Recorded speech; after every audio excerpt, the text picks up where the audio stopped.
The story starts slow, with the first purple tier talent only appearing around the 100,000 word mark. So please read without overthinking it. Name: Lin Yi. Are you the one who reported the incident? Yes. Can you give us the details of what happened? In the interrogation room, Lin Yi, sitting opposite two police officers recording his statement, still seemed unable to fully recover from the recent shock. Just half an hour ago, he had been dining at a hot pot restaurant with a few friends from his gold farming team. Halfway through the meal, an older guy named Liu Hong, who they all respected, began to wail in agony right before their eyes, and within a few short minutes, he dissolved into a pool of foul-smelling, toxic sludge. Everyone in the private room was completely stunned, and after regaining a bit of composure, Lin Yi promptly called the police. Lin Yi frowned and said, "I'm not really sure about the specifics. We had planned this dinner days ago. Who could have imagined something like this? This would happen in the middle of our meal." Before the dinner, did Liu Hong show any signs of being unusual? If there was anything unusual, it was that his face looked a bit pale when he arrived. I asked him if he should go to the hospital, but he just laughed it off and said he was fine. I never expected that halfway through the hot pot, he would suddenly act like he was choking. Then his face turned blue and purple, and in just a few minutes, he dissolved into liquid. We were so terrified, we didn't dare to touch him. The other officer frowned and asked, "A few minutes? How long exactly?" Lin Yi thought for a moment. Maybe 2 or 3 minutes, or maybe 3 or 4. We were all too nervous at the time, so I can't say for sure, but you can check the restaurant's security footage. All right, we will investigate that. However, based on our inquiries, you and Liu Hong were the closest among your group, weren't you? Lin Yi nodded. Yes. You see, I'm a gold farmer in the game. Old Liu was like a mentor to me. I only got into this line of work because he brought me in. Plus, he invested the most in our Haohan gold farming studio and is the majority shareholder. I invested about 100,000 myself, making me a minority shareholder. We talked a lot, so we were on pretty good terms.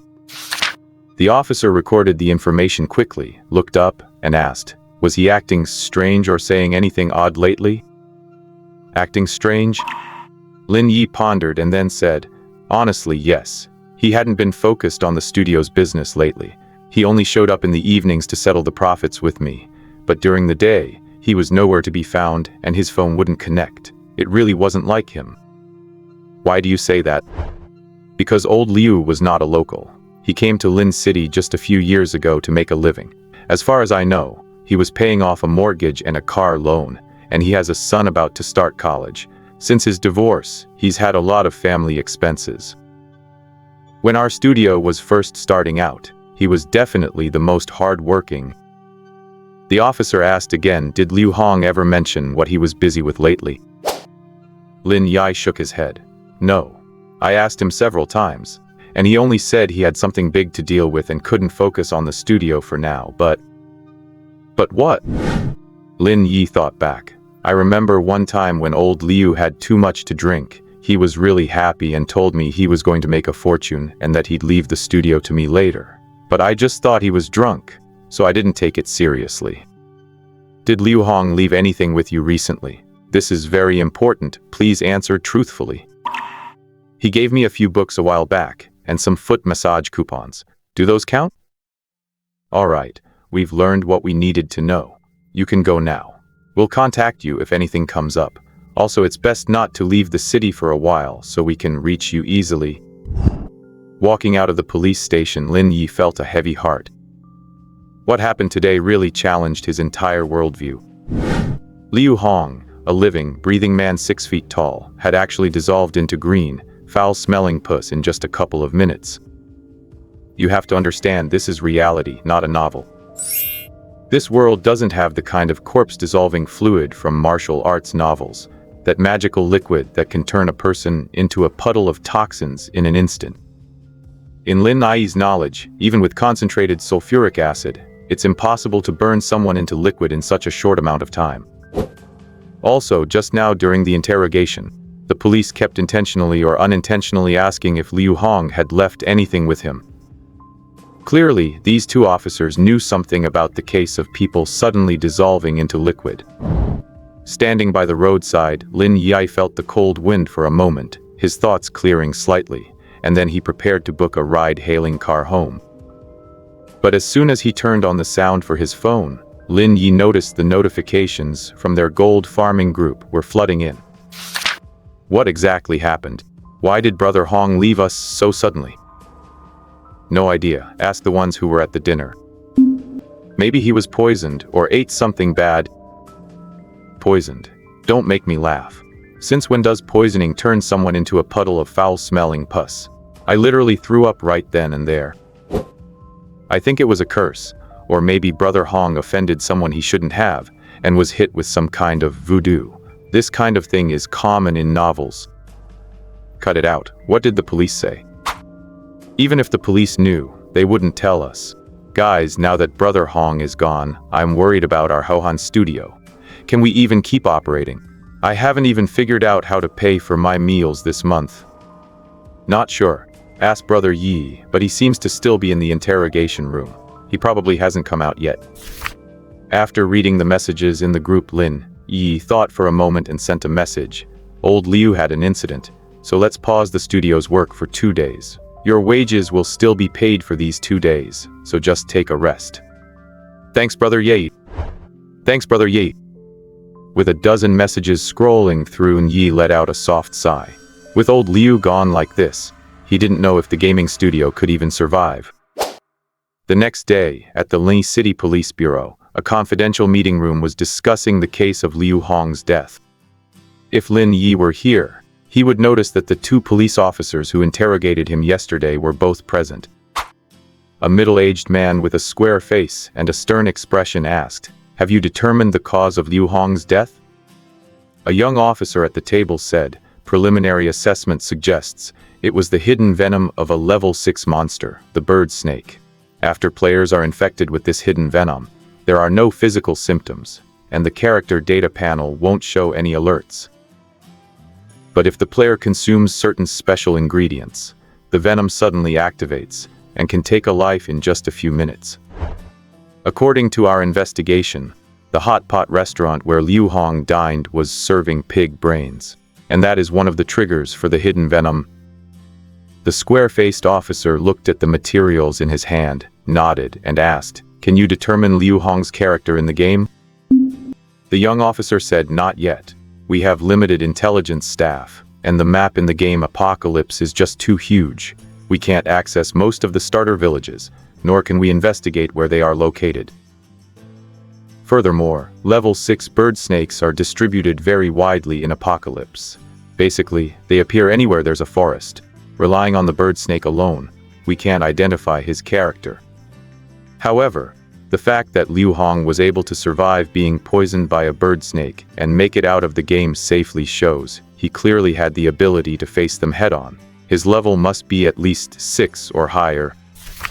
The square-faced officer turned and asked, "Old Wang, Old Zhang, did you have any breakthroughs?" Old Wang and Old Zhang were the officers who took Lin Yi's statement. Old Zhang spoke up, "Captain, we investigated Liu Hong's network. He was divorced years ago, and his only immediate family member is his son, Liu Bo. However, Liu Bo has been attending high school in the neighboring Qingshan city for years, and only comes back on holidays. Besides that, we searched Liu Hong's residence, but found nothing major." The square-faced officer frowned. "What do you mean by nothing major? What did you actually find?" "We discovered that Liu Hong seemed to be a member of the Black Card Alliance.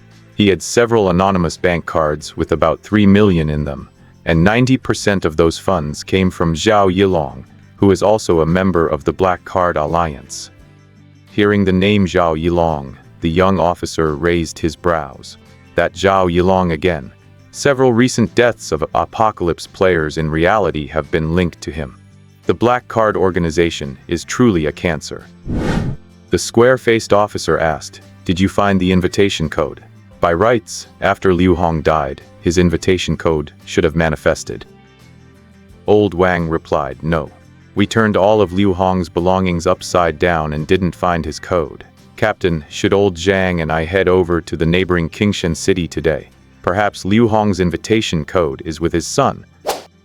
Considering the value and importance of the invitation code, the square-faced officer nodded and said, "Good. Set off as soon as the meeting ends. Also, send someone to check out Liu Hong's studio as well." After the meeting concluded, the square-faced officer looked at the information in his hand, silent. His name is Zhang Baichuan, and he is a team leader dispatched from the capital, specifically in charge of all cases in Lin City related to Apocalypse. About half a year ago, a game called Apocalypse appeared globally. The game's origins were mysterious. No one knew where it came from. However, it is said that as long as you obtain an Apocalypse invitation code, you can enter its game world and become a player. The most critical part is that the abilities players gain in the game world can be synchronized into reality. In the past, as someone from a military background, Zhang Baichuan would have naturally sneered at such things and wouldn't have believed them. But a month ago, he obtained an invitation code and successfully entered the Apocalypse game world. From that moment on, his original worldview collapsed. In the confidential meeting room, Zhang Baichuan lit a cigarette, smoked quietly, his eyes solemn. That game world, how should I put it? In 3 words, it's extremely dangerous. When players first enter the world of Apocalypse, they are randomly spawned into a starter village. The outskirts of any starter village are covered in ferocious monsters and bizarre supernatural entities. Even the lowest level monsters on the outskirts of the starter village are comparable to tigers, leopards, or wolves in reality, and players have to survive in that world relying only on their bare hands and the physical attributes projected from reality. Even someone like him, a special operative trained by the nation, could suddenly drop dead in the game, so ordinary people don't even stand a chance. If anyone treats the world of Apocalypse like a normal game, they are bound to die a truly miserable death. After finishing his cigarette, Zhang Baichuan sighed softly, then rolled up his sleeve to reveal a series of golden code patterns on his wrist. These codes aren't any script known on Earth. Their origins are mysterious, and they are none other than his invitation code for the Apocalypse game world.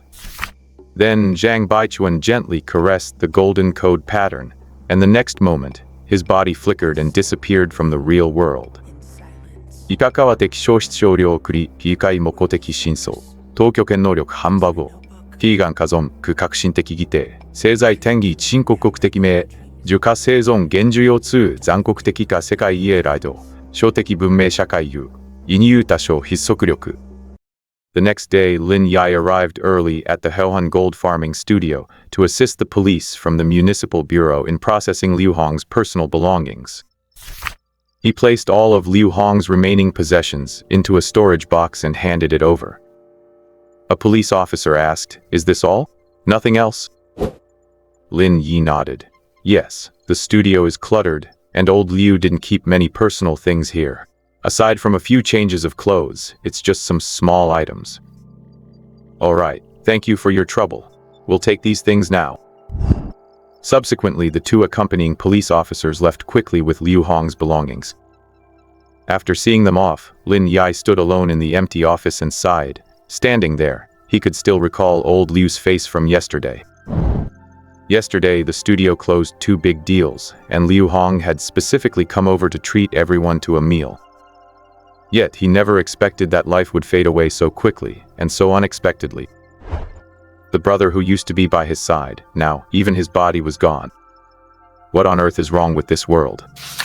After the lament, Lin Yi returned to his desk, turned on his computer, and skillfully opened the most popular games and bought scripts on the market to start working. Although the other studio members didn't come in today, as one of the owners, he needed to quickly convert the previous day's game progress into profit. After all, the value of in-game gold and rare equipment changes every day, so there was no time to waste.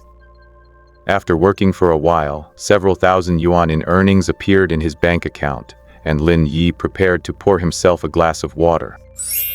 However, at this moment, Lin Yi suddenly discovered a golden envelope in his drawer for no reason.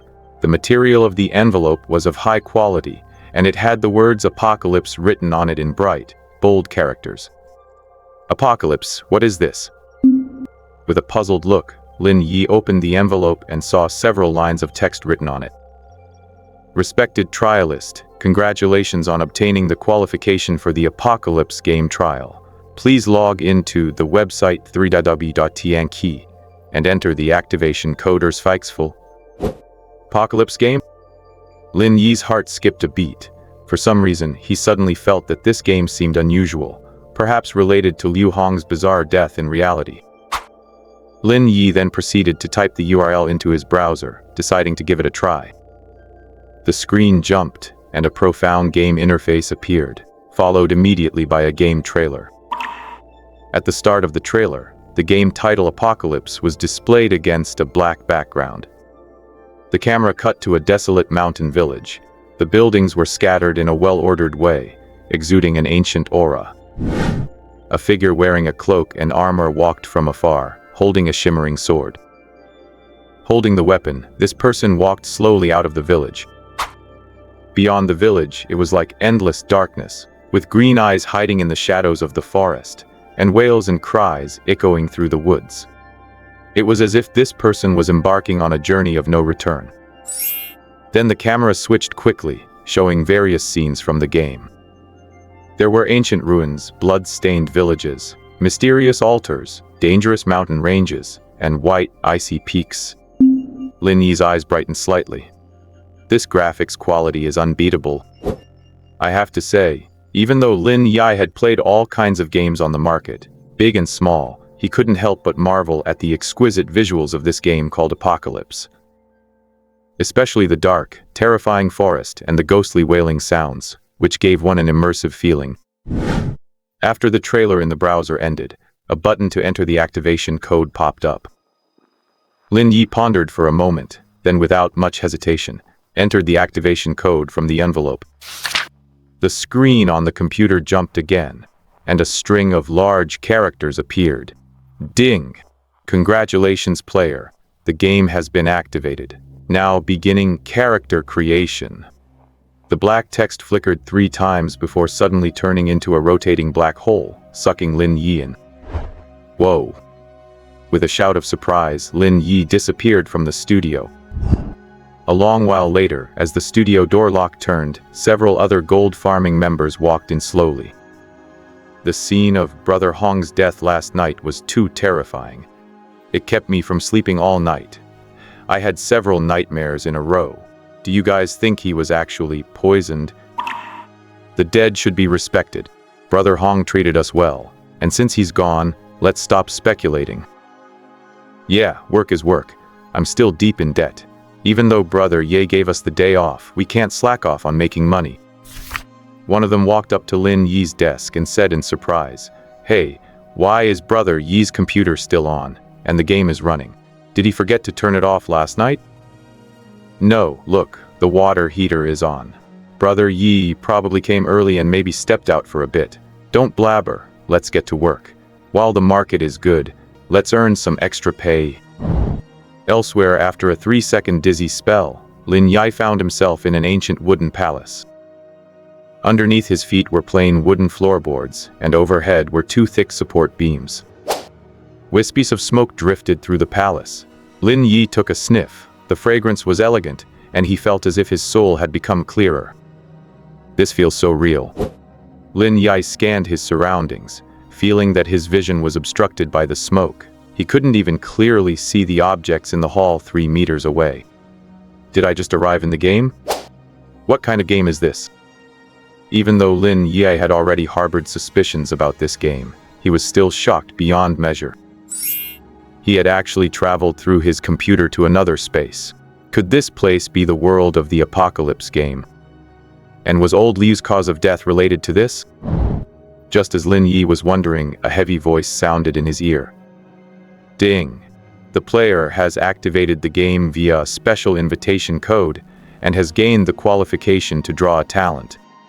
Please complete character registration within 3 minutes. Otherwise, you will be expelled from the Apocalypse world after the time limit. Draw a talent? Before Lin Yi could think, another voice sounded in his ear. Player talent matched. You have obtained the universal talent.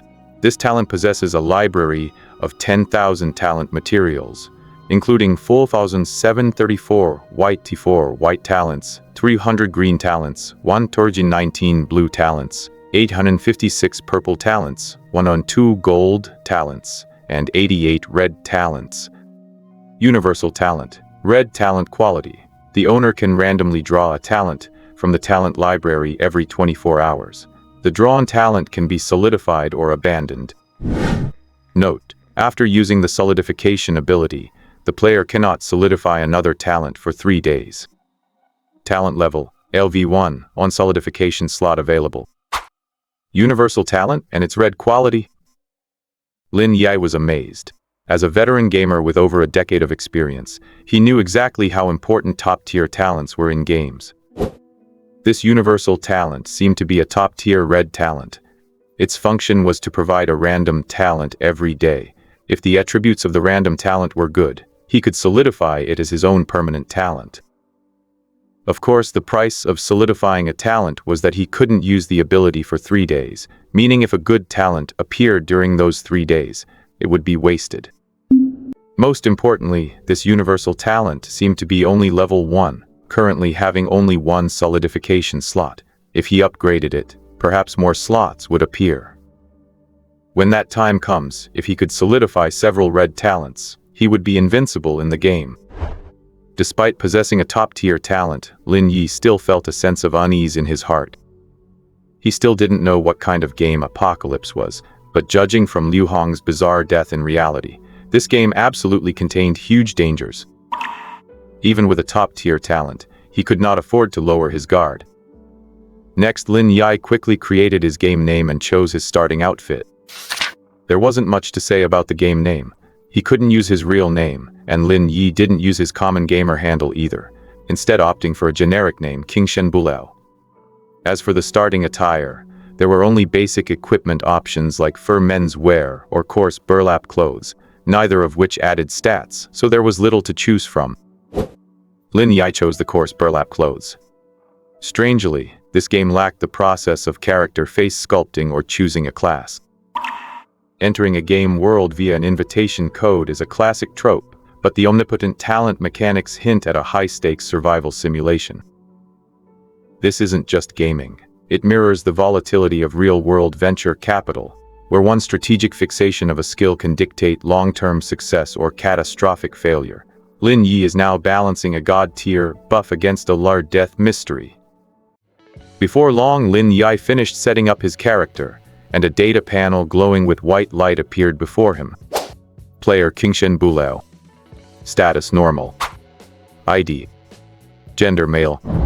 1. Experience 100. Society 800. Strength 6. The normal human limit for males is 10. This affects physical damage and the maximum weight of weapons you can wield. Constitution 8. The normal human limit for males is 10. This affects maximum HP regeneration rate, and base toughness. Agility 7. The normal human limit for males is 10. This affects movement and reaction speed. Stamina 11.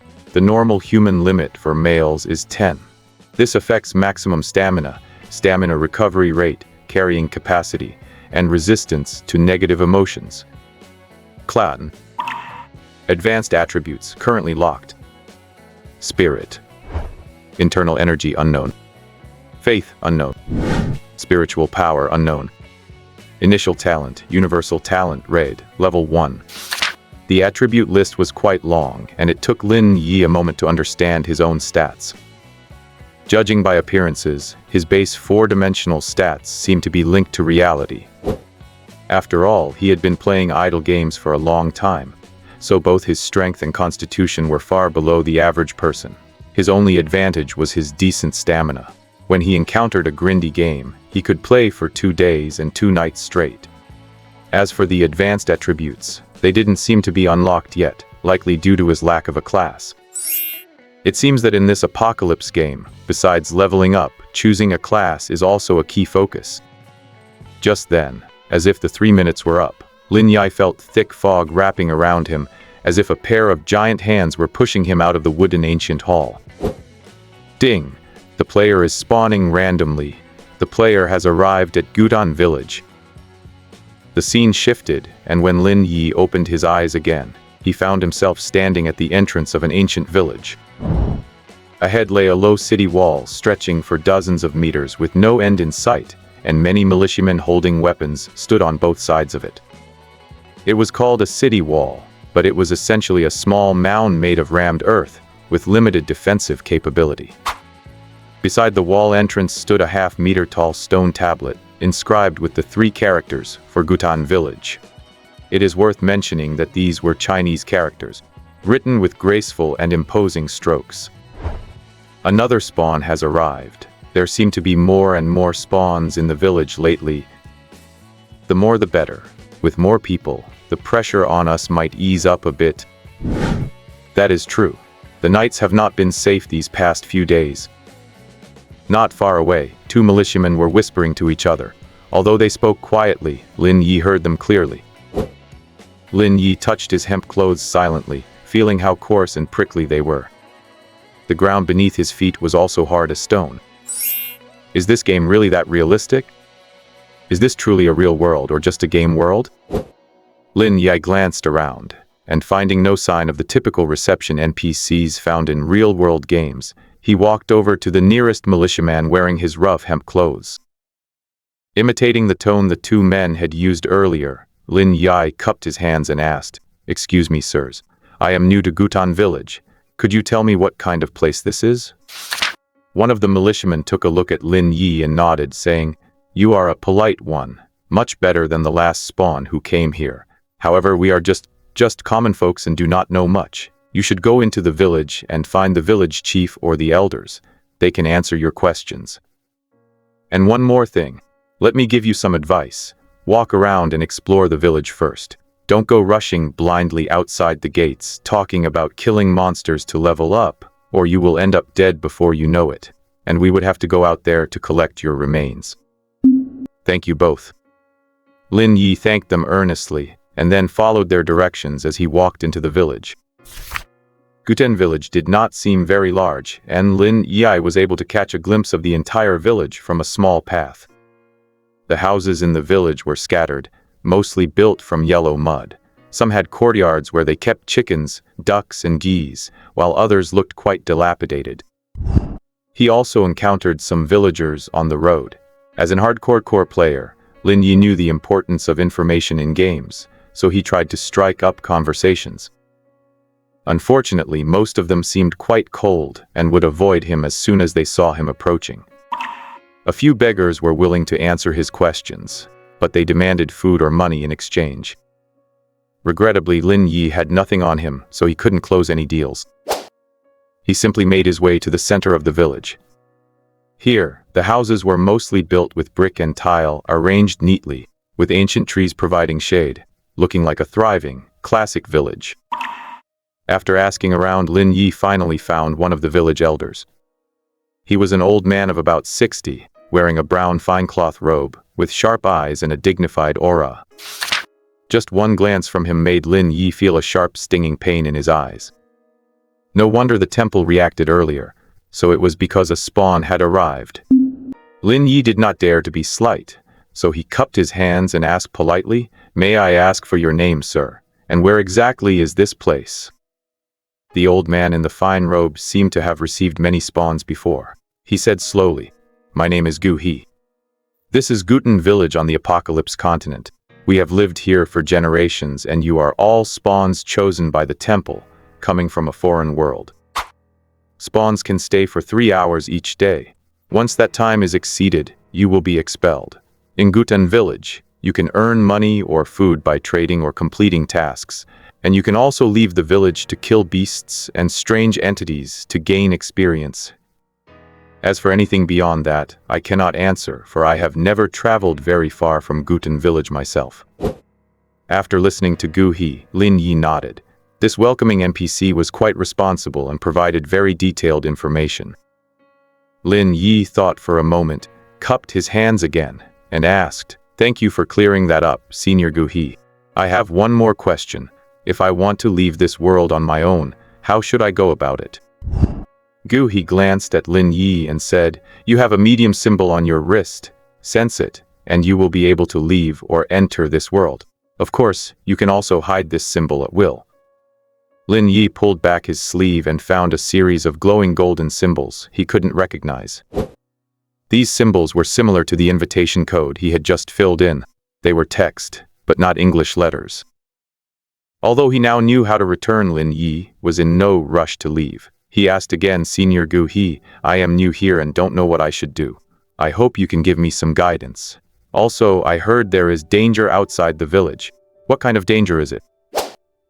He nodded and said with a faint smile, "You are quite a verbose spawn with a formal way of speaking, but I have nothing else to do right now, so I will tell you.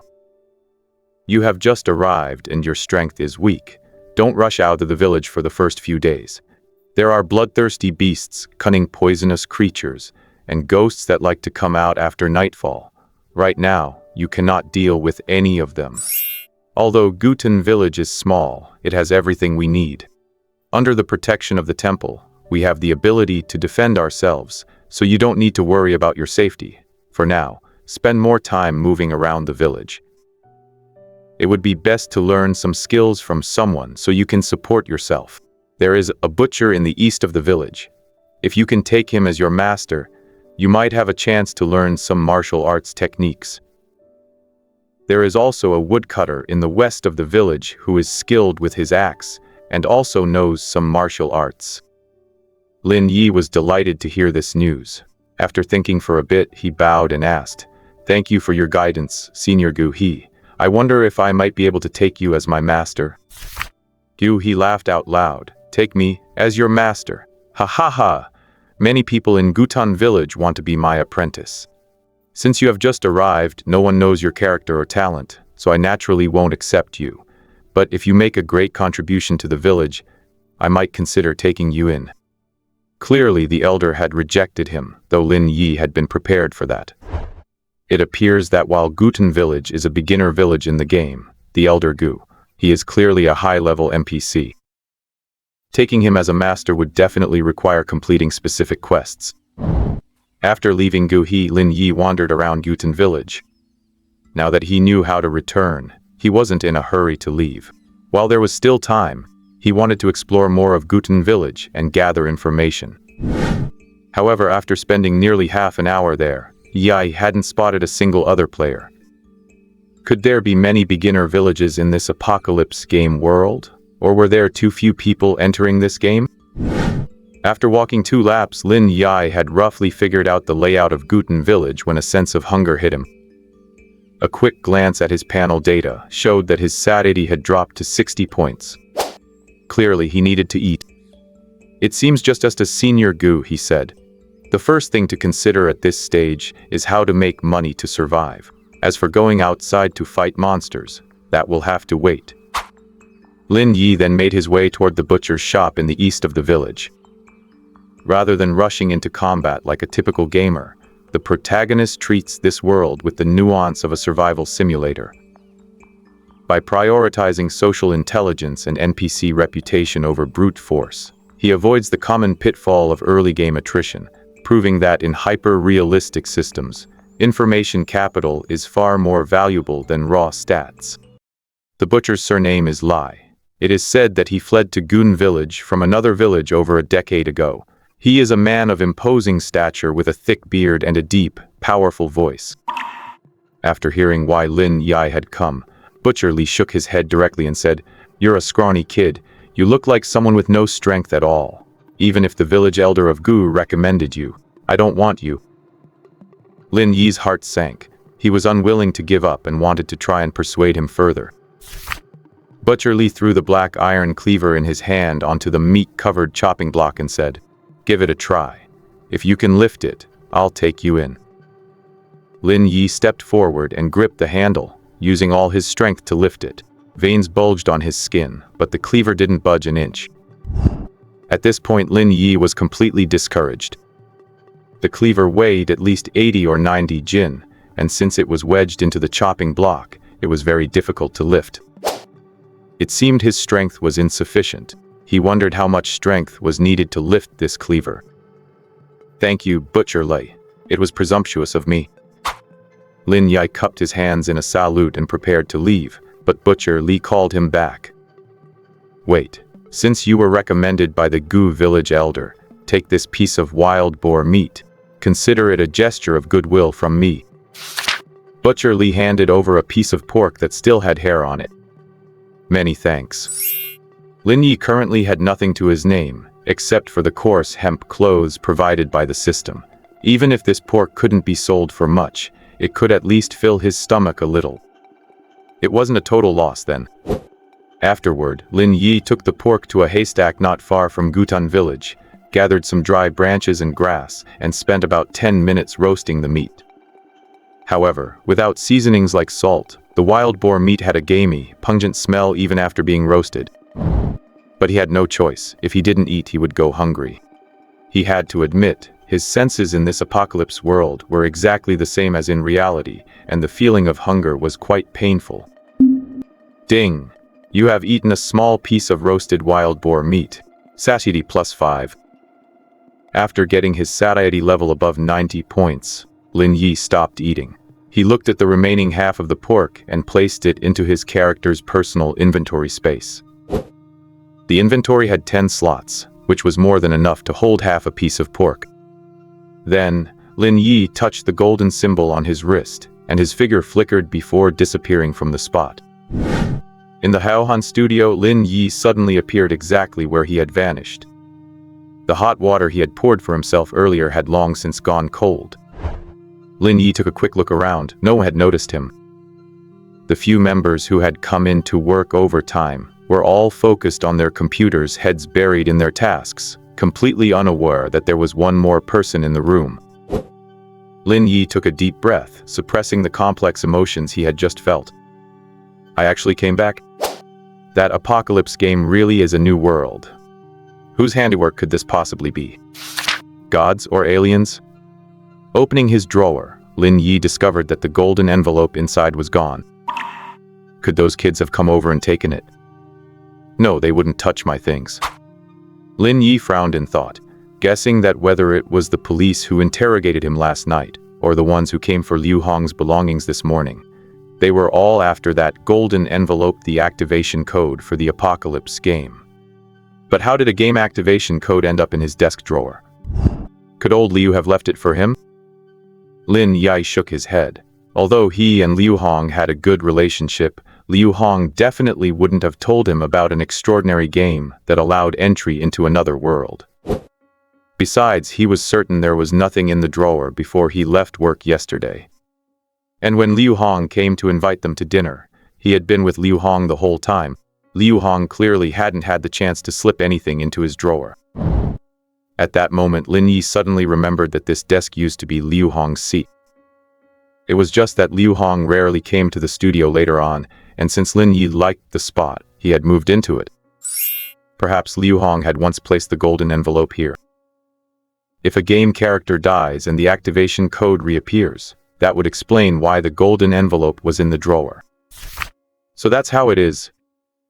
Just as Lin Yi was deep in thought, an employee opposite him named Wang Mao looked up, dazed, and suddenly spotted Lin Yi. Huh? Brother Yi, when did you get back? Brother Yi is back. How did I not notice? Looking at everyone in the studio, Lin Yi took a sip of cold water and smiled. Just got back a little while ago. You all looked so engrossed. I didn't want to disturb you. It's almost noon. What do you want to eat? I'll order some takeout for you. Thanks, Brother Yi. In the afternoon, Lin Yi returned to his own place. It was a small apartment for professionals, not very big, only about 30 square meters, with a narrow bathroom, a kitchen, and a bedroom. Although the place was small, it had all the necessary facilities, and was quite comfortable for one person. After tidying up the room, Lin Yi didn't rush to enter the apocalypse world.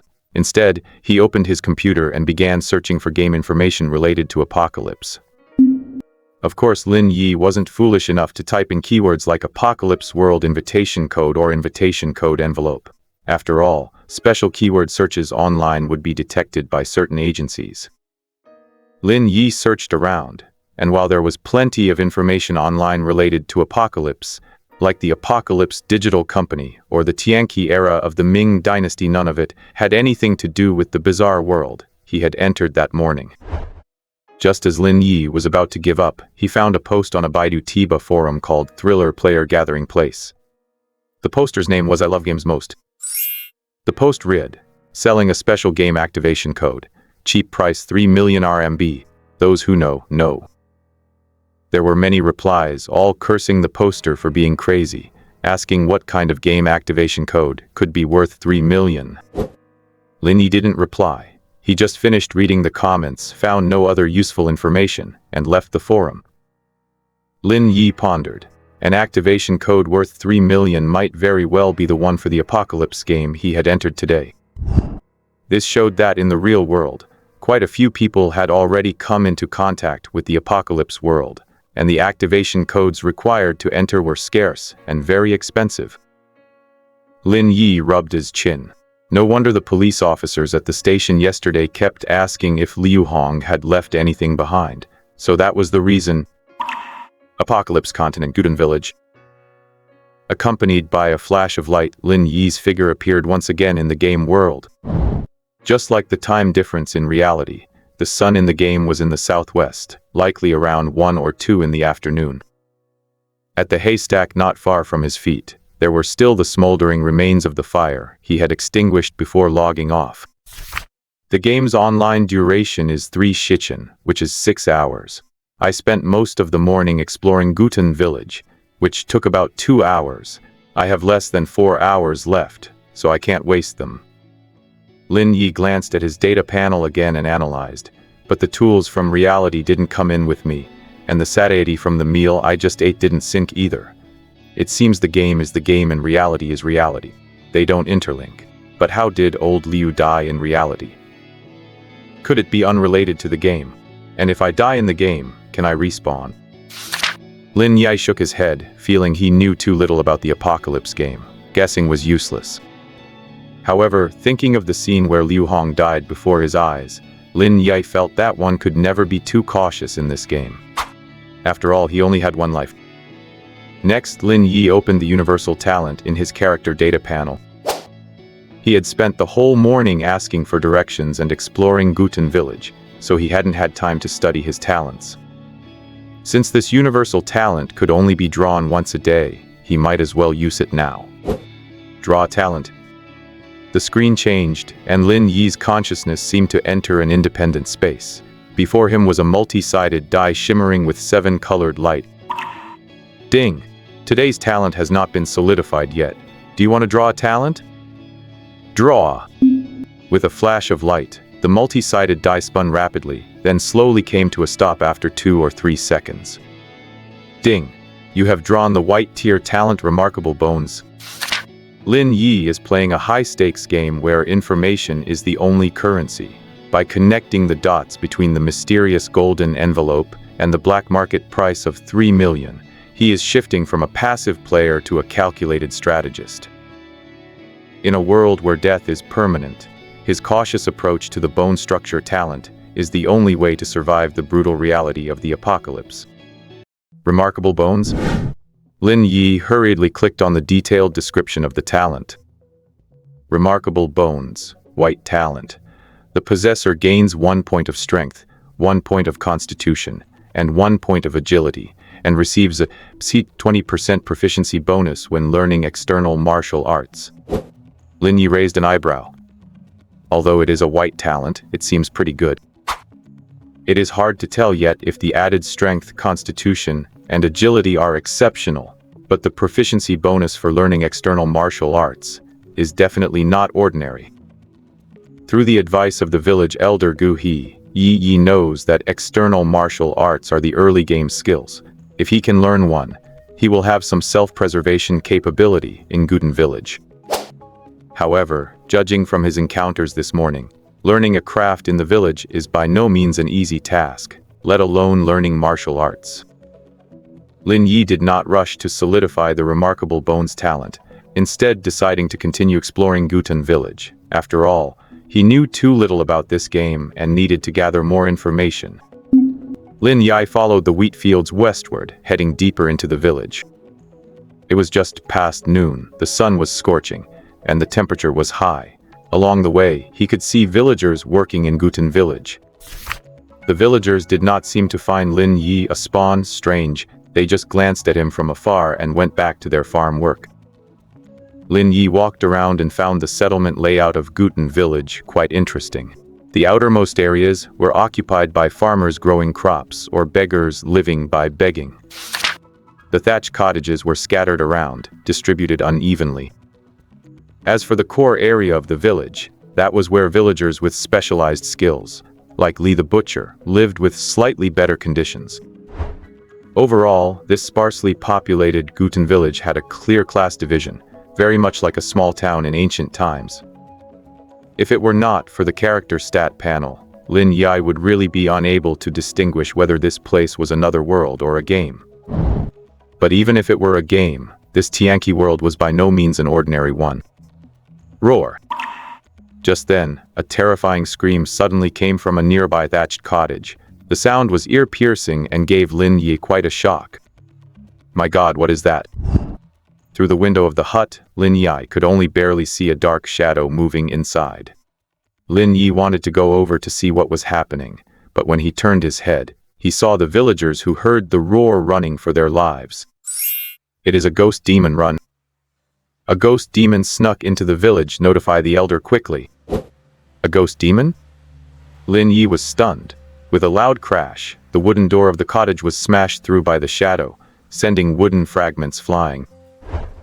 The shadow was about 2 meters tall, with a solid build, defined muscles, sharp teeth, and red blood dripping from the corners of its mouth. Its eyes glowed with a green light as it scanned the surroundings greedily. Clearly, everyone else had fled, leaving only the slow-reacting Lin Yi behind.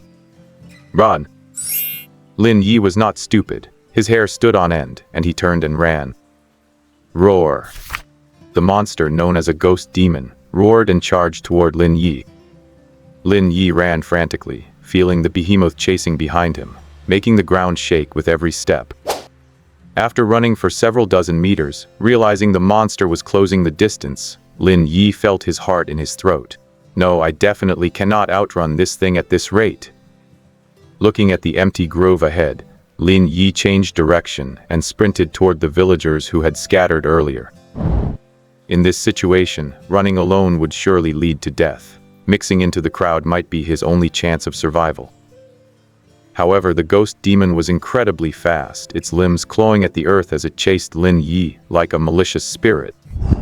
Within just 5 seconds, the ghost demon caught up to Lin Yi.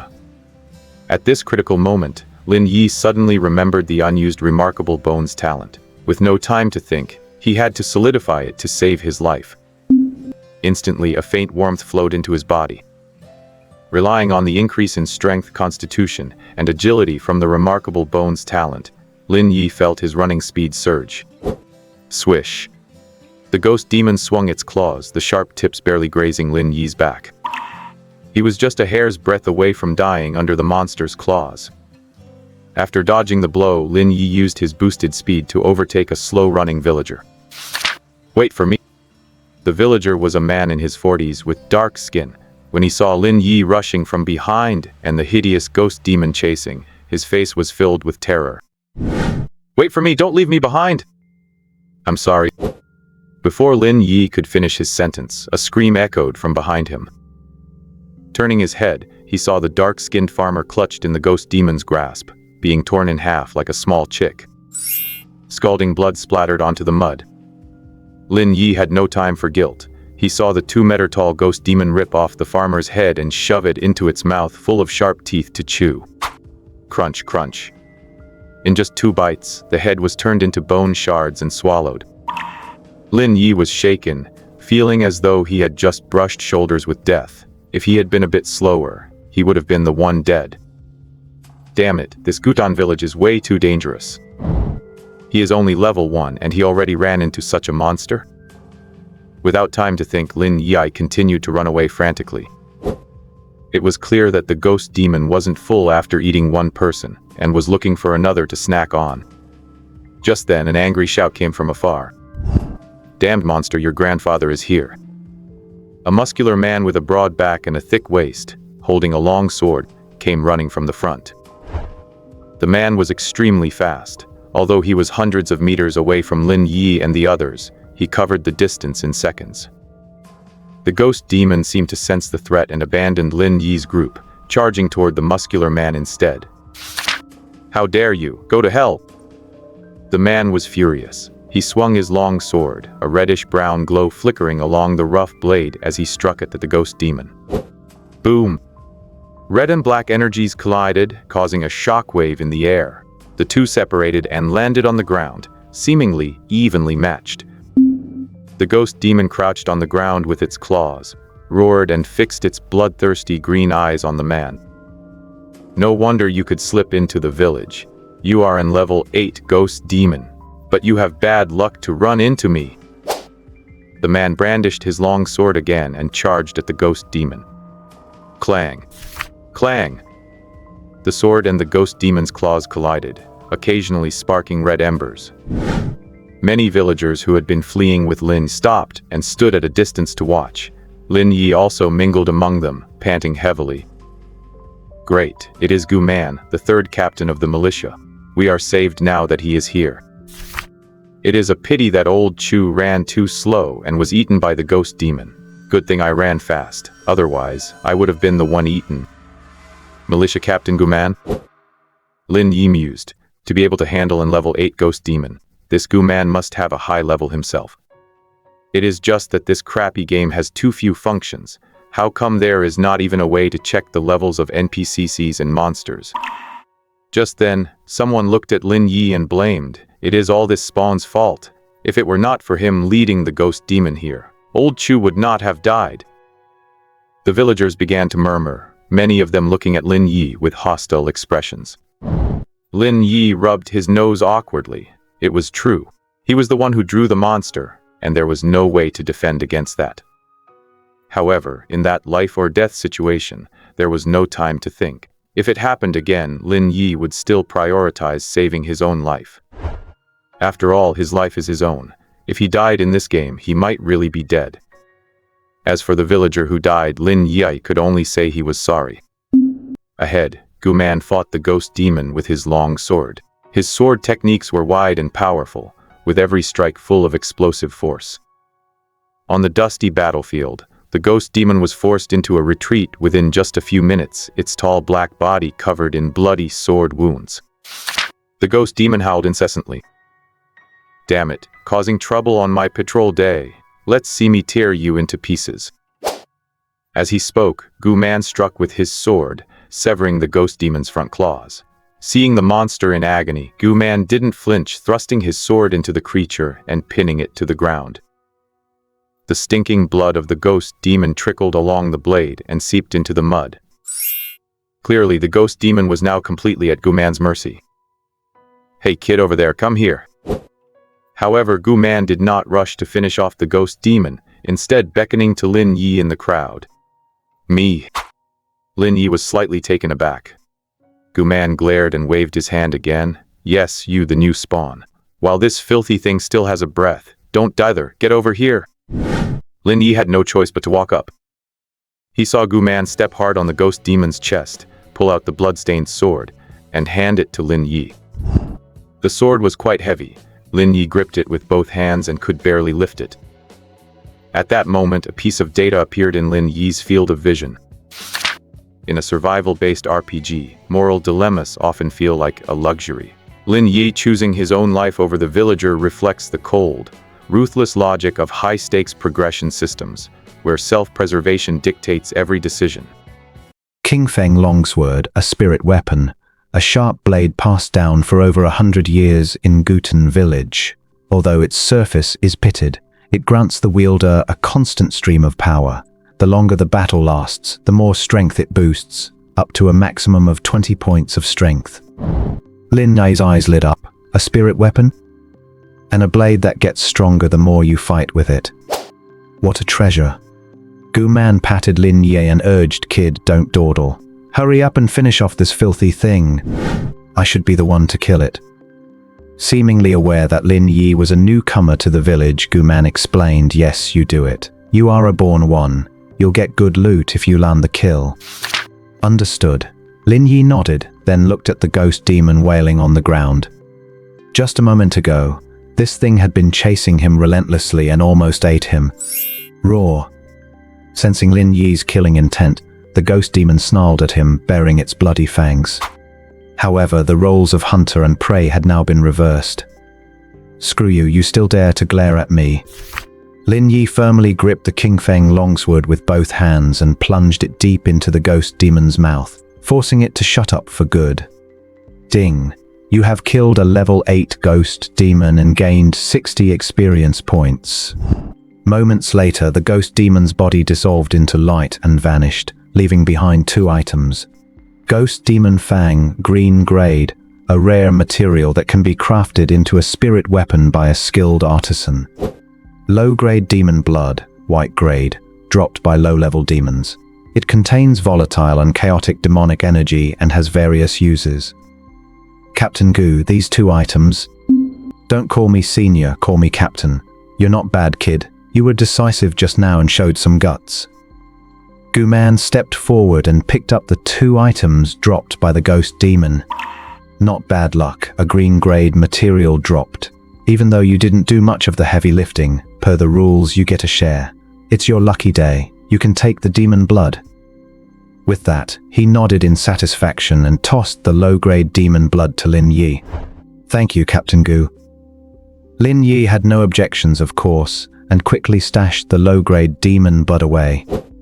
The low-grade demon blood was a red, translucent crystal the size of a chicken egg. When he brought it close to his nose, he could faintly smell a foul stench emanating from it. Lin Yi observed it for a moment before putting it into his backpack. Although he didn't know its exact purpose, if Guman said it was his lucky day, then it likely wasn't complete trash. Just then, a voice came from afar. "Captain, I'm here. I'm here to help. Please leave some for me." A chubby man wearing leather armor ran over from the village. He moved quite fast and soon reached Lin Yi and the others. Lin Yi squinted. Judging by his appearance, this fatty seemed to be a player. Noticing the blood stains on the ground, the fatty immediately looked disappointed. He looked at Guman, then glanced at Lin Yi. "Hey, I'm late again. Captain, why didn't you wait for me?" "Wait for you, my foot. I told you to get here early, but you slack off every single day. If our squad didn't need a born one, I would have kicked you out long ago." Guman scolded, then turned to Lin Yi. "Kid, keep working hard. Once you reach level 5, come find me.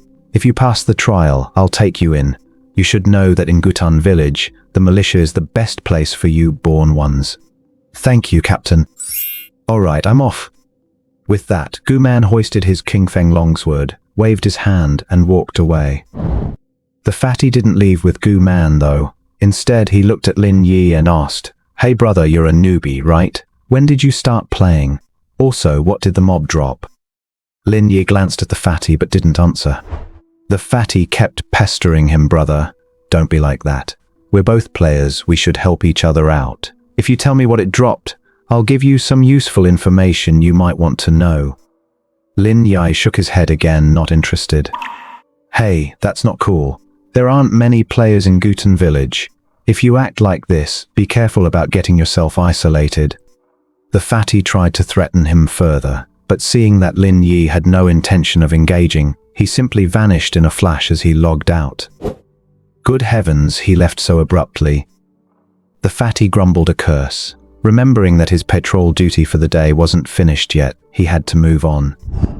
In his apartment room in the real world, Lin Yi's figure materialized. He clenched his fist and raised an eyebrow. Just as he had suspected, his strength had increased slightly. Apparently, this was related to his solidified talent. It seems the abilities gained in the game can be brought into reality. However, items from the game don't seem to be transferable. Still, thinking about the fatty player he met, Lin Yi frowned. If this game can grant supernatural powers, it means that even among Earth players, there exists competition. Perhaps besides watching out for monsters in the game, one also needs to be wary of other players. There's no character customization in this game. It seems I need to get a mask in-game, otherwise, if someone remembers my face, it'd be trouble if they identify me in real life. At that moment, Lin Yi pondered many things. After a long while, Lin Yi logged back in and returned to Gutun village. There was no sign of the fatty player nearby, and Lin Yi scanned the surroundings. There weren't many villagers either. Perhaps word of the ghost demon attack had spread. Lin Yi thought for a moment and decided to head to the west side of the village to look for the woodcutter who knew martial arts, as mentioned by the village elder, Gu He. Currently, besides a small piece of wild boar meat and the low-grade demon blood, he had nothing else. To survive in the village, he really needed a job and more information about this world. Quite a few villagers lived on the west side of Gutun village. Although it was the middle of the afternoon, there were still many coming and going about their work.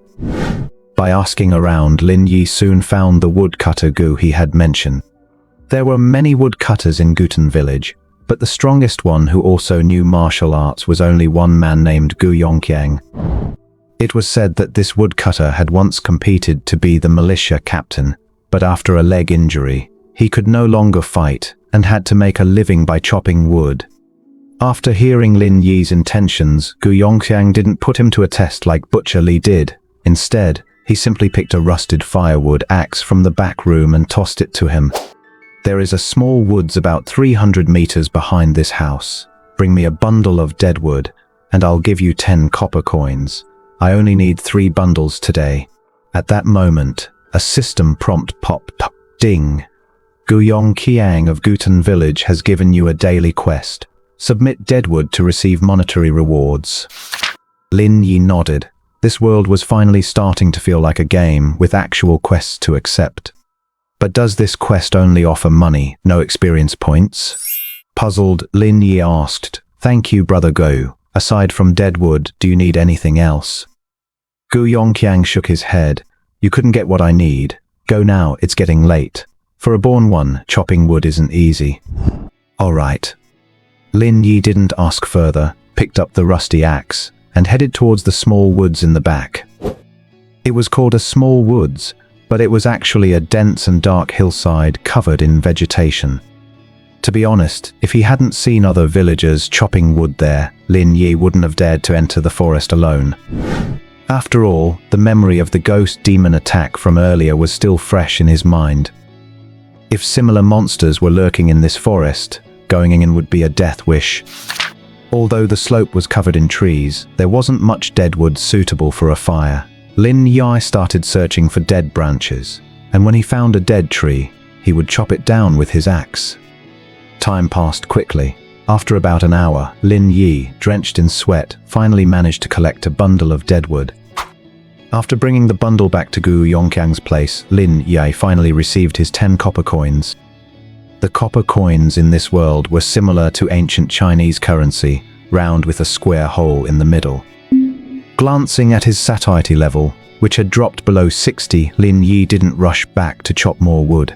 Instead, he took out the wild boar meat from his backpack to eat. While eating, Lin Yi chatted with Gu Yongqiang. He learned that the purchasing power of copper coins in Gutun village was limited.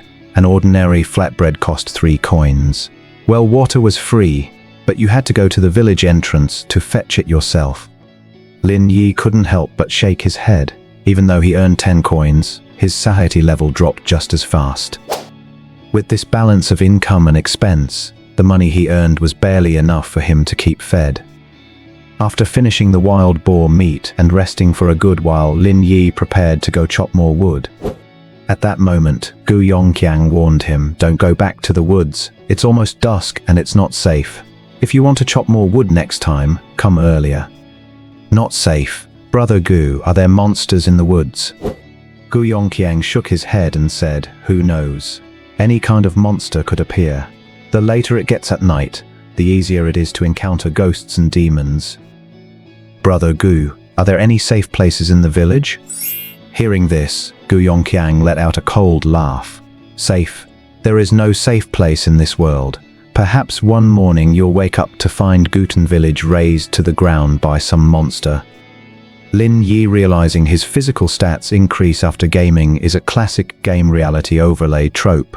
It suggests the protagonist is transitioning from a player to a participant in an emergent socioeconomic hierarchy where digital assets are ephemeral but biological evolution is permanent. Since Gu Yongqiang said so, Lin Yi didn't dare to gamble with his own life. After all, he had just asked Gu Yongqiang, and quite a few players who had descended into Guten Village had died in the past month, and none of them had ever appeared again. It seems that if you die in the game, you are very likely to die in reality as well. Although he couldn't go chop wood, Lin Yi didn't waste the remaining time.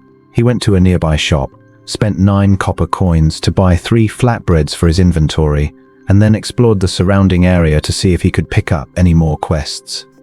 Soon his 6-hour daily online limit was reached. Having gained little, Lin Yi found a safe and secluded spot in the village to log out and return to reality. He was full in the game, but that didn't apply to reality. As soon as he returned, Lin Yi's stomach let out a loud rumble, so he went to the kitchen and prepared a simple meal for himself. While eating, Lin Yi messaged the studio employees to ask about their earnings for the day. An employee named Zhou Hai replied, "Brother Yi, we were lucky today and closed a few deals, but why didn't you come by this afternoon?" "I was busy with something and couldn't make it. Thank you all for your hard work. I'll settle the commissions over the weekend. With the incident involving old Liu, I'm afraid I'll be very busy for a while, so please keep an eye on the studio's work for me." After chatting briefly, Lin Yi began to reflect on his experiences in the Apocalypse game today and the information he could infer. First, the Apocalypse game is not an ordinary game. It is very likely a real, separate world. Second, death in the game likely results in death in reality. Third, the invitation code he obtained is extremely valuable. The government is also looking for Apocalypse game activation codes, so he must not reveal that he has one unless absolutely necessary. Fourth, the universal talent he received is very useful. If he wants to survive and thrive in the Apocalypse world, he may need to fully leverage the advantages of this talent. Fifth, the Apocalypse world is extremely dangerous. Even in Guten Village, unknown things can happen, so he needs to develop cautiously. He cannot act recklessly until he has the means to protect himself. After writing these points down on paper, Lin Yi read them over a few times and then burned the paper. That evening, Lin Yi first went to the studio, and while on his way, he received a call from the police station asking him to come and collect Liu Hong's personal belongings. When he arrived at the police station, he was met by the same 2 officers who had taken his statement the previous day. The 2 officers were quite polite. After handing over the belongings they had taken from the studio that morning, they asked, "Lin Yi, why didn't you answer your phone this afternoon?" Lin Yi explained, "Sorry, Officer Wang, I wasn't feeling well this afternoon, so I went back to the dorm and took a nap."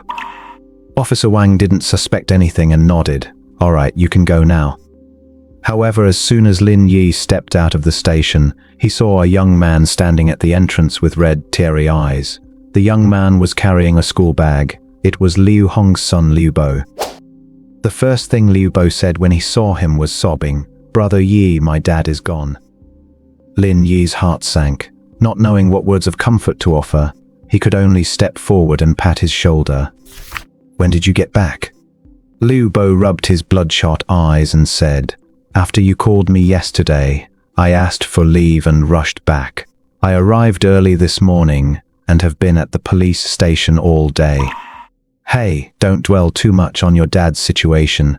Jiao Bo, you haven't had a proper meal yet, have you? Come on, Brother Yi, we'll take you to eat."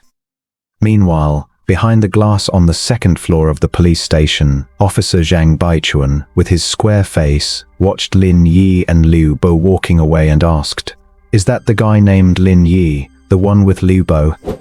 "Yes, Captain. Is there something wrong with him?"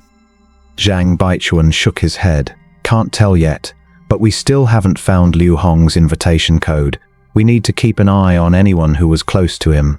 Don't let your guard down." A younger officer in the team asked, confused, "Captain, as far as I know, A new batch of activation codes will be released by the end of the month, so finding Liu Hong's code isn't that urgent, right? Wouldn't it be better to focus our efforts inside the game? The young officer's name was Zhao Shuang. Besides Zhang Baichuan, he was one of the only 2 people in the Lin City Apocalypse team who possessed an activation code. It was precisely because of this activation code that he was specially recruited into the government's Apocalypse team. Zhang Baichuan smiled, lit a cigarette, and asked, "Xiao Zhao, let me ask you, according to our investigation, when did Liu Hong start entering the Apocalypse world?" Zhao Shuang replied, "Based on the transcripts, we estimate it was 3 weeks ago." Zhang Baichuan asked again, "Liu Hong died after being poisoned by a bird snake. What level do you think Liu Hong was roughly?" Zhao Shuang thought for a moment and said, "If he soloed the bird snake, he must have been at least level 8. If he was in a team, it's hard to judge. Let's assume he soloed it. 3 weeks, that's 21 days, with 6 hours of game time per day. In such a short time, could you grow from a beginner into a level 8 big shot?" Zhao Shuang understood instantly. He had been in the game for almost a month, and even with the internal strategy guides of the Apocalypse team, his level progression was like a snail crawling. In a month, he had only just barely reached level 5. And Liu Hong had reached level 8 in just 3 weeks. This was clearly abnormal. "This, Captain, didn't we investigate that the Black Card Alliance had dealings with Liu Hong? Could it be that he leveled up so fast with their help?" Zhang Baichuan flicked the ash off his cigarette and said, "Unlikely. You don't know the nature of those people in the Black Card Alliance. They won't do anything that isn't profitable." And the bank cards found in Liu Hong's home show payments from the Black Card Alliance to him, which suggests that the Alliance needed something from Liu Hong. That's why there was a financial transaction. So I deduce that the activation code sequence number Liu Hong received was very early, perhaps part of the first batch released after the Apocalypse game appeared. Zhao Shuang looked shocked. The first batch. No wonder. He quickly added, "Captain, when I was training in the capital, I heard that the number of first batch activation codes was very small, and each one granted special abilities. Our chief instructor, Captain Niu, is a first batch member. I think he recently advanced to a professional rank." Zhang Baichuan nodded. "Yes, those codes are different from ordinary ones. Each one is incredibly precious. Liu Hong was able to level up rapidly because of the advantages of that code. That's why we need to find Liu Hong's code as soon as possible. The Black Card Alliance is likely looking for it too, and we have to beat them to it." At this point, Zhao Shuang worried, but Captain Liu Hong had many transactions with the Black Card Alliance. Do you think his activation code might have already fallen into their hands? It's possible, but the probability is low. Liu Hong's cause of death was his lack of knowledge about the bird snake's poison, which can be brought from the Apocalypse world into reality. The Black Card Alliance couldn't have gotten news of such a sudden and unexpected death in advance. I understand, Captain, but the core members of our team are just the 2 of us. The workload is too heavy. When the next batch of activation codes is released, can we recruit more members?" At this mention, Zhang Baichuan smiled bitterly. "I want to recruit more people too, but activation codes are precious, and I can't get them just by asking. Regardless, focus on leveling up and developing in the Apocalypse world. We'll need you to guide the new members when they arrive." 親川的水断数治療一残酷的は真相。革新ファソーブゼド本心でし配置公的回するは明瞭一非激化すぐユーロにわさ過剰化的やせスクエカニシュレシュ各駅的万能店舗清涼一瞬随行可能医膜確保捕力的訂正 Meanwhile, Lin Yi had taken Liu Bo to a quiet family-style restaurant where they ate in silence. After the meal, Liu Bo started crying uncontrollably again.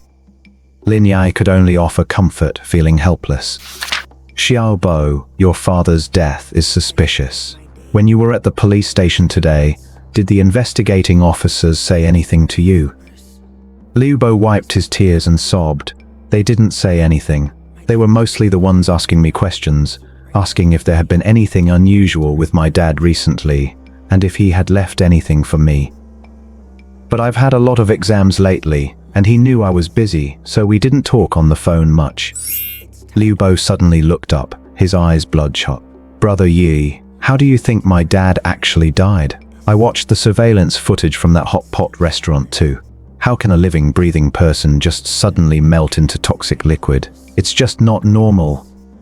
I feel like the police who took my statement know something, but no matter how I ask, they won't tell me. Lin Yi nodded, sighed, and asked Xiao Bo, what are your plans now? If you want to continue your studies, don't worry. Your dad was like a mentor to me. I can fund your education in the future. As for your dad's investment in the studio, you can either take over the stake or have it cashed out, whatever you prefer. I'm not studying anymore. With my dad gone like this, there's no point in me finishing school. At the mention of school, Liu Bo suddenly remembered something and quickly stopped crying. Right, Brother Yi, there was one time when I came home from evening study session, my dad seemed to say he wanted to prepare something for me. He even said I didn't need to push myself so hard, and that my grades didn't really matter. But I was so tired back then that I didn't ask any more about it. Lin Yi raised an eyebrow. Your dad really said that? It was no wonder Lin Yi found it strange. He knew Liu Hong very well. Liu Hong worked hard and pushed himself for the sake of his son Liu Bo. And he had heard that the high school in the neighboring Qingshan city was a provincial key school. Liu Hong had gone to great lengths to get Liu Bo enrolled there. Liu Hong placed great importance on Liu Bo's academic performance. Once, when Liu Bo's grades dropped significantly, Liu Hong nearly beat him to death. Lin Yi had been there to witness it. So remarks like grades don't matter clearly didn't sound like something Liu Hong would say. Lin Yi thought for a moment and asked, Xiao Bo, have you mentioned this to the police? Liu Bo frowned and said, no, I forgot. Brother Yi, could you take me home? I need to go back and search for it. Maybe my dad really did leave something behind, and it might be related to the cause of his death. All right, I'll take you home. After dropping Liu Bo off at home, Lin Yi didn't stay any longer. However, early the next morning, Lin Yi received a call from Liu Bo. Brother Yi, hurry over, I think I found it. It was early in the morning, and Lin Yi had planned to head to the studio first, before entering the Tianqi world to explore. Now that his plans were disrupted, he had no choice but to go see Liu Bo first. When he arrived at Liu Bo's house, Lin Yi realized the place was in a mess, with many pieces of furniture and books showing signs of having been moved and rummaged through. He saw Liu Bo coming out of the room clutching a black box. Brother Yi, I know how my died. Liu Bo's eyes were red, clearly having already looked at the contents of the box. Lin Yi stepped forward. The contents of the black box weren't much, just a white envelope and a brand new notebook. Seeing the white envelope, Lin Yi's eyes narrowed. Was identical to the envelope he had obtained yesterday containing an activation code. The difference was that his had been a golden envelope with a unique texture, while the one before him was made of plain white paper, feeling entirely unremarkable. Xiao Bo, what exactly is going on? I'm not quite sure either, but Brother Yi, you'll understand if you look at the diary my dad left behind. Liu Bo clearly trusted Lin Yi as he handed over the new notebook directly. Lin Yi opened the notebook. Only a few pages had Liu Hong's handwriting on them. I hadn't intended to keep a diary. After all, no serious person keeps a diary. But ever since I got the activation code to enter the Tianqi game, I realized I might not even be a normal person anymore. I don't know who will see this diary, but I feel I must record what I've encountered in the Tianqi game as a memento. It's not just a game. It should be called a different world full of the extraordinary. On the first day of entering the Tianqi world, I spawned in a place called Dayu Village. It's not a large village with a population of only a few thousand, and the villagers there are quite welcoming to us spawns. On the very first day, I saw monsters charging into the village and attacking the villagers. It seems this world is not safe at all. After several days of exploring, I finally realized that to level up, I must kill monsters. The higher the monster's level, the more experience points it grants.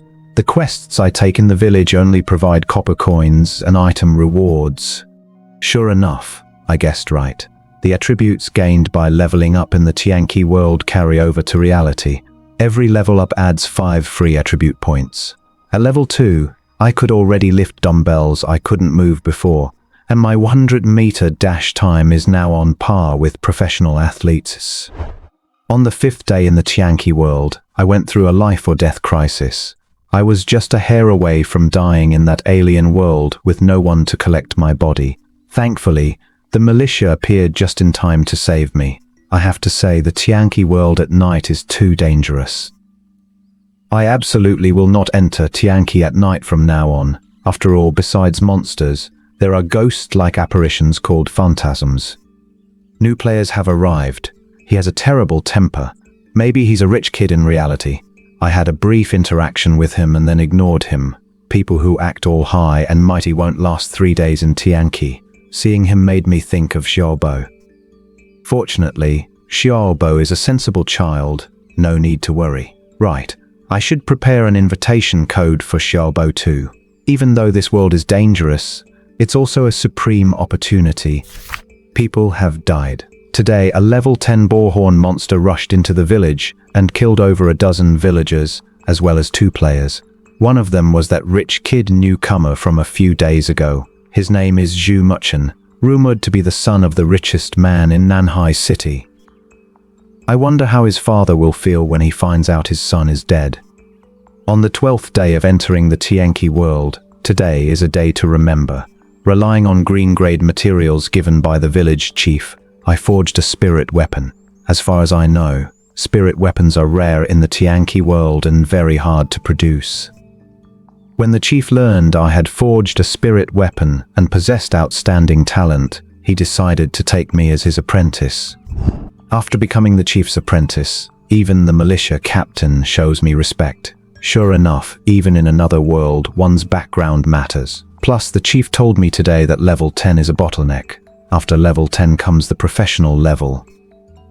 Only by becoming a professional can one leave the village and walk in the dangerous wilderness.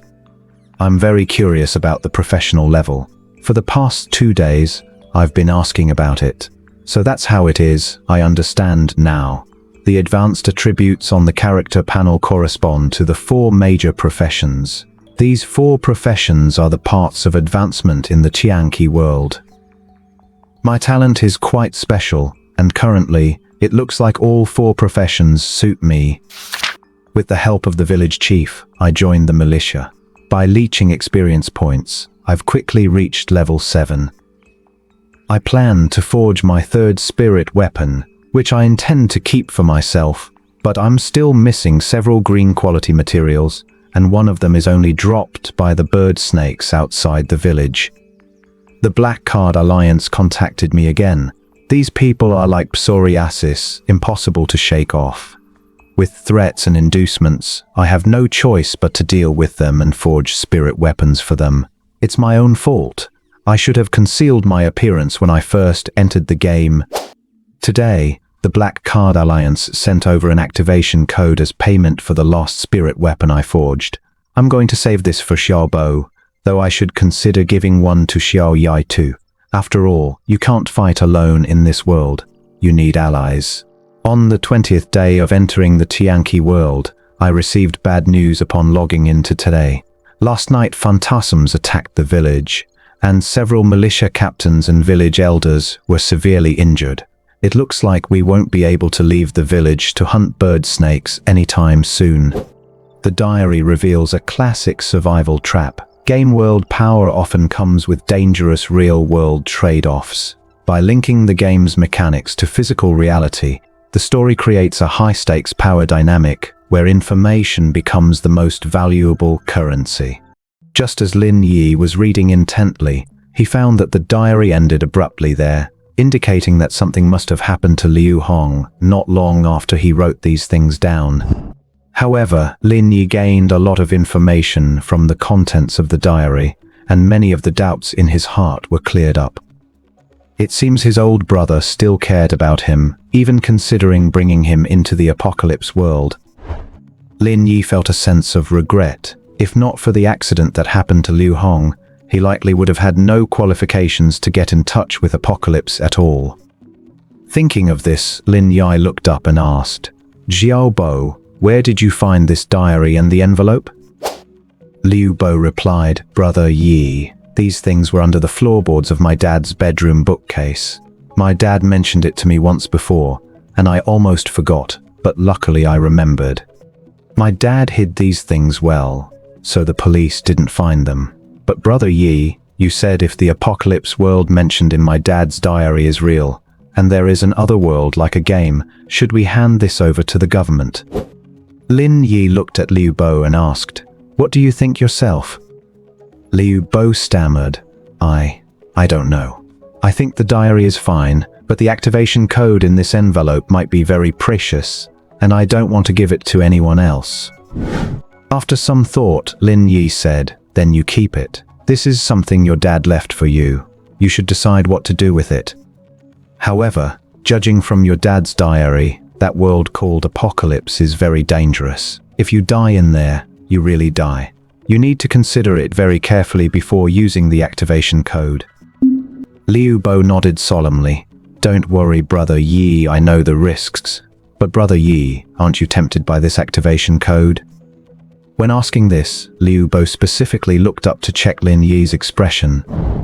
Lin Yi smiled, patted Liu Bo on the shoulder and said, "This is something your dad left for you. So even if I wanted it, there's nothing I can do. Besides, if that world is as dangerous as your dad said, I don't think this activation code is such a good thing either." Seeing that Lin Yi didn't seem to covet the white activation code, Liu Bo smiled immediately and said, "Don't worry, Brother Yi. If I make a name for myself in that world, I'll get you an activation code too, and then the two of us brothers can develop in that world together." Lin Yi also smiled and said, "All right, it's a deal. But you must tell me if you encounter any dangerous situations in that world. Your brother Yi is an old-school veteran player with experience in all types of games. I'll be able to offer you some help." "I know, Brother Yi. I'll surely be needing your help in the future." After leaving Liu Bo's place, Lin Yi pushed his thoughts aside and headed to the studio. There were more members at the studio today. Lin Yi took a quick look around, and after assigning tasks to everyone, found an excuse to return home. The diary Liu Hong left behind was very useful, and Lin Yi summarized a lot of information from it. First, the Apocalypse game does indeed have many novice villages, and new players arrive in each village periodically. However, villages like Gutan and Dai Yu seem to be very far apart, and it seems impossible to communicate between them until one reaches the professional level. Second, leveling up in the game is very important. Each level increase provides a large number of attribute points, but at present, one cannot level up simply by taking quests. Only by killing monsters can one do so. In Liu Hong's diary, two types of monsters are mainly recorded. One type is the demon class, and the other is the ghost spirit class that likes to come out at night. The former has a physical form, is bloodthirsty and cruel, and loves to feed on humans, while the latter is basically ethereal and illusory, like a phantom killing people invisibly. Lin Yi felt that the ghost demon he encountered yesterday was a type of demon. Third, one reaches the professional level after level 10, but what exactly the professional level is, and which classes can be chosen is not described in the diary. Perhaps Biku Hong did not want to leave such important information in his notes. However, since Liu Hong obtained information about the professional level through their Dayu village chief, it means that once you gain a certain status in the novice village, it is quite easy to get relevant information from high-ranking personnel. Of course, Lin Yi is in no rush regarding information about the professional level, as he is currently only level 1 and still a long way from level 10. Fourth, one still cannot easily reveal their identity in reality. Just like when Liu Hong exposed his, he was targeted by something called the Black Card Alliance and even threatened into making a deal. Fifth, judging from the diary, Liu Hong seemed to have a special talent for forging. It was precisely because of this talent that he was able to forge spirit artifacts and was taken on as an apprentice by the village chief. Lin Yi thought of his own universal talent. If he and Liu Hong had the same activation code, would Liu Hong have possessed the same talent? As for the forging talent, it was a precious talent Liu Hong randomly obtained from the universal talent and then solidified. If that is really the case, then it is clear that the invitation codes have different tiers. Liu Hong's golden invitation code might be very precious, while the one he left for his son Liu Bo was a regular activation code. In that case, Lin Yi needs to ensure that information about him obtaining Liu Hong's invitation code does not leak out. Otherwise, it might just be the government that targets him, but that Black Card Alliance would also come after him. Thinking of this, Lin Yi felt that he shouldn't spend large chunks of time in the apocalypse world recently. If he disappears from reality for a long time and others cannot contact him, Lin Yi would inevitably face suspicion from others. Lin Yi's deduction about tiered activation codes reveals a classic gaming power imbalance.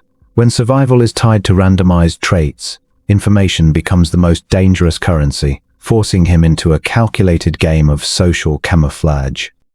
As for his progress in the apocalypse world, Lin Yi felt there was no need to rush. His universal talent currently only has a white tier talent solidified. Although this talent saved his life yesterday, a white tier talent is, after all, still a white tier talent, and doesn't offer much room for growth. If time permits, Lin Yi feels he doesn't need to rush into so-called monster grinding for levels in the early stages. As long as his universal talent can solidify an excellent tier talent next, he won't have to worry about his development in the apocalypse world. Of course, he wouldn't waste the 6 hours he is allowed to spend in the apocalypse world each day, but he shouldn't log in too consistently, lest he attract unwanted attention. Thinking of this, Lin Yi didn't rush back into the apocalypse world. Instead, he returned to his studio to continue urging his employees to grind for gold. It wasn't until his lunch break that Lin Yi found an excuse to slip into the apocalypse world. After appearing near the woodcutter Gu Yongqiang's house, Lin Yi took on another firewood chopping quest from him and headed to the woods behind the mountain to chop logs. Logging is exhausting work, and even with his attributes boosted by the unusual bones talent, he couldn't sustain long periods of manual labor. Fortunately, thanks to yesterday's experience in gathering firewood, Lin Yi managed to collect a bundle of wood in just over an hour today. After submitting the quest and receiving 10 copper coins, he found a shady spot to eat his pancake, washed down with some well water. During his spare time, Lin Yi tried to roll for a new talent using his universal talent ability. The universal talent refreshes every morning at midnight, with each refresh randomly pulling a talent from the talent database. However, since his unusual bones talent was already solidified, for the next 3 days, even if Lin Yi rolled a good talent, he could only look at it, he wouldn't be able to solidify it. Ding! You have rolled the white tier talent. Frail but fortunate. Frail but fortunate, white tier talent. The holder permanently loses 3 points of constitution, but their chance of encountering good luck increases. Lin Yi raised an eyebrow upon seeing this talent. This white tier talent turned out to be a mix of both debuffs and buffs, reducing his stats in exchange for luck. It's a good thing he didn't roll this frail but fortunate talent yesterday, or he likely would have died on the spot under the claws of that ghost monster. After rolling the talent, Lin Yi didn't linger and logged out immediately. At this moment, beneath the dilapidated city wall outside Duton village, blood soaked into the soil and grass, on the ground lay 2 carcasses of wolf-like monsters, along with 3 militiamen wailing in pain. Clearly, a fierce battle had taken place here not long ago. A team member inspected the wounds and frowned. Captain Gu Hai is alright, his wounds aren't serious. But Gu Yuan and Gu King have sustained internal organ damage from the heart-devouring wolves. If they don't get medicine, I'm afraid they won't live through the night. The man addressed as Captain was a young man in his 30s with refined features, a tall build, and a resolute expression. His name is Gu Chenghu, the second captain of the Guten village militia, primarily responsible for the defense of the village's east and west walls. Because too many monsters had been sneaking into the village lately, he had specifically arranged for the outside defense today, hoping to clear out nearby small monsters. But he hadn't expected that just past midday, 2 level 9 heart-devouring wolves would leap over the traps outside the wall and charge directly at his militia squad. For a level 9 heart-devouring wolf, even with his spiritual weapon, it took his full effort to handle just one, let alone facing 2 highly intelligent ones that knew how to coordinate their attacks. Fortunately, his militia squad was no slouch, with several members being formidable level 7 or 8 fighters. With the team members creating openings, he finally managed to slay one of the heart-devouring wolves, and together they finished off the remaining one. Though they won, his militia team suffered heavy losses. Gu Chenghu looked at the men, his voice deep and firm. "Don't worry, we'll take them back for treatment soon. With the 3 elders present, the 3 of them won't be in mortal danger." A member worriedly said, "Captain, this can't go on. Monster attacks have become more frequent lately. I've heard that not just our second squad, but the first, third, and fourth squads have all lost significant manpower. If this continues, we won't even have enough men to guard the city walls." As he spoke, other members who had just survived the deadly battle echoed in agreement. "Exactly, Captain. Our second squad already had the fewest members, and now we've lost Gu King and Gu Yuan. How are we supposed to fend off those monsters outside the village?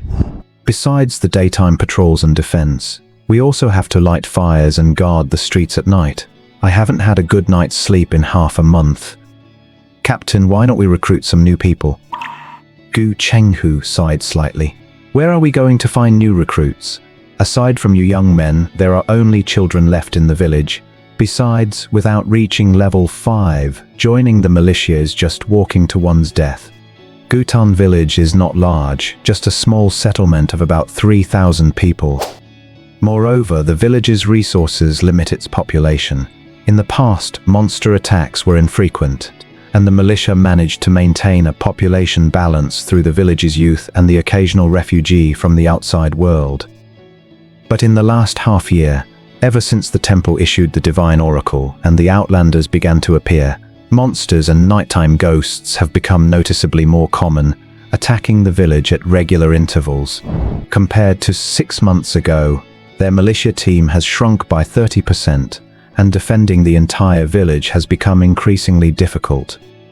At this point, one member suggested, "Captain, why don't we recruit some outlanders? I've heard there are a few outlanders in the village with good character recently. If we could train them." Hearing the mention of recruiting outlanders, a member immediately retorted, "Outlanders? Old Shan, have you lost your mind? Our second squad has a strict policy against recruiting outlanders. Have you forgotten? It was that outlander named Long Haixen who messed around with ghosts in the village, causing the village to be attacked at night. Even an elder almost died that night. After that incident, our entire second squad was punished with a month's worth of reduced rations. If we had those rations, I would have reached level 7 and awakened a constitution talent by now." The proposer Gu Shan glared at him and said, "Hey Gu Xiaoliu, don't paint everyone with the same brush. There are good and bad outlanders. Besides, they are different from us. They can level up just by killing monsters, and they can be trained in a short time. Plus, the monsters they kill drop high-quality materials. I heard that the third squad's captain, Gu Man, loves taking outlanders monster hunting. In just 1 week, he's used them to gather enough materials to forge spiritual weapons. I'm afraid before long, he'll have his second spiritual weapon and end up replacing us." Gu Xiaoliu sneered, "Replacing our squad? Gu Shan, don't think I don't know your game. There's an outlander living near your place recently. Is he the one who wants to join the militia? I bet you've already taken bribes from him." Upon hearing this, Gu Shan shouted angrily, "Go to hell, Gu Xiaoliu. You're making false accusations." Seeing that the two were about to fight, Gu Chenghu frowned and shouted, "Shut up. Both of you, stop arguing." Gu Chenghu held significant authority in the militia. When he raised his voice, the members dared not make a sound and quickly fell silent. Only Gu Shan and Gu Zhaoliu stood there with red faces and bulging eyes, staring each other down, neither willing to back down. Gu Chenghu sighed inwardly. He was well aware of the advantages and benefits of Outlanders, but their second squad had recruited several in the past, and most were arrogant, disobedient, and prone to acting on their own initiative. They often caused big trouble before they could be fully trained. Especially that Long Sinhai, who had secretly researched ghosts in the village, leading to an attack by a professional tier ghost on Gutan village. Who knows how many people died that night? Not only did the militia suffer heavy losses, but 2 of the 3 village elders were also severely injured. Thinking about that incident still sent shivers down his spine. If it hadn't been for Elder Gu He using the temple to suppress the ghost, the entire Gutan village would likely have been wiped out and turned into a lifeless, ghost-ridden wasteland. It was precisely because of that incident that Gu Chenghu had been against letting Outlanders join the militia. But now, it seemed their second squad really did need fresh recruits, and with the few available youths in the village, choosing Outlanders for the militia was indeed a viable option. The village's prejudice against players highlights a classic psychological defense mechanism, internalizing collective trauma to avoid risk. But in a game, adaptability is the only way to scale your survival. Will the team ignore the data-backed growth of players to stay safe, or sacrifice their pride for long-term power? In the evening, after returning to his apartment from the studio, Lin Yi logged into the apocalypse world once again. He had already logged in several times during his spare time today, completing 2 woodcutting tasks. Perhaps having gained Gu Yongqiang's favor after submitting several tasks, Gu Yongqiang assigned Lin Yi a new one. You don't have a place to stay in Gutan village yet. You can use that wood in the courtyard for your living quarters. However, since my legs are not in good shape, I need you to help me carry 2 buckets of well water from the east side of the village every morning. Ding! Gu Yongqiang of Gutan village has issued you a daily task. Complete the water-carrying task to obtain the right to reside in the woodshed. From Liu Hong's diary, Lin Yi knew how dangerous the apocalypse world was at night. If he chose to log in after dark, it was essential to have a shelter. He had seen the woodshed Gu Yongqiang mentioned. Although it was small and dirty, it had a wooden bed where he could rest, so it counted as a place to stay. Thank you, Brother Gu. Don't worry, I'll go carry the water first thing tomorrow morning. Gu Yongqiang nodded, satisfied with Lin Yi's attitude, and subsequently brought him some clean bedding and sheets. The bedding and sheets were washed until they were almost faded. They clearly had been in use for over a decade, yet they looked clean and still smelled of soap. Lin Yi couldn't help but nod. This Brother Gu was quite a decent person. However, besides slowly exploring the apocalypse world, his main reason for staying with Gu Yongqiang was to learn Gu's external skills. In Lin Yi's understanding, the external skills of the apocalypse world were essentially game skills. As far as Lin Yi knew, the sword techniques used by the militia captain Gu Man to deal with the ghost demon that day were external skills. At that time, Gu Man and the ghost demon were evenly matched. But once Gu Man used a spirit weapon to unleash an external skill, the ghost demon was defeated miserably and captured within a few moves. This demonstrated the significant boost that external skills provided to one's strength. Furthermore, Liu Hong's diary had mentioned external skill once, noting that they were rare, powerful treasures that could also be used in reality if one managed to master them. The sky began to dim. Lin Yi tidied up the small woodshed, and seeing that his online time was running low, he prepared to log off. However, just then, footsteps echoed through the dark courtyard, followed by the sound of conversation from Gu Yongqiang's room. Captain Yongqiang. Don't call me captain. My leg is crippled, so I haven't been your captain for a long time. But why are you, a kid who should be managing his second team, coming to me? Clearly, the newcomer was Gu Chenghu, captain of the militia's second team. The voices in the conversation gradually faded until Lin Yi could no longer hear anything, so he shook his head and logged off. Inside the house, the conversation continued. Gu Chenghu said, "Brother Yongqiang, I heard that a new awakened has arrived at your home. Was it recommended to you by the elder of Gu Township again?" Gu Yongqiang nodded. "That old man often does this. I'm used to it by now. This is already the third one this month." "Then what's the character and talent of this awakened like?" Gu Yongqiang asked in surprise. "Why? Is your militia team so short on people that even taking in a new awakened? And besides, didn't I hear that your second team doesn't take awakened?" "Well, Brother Yongqiang, to be honest with you, our second team lost 2 more men outside the city today. They likely won't be able to patrol or work for a while. Some members mentioned that awakened have been arriving in the village lately, so I thought I'd come and see if there was anyone suitable." "Not suitable. He only arrived 2 days ago. Going to your militia team would just be a death sentence for him. As for whether he'll be suitable later, I'll observe him for a bit more time." On the third day in the apocalypse world, Lin Yi logged in early. Before dawn, he carried 2 buckets of well water for Gu Yongqiang and then accepted a woodcutting task, heading to the mountain behind the courtyard to chop wood. During this time, Lin Yi also drew a random talent once. However, the talent this time was still a white tier talent. Lonely Star of Destiny, white talent. With this talent, you will encounter dangerous events several times more often than normal people, and those close to you will have an increased chance of meeting a tragic death. However, danger is accompanied by fortune. You have a certain probability of receiving rewards from fate amidst these crises. Undoubtedly, this was another garbage talent where the debuffs outweighed the buffs. There was absolutely no way Lin Yi would solidify this talent. However, judging from the fact that all talents drawn for 3 consecutive days were of white quality, getting a good talent would likely require time and a bit of luck. That day, Lin Yi stuck to his usual routine, working at the studio, liquidating the gold coins and equipment earned over the past few days, and paying the studio members their wages. During this time, Lin Yi also sent some messages to Liu Bo, but the kid was very slow to reply. Lin Yi guessed that Liu Bo might have already used his activation code to enter the apocalypse world.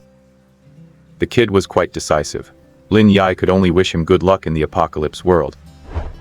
And so for 3 consecutive days, besides handling studio business during the day, Lin Yi spent his spare time exploring the apocalypse world. The longer he stayed in Gutan village, the more information Lin Yi collected.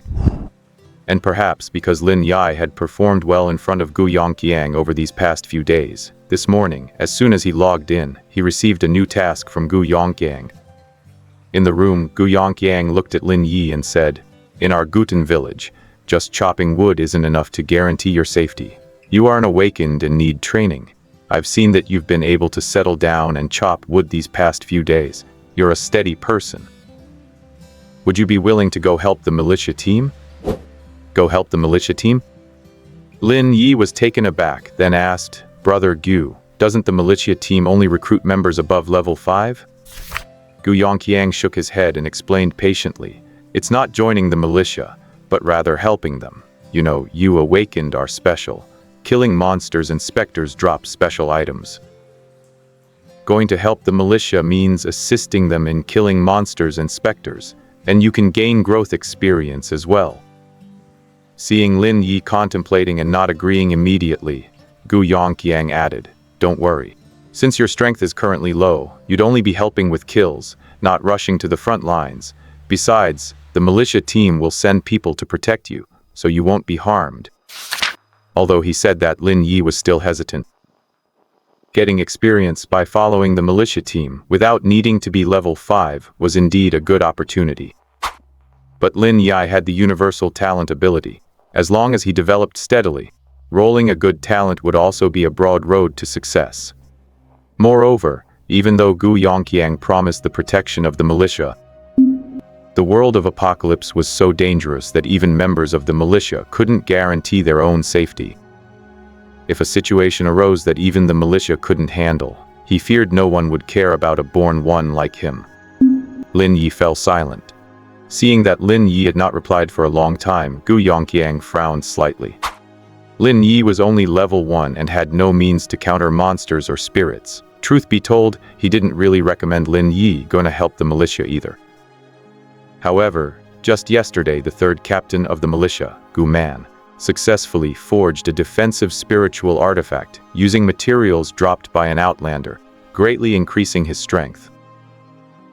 He even killed a level 10 phantom that tried to hide in the village that evening, earning a reward from the village elder. This feat made the other militia captains jealous, and they all wanted to follow Gu Man's example by taking fledglings out to hunt monsters for materials. Last night, the second squad captain, Gu Chenghu, came to him again with a plan to help spawns grow while farming materials together, provided that the spawns were of good character and worth the investment. Lin Yi's performance these past few days has been quite impressive. He has always been steady, calm, and composed. So Gu Yongqiang recommended Lin Yi to Gu Chenghu. But to his surprise, Lin Yi didn't seem to want to take the risk. Gu Yongqiang raised an eyebrow. This newcomer called Qingshen Bulao seemed a bit too cautious, which didn't match his impression of other newcomers. You know, he has come into contact with quite a few reborn recently, and these people have all shown extreme madness upon learning that their abilities can be brought back to their own world. Not only did they beg him to teach them external blade techniques, but they were also desperate to join the militia through his connections to hunt monsters. Why is the one before him so different? After a moment of thought, Gu Yongqiang said, "If you are willing to go, I can consider teaching you my set of external martial arts." External martial arts? Hearing this, Lin Yi's mind stirred. If the reward is substantial enough, he can certainly choose a more adventurous path. Brother Gu, what exactly is that external martial art of yours? The solar flame blade technique. I learned it 10 years ago in Tianshui City, and it is incredibly powerful. However, I once promised my master that I would only pass it on to someone with exceptional talent. If you can reach level 4 within half a month, I will teach it to you. Alright, Brother Gu, I agree to help the militia. Seeing Lin Yi agree so decisively, Gu Yongqiang shook his head with a smile. He had previously thought Lin Yi was a steady and hard-working born one, but it turns out he's the type who won't budge until he sees the bait. He wondered if recommending him to Gu Chenghu was the right choice. That afternoon, led by Gu Yongqiang, Lin Yi arrived at the barracks of the 2nd Militia Unit for the first time. The place was a courtyard with tiled houses, and many yang trees were planted in the yard. The yang tree is a species unique to the Apocalypse continent, with pale red bark and rare blood-red branches. Lin Yi noticed many scratches on the bark of the trees in the yard, though he did not know why. Noticing Lin Yi's gaze, Gu Yongqiang explained, "The sun tree is a special species. If you smear its sap on your eyes, you can see the aura of ghosts at night. Every militia barracks in Gutan village has these trees for nightly patrols, and the scent emitted by the sap also repels some ghosts." Lin Yi nodded, realizing that was it. Bro Yang. Just then, a few people walked out of the house. They were the members of the 2nd squad, led by Gu Chenghu. It was clear that the members of the 2nd squad held Gu Yongqiang in high regard. Gu Yongqiang nodded and said, "I have brought the person here, so I will leave him to you.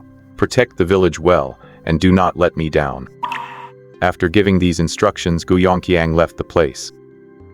Gu Chenghu looked Lin Yi up and down and asked, "Are you the one called Evergreen? Why did you pick such a strange name?" Lin Yi rubbed his nose. He had chosen the game name randomly, so naturally, it didn't fit the surname-based naming convention of Gutan village. "Captain Gu, you can just call me Qingshan." "Alright, Qingshan, follow me inside." Without further ado, Gu Chenghu led Lin Yi into the quarters. Once inside, Lin Yi realized there was another player there besides himself. Players had a different vibe compared to the people of Gutan village. Even wearing the same clothes, you could tell them apart at a glance. The man was wearing ordinary clothes with a leather bow hanging at his waist. He looked to be in his 30s and squinted his eyes when looking at people, as if he wore glasses in real life. He stepped forward, reached out his hand with a smile and said, "Little brother, what level are you?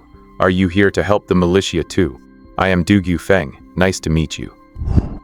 Lin Yi didn't feel intimidated and reached out his hand, saying, "Kingshan Bulao, a newcomer who just arrived in Gutan village." Du Gufeng laughed heartily and said, "Haha, rookies usually don't qualify to be here. Looks like you've got some good luck, brother Greenhill." "You're too kind." Lin Yi nodded and chimed in with a few polite remarks. Lin Yi still held a high level of vigilance toward other players in the apocalypse world. Before coming here, he had specifically used a piece of brown hemp cloth to cover his face, but it was pulled off by Gu Yongqiang on the way.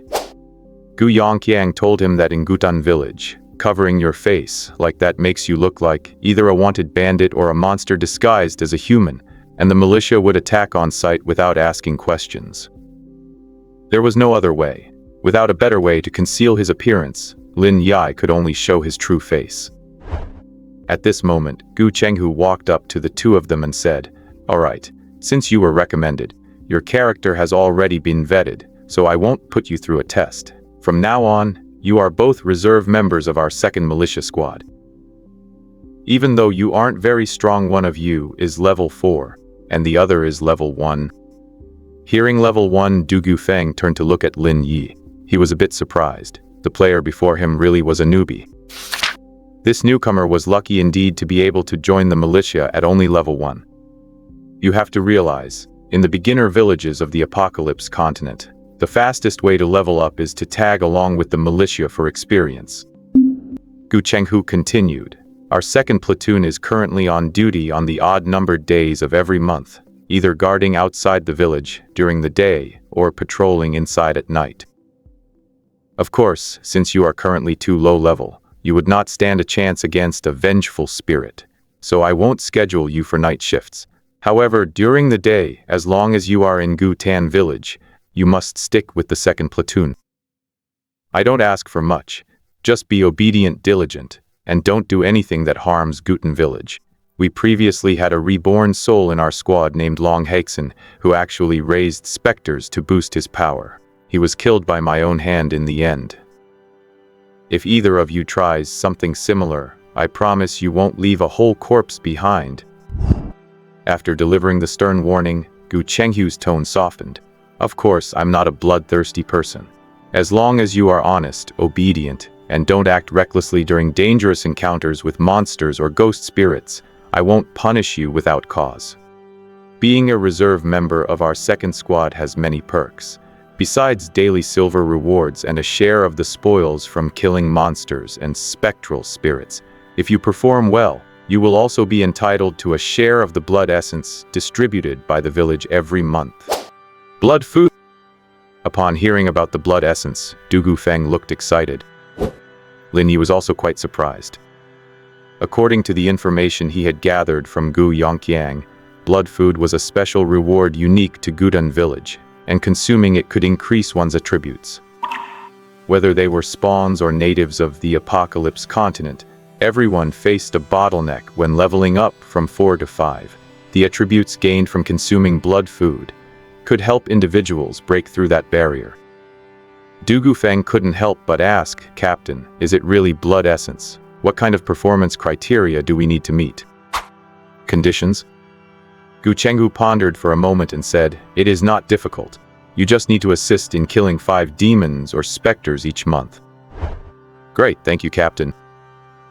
Du Gufeng was thrilled. He had been in the Apocalypse world for a month, but he was stuck at level 4 because his constitution attribute was too low to reach level 5. During this time, he had used all sorts of means to bribe Gu Shan, a member of the militia, just to join the team and get the blood food reward. Now that Gu Chenghu had promised him the blood food, how could he not be thrilled? Gu Chenghu was a man of action. After explaining the militia's rules to Lin Yi and Du Gufeng, he took them to get familiar with the patrol routes. Today is an even-numbered day, so the first and third squads are on duty. The captain of the first squad is Gu Lihai, the strongest person in Gutan village under the elders, and the second squad is led by me, Gu Chenghu. As he led the way, Gu Chenghu introduced the situation of the militia. Currently, Gutan village has 4 militia squads, each with about 20 people. The captain must be a level 10 expert with a weapon spirit, while squad members must be at least level 5, with most being skilled fighters at level 7 or 8. Arriving at the outer wall of Guten village, Gu Chenghu looked out at the wilderness and forests in the distance and explained, "The village nearest to us is Hexian village. It's about 50 miles away across 3 large mountains.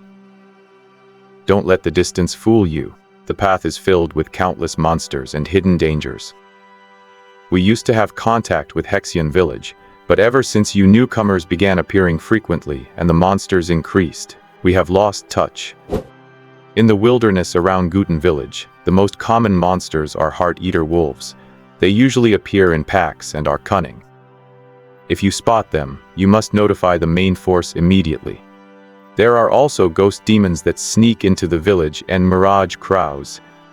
Gu Chenghu's throat went dry as he went on to introduce 7 or 8 other dangerous monsters near Gutan village. He not only carefully described the appearance and traits of these monsters, but also detailed their weaknesses. It had to be said, Lin Yi gained a lot. Joining the militia truly had its perks, allowing him to understand this apocalypse continent much faster. Alright, I have said everything that needs to be said. Do you two have any other questions? Gu Chenghu looked at Lin Yi and the other man. Lin Yi asked curiously, Captain, I heard Brother Gu mention Tianshui City before. I wonder what kind of place that is? Du Gufeng also leaned in curiously. Having been in Gutan village for so long, he had never even heard of Skywater City. Tianshui City? Brother Yongqiang actually told you about that. It seems he intends to teach you the Yanyan saber technique. Gu Chenghu smiled and continued, Tianshui City is a major city where humans gather, and it is the true pillar of support for our kind. According to the rules, all militia captains like us must travel to Tianshui City before taking office. However, the journey to Tianshui City is long and fraught with danger. Every trip requires a massive mobilization and must be made under the protection of the village chief and the elders. If you transcendent ones can reach the professional rank, perhaps you might have a chance to touch upon Tianshui City, but for now, don't think too much about it. At this point, Du Gufeng interjected, professional rank? Captain, how does one become a professional? Gu Chenghu glanced at him and said, I told you not to aim too high. I'm not even at the professional level myself, so why ask so many questions? Just focus on reaching level 10 first, then you can worry about the professional level. After being scolded, Du Gufeng didn't dare to ask any more. Lin Yi had plenty of questions himself, but seeing Gu Chenghu's impatient tone, he decided to stay silent. Seeing this, Gu Chenghu led the two of them back. Here are your uniforms. Tomorrow, our second squad is on perimeter duty outside the city. Discuss among yourselves when you will log in, and come find me at the city gate then. Gu Chenghu tossed 2 militia uniforms aside and left, leaving only Lin Yi and Du Gufeng in the room. This setup highlights a classic RPG progression mechanic, risk management versus reward optimization. By trading his safety for the Yang Flame Saber, Lin Yi shows that he understands the importance of leveraging NPC connections to bypass the grind. Du Gufeng looked at Lin Yi with curiosity. Brother Qingshan, are you really a newcomer? I'm level 1. How could my level be fake? After Lin Yi replied, he glanced at the militia uniform provided by Gu Chenghu and couldn't help but nod. The quality of this outfit was much better than the beginner clothes he was wearing. It didn't feel as rough to the touch. Seeing that Lin Yi didn't seem to want to elaborate on the subject, Du Gufeng smiled and said, Then it seems Brother Qingshan is no ordinary person. Looks like we'll be in the same militia squad from now on. Let's help each other and grow together. Sure, no problem. Although they hadn't spent much time together, Lin Yi didn't have a bad impression of Du Gufeng. Maintaining a good relationship might actually be useful in the future. After agreeing on their online time for the next day, Lin Yi parted ways with Du Gufeng and headed alone to a secluded willow tree by a pond in Gudan village. Seeing that there was no one around, Lin Yi took a shovel from his spatial backpack and began to dig in the soil beneath the willow tree. He had borrowed the shovel from Gu Yongqiang's house before heading out today. As for why he was here, it was because Lin Yi had happened to roll a new talent today, and it was a green tier talent related to treasure hunting. Treasure sense, green talent. You have a special ability to sense unclaimed treasures within a radius of 10 miles. Once activated, it can only be used again after 3 days. To be honest, ever since he fixed the white tier talent Amazing Physique, Lin Yi had only been rolling white tier talents in the talent space.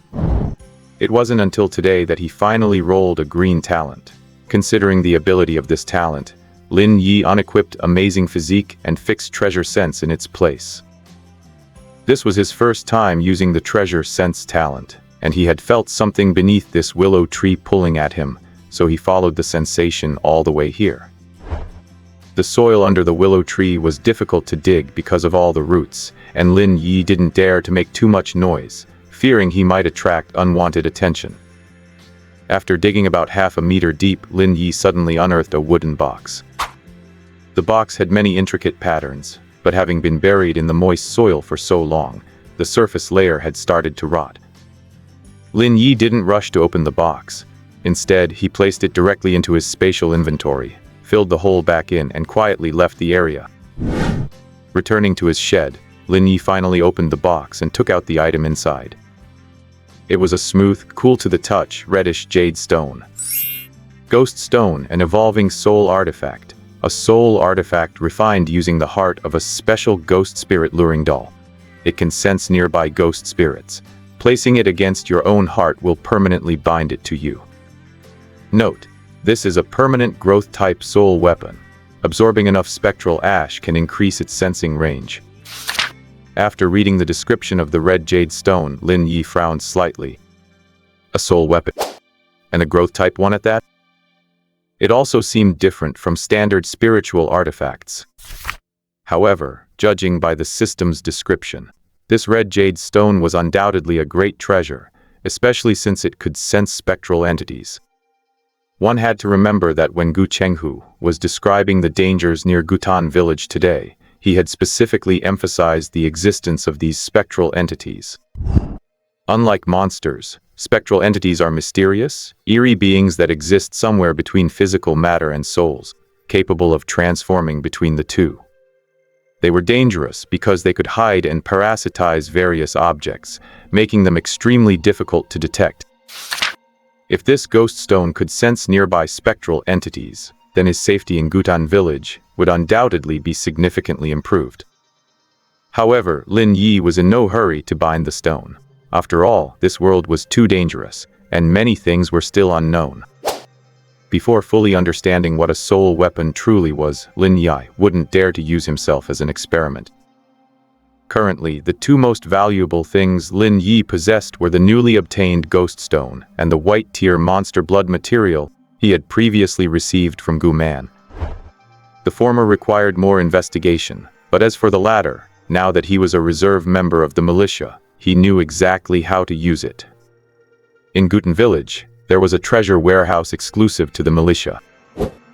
The warehouse was managed by Elder Gaiyuan, one of the 3 senior elders of Gutan village. Inside the warehouse, various extraordinary items could be exchanged for contribution points, which could then be used to trade for other needed items. Since Lin Yi was now practically a member of the militia, he could naturally go to the warehouse to trade for what he needed. Before heading over, Lin Yi had already learned that although his low-grade monster blood, white, was only a white tier material, it was dropped by very few high-level monsters and had versatile uses. Therefore, its value was quite high, worth 30 contribution points. Of course, Lin Yi had no idea what 30 points could actually buy. Following the directions given by squad leader Gu Chenghu, Lin Yi arrived at the core area of Gutan village.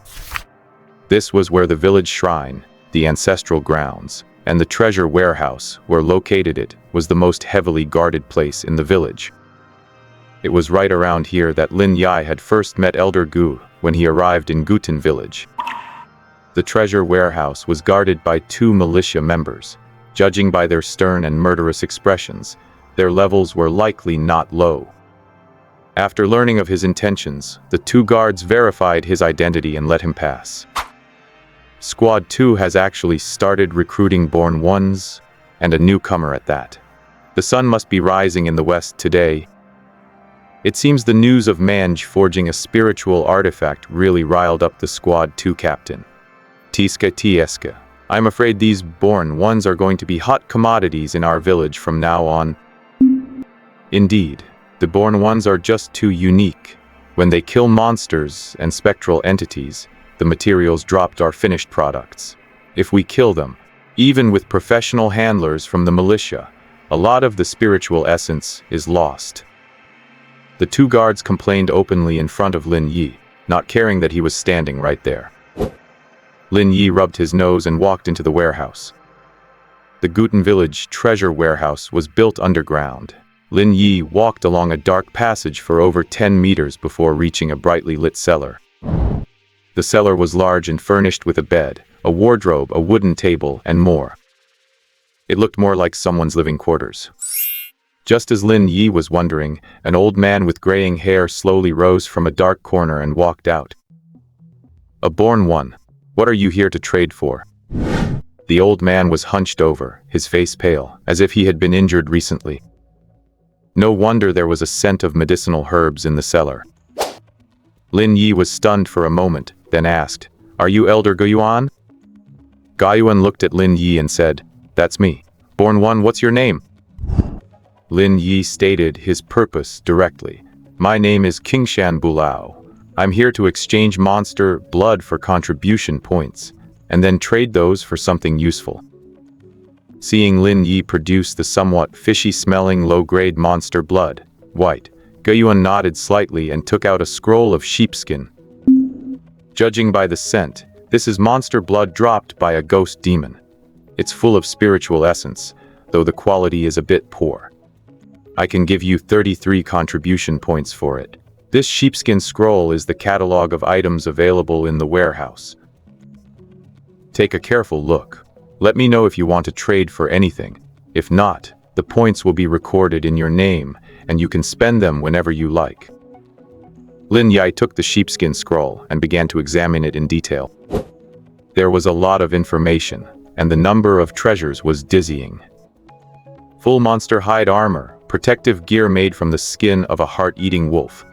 Durable and resistant to blades and swords, includes helmet, chest piece, etc. Not a spiritual artifact. Cost, 100 contribution points. Spirit fire candle, a candle containing divinity. When lit, it dispels darkness and has a repressive and repellent effect on spectral entities. Raw materials are special and rare. Cost, 150 contribution points. Copper coins, the currency used in the Tianshui City region, also accepted in Guten Village. 1 contribution point exchanges for 100 coins. Adamantine sword, a sword forged from special mineral metals. Extremely sharp, capable of cutting through the hides of most monsters. Not a spiritual artifact. Cost 350 contribution points. Red heart fruit, a spiritual fruit grown in the wilderness, requiring long-term infusion with monster blood to sprout and bear fruit. Consuming 1 provides a slight increase in strength. 1 point for born ones. It is hard to come by and must be gathered outside Guten Village. Currently 3 in stock, 300 points each. Spectral ash, basic material dropped upon the death of a spectral entity. 50 points per gram. The items on the sheepskin scroll were numerous, and many would be very useful to Lin Yi. Aside from the armor and the adamantine sword, what Lin Yi wanted most was the red heart fruit that could increase strength. Unfortunately, it required 300 points, which was far beyond his current reach. There weren't many items he could get for 33 points. As he continued down the list, he found some good options, specifically among the talismans. Defensive talisman, a magical charm personally crafted by the village chief. Crushing it creates a protective barrier lasting 2 seconds.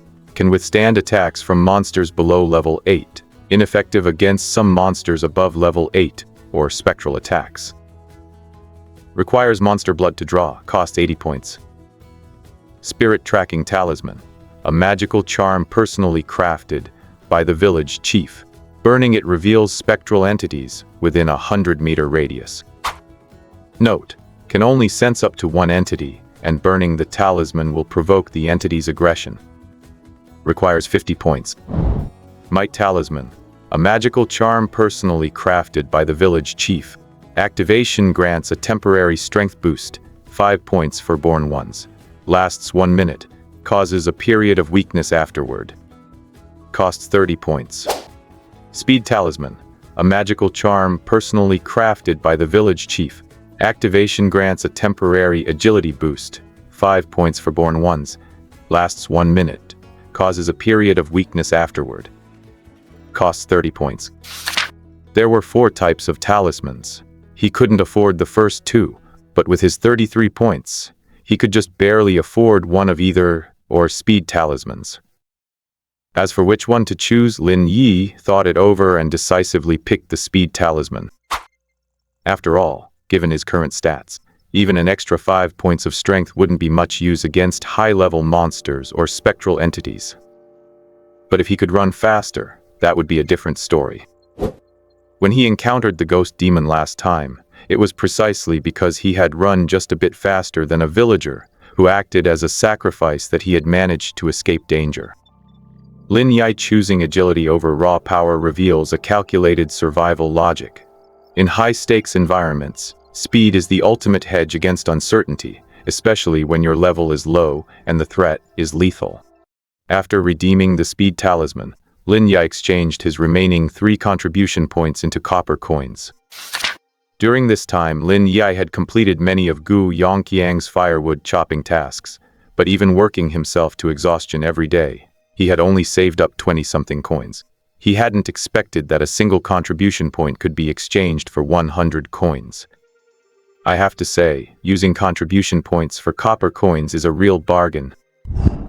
With these 300 coins, Lin Yi wouldn't need to rely on firewood chopping tasks to make money in the game anymore. He could finally trade those hard, dry pancakes and astringent well water for some decent food. Of course, 300 coins wouldn't last long. However, once he joined the militia, he would receive a daily subsidy of 20 coins plus a share of the dropped loot, so Lin Yi felt he wouldn't need to worry about money anymore. Before leaving the cellar treasury, Lin Yi casually asked Elder Gu Yuan what a soul tool was.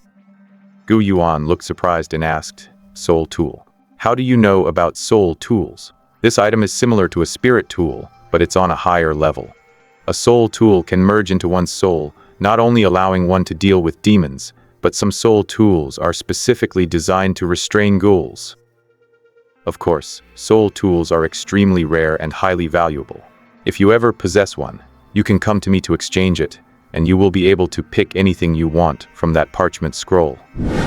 "You are joking, aren't you? How could I possibly own a soul tool? I just heard someone mention it and was curious enough to ask." Lin Yi's heart skipped a beat. He hadn't realized soul tools were so valuable.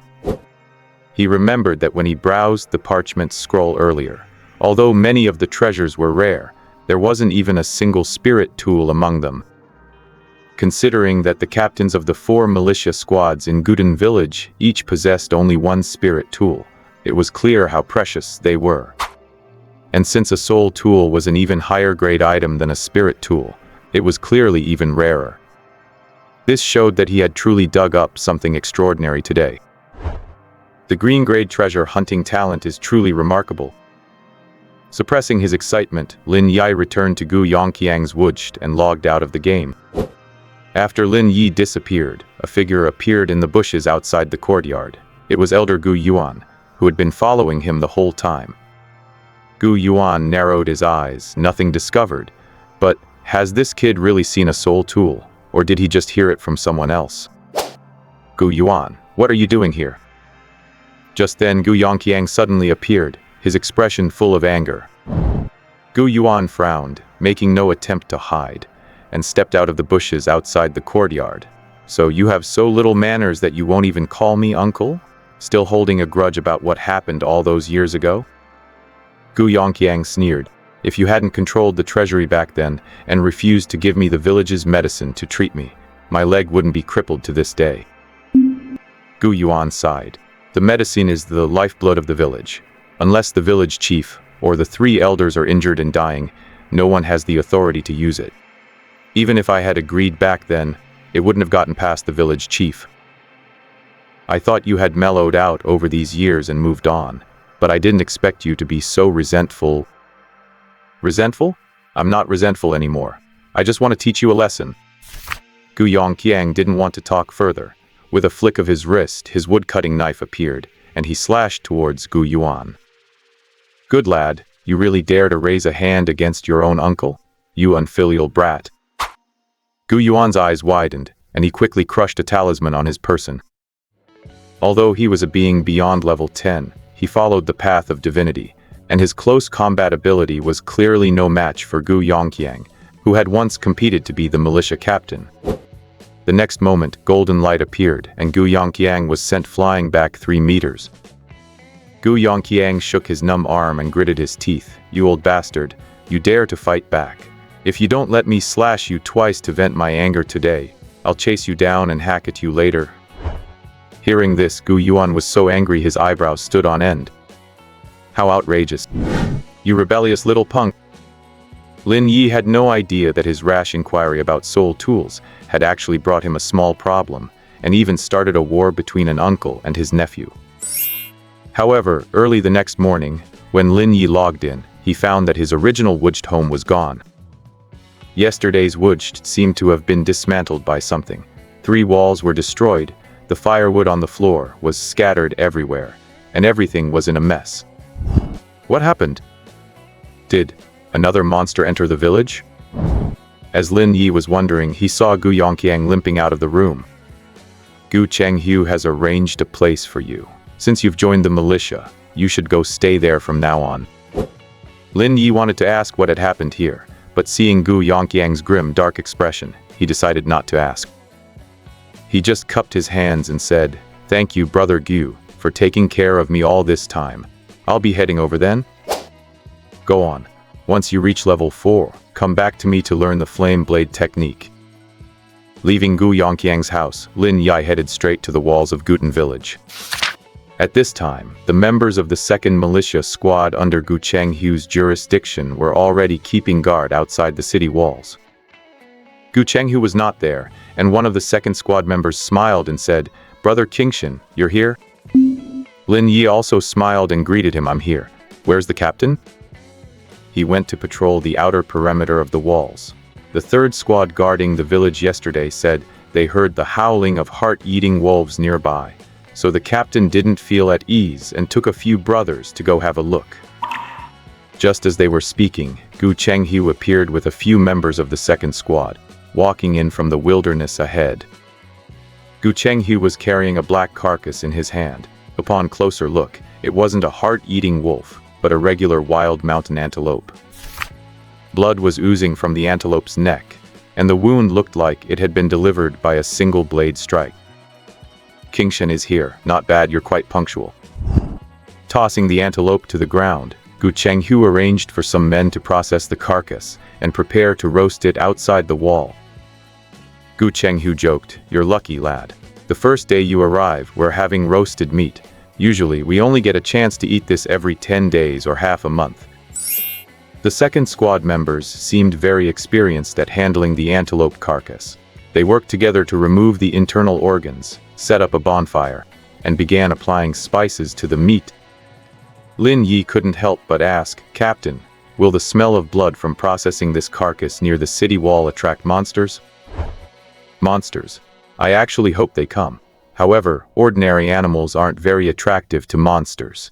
You should know that monsters only grow stronger by consuming human flesh and blood. Ordinary animal meat just fills their stomachs. Besides, the monsters near our Gutan village are very clever.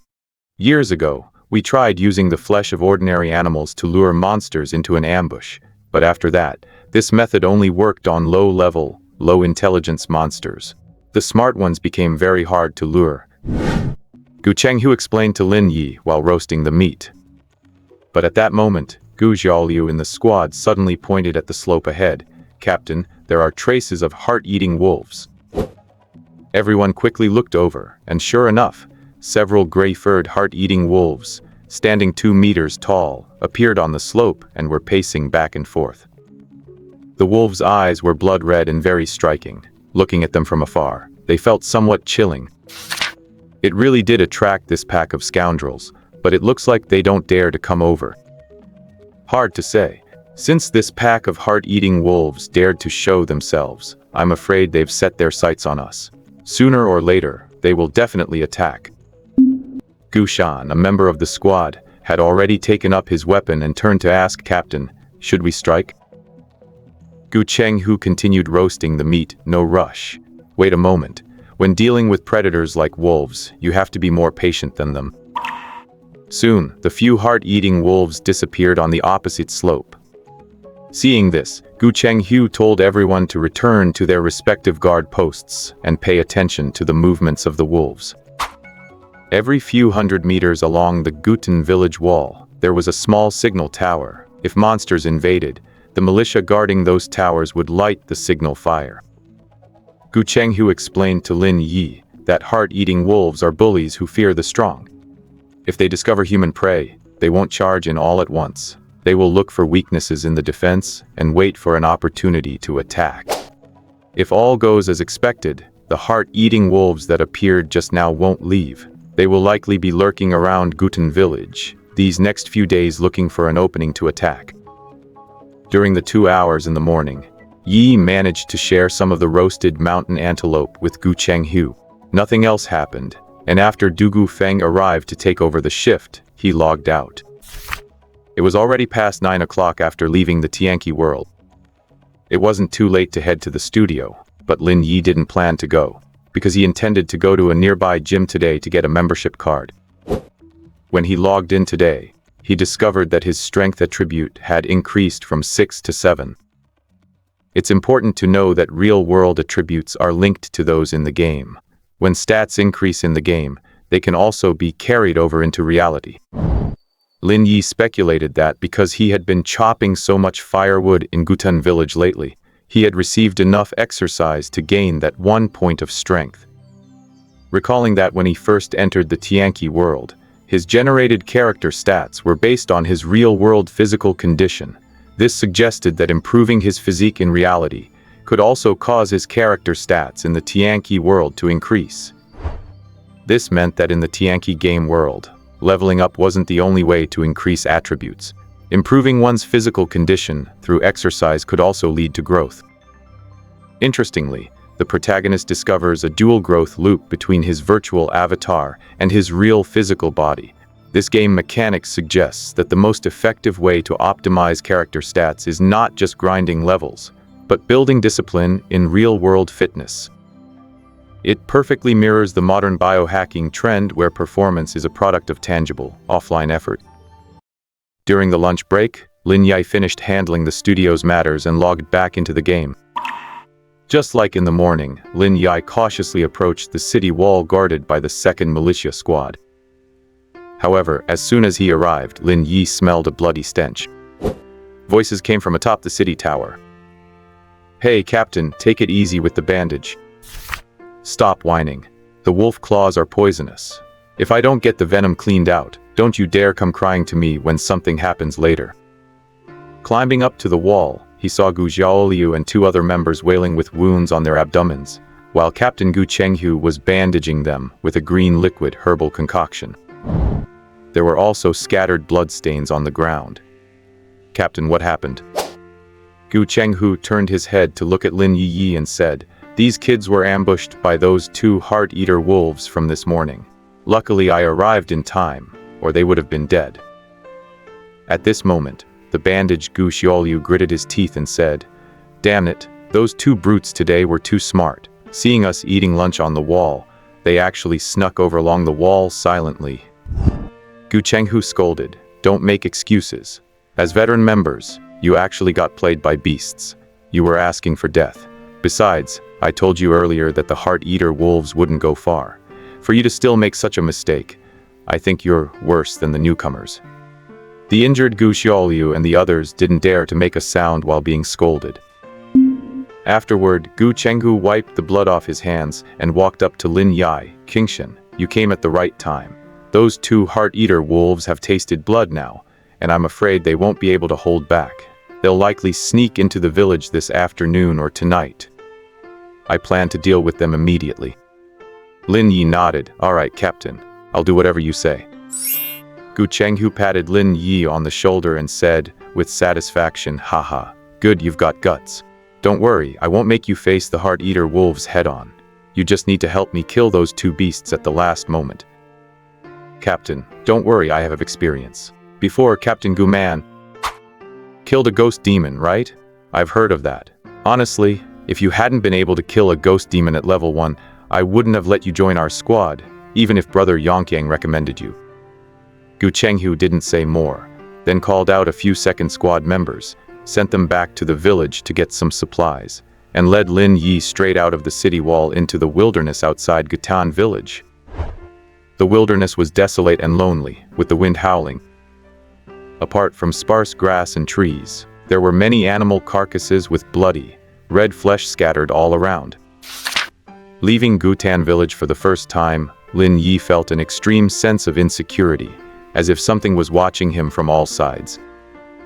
Gu Chenghu smiled when he saw this. Don't worry. I cleared this area a while ago. It's safe during the day. After walking about 500 meters, until the city wall behind them vanished behind a high slope, Gu Chenghu finally stopped. In front of them was a hollow wetland. The ground was sunken, and a large amount of animal carcasses were piled up there, with flies buzzing everywhere. Since it was high noon and the weather was hot, Lin Yi took a slight breath and felt a pungent stench of rot pierce his lungs, lingering for a long time. My god, that is fucking stinky. Gu Chenghu scanned the area and explained, this is a good spot. The terrain is sunken and there's a mud pit. If we can lure the heart-eater wolves here and ambush them from all sides, those two brutes won't be able to escape. Hearing this, Lin Yi asked doubtfully, Captain, those heart-eater wolves are smart, no less than humans. I'm afraid they won't be that easy to lure, right? I plan to use some bait they can't resist, but it requires taking some risks. Just then Gu Shan, who had returned to the village, came rushing over, panting while holding something tightly wrapped in oil paper. Captain, I got it. Elder Gu Yuan told you to be careful. In addition, he gave me a magic talisman just in case, saying he'll deduct the contribution points from you. That old geezer. Gu Chenghu swore and took the two items from Gu Shan. The magic talisman glowed with a faint, blood-red light. It was clearly a high-quality item, much better than the speed talisman Lin Yi had exchanged yesterday. As for the oil paper package, he opened it to reveal a lump of wriggling flesh. Lin Yi stepped closer, his eyes narrowing. Is this blood meat? To be honest, it looked rather disgusting, as if it had been cut from some living creature. Blood meat is important to humans, and it's also a rare treasure that monsters crave.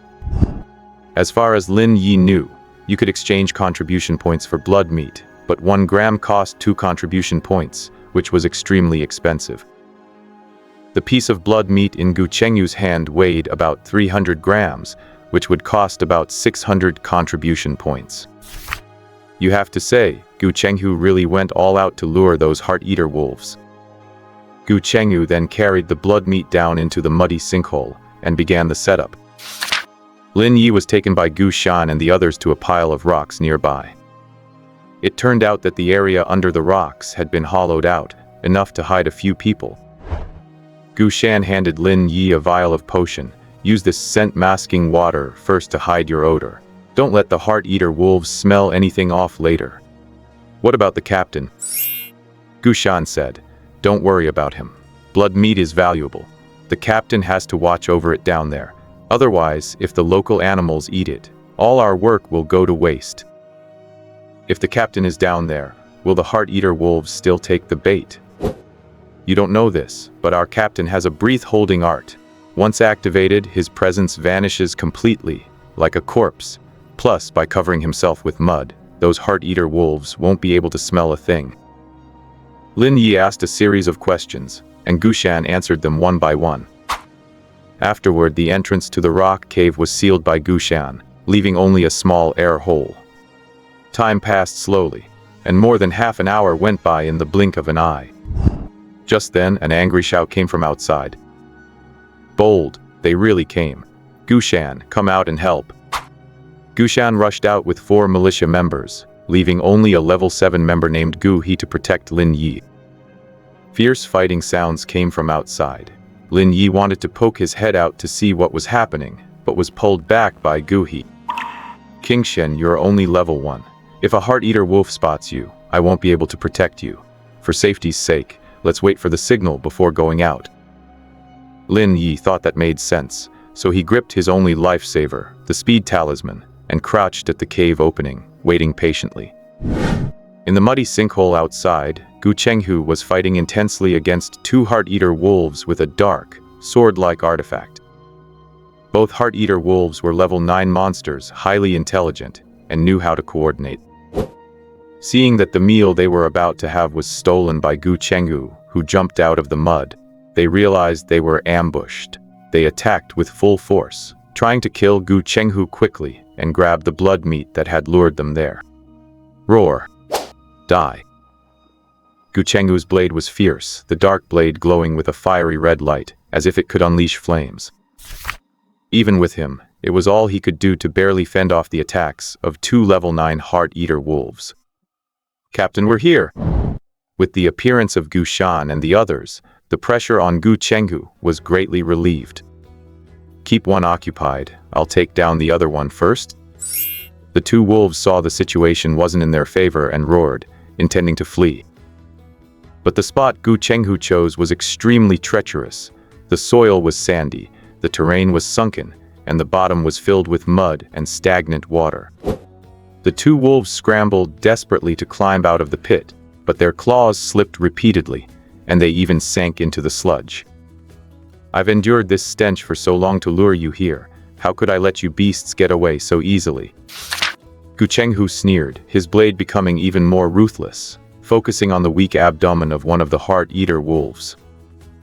In less than 2 minutes, Lin Yi, hiding in the cave, heard Gu Chenghu's call. King Shen, come out and help! Lin Yi quickly crawled out of the cave and saw Gu Shan and the others tying down a heart-eater wolf stuck in the mud. On the other side, Gu Chenghu stood with a blood-dripping blade, with the other wolf lying in a pool of blood at his feet. Lin Yi didn't dare waste time, quickly slid down the sandy pit, and hurried toward Gu Chenghu. Take the blade, strike near the wolf's neck! Lin Yi nodded and took the blood-stained dark blade. His arms sank suddenly. Lin Yi felt the blade was much heavier than Gu Man's Qingfeng longsword. Dragon Roar Blade, Artifact. A sharp weapon passed down through Gu Tan village for hundreds of years. Sharpness unrivaled, plus 10 strength. If tempered with dragon blood, the blade will become tougher and its power will double. Lin Yi glanced at the attributes of the Dragon Roar Blade, then lifted it with both hands and slashed down hard. The wolf's neck already had several gashes left by Gu Chenghu, and having been dealt a heavy blow to the abdomen, it was already on its last breath. Lin Yi aimed for one of the wounds and attacked with full force, finishing off the wolf, with blood spraying a meter high. Ding! You killed a level 9 heart-eater wolf, gained 70 experience points. The wolf's body at Gu Chenghu's feet vanished into light, and 2 items appeared. Heart-eater wolf heart, green. Rare material, contains concentrated vitality. Consuming it has a high chance to increase physical attributes, but a small chance of monsterization. Low-grade monster blood, white. Dropped by low-level monsters, contains chaotic monster energy, widely used. 2 drops, good luck. Gu Chenghu picked up the 2 items, looking slightly pleased. He handed them to Lin Yi, then took the Dragon Roar Blade and rushed toward the remaining heart-eater wolf. Seeing its companion dead, the last wolf abandoned the idea of fleeing and attacked Gu Shan and the others ferociously. Gu Chenghu arrived just in time to see the wolf knock back several people and pin a level 7 militia member to the ground, biting down savagely. Beast, you dare to commit violence in front of me. Gu Chenghu was furious, his blood energy surged, and the Dragon Roar Blade trembled slightly, making a sound like a dragon roaring. Flaming Sunsword Art! A 3-meter-long fiery red sword aura erupted and slashed hard across the wolf's green-furred back. Oh woo! The next moment, the wolf was sent flying several meters away, flesh and blood splattering through the air. King Shen, come here quickly. After suppressing the last wolf, Gu Chenggu urged Lin Yi to come over. Lin Yi, still lost in the memory of Gu Chenggu's sword art, immediately ran over. Taking the dragon roar blade, Lin Yi took a deep breath and slashed down again. Ding! You killed a level 9 Heart Eater wolf, gained 70 experience points. Afterward, 2 more items dropped. Heart Eater Wolf Manual, White, a guide recording the Heart Eater wolf race habits and weaknesses. Exclusive item for the born. Once used, you can permanently view the status, health, and other attributes of Heart Eater wolves. Monster Leg Bone, White, a leg bone dropped by a low-level monster, can be used to forge weapons or ground into powder for other purposes. 個性個的回遊ぐらいゼク的過程、暴露書き、作事的で地対比、両霊血食逆、両位タレダ暗視的、甘味治療高富省定定審査期清純走行、資月主狩り加藤者、加海快速正規施行全知知、夜義士新人続き八部伝列。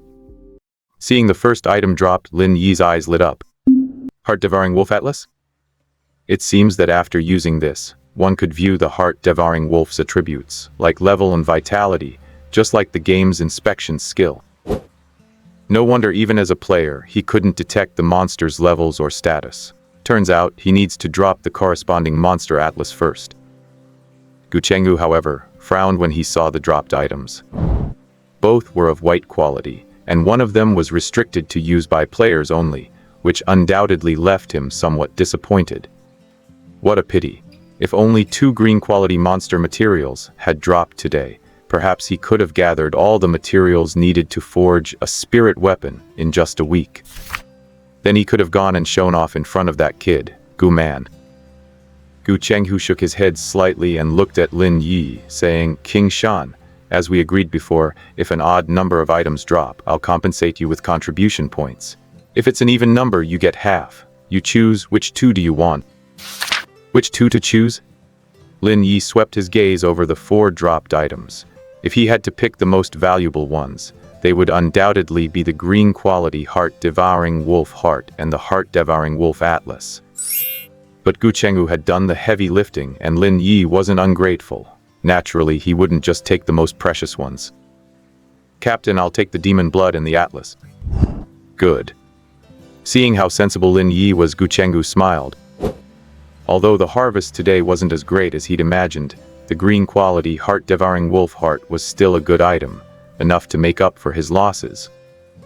Hearing that he got a split half, the other members of the militia looked at Lin Yi with envy. It's nice to be a player. You barely do anything and get 2 drops, while we work ourselves to death, and can't even get a single treasure. But without Lin Yi, even if they had gotten 2 intact Heart-Devouring Wolf carcasses, they wouldn't have been able to extract the materials from them. Because demon beasts are different from ordinary animals. After a demon beast dies, the lingering demonic energy in its body spreads rapidly, contaminating the whole corpse, and its essence gradually fades away. Unless there's a master who knows how to dissect demon beasts on site to slaughter and harvest immediately, one might barely be able to save 1 or 2 important organ materials. But in the entire Guten village, it's said that only the village chief has that skill. If there were no players, the militia would have struggled to slaughter the demon beast, only to end up with nothing. Therefore, the militia members didn't resent Lin Yi for getting a share. Instead, they had their own little schemes, thinking that next time they encounter a weak demon beast, they should bring Lin Yi along so they could all get some treasure. Gu Chenghu wrapped the remaining blood food in oil paper again. Seeing the injured member had already been bandaged, he waved his hand and said, "All right, it's not safe out here. Clean up, and let's head back to the village quickly." Lin Yi put the demon blood he obtained into his storage backpack and held the Heart-Devouring Wolf Atlas in his hand. Ding. Player Kingshan Bulao has discovered the Heart-Devouring Wolf Atlas. Do you wish to unseal it? After unsealing, the player will have the ability to inspect Heart-Devouring Wolf attributes. Unseal. The atlas in Lin Yi's hand then vanished in a beam of white light. After the atlas disappeared, Lin Yi himself didn't feel anything, and Gu Chenghu and the others weren't surprised. After all, players are different from them and are blessed by gods. However, Just as Lin Yi and the others climbed out of the crater, they heard something flying rapidly through the air in the distance. Gu Chenghu looked up, and his expression changed drastically. Not good, it's a mirage crow. It must have been attracted by the scent of the blood food I brought out. A mirage crow. Lin Yi's heart skipped a beat. That's a level 10 great demon. Although he hadn't seen one before, Gu Chenghu had introduced them earlier.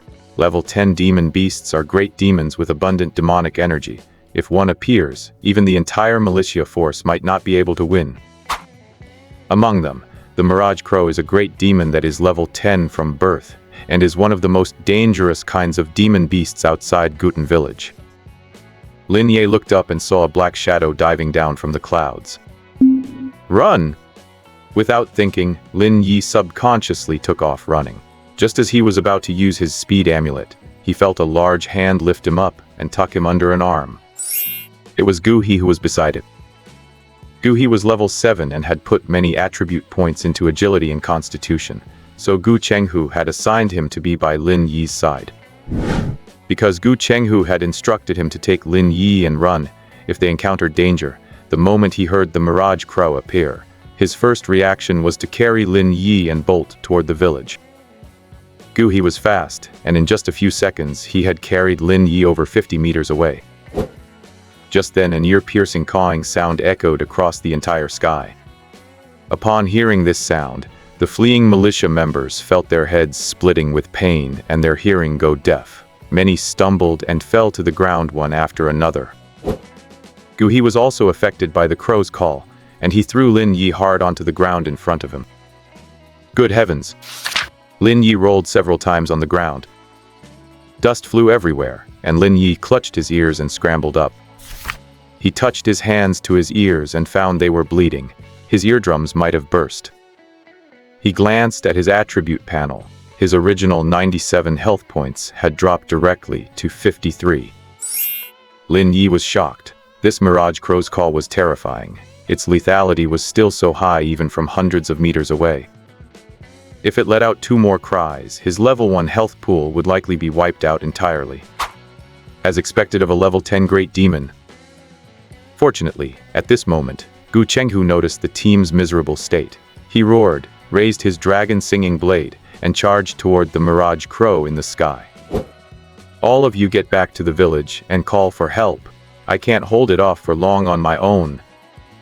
Under Gu Chenghu's shout, everyone quickly scrambled up and stumbled toward Guten Village. Soon Lin Yi and the others ran back onto the city walls. Looking from afar, Gu Chenghu was entangled with the Mirage Crow in the air on a small hillside. However, the Mirage Crow was using its flight advantage to push Gu Chenghu into continuous retreat. The Mirage Crow seemed to be after the blood food in Gu Chenghu's possession, repeatedly attacking the parcel on his back. Gu Shan, seeing this, shouted to the front, "Captain, just throw the blood food away." Although Gu Chenghu could hear him, he ignored the suggestion. The parcel on his back contained not only the blood food he had obtained on credit, but also the heart-devouring wolf heart he had just acquired. If he threw it all away, he'd probably lose his shirt today. However, a level 10 great demon was indeed hard to deal with. He was also a level 10 combatant, but he could only barely resist the Mirage Crow's attacks with his dragon-singing blade and exquisite sword techniques. Time passed. The Mirage Crow's attacks became more fierce. It also knew this was human territory, and if it stayed any longer, it might be in danger. Swoosh! At this moment, the sound of an arrow piercing through the air came from beside them. Lin Yi turned his head and saw a tall man wearing armor standing beside him. This man had loose hair, and a 2-meter-long giant bow in his hand was already drawn like a full moon. Swoosh! Another arrow shot out. The Mirage Crow in the sky dodged in a panic, only for the arrow to graze it, knocking off a few feathers. Captain Lin Yi! Captain is here. Our team captain is saved. Everyone cheered with joy. Lin Yi then realized that the person standing next to him was Gu Lihai, captain of the 1st Militia Team, and the strongest person in Gutan Village besides the village chief and the 3 elders. While everyone was surprised and delighted, Gu Lihai had already fired 5 arrows in quick succession. Each arrow was as fast as lightning, shooting straight at the Mirage Crow hundreds of meters away. The Mirage Crow was hit by one of the arrows and let out a mournful cry, flapping its wings to fly rapidly into the sky. Gu Lihai narrowed his eyes, drew his bow again, and said, "Chenghu, finish it, or it will be a constant threat. Rest assured, this villain won't get away." Having been attacked by the Mirage Crow for so long, Gu Chenghu had also built up a lot of fury. He pulled out the blood-red divine talisman that Gu Shan had brought earlier and projected it into the sky. The blood-red divine talisman burst into a brilliant light, radiating red rays like a small sun. Illuminated by the red light at close range, the Mirage Crow shrieked as its whole body seemed to be scorched, falling from the sky. This was the demon-shattering divine talisman, one of the talismans with the highest lethality against demon beasts in Guten village. Even Elder Gu Yuan could only make 2 of them a month. If Gu Lihai hadn't come to help, allowing the 2 of them to kill the Mirage Crow with the help of the talisman, Gu Chenghu wouldn't have wanted to use this one. In the next moment, Gu Chenghu lifted his dragon-singing blade and swung it with all his might. Splat! The Mirage Crow's dark brown feathers were like steel. The blade only cut halfway through. At this moment, an arrow from Gu Lihai arrived from afar, piercing through the Mirage Crow's wing. "Kid, I'm taking you to slay a demon." Seeing that the Mirage Crow was a sure kill and had no chance of escaping, Gu Lihai, who was on the wall, grabbed Lin Yi and leaped downward. Good heavens! Lin Yi wasn't even prepared before he was brought into the battlefield by Gu Lihai. At this time, the Mirage Crow on the ground was soaked in blood, with several blade wounds on its abdomen from Gu Chenghu's earlier strikes. Gu Lihai narrowed his eyes, drew his bow at close range, and shot an arrow that severed the Mirage Crow's throat. Having suffered so many grievous wounds, the once arrogant Mirage Crow was now like a dead dog dying. Gu Chenghu finally breathed a sigh of relief and said, "Lihai, it's a good thing you arrived in time, otherwise I'm afraid I would have been done for. You had the demon-shattering divine talisman, but were too reluctant to use it. Who's to blame for that?" Divine talismans are all bought on credit. It's best not to use them if you can help it. But we've had a great harvest today besides those 2 heart-devouring wolves earlier. I didn't expect us to kill a great demon as well. As he spoke, Gu Chenghu handed his dragon-singing blade to Lin Yi.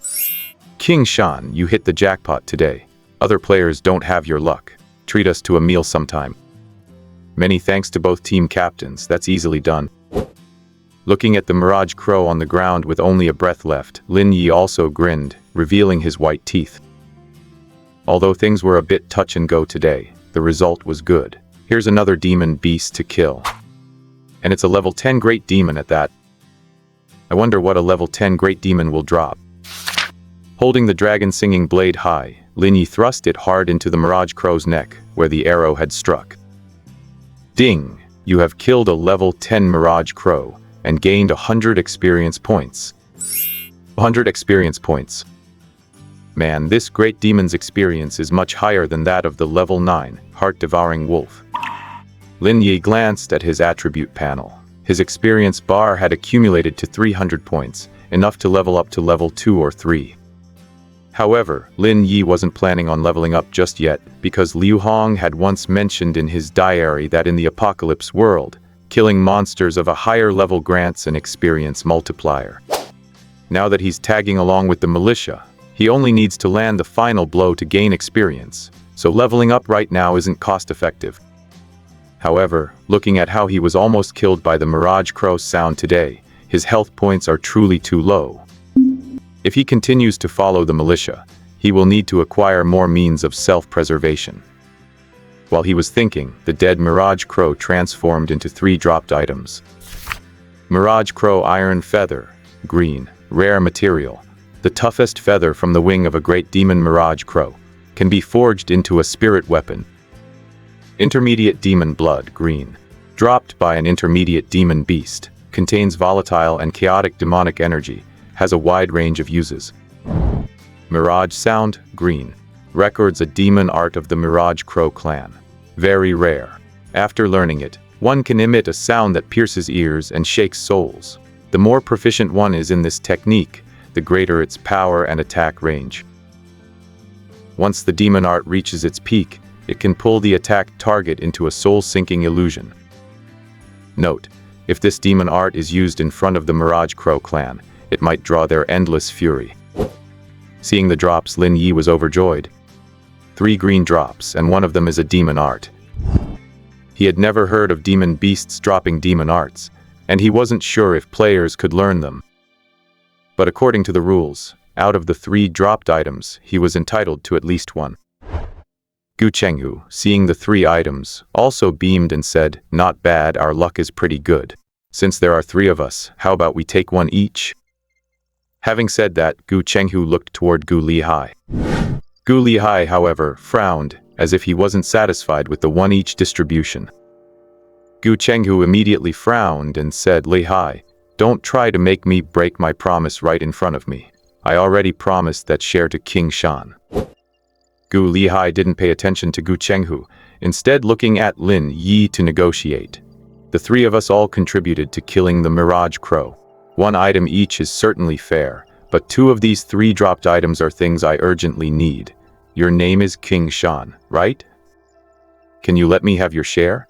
I can give you some compensation. Compensate? Lin Yi frowned and pondered. He also wanted these 3 items, especially the demon art Mirage Sound. It looked like it had high value. Noticing Lin Yi's gaze, Gu Lihai hesitantly asked, "Are you wanting the demon art?" Lin Yi nodded and said, "Yes, Captain. I don't know what a demon art is. Can we players use it?" Gu Lihai replied, "You can. The price is quite high. Demon arts are the same as our human external arts, just exclusive abilities for demon beasts. If we humans want to unleash a demon art, we generally need double the vitality. And if you use demon arts too much, you'll gradually become demonized and eventually end up neither human nor demon. You are currently only level 1 and shouldn't have learned any external arts yet. How about this? You waive your right to this distribution, join our first team, and I can teach you my external art directly." Hearing this, Gu Chenghu couldn't sit still. "Hey Lihai, don't go poaching people right in front of me. We only have 2 players in our team. If you take him, what am I supposed to do? Besides, brother Yongqiang once promised King Shan that once he reached level 4, he would be taught the fiery sunblade technique." Having heard this, Gu Lihai looked at Lin Yi and said, "The fiery sunblade technique is indeed not bad, but the external art I teach is a green quality archery technique, which is even better than the fiery sunblade technique. In terms of quality, it can also compensate for the Mirage Sound demon art you want." This. Seeing Lin Yi still somewhat indecisive, Gu Lihai raised the stakes again. "Besides that, I see you're missing a weapon. I once used a bear tendon longbow. Although it's not a spirit weapon, it's a weapon of significant value. If you agree to my offer, in addition to my archery technique, I'll give you the bear tendon longbow as well. Of course, whether you choose to switch militia teams is entirely up to you." Hearing this, Lin Yi was truly tempted. This scene perfectly illustrates the opportunity cost in strategic growth. By choosing between a rare ability and a long-term mentorship, Lin Yi isn't just picking loot. He is navigating the complex networking and resource allocation inherent in high-stakes professional environments. A green tier external technique, and it even comes with a good bow. If this sorcery really has a huge price to pay, as Gu Lihai says, then trading with him is a huge win for me. Glancing at Gu Chenghu, Lin Yi thought for a moment and said, "Captain, I agree to the trade, but about the external technique you mentioned, it takes quite a long time to teach an external technique, and I don't have the time to tutor you. However, I have the original manual, which you reincarnators can use directly." Gu Chenghu exclaimed in shock, "The original manual? Lihai, how could you be willing to part with the original? If King Shan learns it, the manual will disappear." Gu Lihai just smiled and said, "This sorcery Mirage Sound is also an original manual. 1 for 1, nobody loses." After reaching an agreement with Lin Yi, Gu Lihai took the Mirage Crow Iron Feathers and the green tier Mirage Sound, while leaving the intermediate Demon Blood for Gu Chenghu. Returning to the militia's living quarters, Lin Yi spread out his bedding and luggage, then took out the green-tier external technique manual Gu Lihai had given him. It was an old-looking book that felt like it had been around for many years. Judging by the handwriting, it seemed to have been copied stroke by stroke. Heavenly Star Archery, Green Tier, a rare human external technique created through enlightenment from the stars in the sky.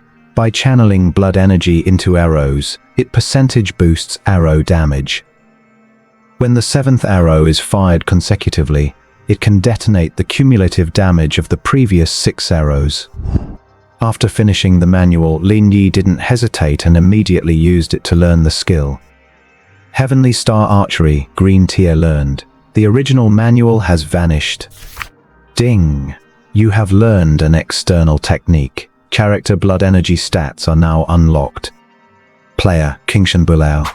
Status, minor internal injuries. Numbers and 7. Gendale. Level 83. EX 300. Society 7800. Strength 7. Normal male is 10. Affects physical damage, max weapon weight capacity, etc. Constitution 8. Normal male is 10. Affects max HP regeneration, base resilience, etc.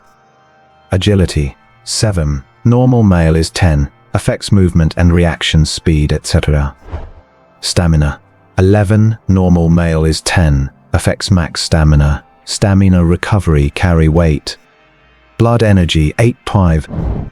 External technique. Heavenly Star Archery, Green Tier, level 1/0500. Each point of blood energy attached to an arrow increases damage by 2%. The 7th consecutive arrow releases an additional 12% damage. Initial talent, Universal Talent, Red, level 1 Treasure Detection. Lin Yi saved his experience points and didn't level up, so only his strength increased by 1 point due to recent manual labor. His other stats remained largely unchanged. Notably, because Lin Yi learned an external technique, the blood energy stat was now active. However, since blood energy is tied to the 4 main character attributes, his blood energy was quite low, sitting at only 8.5 points. If he were to use this 8.5 blood energy to fuel Heavenly Star Archery, he could only manage about 8 shots.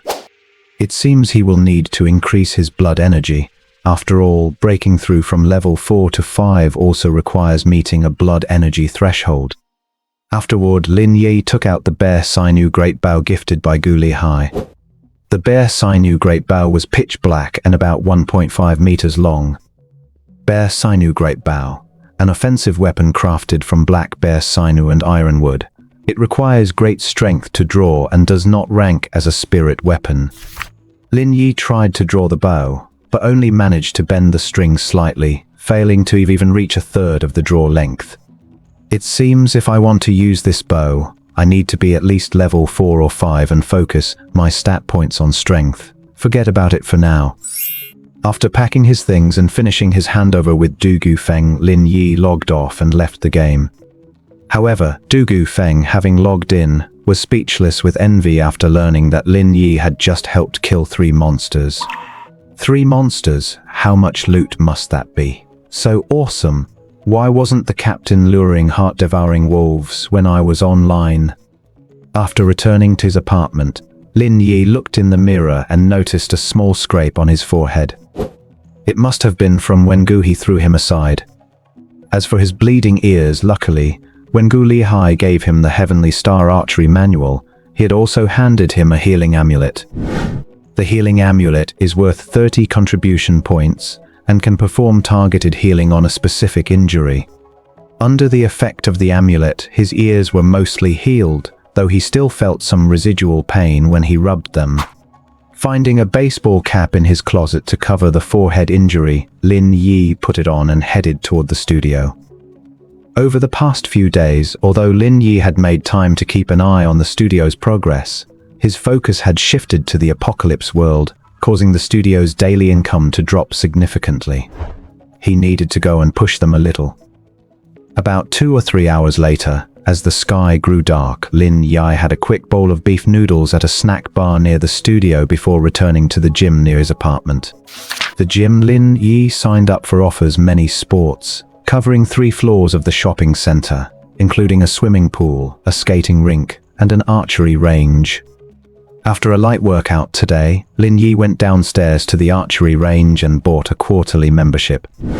He had originally planned to learn sword techniques in Apocalypse World, but now that Gu Lihai had taught him an archery technique, he decided to shift his focus to the bow.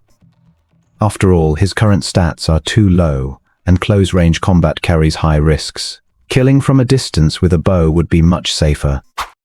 But since no one in Apocalypse World would teach him how to use a bow, he would have to learn it in reality. After Lin Yi signed up, a coach named Zhang came over. The coach was a young man in his 40s with thick, powerful arms. He smiled at Lin Yi and asked, "New here, brother. Have you ever practiced archery before?" Lin Yi shook his head. "No, I'm just starting." "All right then. I'll start by teaching you some basics, and then we'll find a bow with a suitable draw weight for you to try out." First, about shooting styles. Traditional bows generally have 2. The 3-finger draw, also called the Mediterranean draw, which is the most instinctive way for a normal person to shoot, and the thumb draw, also known as the traditional ring draw, which requires some training and a thumb ring. I must say, the coach at this range is quite responsible, and what he teaches is comprehensive and fundamental. After roughly grasping the basics, Lin Yi chose a 40-pound bow for his first attempt. Lin Yi didn't try to use the Heavenly Star archery he learned from Apocalypse World at first, but honestly practiced his stance and accuracy. After about an hour of practice, when he felt a bit more familiar with the bow, he began drawing the string and attaching his blood energy to the arrow. Whoosh! As he fired, the tail of the arrow seemed to shimmer with light. The first shot was nothing special. The 2% increase was very weak, and it was hard to see the difference. Then came the second, third. By the 7th shot, Lin Yi's arrow zoomed out and buried its tip deep into the wooden target. Lin Yi shook his head slightly, although the 7th shot had a 12% damage bonus. Because his base strength was too low and he was using a low draw weight bow, the power didn't look like much. However, Coach Zhang came over and, upon seeing the depth the arrow had penetrated the wood, looked shocked. "Brother Lin, your arm strength is impressive. You were able to shoot a 40-pound bow with that kind of depth. I think with more practice, you'll be able to handle an even higher draw weight." Lin Yi just smiled and said nothing, continuing to focus on his archery. The next day, as soon as Lin Yi logged on, he found Dugu Feng waiting for him outside his room. Second squad was on rotating leave today, so there was no need to defend the city. Dugu Feng said excitedly, "Brother, I heard you traded for an archery technique from the captain. Did you learn it? I'll pay a high price for it. Either in cash or game items. I'll make sure you're satisfied." "Sorry, I've already learned it." "Oh, that's a shame." Dugu Feng let out a deep sigh. After Lin Yi logged off yesterday, he tried to find out what had dropped. Once he learned that Lin Yi had traded with Gu Lihai for a green tier archery technique, he was so excited he couldn't sleep, determined to get his hands on it. He hadn't expected Lin Yi to learn it so quickly, using the technique the very same day. He had to keep in mind that he was also an archer. His original goal had been the first squad's archery technique. But the first squad's recruitment for reincarnators was strict. He had tried everything to get in without success, and eventually ended up bribing Gu Zhuoliu to get into the second squad, just like Lin Yi. Although you could learn archery techniques in the second squad, the one Lin Yi traded from Gu Lihai was reportedly a green tier technique, which was extremely rare. Dugu Feng had originally looked down on Lin Yi, thinking he was just a new player who got lucky enough to get into the militia. But now that Lin Yi had learned a green tier technique, he was definitely a rising star. He felt he needed to maintain a good relationship with Lin Yi. "Brother Kingshan, I bet you got over 100 experience points yesterday, but it seems like you haven't leveled up." Lin Yi smiled and said, "No rush. I heard that you get more experience killing monsters at a lower level. Low levels have an experience bonus. Dugu Feng was shocked. He really hadn't heard of that. Brother Kingshan, that information is very important to me. I won't let you lose out, either. I'll share some news. There's a valley to the southwest of Guten Village where level 5 corpse monsters roam. Most of these monsters were militiamen when they were alive, and if you kill them, they can drop the techniques they once learned. Dugu Feng paused and added, I have a movement technique called fast step footwork that I got from there. Lin Yi was slightly surprised. A movement technique? What tier is it? Dugu Feng curled his lip. Brother, don't ask about the tier. Of course it's white. What do you think green tier techniques are? Watermelons you can find anywhere. Lin Yi rubbed his nose. He had tested the green tier heavenly star archery in reality yesterday, but hadn't felt it was particularly powerful. Of course, the low power of the arrows could be related to the technique's current low level. Lin Yi asked, Brother Dugu, outside Guten Village is too dangerous, filled with monsters. Aren't you afraid of encountering monsters on the way to that valley? Or is there a militia squad that can take us? The militia squad won't deal with those corpse monsters, as they only linger outside the valley and aren't a threat to the village. But the valley is only 3 kilometers away in a straight line, not too far. Besides, we have a big shot leading us. A big shot? Dugu Feng said with a hint of pride. I have a brother in the first squad who is level 8 and has 3 external techniques. If we prepare some amulets and potions, there usually isn't much danger. Lin Yi asked, You're telling me this, Brother Dugu, because you think I can join your team? Of course, with your green tier technique as a foundation, I might need to hang on to your coattails in the future. But currently, your level is too low. If you were level 4 or 5, I guarantee you could join our team. Getting a few techniques wouldn't be a problem. Many thanks, Brother Dugu. I'll come find you once my level is high enough. Lin Yi didn't give a definitive answer. In Apocalypse World, techniques are rare, and corpse monsters in a valley that drop them are definitely a vital resource. No problem. Finally, Dugu Feng said, Brother, the news I shared with you is quite important. Don't worry, I promise not to talk about it. After Dugu Feng left, Lin Yi started organizing his backpack. First was the strange stone, growing soul artifact. This was something he had unearthed the day before using his treasure hunting talent. It's very valuable and can detect nearby spirits. Lin Yi planned to bind it today. Next was the loot material, low-level demon blood white, from yesterday. It's worth about 30 contribution points in the vault. Lin Yi intended to trade it today for some life-saving amulets. Finally, the bear sinew great bow, a speed amulet, and a few hundred copper coins. Since he was only able to kill 3 monsters yesterday because of his second squad brothers, he wanted to treat them all to a big meal at noon. He wasn't sure if his copper coins would be enough. If not, he'd trade some contribution points. After all, if He hadn't protected him yesterday, he might have died from the Mirage Crow's cries because he was too slow. So, maintaining a good relationship with the militia squad is essential. Lin Yi wasn't stingy when it came to spending a little money. Afterward, Lin Yi arrived at the vault in the center of Guten Village. The vault guard was still the elder Gu Yuan, though Lin Yi found it strange that a chunk of Gu Yuan's white hair seemed to be missing and his eye was red and swollen. Did he get into a fight? In Guten Village, who would dare to fight the elder? Without overthinking, Lin Yi traded the low-level demon blood white in his hand. Perhaps because the heart-devouring wolf was higher level, the quality of this blood was better than what dropped from the spirit monsters, and Lin Yi got 41 contribution points for it. Seeing Lin Yi's gaze linger on his swollen eye, Gu Yuan retorted, Kid, what are you trying to trade? Stop staring. Elder Gu Yuan, I'd like to trade for some more copper coins. Let's start with 500 copper coins, and I'll keep the remaining contribution points for now. For Lin Yi, what he lacked most was a sense of security. Currently, what he wanted most from the vault was the defense amulet, which could withstand attacks from monsters and spirits below level 8. Unfortunately, the price of the defense amulet was high, costing 80 contribution points, so he had to save up a bit more. Alright. This time Gu Yuan didn't give him a large bag of copper coins, but 5 taels of silver. In Guten Village, the exchange rate between silver and copper is not 1 to 1,000, but 1 to 100.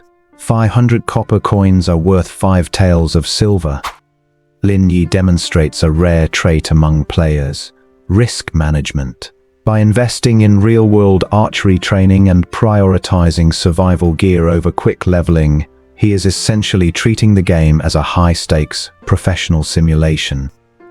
Seeing Lin Yi leave after trading, Gu Yuan suddenly thought of something and warned, "Kid, I forgot to mention last time that soul artifacts are a mixed bag. Some are good at bewitching people's minds. If you ever encounter one, be extremely vigilant."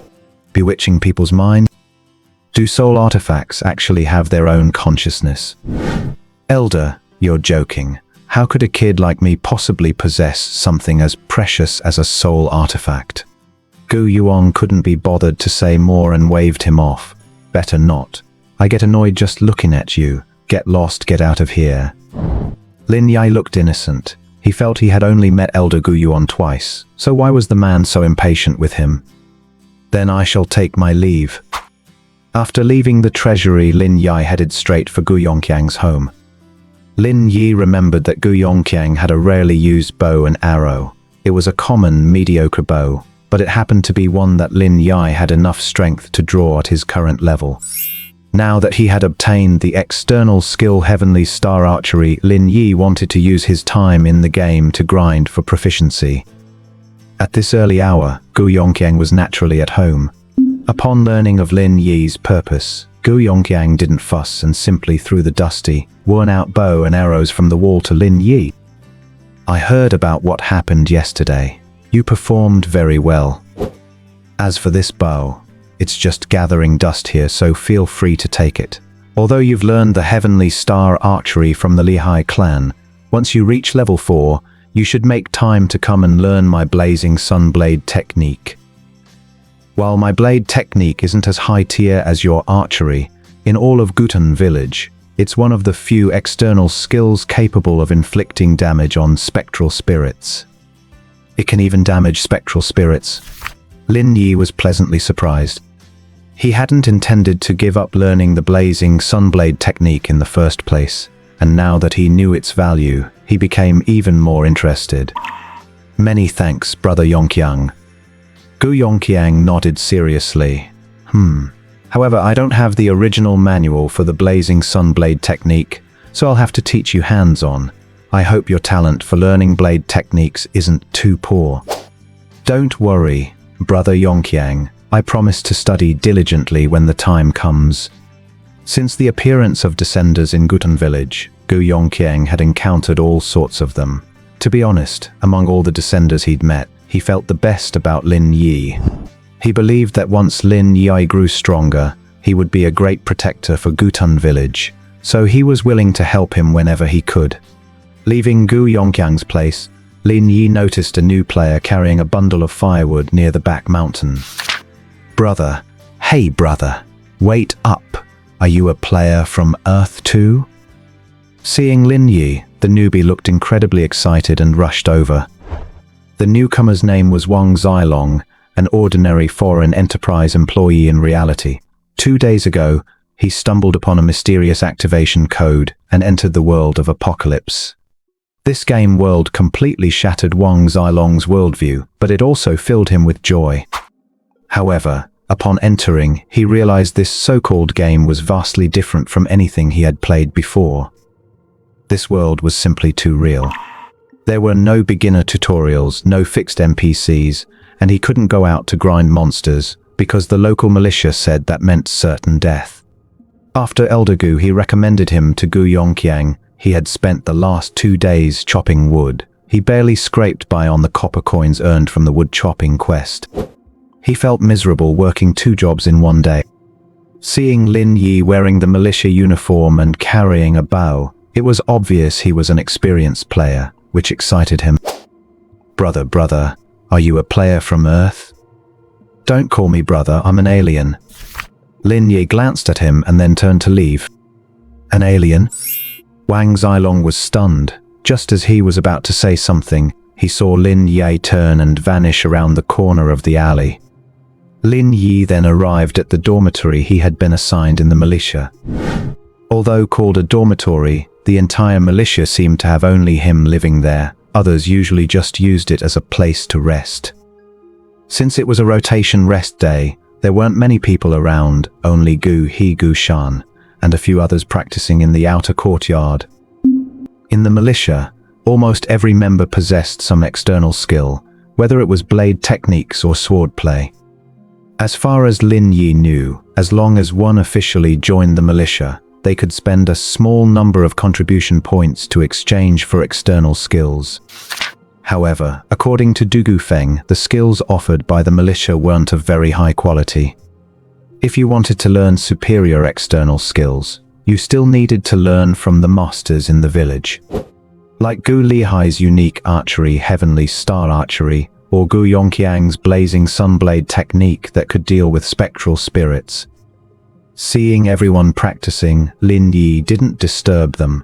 He found an empty spot in the corner of the courtyard, set up a wooden target, and prepared to practice with the bow he had just acquired. But just as he opened his status panel, Lin Yi was momentarily taken aback. He discovered that he already had 2 points of proficiency in Heavenly Star Archery. He knew that after learning the skill yesterday, he had only practiced it briefly in reality, and had never used it once inside the apocalypse world. Could it be that practicing external skills in reality also increased proficiency? Lin Yi was shocked. He felt he had discovered an incredible secret. Can I actually practice external skills in reality? It seems I won't have to just sit idle after using up my 6 hours in the apocalypse world. Du Gufeng didn't share this secret with me yesterday, but since he possesses external skills, he must have discovered this long ago. Lin Yi pondered for a while, then calmed his mind, drew his bow, and began practicing his archery. However, the bow and arrows in his hand were different from the heavy bow he used at the archery range yesterday. The feel was quite different, and it took Lin Yi a while to gradually get used to it. An hour later, from about 10 meters away from the wooden target, Lin Yi was basically able to hit the target with every arrow. He could hit the target, but his accuracy was very inconsistent. Some shots landed on the outer edge, while others hit the center. Lin Yi realized his talent for archery was average. It would be great if he could use his universal talent to roll an archery-related talent. Unfortunately, the universal talent is too random, so it's hard to say when he'll be able to pull an archery talent. Besides, he had just solidified treasure sense the day before yesterday, and it would take at least another day or two to solidify a new talent. After practicing for a long time and exhausting his blood energy, the proficiency of his Heavenly Star Archery had increased to 5 points. Lin Yi discovered that what was limiting the growth of his proficiency was not anything else, but his blood vitality. Since Lin Yi only had 8.5 points of blood vitality, he would hit empty after firing a volley of 7 arrows, forcing him to wait for it to recover before he could perform Starry Sky Archery again. The recovery of blood energy was very slow. Even if he sat on the ground to rest, eat, and drink water, he could only slowly recover 1-2 points every 10 minutes or so. In the 2 hours this morning, he had only been able to practice 2 rounds of Heavenly Star Archery. Lin Yi estimated that even if he could practice Sky Star Archery in reality, with the doubled time between the game and the real world, he could gain at most about 12 proficiency points a day. It would take at least over a month to level up Sky Star Archery to level 2. More than a month, that is just too long. Lin Yi then found Gu He, who had just stopped to take a break, and asked him how to recover blood energy. Gu He thought for a moment and said, "Recovering blood vitality. The best way is to increase your maximum blood vitality cap. You are only level 1, so naturally, your blood vitality is low. Either level up to increase your 4 core attributes, which will raise your blood vitality and speed up recovery, or eat more treasures like blood food to gain extra blood vitality. Overhearing the conversation, Gu Shan, who was practicing with a saber nearby, also stopped and came over, saying, "King Shan, didn't you get some drops yesterday? Go find Elder Gu Yun. He's skilled at brewing potions, and he has a type of potion that can restore vitality." A potion to recover vitality? How come I haven't seen it in the treasury? Heh, rumor has it that Elder Yu Yun and Elder Gu Yuan are always at odds, so the potions Gu Yun brews are never put in the treasury. Of course, if you go to him personally to trade for them, that's not a problem. Alright then. Lin Yi nodded. Although he knew there was a potion that could recover health, he didn't plan to trade for it. After all, he wasn't extravagant enough to spend contribution points just to practice star arrow archery. It just wasn't worth it. Seeing that it was about time, Lin Yi decided to log off and check on the studio. At this moment, Gu Chenghu walked into the courtyard, grumbling and cursing. Gu Shan walked over and asked, "Captain, what happened?" Gu Chenghu replied, "Didn't I have you borrow a portion of 6-toll blood food from that old geezer, Gu Yuan, yesterday? I went to return it today, but the old bastard claimed the food was contaminated and insisted I buy it. Damn it, if you count the demon-quelling talisman I used yesterday, I ended up losing quite a bit on the deal. Forget it, let's not talk about that old geezer anymore." Gu Chenghu didn't want to dwell on it any further, so he waved his hand and signaled for everyone in the courtyard to gather around. "I can't eat all this blood meat by myself. You brothers should have a share, everyone gets a small piece." Hearing this, everyone present beamed with joy. "Thank you, Captain." The captain is so generous. That is why I always say, among all the militia captains, our second squad captain is the most loyal. In the militia, although there is a monthly quota of blood flesh, this treasure not only boosts vitality values but also increases one's base stats if consumed over a long period. Such a treasure is always welcome, the more the better. Stop buttering me up. This is a reward because I saw you all still practicing even on your days off. Go on, keep training hard and protect our village. Do not embarrass me, Gu Chenghu. At this moment, Lin Yi also stepped forward and received a piece of blood food the size of a thumb. This piece of blood meat weighed about 10 grams, which would cost at least 20 contribution points if exchanged. Eat it up as soon as possible. This stuff was cut yesterday and won't last long. Gu Chenghu led by example, finishing the fist-sized portion in his hand in just a few bites. Lin Yi popped the blood flesh into his mouth. Aside from a raw, earthy taste, it had no other strange flavors, and the texture was not bad. It is said that blood meat grows on a plant called earth flesh. Because it looks like wriggling flesh, it is named blood meat. After consuming the blood meat, Lin Yi noticed his vitality had indeed increased, going up by a full 2 points. It is now at 10.5. Not bad. The amount of blood K gained from eating this flesh is quite significant. Lin Yi thought about it and decided he might as well use his saved contribution points to exchange for more blood flesh, since it was something he would need to consume sooner or later anyway. However, the poorer one's physical constitution, the less of this meat one can consume daily, as it takes time to digest. This kind of blood meat needs to be taken consistently over a long period to be effective. Afterward, Lin Yi prepared to leave. Before logging off, Lin Yi told the others that they would meet for a meal at noon at the only restaurant in the village. Everyone was overjoyed when they heard this, shouting that Lin Yi was a stand-up guy. When the time came, Lin Yi logged in early and arrived at Fufeng Restaurant, the only restaurant in Guten Village. Located in the heart of Guten Village, Fufeng Tower is one of the few 2-story buildings and is considered a high-end establishment. It is said that the owner of Fufeng Tower moved here from Tianshui City, settling down in Guten Village only because the trade routes were cut off. After arriving, Li noticed that there were very few people eating there, and even those who appeared to be wealthy families dressed in silk. Seeing this, it was clear that there weren't many wealthy families in Guten Village. That makes sense. With the entire village threatened by monsters and spirits, cut off from the outside world and lacking trade, there naturally aren't many rich households. Seeing Lin Yi wearing a militia uniform, the waiter immediately approached with a smile. "You look like a new face, sir. What would you like to have?" "Let me take a look first."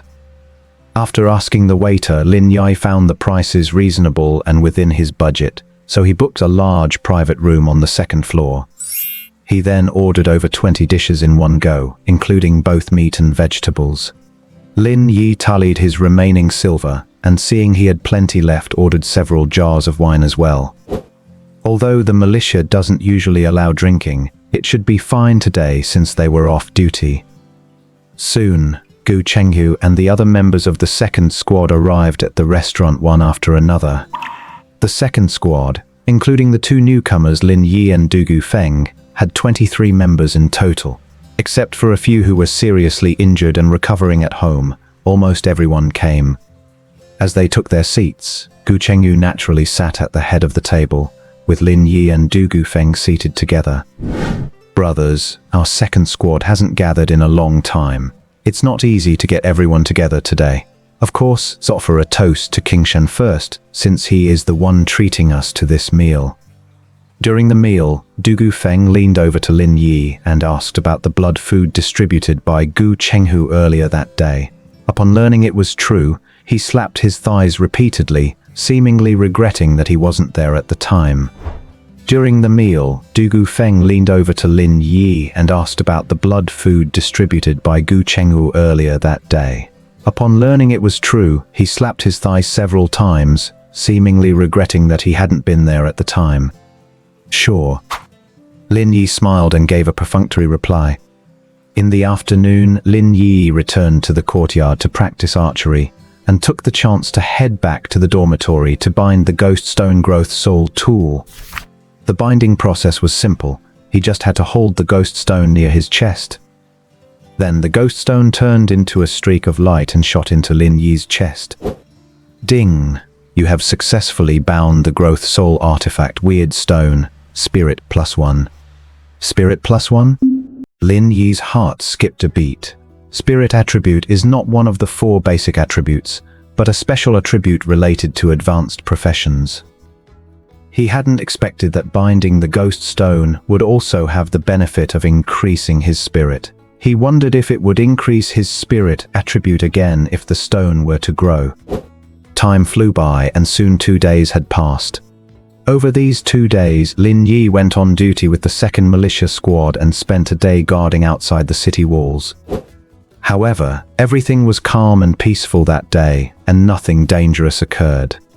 Lin Yi's realization that real-world practice increases in-game proficiency shifts the genre from simple grinding to a strategy of resource optimization. He is essentially treating his own life as an extension of the game's core mechanics, proving that in any high-stakes environment, the most successful individuals are those who break the boundary between formal work hours and self-improvement. One afternoon, when Lin Yi was away, Du Feng and a few members of the militia killed a lone monster, a terror pig. The terror pig was only a low-level monster, and since it had fallen into the militia's trap, it was very easy to take down. But I heard it only dropped a white-quality material. Du Feng didn't get anything, just a small amount of contribution points as compensation. He was really out of luck. Besides his militia duties, Lin Yi spent all his time in the game practicing the Sky Star archery. It is worth mentioning that Lin Yi used all the contribution points he had originally intended to exchange for an amulet to trade for blood food. However, the remaining 36 contribution points were only enough for 15 grams of blood food.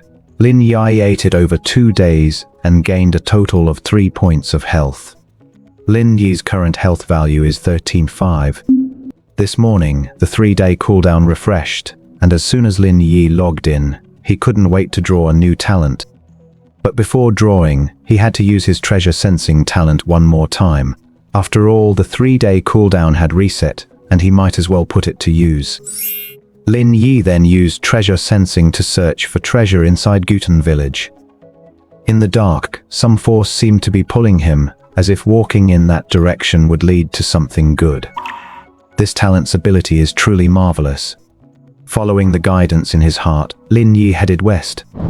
He walked to the very end, reaching the westernmost wall of Guten village, where the bushes were dense and covered in all kinds of low-growing plants.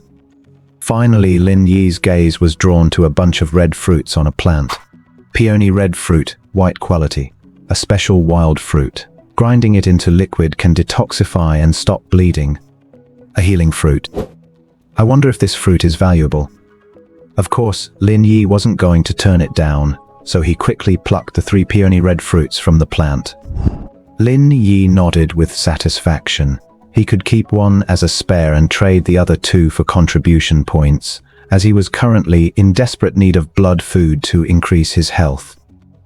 Afterward, Lin Yi returned to his dwelling and started drawing today's talent. As the dice on the talent page rolled, a flash of blue light streaked across. Ding! You have drawn the blue talent, blood absorption. A blue talent. Lin Yi's heart skipped a beat. This was his first time seeing a blue talent, which was even better than green ones. His luck today was truly great, first finding 3 white quality spirit fruits, and then drawing a blue talent. Lin Yi then couldn't wait to check the description of blood absorption. Blood absorption, blue talent. By killing creatures containing blood, you can obtain blood energy from them, which automatically converts into health points. Note, this is a blue talent and can only be used to absorb energy 1,000 times. Increasing the talent level can increase the number of users. After reading the description, Lin Yi was filled with excitement. This talent seemed extraordinary. It was a growth-type talent that could stack attributes. He just wondered how much health he could absorb at once. If he could get 1 point of health per kill, that would be 1,000 points in total. However, today was a duty day, and Lin Yi had to guard the city with the 2nd militia squad, so he didn't have time to test the talent. Suppressing his excitement, he arrived at the city wall, where most of the 2nd squad members were already present. Gu Chenghu waved his hand and said, "Go on, get to your respective defensive positions. Don't let any monsters slip into the village." Lin Yi didn't have a fixed defensive spot, so he naturally followed Gu Chenghu. Guarding the city was dull today. There were no monsters roaming outside the wall, and no monsters were found sneaking into the village. More than 2 hours later, it was time for Lin Yi to change shifts, so he handed over the work to Du Gufeng. However, Lin Yi didn't log off immediately. Instead, he went to Fufeng restaurant and bought a live chicken and a live duck from the waiter. He wanted to test whether killing chickens and ducks would grant him health. Ding! You killed a common chicken. No experience bonus. Ding! Your blue talent blood absorption is activated. You gain a permanent 0.8 health point bonus. A live chicken gives a 0.8 health bonus. Lin Yi then tried killing the live duck he had in his hand. Ding! You killed a common duck. No experience bonus. Ding! Your blue talent blood absorption is activated. You gain a permanent 0.8 health point bonus. Still a 0.8 health bonus. Lin Yi raised an eyebrow in thought. It seemed the bonus was related to the size of the creature. Since chickens and ducks were similar in size and blood content, the absorbed health bonus was the same. Lin Yi thought he should test other living things as well. He then found Butcher Li in the east of the village and asked if he could kill a pig himself. Kill a pig? And you're paying me for the privilege? Butcher Li looked at Lin Yi with curiosity. I've seen many travelers, but this is the first time I've met one who wants to kill a pig here and even pays me for it. However, seeing Lin Yi wearing the militia uniform, Butcher Li showed a look of curiosity. If he remembered correctly, just about a week ago, this kid was still a rookie who had just entered Guten village. He didn't expect him to join the militia in only a week. This kid has talent. Lin Yi didn't know that his militia uniform had added to his charm. He just heard Butcher Li say, "Fine, since you're paying, you can do whatever you want." Then Lin Yi was taken by Butcher Li to the backyard, which was the place where they slaughtered pigs. Several slabs of pork had already been processed and were hanging on the wall, and the floor was scattered with bloody pig offal. The whole yard had a pungent smell of blood. Butcher Li shouted toward the room, "Chang Sheng, come out and work. Go to the pen and lead a live pig over." At this moment, a young man walked out of the room. He was holding a bone-cleaving knife, and his coat was stained with red pig blood. "Master, didn't we kill one this morning? Why are we killing another one? Are we not living a thrifty life anymore? Stop the nonsense and go do it already." Urged by Butcher Li, the young man named Chang Sheng sighed and went off to fetch the pig. Before leaving, he glanced at Lin Yi but didn't say anything. Lin Yi's eyes narrowed slightly. Judging by his temperament and attire, this young man named Chang Sheng was actually a player. Another player? He had been in the apocalypse world for nearly a week, counting the fat guy from the 3rd Militia Squad, Lonely Wind, the newcomer he saw 2 days ago, and now this one. That made 4 players in total. It seems there are quite a few players born in Guten Village. Soon, Chang Sheng led over a black domestic pig, a big guy weighing over 300 pounds. Seeming to smell the scent of death, the black pig began to squeal frantically as it entered the yard. At this point, Butcher Li strode forward, pressed the squealing pig down with one hand, and with the black iron cleaver in his other hand, it flashed past. The 300-pound pig fell with a crash. A huge wound opened across its throat. Lin Yi's eyelids twitched. This Butcher Li was also a hidden expert. "Kid, although I don't know why you want to kill a pig, this one only has a breath left. If you're going to kill it, be quick." "Thank you, Butcher Li." Lin Yi didn't hesitate, immediately picked up a handy butcher knife from the yard and hacked at the pig's wound 3 times to kill it completely. Ding. You killed a common domestic pig. No experience bonus. Ding. Your blue talent blood absorption is activated. You gain a permanent 1.4 health point bonus. A 1.4 health bonus. This is much more than the health bonus from killing chickens and ducks. Sure enough, the correct way to use the blood absorption talent is to kill large creatures. However, as far as he knew, the number of livestock in Guten Village was limited. Even counting the pigs, goats and poultry like chickens, ducks and geese, collecting 1,000 of them would probably be extremely difficult. "Brother, seeing you in the militia uniform, don't you know that killing pigs and ducks in this game gives no experience?" Seeing Lin Yi pondering after killing the pig, Chang Sheng approached and held out his hand, saying, "My name is Qin Chang Sheng. I'm considered an old player. What's your name?" Lin Yi stepped forward and shook his hand. "My name is Qingshan Bulao." Qin Chang Sheng nodded. "Good name. I've been in Guten Village for 3 or 4 months. I've met all the high-level players who are capable enough to join the militia, but Brother Qingshan, you look quite unfamiliar." "Right, I haven't been in Guten Village long." After Lin Yi answered, he asked in surprise, 3 or 4 months. "What level are you now?" Qin Chang Sheng grinned. "Me? I'm only level 1. Once I found out that people could actually die in this game, I never left the village again. I spend every day here in this yard learning how to butcher pigs from my master." Lin Yi was speechless. This player was truly steady. He had been in the apocalypse world for so long and was still only level 1, having spent 3 or 4 months butchering pigs. Seeing Lin Yi's expression, Qin Chang Sheng knew exactly what he was thinking, and then said with a smile, "I'm not like you guys, thinking this is some extraordinary world and striving to level up by fighting monsters. This world has monsters and ghosts. It's too dangerous. I only have 1 life, and no adventure is worth it to me." Lin Yi said, "Since this place is so dangerous, you don't have to stay here, brother. You don't understand. I came here to make money to be a game merchant." Qin Chang Sheng turned his head and smiled, then took a slip of paper from his backpack. There was a series of bank account numbers written on it. "Brother Qingshan, this is my overseas bank account. I sell various apocalypse game props, information, silver and martial arts. As long as you can pay the cash, I can get you anything you want in the game." Lin Yi became interested. You sell everything. What's the price for martial arts? Martial arts. These are equivalent to skill books in the game. The supply is always very scarce. I have two types of martial arts. One is an original record that you can learn without spending time, called Suangui technique, which can increase health and physique, priced at 3 million RMB. The other is butcher knife technique that I learned from my master, which is hands-on instruction, guaranteed to learn, for only 5 million RMB. Hearing the millions of starting prices, Lin Yi gasped.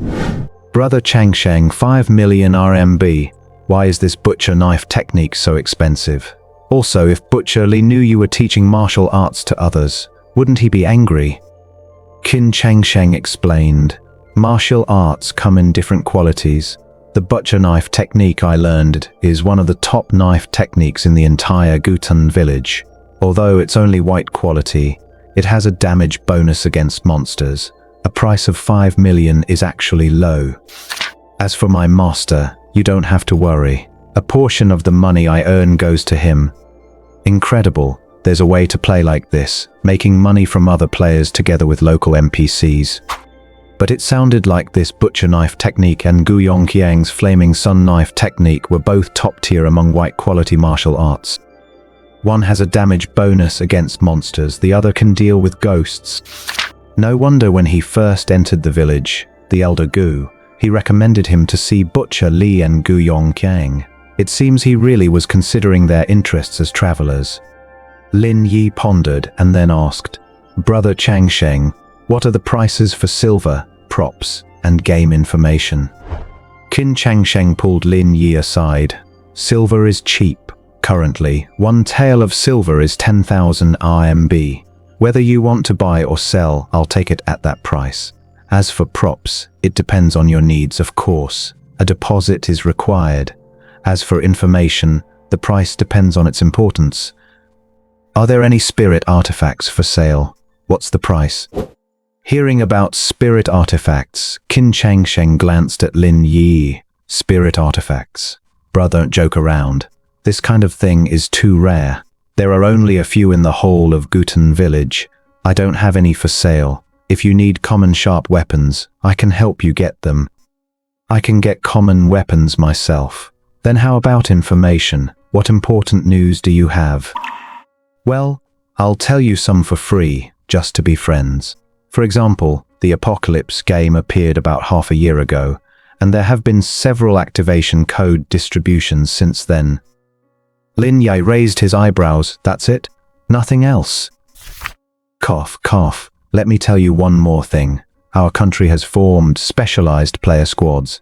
Basically, every prefecture-level city has a related authority, so it's best not to expose your identity in the game, otherwise you'll be investigated. Hearing this piece of information, Lin Yi nodded. It seems the people who handled Liu Hong's death were likely from an official special agency. Lin Yi continued to ask, what's so bad about being investigated? Qin Changsheng spread his hands. Naturally, there's nothing bad, but you lose your freedom. You'll be watched. If you're found to have killed anyone in the game, you'll likely end up in jail. Of course, I've heard the government is short of manpower. As long as you pass the background check, you're very likely to be recruited.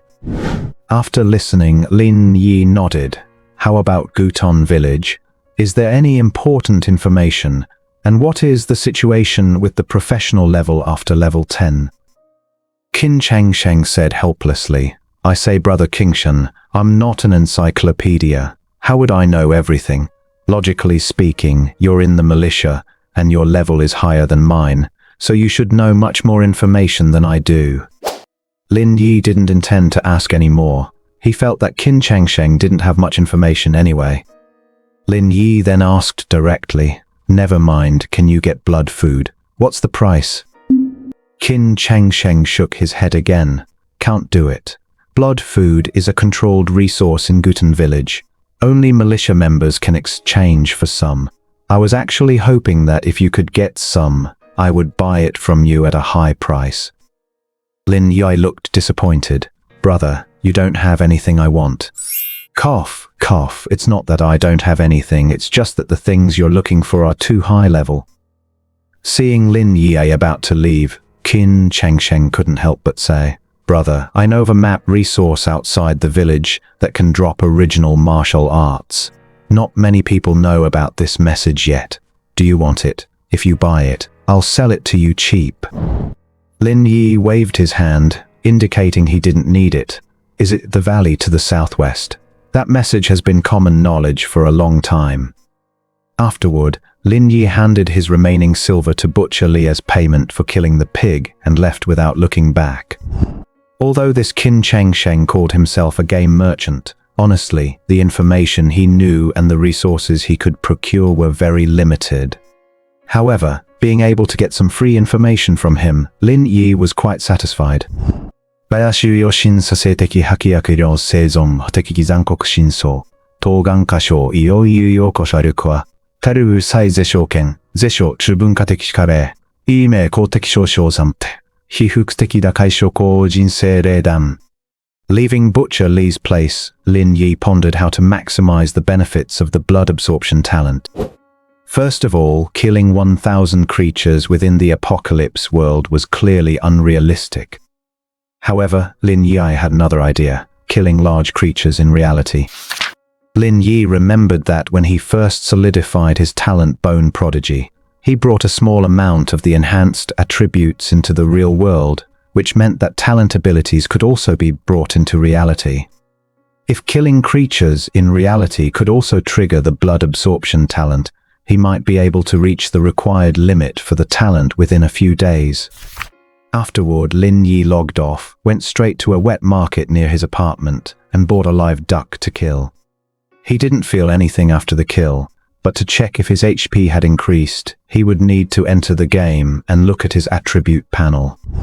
Then, Lin Yi returned to his dorm, logged into the apocalypse world, and checked his attribute panel. Player Qingshan Bulao. Status normal. ID. Gender. Level. HP 8. EXP 300. Society 1900. Strength 7. Normal human limit is 10. Affects physical damage and the upper limit of weapon weight you can wield. Physique 8. Normal human limit is 10. Affects max HP, HP regeneration rate, and base toughness. Agility 7. Normal human limit is 10. Affects movement and reaction speed. Stamina 11. Normal human limit is 10. Affects max stamina, stamina recovery rate, and carrying capacity. Vitality 13.5. External martial arts. Heaven Star Archery Green level 1 9,500. For every 1 point of vitality imbued into an arrow, arrow damage increases by 2%. The 7th consecutive arrow deals 12% bonus damage. Initial talent. Universal talent red level 1, blood absorption. Upon seeing the HP on his attribute panel, Lin Yi's face lit up with joy. It really increased. He remembered his HP was 101 before logging off, and now it had increased by 0.8. This proved that killing creatures in reality was still effective, and it provided the same HP boost as in the apocalypse world. That night, Lin Yi searched online for slaughterhouses of all sizes near Lin City, mainly focusing on those that processed cows, sheep, and pigs. The next day, instead of logging into the apocalypse world on time as usual, Lin Yi hired a car to visit slaughterhouses near Lin City for a field investigation. First of all, the quantity of 1,000 living creatures was too massive, and ordinary small factories probably couldn't accommodate him. However, large slaughterhouses usually used automated machinery and had strict management. Even if he could pay to open a channel, they likely wouldn't allow him to kill the animals himself. After a full day, Lin Yi had visited over a dozen slaughterhouses and hadn't found any that he could partner with. Fortunately, the research Lin Yi did the previous night was quite detailed, and by dusk, he finally found a slaughterhouse in the countryside that focused on slaughtering live cows and pigs. After agreeing on the price, the owner was delighted to accept Lin Yi's request. Slaughtering cows and pigs, and as many as 1,000 of them. This was a request he had never encountered before. But for him, it didn't matter as long as he got paid. That night, Lin Yi gave it a try and killed about 20 live cows. Because a cow's body was much larger than a pig's and had more vitality, Lin Yi tested it and found that a live cow could boost his HP by 1.6 under the blood absorption talent. If he killed 1,000 cows instead, he would gain 200 more HP than if he killed pigs. Lin Yi decided to only slaughter cows from now on, not pigs. Exhausted after a busy day, Lin Yi didn't return to Lin City, but found a homestay near the slaughterhouse to stay for the night. After checking that there were no hidden recording devices in the room, Li entered the apocalypse world.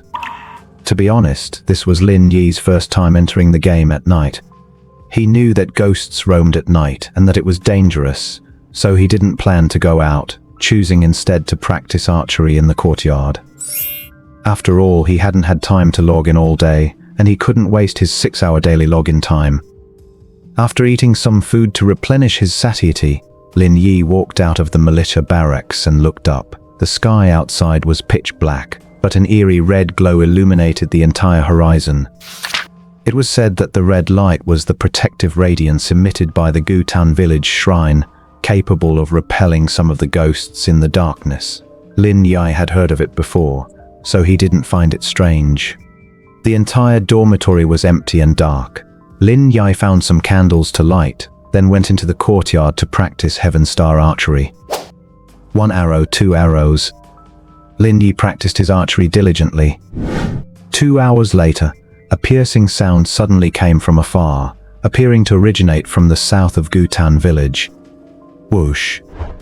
Not long after, a dazzling flare exploded from that direction. Lin Yi frowned. This flare was a signal from militia, indicating a ghost invasion. Normally, all militia members should rush over to provide support, but Lin Yi didn't hesitate. He packed his bow and arrows back into his backpack and decisively logged off, disappearing from the apocalypse world. Ghosts are different from demonic creatures. They can kill invisibly. Once tangled with a ghost, it's basically a death sentence. The militia had previously lost 2 squad leaders to ghosts, and Lin Yi felt his own meager strength wouldn't be of much help. Even if he went, he would just be a burden. This wasn't cowardice, but self-preservation. The next morning, the sun was bright. Worried about the ghost attack in Gutan village the night before, Lin Yi logged into game early. In Gutan village, a dozen bodies were laid out in the open space east of the village. Most of the members of the 4 militia squads were gathered here, their expressions grim. These dozen bodies were all withered, victims of a tragic death. Many had blood leaking from their 7 orifices and expressions of terror, as if they had seen some truly horrific before they died. Hearing the news, Lin Yi hurried over to join Gu Chenghu, Gu He, and the others. Squad leader, what's going on? Gu Chenghu didn't speak. Gu He, standing to the side, whispered, a ghost invaded the village last night. Over a dozen villagers had their vital energy drained and died, and 1 member from the 3rd squad also died. So was the ghost caught? Gu He shook his head. Not caught, or rather, not found. Elder Gu He said that this ghost can hide in the shadows and is extremely good at evasion. All 4 militia squads were searching throughout the second half of the night, but we never found a trace of the ghost.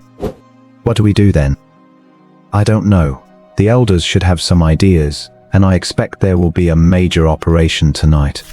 Soon the bodies of the dozen villagers were cremated and buried. Elder Gu He held a brief sacrificial ceremony, summoned the 4 militia squad leaders, and then dismissed everyone. During the day, Lin Yi went to patrol outside the city walls with the 2nd squad as usual, but the entire militia, including Gu Chenghu, who had just returned, was worried sick, presumably about the ghost that had invaded the village. The entire 2nd squad was shrouded in a heavy atmosphere. Lin Yi couldn't help but ask squad leader, can the martial arts we learn cause damage to ghosts? Gu Chenghu sighed and said most external martial arts won't work. Only a few can, like the Flaming Sun Blade, Spirit Binding Art, and the village chief's unique martial arts. Of course, sacred talismans made with ancient origin can also harm ghosts. After saying this, Gu Chenghu looked at Lin Yi and added, "I heard that Brother Yongqiang is planning to teach you the Flaming Sun Blade. Since you've already activated your vitality value, learn it as soon as possible. It will give you some means of self-defense if you encounter ghosts in the future. However, you should be aware that if your vitality value is too low, the Flaming Sun Blade won't have much power." Lin Yi nodded, understood, squad leader. Gu Yongqiang had told him before that the reason he was waiting until level 4 to teach him the Flaming Sun Blade was because its power depended on the level of one's vitality. If the vitality was too low, he might not even be able to execute the technique. However, last night's ghost invasion had sparked a sense of crisis in Lin Yi. He was currently only level 1, not much different from an ordinary person, and had no means of self-defense against dangerous demonic creatures or ghosts. No, I need to use the experience to level up. I can't keep saving it. If a sudden event occurred and led to his death, he wouldn't have a chance to regret it later. After making up his mind, Lin Yi found a chance to use his experience to level up. Ding! You have consumed 100 EXP. Your level has increased, and you have gained 5 free attribute points. Ding! You have consumed 200 EXP. Your level has increased, and you have gained 5 free attribute points. By jumping up 2 levels in one go, Lin Yi had gained a total of 10 free attribute points. His 4 base attributes are strength, physique, agility, and stamina. Physique is primarily linked to HP, and Lin Yi believed that blood absorption could at least bring him over 1000 HP, so he wasn't considering putting points into physique for now. Strength is linked to attack power, so Lin Yi planned to focus his points on strength.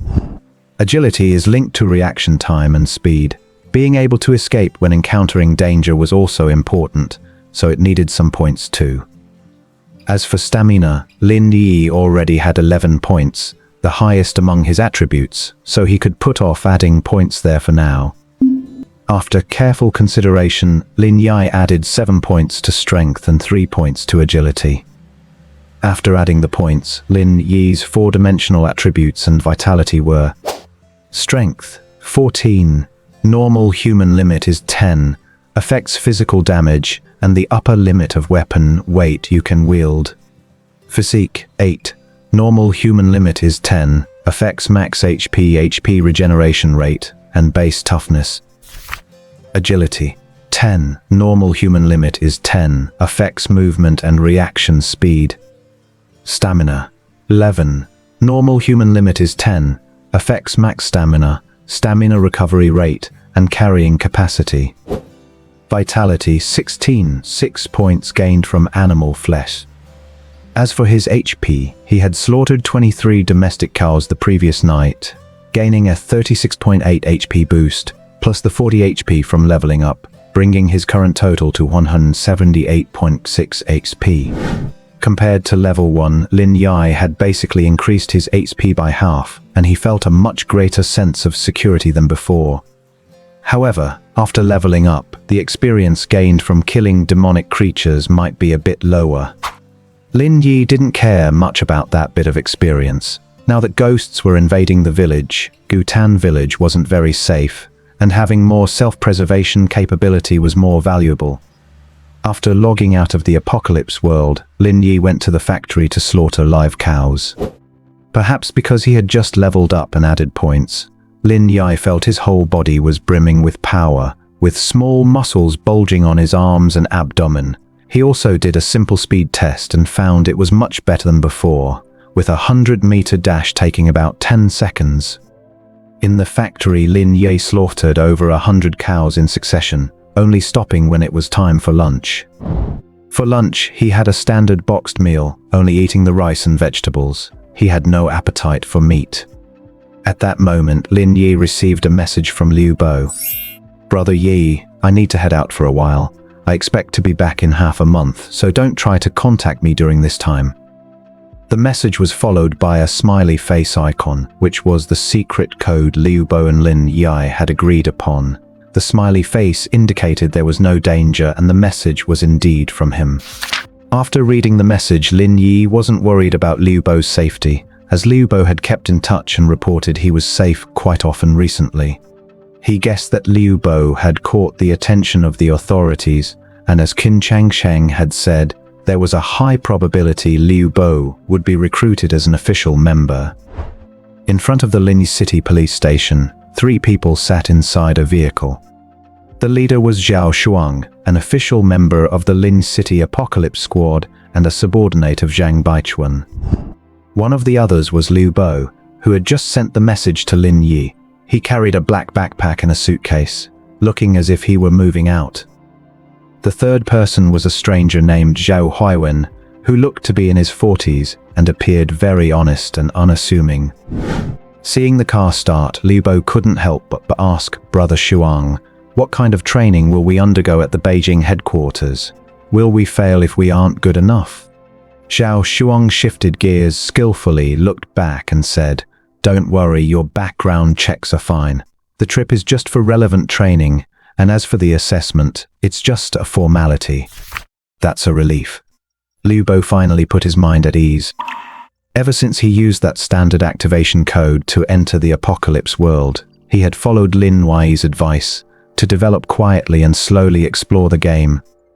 But he hadn't expected that because Liu Hong's special activation code was never found, the authorities had kept their focus on him. Because he entered the apocalypse world for several days in a row, Liu Bo's actions were quickly discovered by the authorities. Afterward, Zhang Baichuan arranged for Zhao Shuang to approach Liu Bo and recruit him. It was just procedure that Liu Bo needed to go to the Beijing headquarters for training to understand more of the mysteries within the apocalypse game. Liu Bo couldn't help asking again, "Brother Shuang, with us gone, won't squad leader Zhang be the only one left in the team? If something special happens..." "Don't worry, special events are rare. We haven't had a single one in Lin City, and besides, after I drop you off in Beijing, I'll be coming straight back." Throughout the trip, Zhao Shuang chatted with Liu Bo, while Zhou Huiwen, sitting in the back, quietly watched the scenery outside the window without saying a word. Zhao Shuang glanced through the rearview mirror and said, "Old Zhu, don't be so gloomy. I promise you that the headquarters has relevant information about your son's case. We'll definitely find the killer who harmed him." Zhou Huiwen slowly looked up, and a rasping okay came from his hoarse throat. Then silence fell in the car. Lin Yi's decision to grind stats in the real world reveals a clever exploitation of game mechanics, proving that in a high-stakes survival scenario, resources and efficiency are the only true currency. Liu Bo also turned his head to glance at Zhou Huiwen.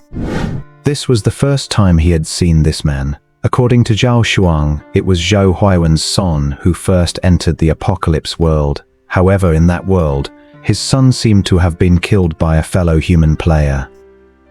After finding the information his son left behind, Zhou Huiwen took the initiative to approach the government, hoping to obtain information about the killer and take revenge. This Uncle Zhu seems a lot like me. He lost a son, I lost my dad, and both cases are related to the apocalypse world. Liu Bo let out a soft sigh. Having lost a loved one to murder, he could truly empathize with him. Although he knew from Zhao Shuang that his father, Liu Hong, had died from a hidden poison, Liu Bo still found it strange.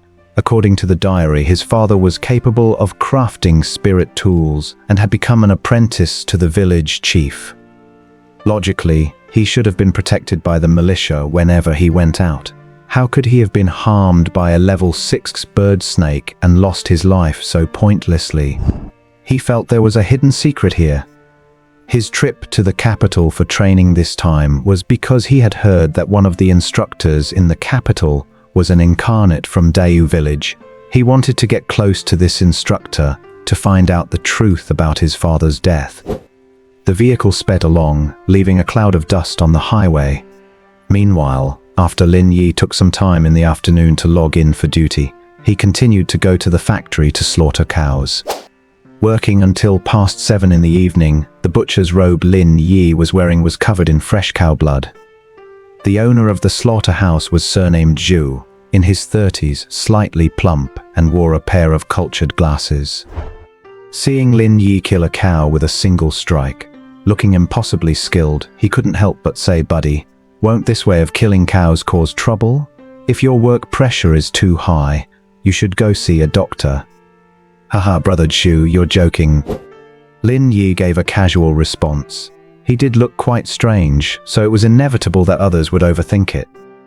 By the time he returned to the dormitory, ate, and washed up, it was already 10 o'clock at night. Lin Yi had half an hour left of login time for the day. He had originally planned to go to the Apocalypse world to practice archery, but considering that phantom spirits were currently roaming Gutang village, he dismissed the idea. During his spare time, Lin Yi didn't just sit idle. Instead, he logged onto several gaming websites to see if he could find any information related to the Apocalypse game. However, after browsing through everything, Lin Yi didn't find much.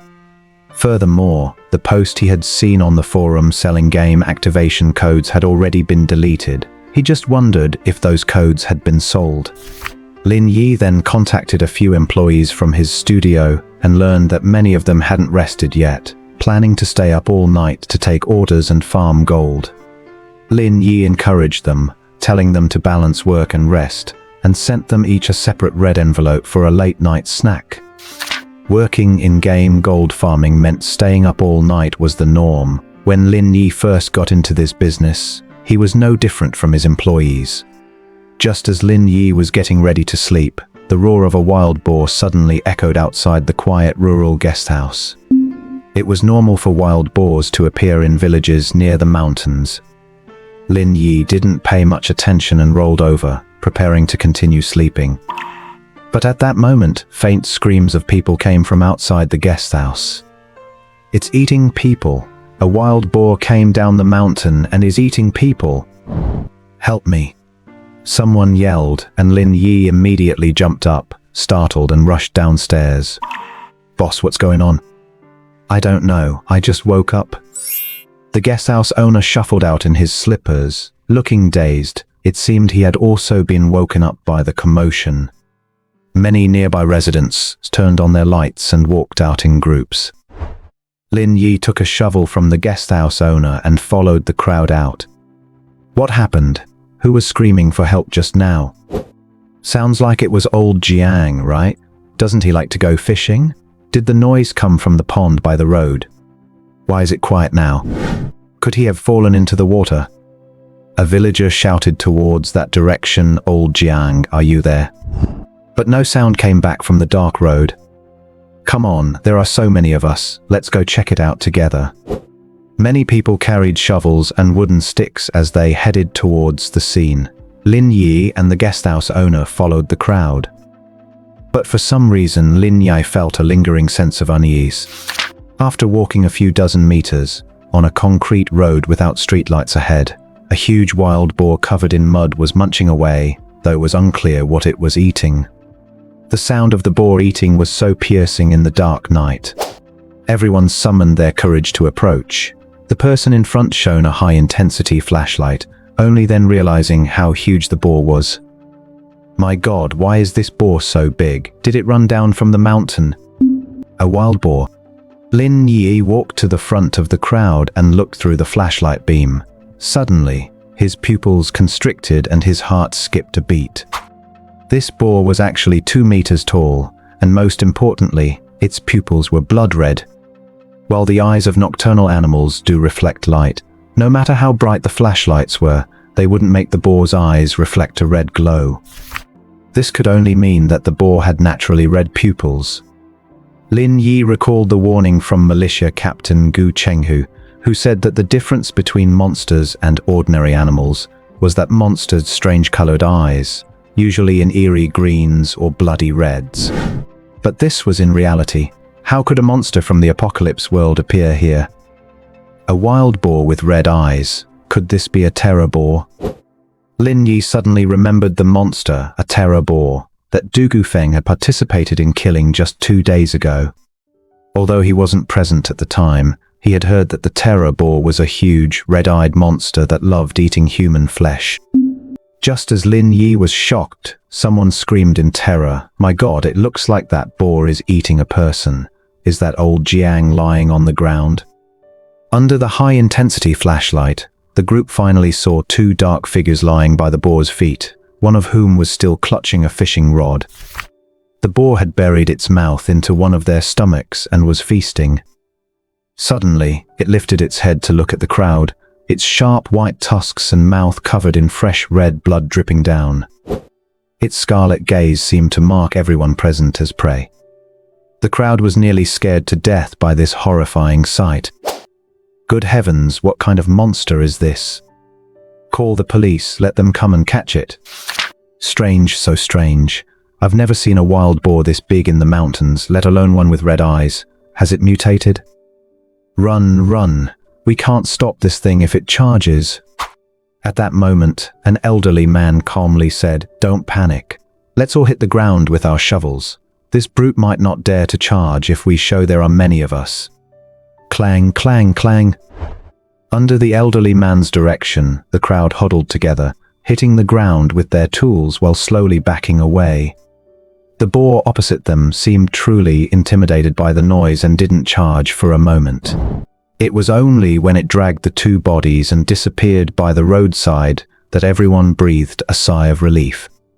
Everyone get back to the yards, call your families to hide and stay inside. Also, hurry up and call the police. Tell them a giant red-eyed wild boar has entered the village and is eating people. Uncle Lin, I've already called the police. Call them again. Tell them they must bring guns, not tranquilizer guns. This boar has probably mutated. It's already eaten two people. They have to kill it with bullets.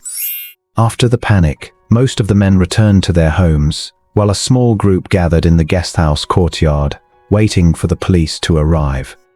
Lin Yi returned to his room, pondering the wild boar that had just appeared.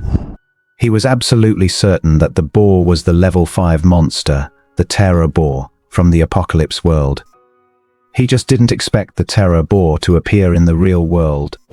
How on earth did it get here? What would happen if one day he encountered a ghost demon, heart-eater wolf, or even a phantom spirit in the real world? Lin Yi frowned deeply. It seemed that with the arrival of the apocalypse world, the real world was no longer safe. クラニョユ的世界法規量、逃避者出罪悪、不再是級的超自然事件、大勢世界中と的統計、除下や補充的動物化移入新米、人類や合的社会秩序マクサな南房さ、エコマテシュレ。For the rest of the time, Lin Yi stayed upstairs at the B&B, not daring to go down again. As a member of the militia, he knew full well how dangerous monsters were. If this dread boar were to charge into the village, he figured no one could escape its jaws, not even him. Even with his hundreds of points in blood vitality and 14 points in strength, he would have no chance of fighting back against a monster of at least level 5. Perhaps due to the harrowing description provided by the caller, Lin Yi heard police sirens about 20 minutes later. Wee woo wee woo. Lin Yi looked down from upstairs and, judging by the uniforms, it seemed the local armed police force had been mobilized. The squad leader stepped out and asked, "Who called the police? What exactly is going on?" The elderly man from before stepped out to explain to the officers what had just happened. 2-meter-tall wild boar with red eyes? Eating people on the road? The armed police frowned, finding it hard to believe in a 2-meter-tall mutant boar. That is just too exaggerated. Afterward, they arrived at the scene and discovered 2 large pools of blood on the ground. "Captain, it looks like people died, and their bodies were dragged into the mountains." "Captain, we found boar footprints. They really don't look normal, and it seems this boar appeared out of thin air." Red eyes. The squad leader seemed to realize something. He stopped everyone from entering the mountains and questioned the old man again. "Old timer, are you sure the boar had red eyes?" Yes, we all saw it. Its eyes were blood red. It was terrifying." After questioning a few others, the captain's expression changed, and he immediately called the Lin City Armed Police Headquarters. Around midnight at the Lin City Police Bureau, Zhang Baichuan received reports of a suspected monster appearance within the city. Based on the eyewitness descriptions, the creature was likely a dread boar. He immediately notified the relevant departments to arm themselves with live ammunition and rushed to the small village where Lin Yi was. The next morning, having had a restless night, Lin Yi went downstairs to wash up. He learned that several squads of armed police had arrived from the city overnight and had already spread out into the hills to hunt the boar. A crowd of curious villagers had gathered at the village entrance, gossiping about the incident. "Hey, I heard old Jiang's body was found in the gully. It was tragic. His internal organs were eaten clean by the boar." "Tell me about it." "And young Liu, he must have been the first to head over after hearing the noise, but he was bitten to death. I heard someone screaming for help last night. That must have been him. Poor lad, he wasn't even married yet." At this moment, Lin Yi received a message from Boss Zhu at the slaughterhouse, saying that due to the boar attack, nearby factories had temporarily suspended operations. Of course, if Lin Yi wanted to come by, he could use the back door. Dozens of live cattle had arrived today for him to slaughter. I must say Boss Zhu was quite thoughtful. But after thinking it over, Lin Yi realized that monsters were not only greedy for human flesh, but also sensitive to the blood vitality of ordinary animals. A slaughterhouse was dense with blood aura, and would likely attract the attention of that dread boar. There was no need to take the risk today. He just hoped the troops in the mountains would be effective and take care of the dread boar as soon as possible. Around noon, while at the B&B, Lin Yi heard a series of gunshots from the nearby hills. Meanwhile, on a densely vegetated hillside, the massive dread boar lay dead in a pool of blood. The soil under the boar's feet was riddled with bullet holes that smelled of gunpowder. It was clear that it took an entire round of fierce gunfire to finally bring down the level 5 dread boar. Zhang Baichuan spoke into his walkie-talkie, instructing the squads to approach in an orderly fashion. "I'll say it again, confirm if the mutant boar is completely dead." "Captain Zhang, it is confirmed dead." "Good." Only then did Zhang Baichuan, who had been busy all night, let out a sigh of relief.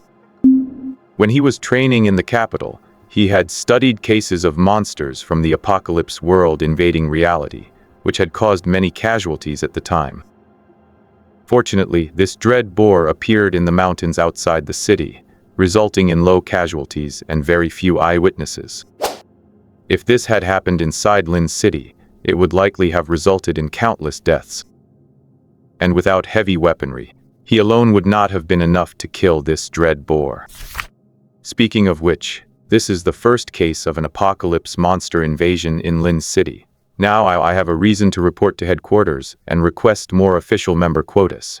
Plus, this monster's carcass is quite a treasure. Zhang Baichuan walked up to the carcass and waved his hand, ordering everyone to haul it back.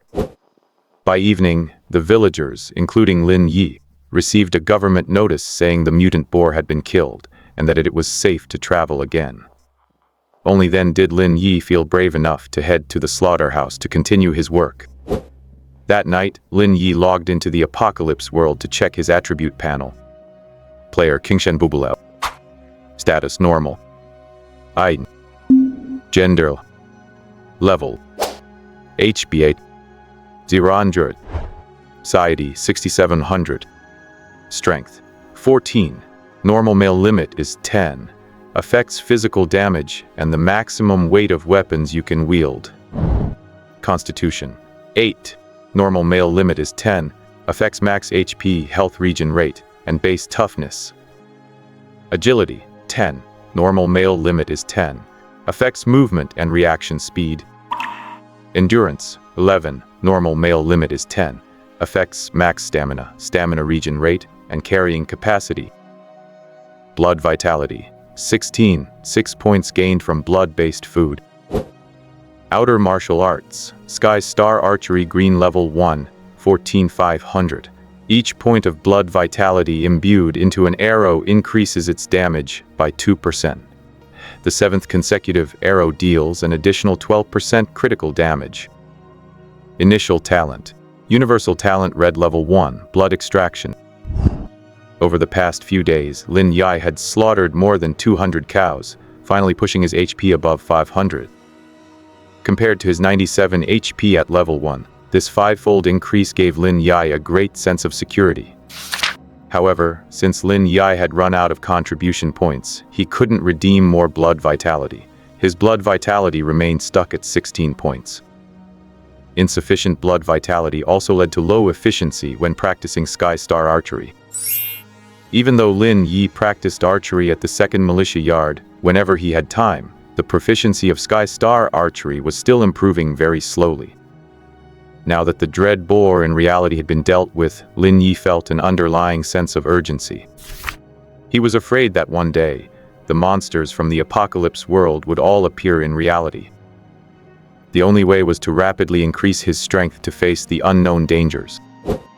In the apocalypse world, under the dim sky, the red glow from the temple lit up half the sky. In the second militia yard, as Lin Yi practiced shooting arrows at a wooden target, he saw Dugu Feng walk over hurriedly. "Brother Qingshan, I knew I would find you here. Good news, our Guten village is planning to form a 5th militia squad, and all members of this squad will be composed of us reincarnators." Lin Yi raised an eyebrow. "Brother Dugu, where did you hear this news?" A brother in my squad heard it directly from the captain Gu Lihai." Lin Yi couldn't help but nod.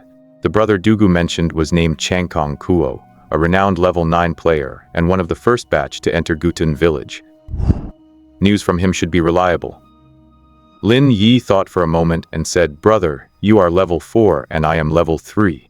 Even if they form the 5th militia, I'm afraid we aren't qualified to join, are we?" Strictly speaking, Lin Yi and Dugu Feng weren't official members of the militia squads yet, just reservists.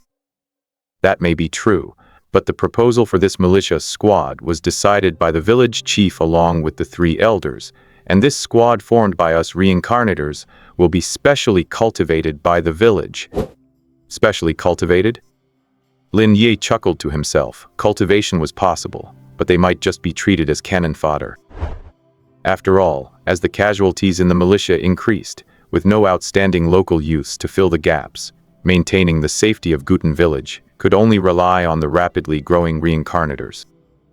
However, everything had pros and cons. As long as the benefits were great enough, taking some risks was worth it. "Brother Dugu, how does one join the 5th militia, and how are they cultivated?" Dugu Feng said. "It's said they're looking for reincarnators with high potential, good character, and excellent qualities. But those of us already in the 4 militia squads, including us too, are eligible to be selected directly. As for the cultivation, it seems the village elders will personally lead us to kill monsters and level up." Amazing, elders leading us to level up. That is an incredible investment. Lin Yi was quite surprised. The 3 elders of Guten village were said to be powerful masters far beyond level 10. Even if not at professional level, they were probably not far off. If they led players personally, they could reach level 10 in no time. Dugu Feng smiled. "You're interested now, huh? Honestly, I was shocked when I heard this too. But high returns mean high risks. If we get cultivated, we have to contribute to the village. After all, Guten village doesn't keep idlers." "That is true. So, are you planning to join the 5th militia, brother?" Dugu Feng nodded, "Yes. While we have ways to kill monsters to level up in the 2nd squad, the speed is too slow, and higher levels require more experience. I've been in Guten village for over a month, and I'm only level 4. Who knows how long it would take to reach level 10? With this opportunity for rapid growth, I'm not letting it go." "Alright, count me in too."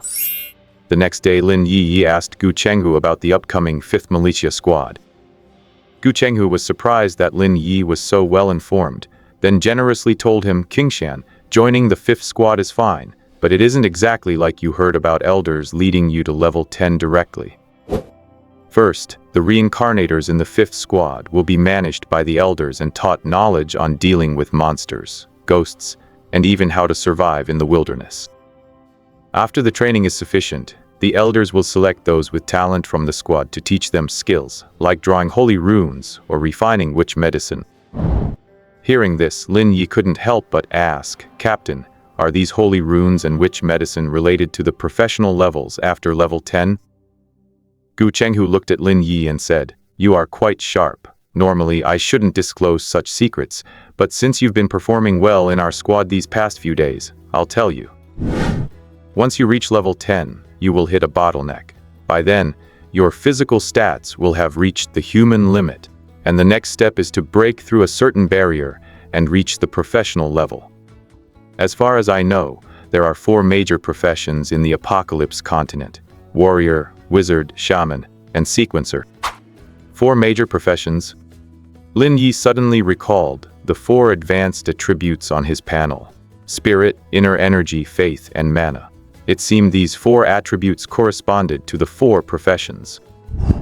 Captain, does that mean Elder Goyuan, who can craft holy talismans, is a shaman following the path of faith, and Elder Goyun, who makes potions, is he a wizard? Gu Chenghu nodded. You're right.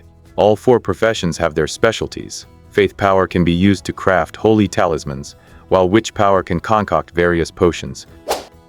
Then, Captain, what are the specialties of warriors and sequencers? Gu Chenghu shook his head with a bitter smile. I don't know either. We don't have inheritances for those 2 in our village.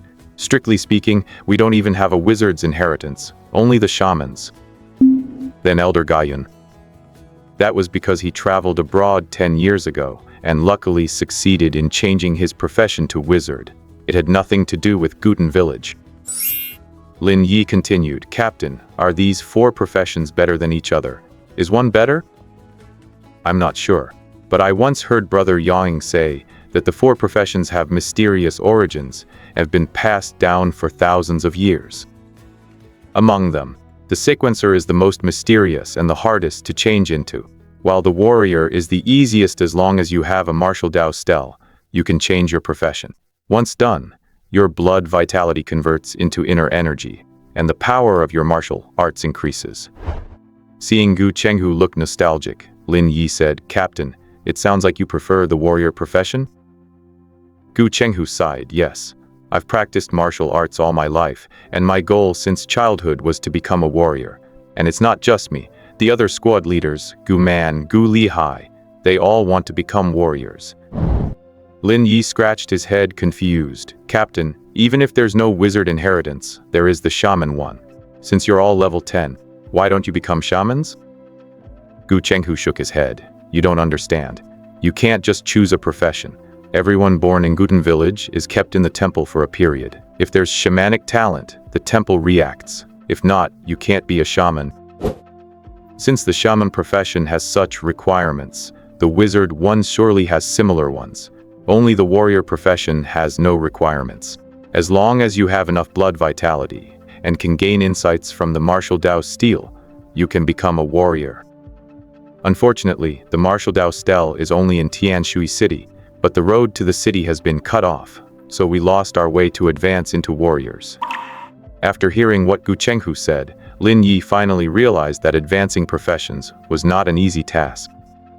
This chapter unveils the complex progression system of Apocalypse, moving beyond simple level grinding to the scarcity of class inheritance. It highlights a brutal truth.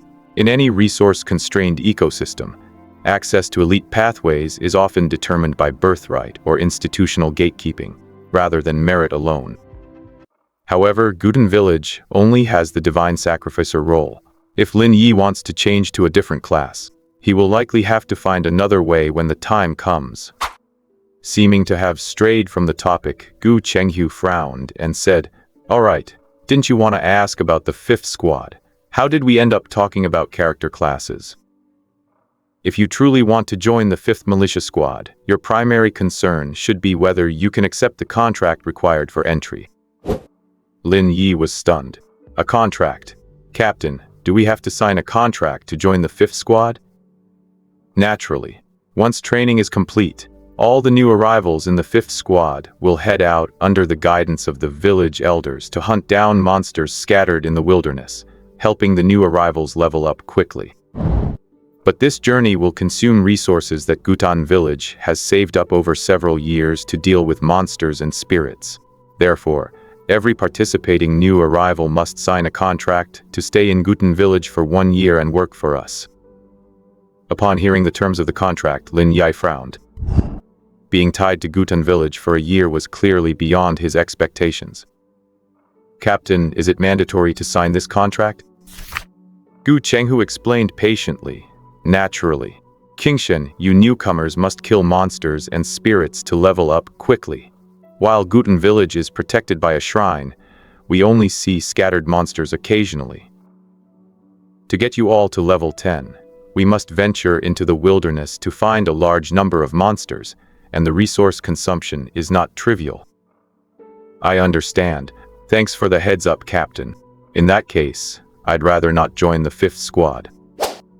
Lin Yi shook his head. After hearing what Gu Chenghu had to say, he changed his mind. The 5th militia squad is good, but the contract condition was something he couldn't accept. With his universal talent in hand, Lin Yi felt it shouldn't take him too long to reach level 10. Therefore, signing a 1-year contract wasn't worth it for him. Gu Chenghu patted Lin Yi's shoulder and laughed. Good.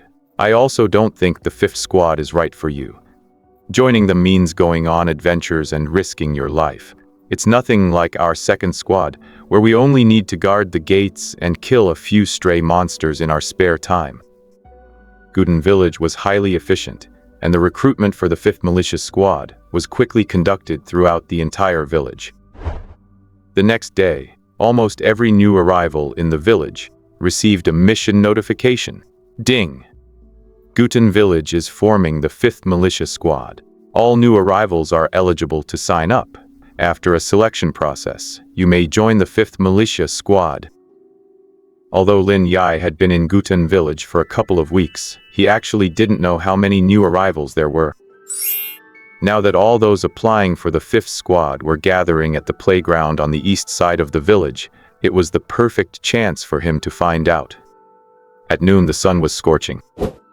There were only about a dozen people standing sparsely on the empty playground. Most of these people had short hair, clearly marking them as players. Some carried swords or bows, while others were empty-handed, still wearing the beginner fur gear, suggesting they hadn't been in Guten Village very long. Just then, a figure approached him and said, "Brother Qingshan, the 5th militia squad has such great benefits. Why didn't you go for it?" This was Qin Changsheng, the apprentice of Butcher Li. "Didn't you not join either?" Qin Changsheng spread his hands and said, "I can't. My level is too low. I have no special skills or talents, so even if I signed up, I wouldn't make the final cut. It's not like you, a reserve member of the militia. Once you hit level 5, you're practically a shoo-in for a core member spot." Lin Yi smiled and looked at him. "Checked up on me?" "Heh. Don't say it like that. I'm a game merchant, you see. There aren't many players in Guten Village, and I know all the high-level players. It's easy enough to find out just by asking around." Qin Changsheng added with a touch of flattery, "But in all the time I've been here, no one else has managed to join the militia at level 1. Brother Qingshan, you're definitely going to be a top pro later on." "Thanks. Tell me, there are quite a few players in our village. Do you know them all?" "I wouldn't say all of them. Mostly it's because my master is the butcher, so I've been in Guten Village long enough to have met most of the players here. But I'm not familiar with the brand new arrivals." Qin Changsheng pointed his finger. "Look at the players in the back of the playground. I've never seen them before. They must have spawned in Guten Village in the last few days." Lin Yi asked curiously, "So, how many players are there in Guten Village total?" Qin Changsheng replied, "Including those in front of us, probably fewer than 50. Some, like me, are scared of monsters and spirits, so they only log in occasionally to experience the life and stay at level 1. Some are lone wolves who rarely interact with others. Then there's a group of high-level players in the militia, or those who didn't join. There are about 5 or 6 of them who are big shots over level 8. Do you know how many villages like Guten exist in the Apocalypse continent? Who knows? As far as I know, even the officials haven't figured that out." Just as Lin Yi and Qin Changsheng were chatting, Gu He appeared, spoke a few words, and led the dozen or so new arrivals away from the playground. Qin Changsheng said, puzzled, where are they going? I wanted to see how the selection works." Lin Yi, knowing the process from Gu Chenghu, said, "To the shrine. That's where they'll have the first round of screening." Qin Changsheng said enviously, "Nice. If these newbies actually get chosen, they might soar to success overnight." Soar to success, maybe. Inside the Guten village shrine, after a simple screening process, only 4 out of the dozen players from the playground remained. One of them was someone Lin Yi had met once before, the new player named Wang Zilong, who had been chopping wood in front of Gu Yongqiang's house that day. Wang Zilong thought they were the only 4 players chosen for the legendary 5th Militia Squad, but to his surprise, a few more players dressed in militia uniforms arrived a while later. These players were already members of the militia, so they didn't need to go through the screening to join the 5th squad. Wang Zilong had been in Guten village for several days and knew that all the players who could join the militia were level 5 or higher pros, so he couldn't help but look at them with envy. "Hey brother, I'm Wang Zilong. Are you from Earth too?" Du Gufeng glanced at the newcomer and nodded. Although joining the 5th Militia Squad required signing a contract to serve Guten village for 6 months, the temptation of reaching level 10 directly was too much for Du Gufeng to resist, and he joined the 5th squad. Besides Du Gufeng, a level 5 player from the 1st squad named Zhu Qiang, and a fat level 5 player from the 3rd squad named Qian Duoduo, also joined the 5th Militia Squad. Outside the main hall of the shrine, Gu He looked at the group and said in a deep voice, "Fellow new arrivals, welcome to the 5th Militia Squad. This squad is specially created for you. Here, you will grow rapidly." On the other side, Lin Yi arrived at the treasure vault of Guten village with 3 white tier Sha red fruits. Lin Yi was in urgent need of blood-based food to increase his vitality stat, and realizing the only valuable thing he had was the 3 Sha red fruits, he planned to exchange them for contribution points to buy blood food. He just didn't know how much the Sha red fruits were worth. After all, they were white tier spiritual fruits, not common fruits, so they should have some value. The team on duty at the vault today was the 1st Militia Squad, and Gu Lihai was outside the door. Lin Yi was fairly familiar with this militia captain, so he explained his purpose. Gu Lihai said, "Sha red fruits with healing properties. Take them out and let me see." Lin Yi took out the fruits he had picked a few days ago, because he had kept them in his space backpack. They were still very fresh. "It really is a Sha red fruit, not bad." Gu Lihai nodded with satisfaction, then looked at Lin Yi. "Qingshen, you're lucky to have found such spiritual fruits in the village. Look, don't bother going into the vault to exchange them. If you want blood food, I have some right here." Lin Yi hesitated. "Captain, this is..." "Don't worry about me cheating you. I'll give you 2 ounces of blood food per fruit. Give me all 3. If you went into the vault to exchange them, those 3 fruits probably wouldn't even get you 1 ounce of blood food." Wow, 2 ounces of blood food per fruit. 3 fruits would mean 6 ounces, 300 grams of blood food. Lin Yi had originally wanted to save 1, but trading them for blood food right now was definitely more worthwhile. "Captain, let's trade." "Good." Gu Lihai was happy. Without delay, he turned and went into the vault to retrieve a chunk of fresh, squirming blood food the size of a fist and handed it to Lin Yi. "In the future, if you find any materials dropped by monsters or spiritual treasures, come find me to exchange them. I guarantee you'll get a better deal than what old man Guyuan gives you. That old guy loves to siphon off the treasures from the new arrivals." "So there's that layer to it?" Lin Yi understood. Damn it, he'd exchanged goods at the vault twice already. That meant he'd been scammed by Guyuan twice. "Gu Lihai, don't you dare slander me, you brat." Guyuan, who had just stepped out of his residence at the vault, heard what Gu Lihai said, and his face turned as dark as coal. Although he was one of the village elders, it seemed few people in Guten village respected him. Everyone called him an old coot behind his back. "Elder, just joking. You must have misheard." Gu Lihai wasn't the least bit embarrassed at being caught. He just took out a wooden box from somewhere and put the 3 fruits Lin Yi gave him inside. Lin Yi took the blood food and prepared to slip away. But he was called back by Guiyuan. "You kid, you're called Qingshen Bu Lao, right? Blood food is only useful in the early stages and has limited effects later on. Within Guten Village, the truly valuable treasures are here with me, including various life-saving job class sacred talismans. If you have any real treasures, come exchange them here." With that, Guiyuan shot a glare at Gu Lihai and returned to the vault residence. Lin Yi couldn't help but ask, "Captain, what is a job class sacred talisman? The ones on the vault scroll?" Gu Lihai shook his head. "No, those on the scroll are ordinary items, usually only effective against monsters and spirits under level 10. The job class sacred talismans Guiyuan mentioned are those that can actually kill level 10 monsters and spirits, or even higher.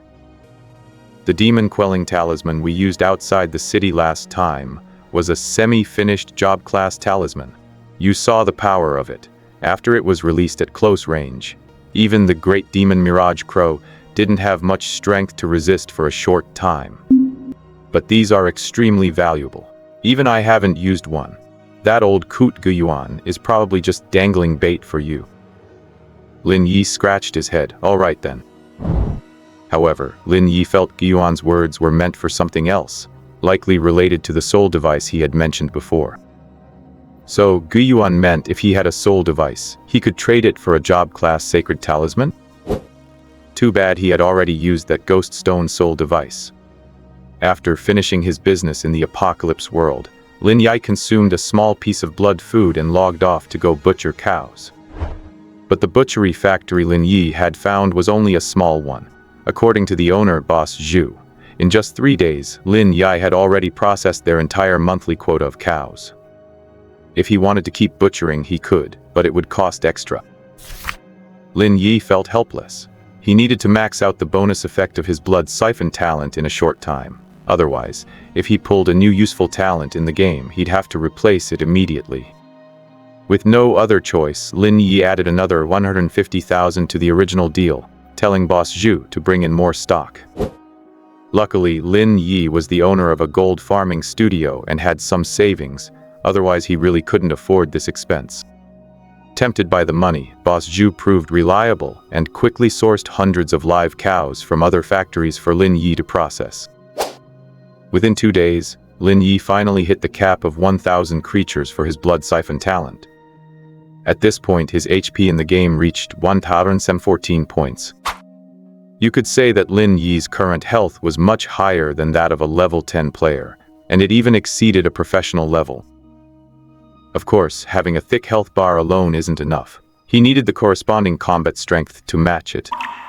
Still, looking at his 1,000 plus HP, Lin Yi felt a sense of absolute security. If he encountered the great demon Mirage Crow again, he could withstand dozens of its screeching attacks without dying. That day, Lin Yi logged into the apocalypse world as usual. In the early morning, Lin Yi simply washed his hands and began to draw his daily talent. Ding! You have drawn the green talent Monster Killer. Monster Killer, green talent. The user deals 20% increased damage to monsters, but will draw their attention and hostility. Looking at this green talent, Lin Yi raised an eyebrow. The talent is quite good, it's perfect for slaying monsters. Sadly, it has a negative effect. It additionally draws monster aggro. If he equipped this talent, he'd probably increase his chances of being attacked by monsters significantly. Even with his current high HP, he didn't want to put himself in danger, especially since he only had one life. What a shame. The last few days he only drew white talents, and now that he finally gets a green one, he can't use it. Lin Yi shook his head slightly, let out a sigh, and went to report for duty with the second squad. It's worth mentioning that the spirit that invaded Guten Village still hasn't been tracked down, and no one knows where it's hiding. They say that although this spirit is good at hiding, it hasn't reached the professional level, so it can't appear in the sunlight during the day. Therefore, there's not much danger when patrolling inside Guten Village during the day. Today, Lin Yi's task wasn't to guard the city, but to follow Gu Chenghu and the others to guard several core buildings in Guten Village. While many players chase the short-term gains of the malicious squad contract, Yi's rejection reveals a high-level strategic mindset. In any resource-scarce environment, autonomy is the ultimate currency. He understands that sacrificing long-term agency for rapid leveling is a classic trap for beginners. By prioritizing his own efficiency and investing in his character's raw stats, he is shifting from a gear-dependent player to a player who defines the game's meta rules. It was the middle of the afternoon.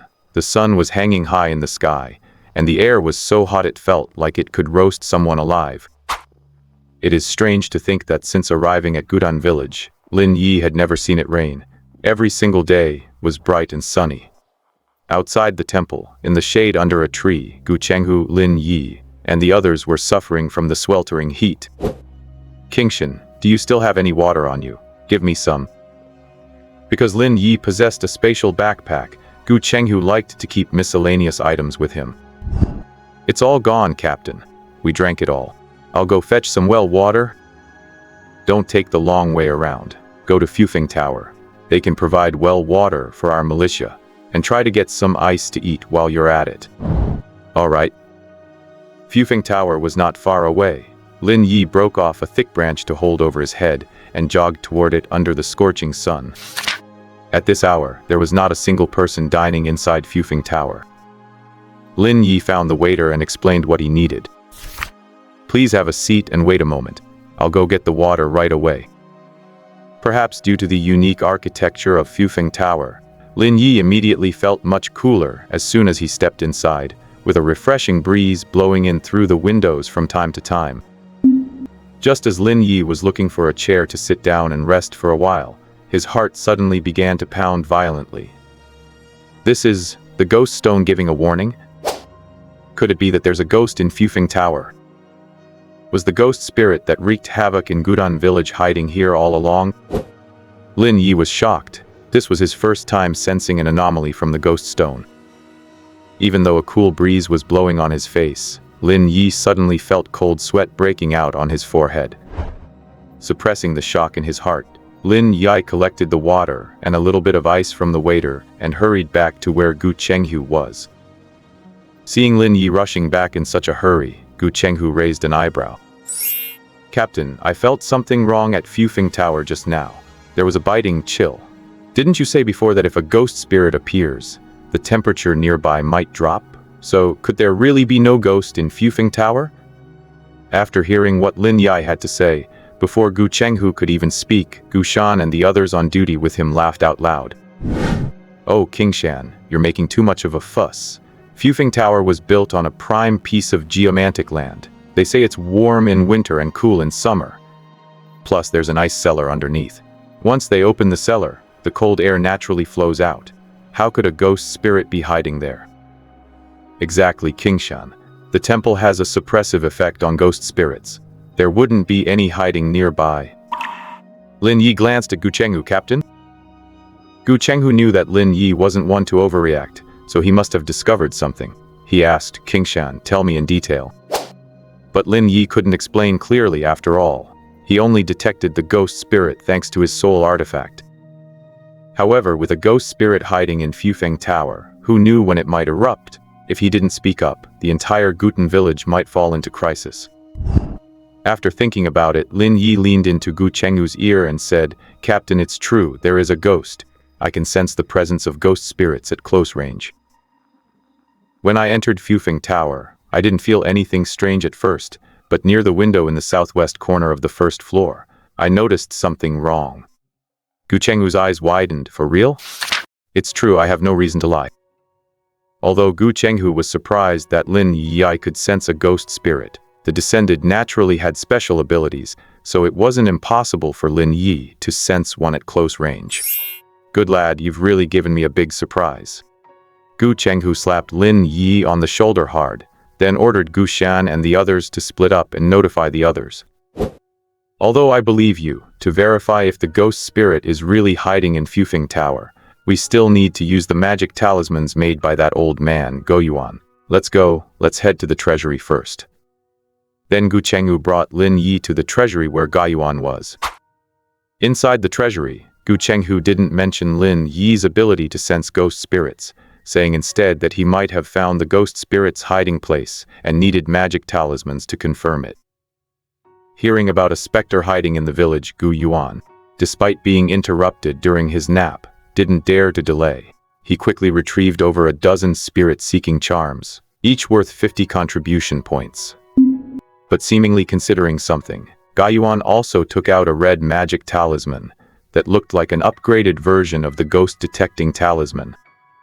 Gu and I used quite a few ghost-detecting talismans earlier to look for the hidden ghost spirit, but we never found a trace. Perhaps the quality of the talismans wasn't high enough to find a ghost spirit that is good at hiding. You should take this demigod talisman to use. It was clear that the upgraded ghost-detecting talisman was on the same level as the demon-shocking magic talisman, and Gu Yuan looked pained when he took it out. After walking out of the treasury, Gu Chenghu said with a smile, "That old man is usually stingy. I didn't expect him to be so willing to bring out good things when something important comes up." Then Lin Yi followed Gu Chenghu outside Fufeng Tower.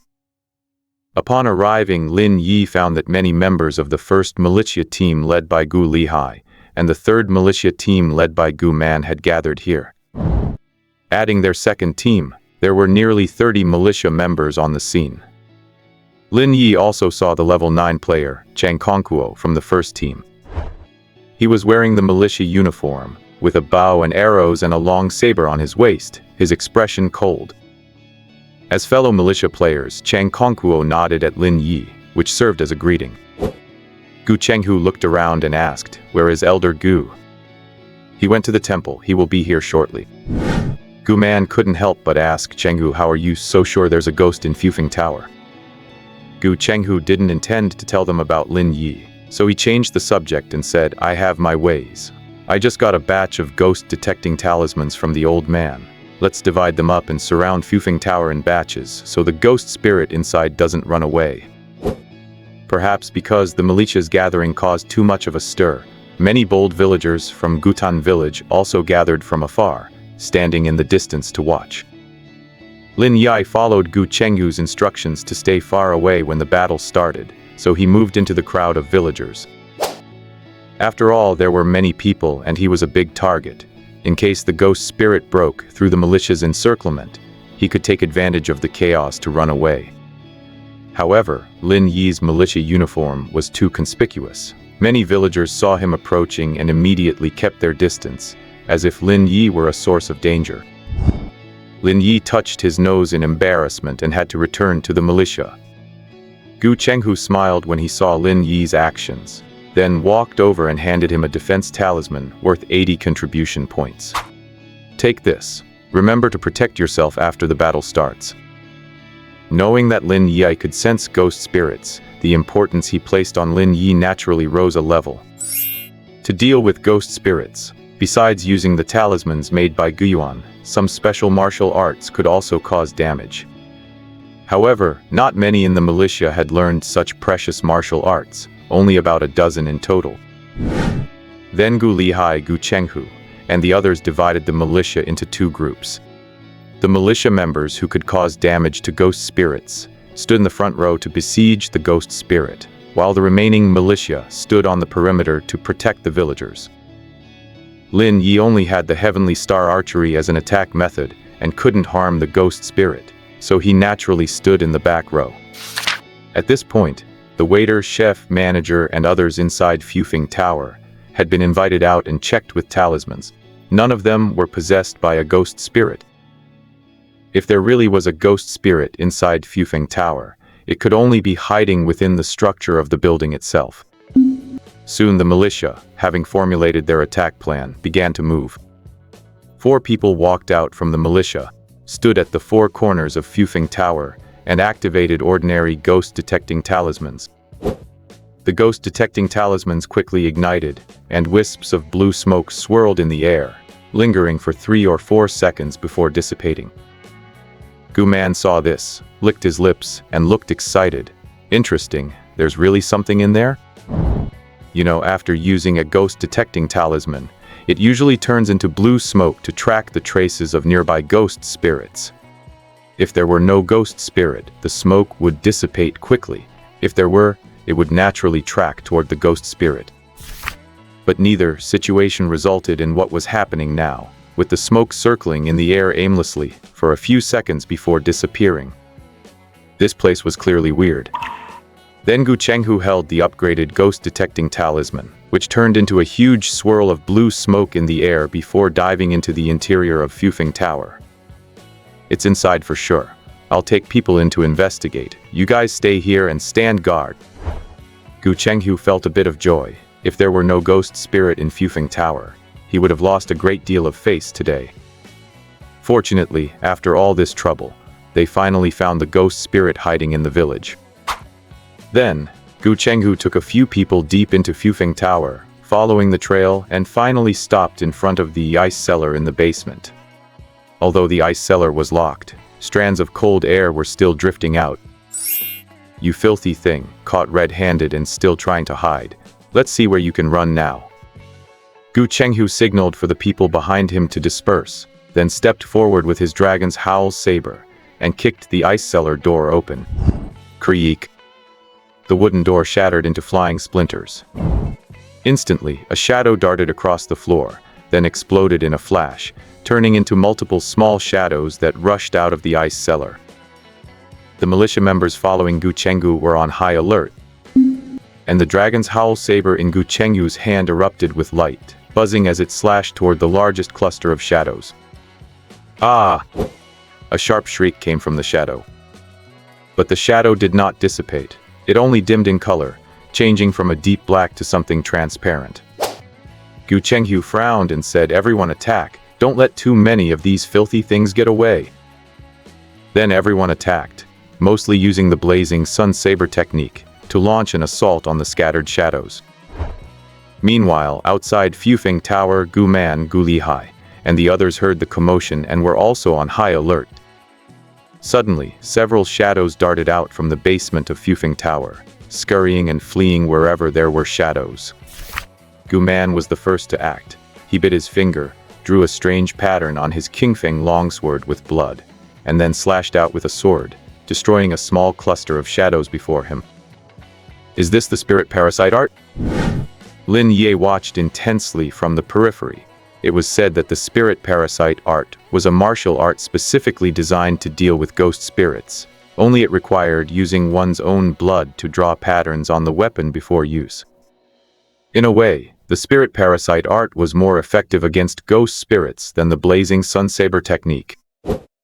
The battle in the basement was intense, but Gu Chenghu didn't have many people with him, and soon many shadows had escaped. On the ground, some shadows were forced into shadow-filled dead ends by the militia, and then they had to move across the sunlight. But under the scorching sun, every shadow that crossed the sunlight sizzled and emitted painful wails, as if it were being roasted by fire. Don't be stingy with the talismans, we can't let the shadows escape. Gu Lihai moved with agility, vaulting onto a tall tree in one step, drawing his heavy bow, and firing several arrows in succession. Many of the arrows pinned the shadows tightly to the spot, like pinning small pieces of paper to a wall with thumbtacks. No matter how the paper spun, it couldn't break free from the restraint of the tacks. Then, the nearby militia members finished them off one by one, eliminating the shadows that couldn't move.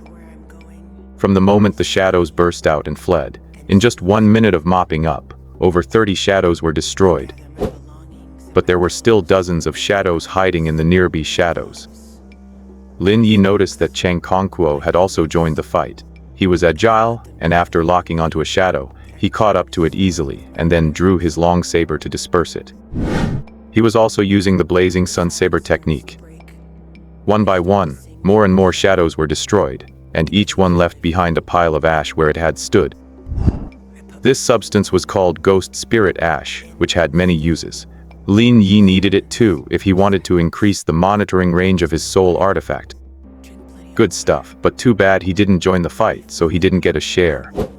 Just as everyone thought the ghost spirit that had split into many shadows was about to be wiped out, a scream suddenly came from the perimeter. Help me! A shadow had somehow slipped into the group of militia members on the periphery, and had climbed into one of their shadows. The shadow bit frantically at the militia member's shadow, quickly consuming his arm. As the shadow disappeared, the militia member's actual arm in reality seemed to have been bitten off by a ferocious beast, disappearing without a trace in an instant. Having eaten a shadow arm, the black shadow instantly solidified and grew a bit larger. Holy crap! Seeing this, Lin Yi was shocked. Is this the strange ability of a ghost spirit? No wonder the people of Guten Village occasionally dared to go out to kill monsters, but avoided ghost spirits at all costs. It turns out the ghost spirit's ability was too broken. If you didn't know the ghost spirit's method of attack, it was very easy to fall into its trap. The main body has been discovered. Surround it and save the person. Lin Yi was also somewhat shocked. This shadow ghost had once ravaged Guten Village, but it had only hidden in shadows and absorbed the vitality of several people. Now, besides being able to consume human vitality, the shadow ghost could actually swallow human shadows to restore its ability. A ghost spirit with such an ability was clearly extremely rare. If this ghost spirit was allowed to get away, it would likely be difficult to catch it again. Lin Yi looked solemn, then drew his longbow and 3 arrows shot through the air. The shadow ghost's main body on the ground was also extremely keen. Sensing danger, it immediately darted out of the shadow it was in and fled into the distance. Under the sunlight, although the shadow ghost's main body sizzled, it was clearly able to withstand the burning damage. Oh no, it's gonna get away! Where do you think you're going? Just then, under the scorching sun, a magic talisman shot from afar, turning into a 3-foot bolt of thunder. Snap! The blue thunder shone brilliantly in the clear sky, instantly striking the main body of the shadow ghost. Only a black hole remained on the ground, and the main body of the shadow ghost that had been fleeing appeared to have been completely obliterated. This scene perfectly illustrates the asymmetric information trap in high-stakes environments. Lin Yi's ability to detect the anomaly wasn't just a plot device, but a reminder that true leadership values data over hierarchy, even when the source is unconventional. Divine Talisman. Elder Gu has arrived.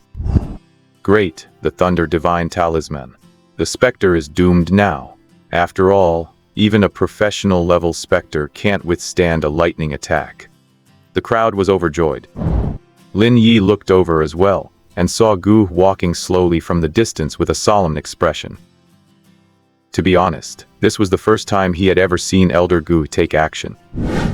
The old man was usually so easygoing and wore a smile for everyone, so he hadn't expected him to be this powerful when it really mattered. Once the main body of the Spectre was eliminated, the remaining scattered shadows were no longer a threat, and were quickly wiped out by the group.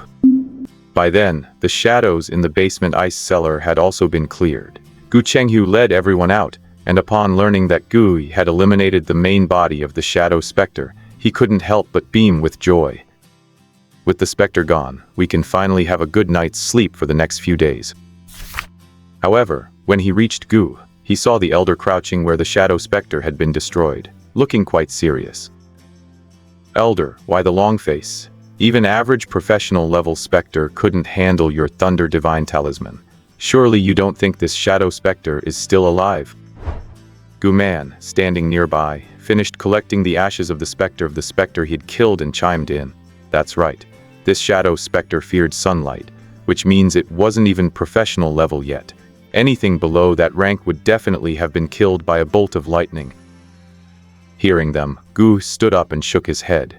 The main body of the Shadow Spectre is indeed dead, but I suspect it had other bodies, or rather, what was hidden inside the Fufeng Tower was merely one of the Shadow Spectre's manifestations.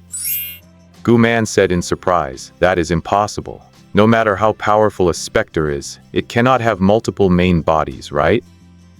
Gu shook his head and said nothing more. He knew from the village chief that this Shadow Spectre was no ordinary one. Due to a weakening in the seal, this creature, which had existed since the ancient era, had arrived at Guten Village for unknown reasons. Even though he had personally destroyed the Shadow Spectre, Gu couldn't shake the feeling that it still had a backup plan and wasn't truly gone. Anyway, Regardless of whether the shadow specter is dead or not, the specter plague in Gutan village is over for now. But you all in the militia must not get lazy. Keep up your patrols diligently and don't let any more monsters or specters slip into the village. Gu looked at Gu Chenghu and added, Xiao Hu, you did well to find the specter's hideout today. That is a great credit to you. Gu Chenghu laughed. He knew that discovering the shadow specter was entirely thanks to Lin Yi, but he wouldn't reveal Lin Yi's abilities in front of so many people. After all, both Gu Lihai and Gu Man were in dire need of useful transcenders, especially one capable of sensing specters. Now that their second team's Dugu Feng had already gone to the fifth team, he would regret it deeply if Lin Yi were to be snatched away by someone else. Although Gu wasn't sure if the shadow specter had been truly eradicated, he still announced to everyone that the specter had been removed to put their minds at ease. After tidying up the mess outside Fufeng Tower, Gu Chenghu took Lin Yi aside. Kingshan, you performed a great service today. What do you want as a reward? Blood food or an external cultivation technique? Lin Yi didn't know he had become such a hot commodity in Gu Chenghu's eyes. He thought for a moment and said, Captain, I saw you collected quite a bit of specter ash. Could you spare some for me? Lin Yi still had the blood food he had exchanged with Gu Lihai. Consuming a small piece each day should last him for 1 or 2 weeks. As for external martial arts, Lin Yi's current blood energy was limited.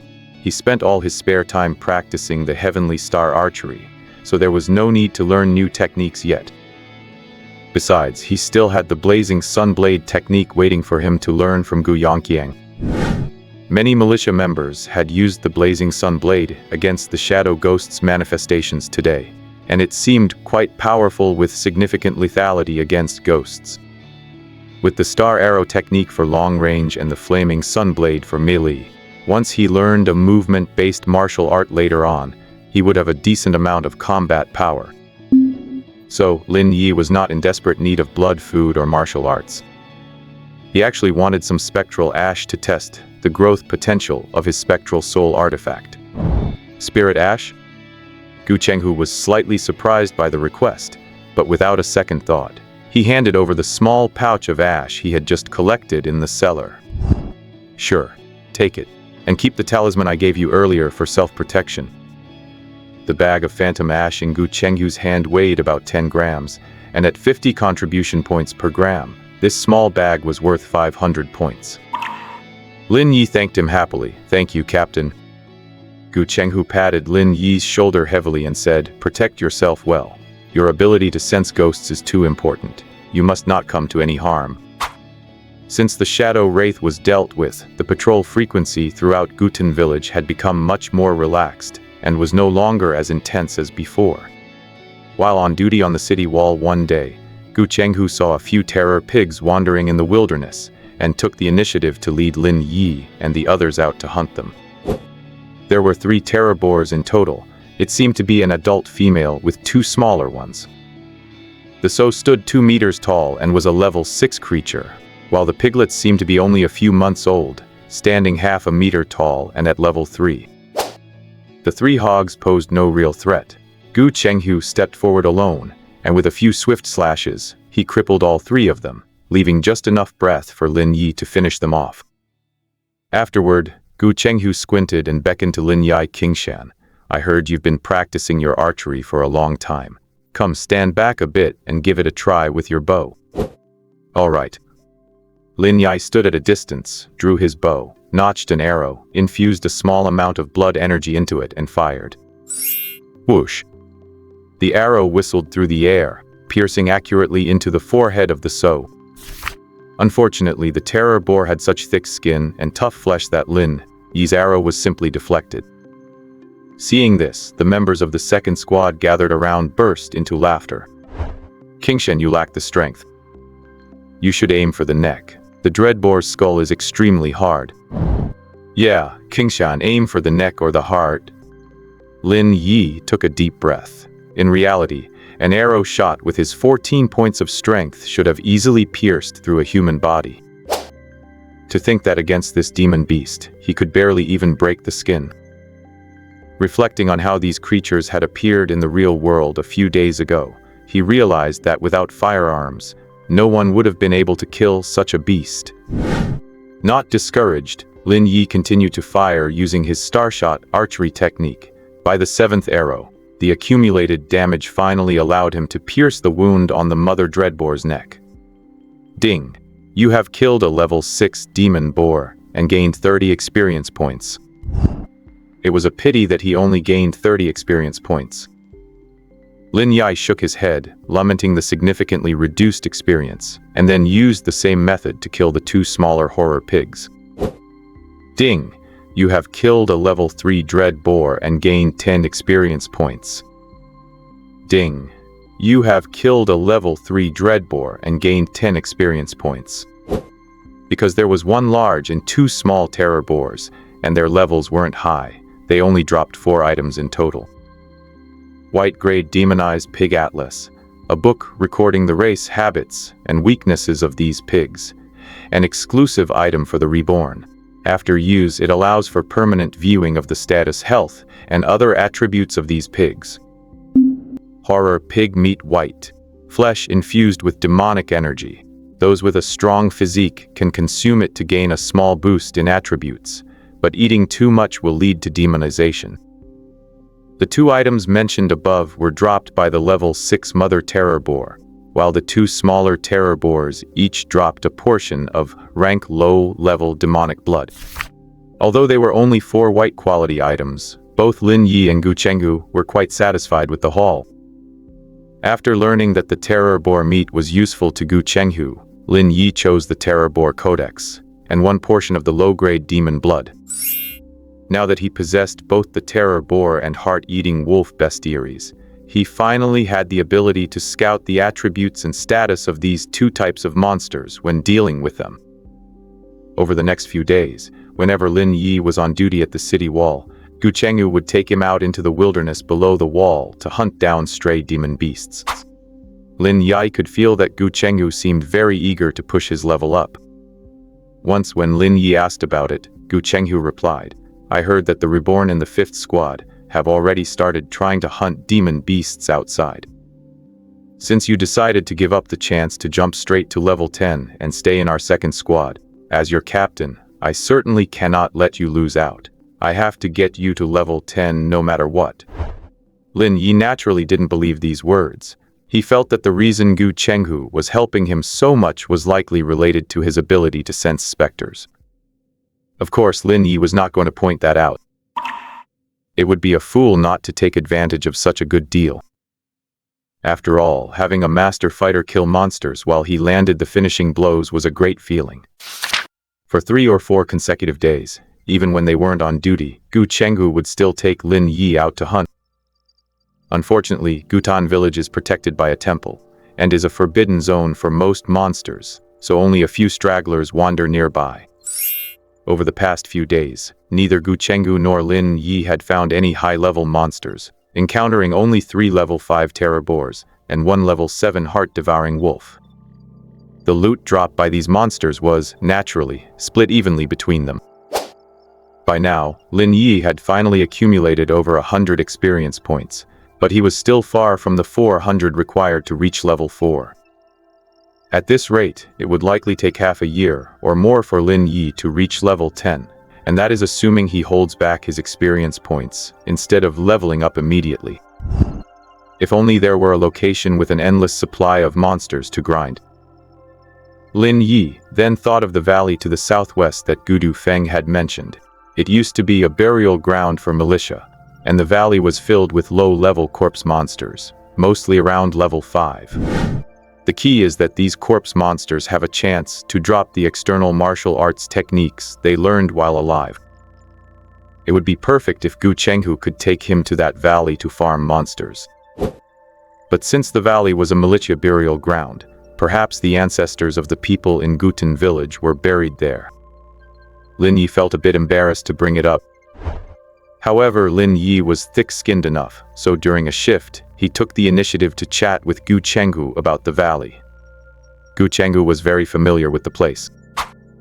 As it turned out, the valley was called Ancient Tomb Valley, the final resting place for generations of militiamen from Gutan village. However, since a spectral spirit took up residence there, causing the corpses to mutate, the village stopped burying their militia there. Gu Chenghu looked thoughtful as he said, "You want to level up in ancient Grave Valley.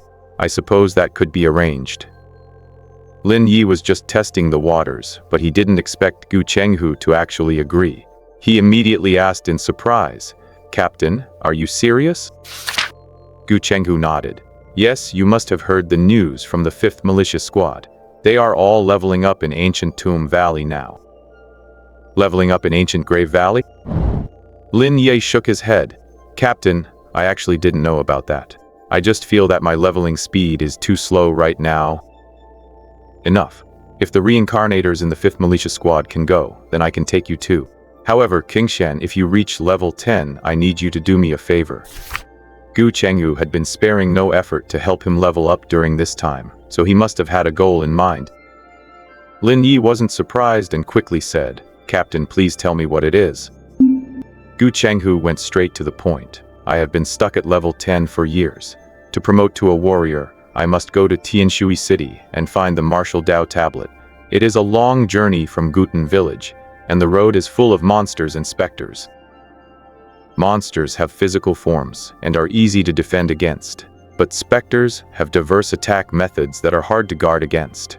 I need you to join us when the time comes and head to Tianshui City together." Go to Tianshui City? Lin Yi thought for a moment. If Guten Village was the beginner village in the game, then Tianshui City must be a map outside the starter area.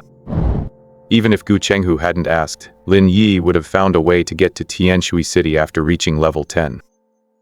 Now that Gu Chenghu was helping him level up, and he would only be accompanying them to Tianshui City, Lin Yi was naturally willing to agree. "Captain, you said will there be many people then?" Gu Chenghu replied, "Naturally. If everything goes as planned, Gu Man and I will lead the team, along with some members of the 5th Militia Squad." Lin Yi asked, "So, is the 5th Militia Squad being trained for the sake of finding the way to Tianshui City?" "That is part of the reason." Gu Chenghu nodded and added, "All right, while the ancient Grave Valley holds no danger for me, it is extremely perilous for you. Get a good rest today, and I will take you there tomorrow morning to grind some levels." "Yes, Captain." When he returned from the apocalypse world, it was already approaching dusk. Lin Yi glanced at the evening glow in the west, a vibrant red, and checked the weather forecast on his phone. Lin Yi City would be hit by a level 8 typhoon, accompanied by heavy rain within the coming week. Without realizing it, it had been almost 3 weeks since Lin Yi first came into contact with the apocalypse world.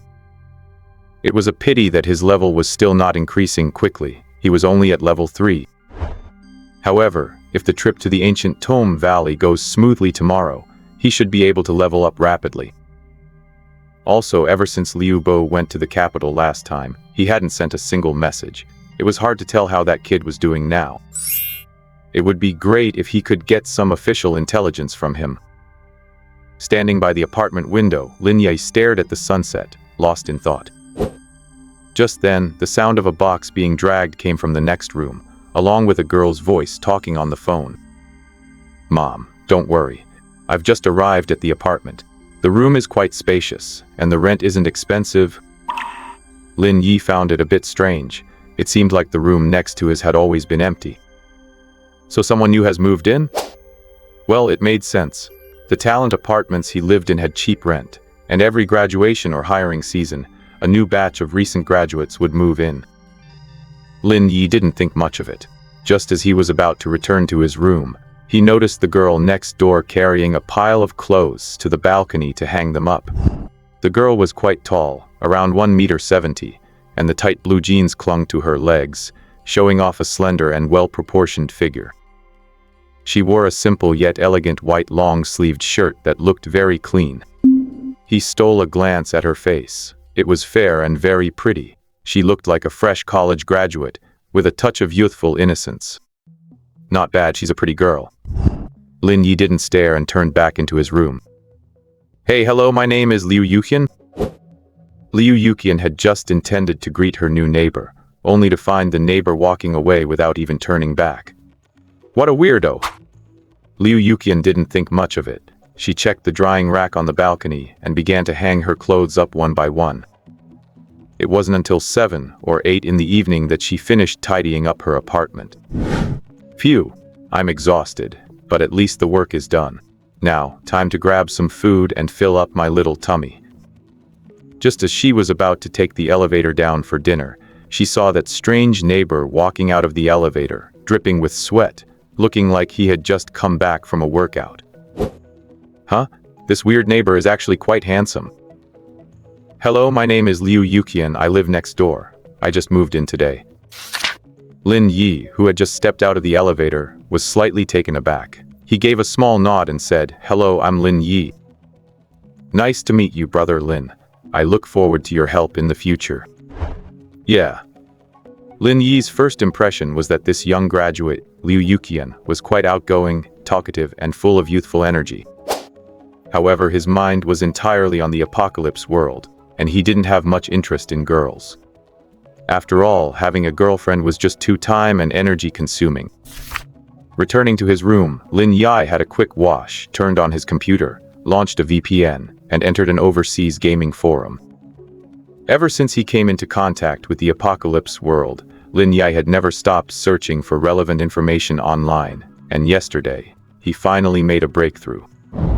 The foreign gaming forum in front of him was a small, recently established site. Most of the posts were about Steam games, but Lin Yi realized these posts were just a cover. There were many deeply hidden encrypted gaming threads on the site, and the contents discussed in these posts were all related to the apocalypse world. As for the password to decrypt them, it was the English translation of terms from the apocalypse world. Upon entering the page for the encrypted hidden post, Lin Yi noticed a thread in bold red text. Tokyo paranormal incident, hundreds dead, yet the government still chooses to cover it up. There were many comments under the post, already numbering in the hundreds. Another case of specters invading reality. I remember the last time it happened, it was in North America, and over a dozen people died. To the person above, this time is different. I heard this ghost is a professional level entity. Even the local government can't handle it, and the situation is still dragging on.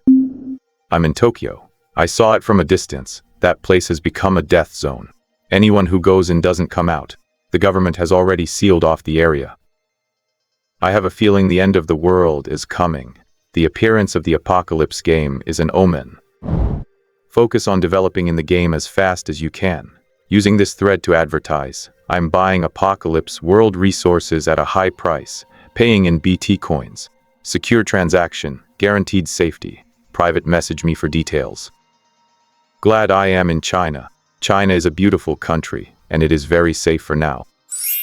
Currently in France, just finished attending the Olympics, and it is very safe here too. Within the encrypted site, this thread had the highest traffic. The comments were all over the place, and many were nonsense. The commenters seemed to come from all over the world, but Lin Yi always felt that the majority were Chinese. Apart from the hottest post on the Tokyo supernatural incident, Lin Yi began searching for older posts and discovered some important information one after another. Some people speculated that whether it's phantoms or monsters invading reality, it might be because a player died in the game, causing a temporary opening between reality and the apocalypse world. Lin Yi thought, if that were true, then the appearance of the boar beast in the village outside Lin City meant a player had died in the game that day, bringing the beast into reality. Thinking of this, Lin Yi sent a message to Boss Zhu at the slaughterhouse, asking if anyone else had died in the small village. Boss Zhu replied quickly, saying that a young man had gone missing in the village. The young man's parents worked out of town, and he loved staying home to play games. After the terror pig incident, the police only discovered he was missing while conducting a census in the village. Lin Yi sighed to himself, so it really was like that. In that case, the invasion of monsters from the apocalypse world actually follows a traceable pattern. Lin Yi also thought about the activation code dropped when the young man died, but given the official response speed, the authorities must have confiscated it long ago. After browsing the encrypted site for a long time without finding any more insightful posts, Lin Yi turned off his computer, ready to get some rest. After all, he needed to be well rested to farm corpse monsters in the Tomb Valley tomorrow.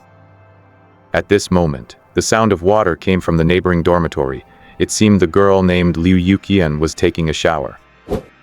The apartment had poor soundproofing, and the sound of water continued for over half an hour. Only after that did Lin Yi gradually fall into a deep sleep. The convergence of game mechanics and real-world catastrophes is accelerating.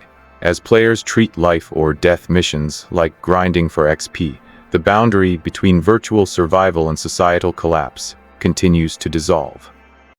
Early the next morning, just as Lin Yi finished breakfast and before he could log into the apocalypse game, he noticed the sky outside filled with thunder, lightning, and thick, dark clouds. A torrential downpour followed. Standing by the window, Lin Yi saw that pretty girl, Liu Yuxi, anxiously trying to take in her laundry. The rain was so heavy that the clothes she had hung out yesterday were surely soaked through by now. Lin Yi, however, had no time to worry about that. Seeing that it was almost time, he gently touched the activation code on his wrist, and his figure flashed and vanished from the room. Over half an hour later, there was a knock at the door. It was Liu Yuxi, who had come to borrow an umbrella to head out. But after knocking for a long while, there was no response from inside the room. "That's strange. Is no one home?" But I didn't hear Brother Lin open the door to leave. While a storm raged in reality, the world of Apocalypse remained sunny. In the east, a brilliant sun slowly climbed into the sky, casting a gentle glow. Inside the 2nd Militia Squad's dormitory, Lin Yi stuffed all his prepared supplies into his spatial backpack. Although a player's backpack isn't very large, it was enough to hold a few essentials. Since this was his first time leaving Guten Village, Lin Yi had prepared thoroughly. He had 3 or 4 days' worth of food and water, along with a large supply of arrows. Considering potential close-quarters combat, Lin Yi also borrowed an ordinary long saber from Gu He. Although he could exchange contribution points for weapons in the treasury, ever since he learned that Gu Yuan would swindle the born ones out of their points, Lin Yi had avoided the place entirely.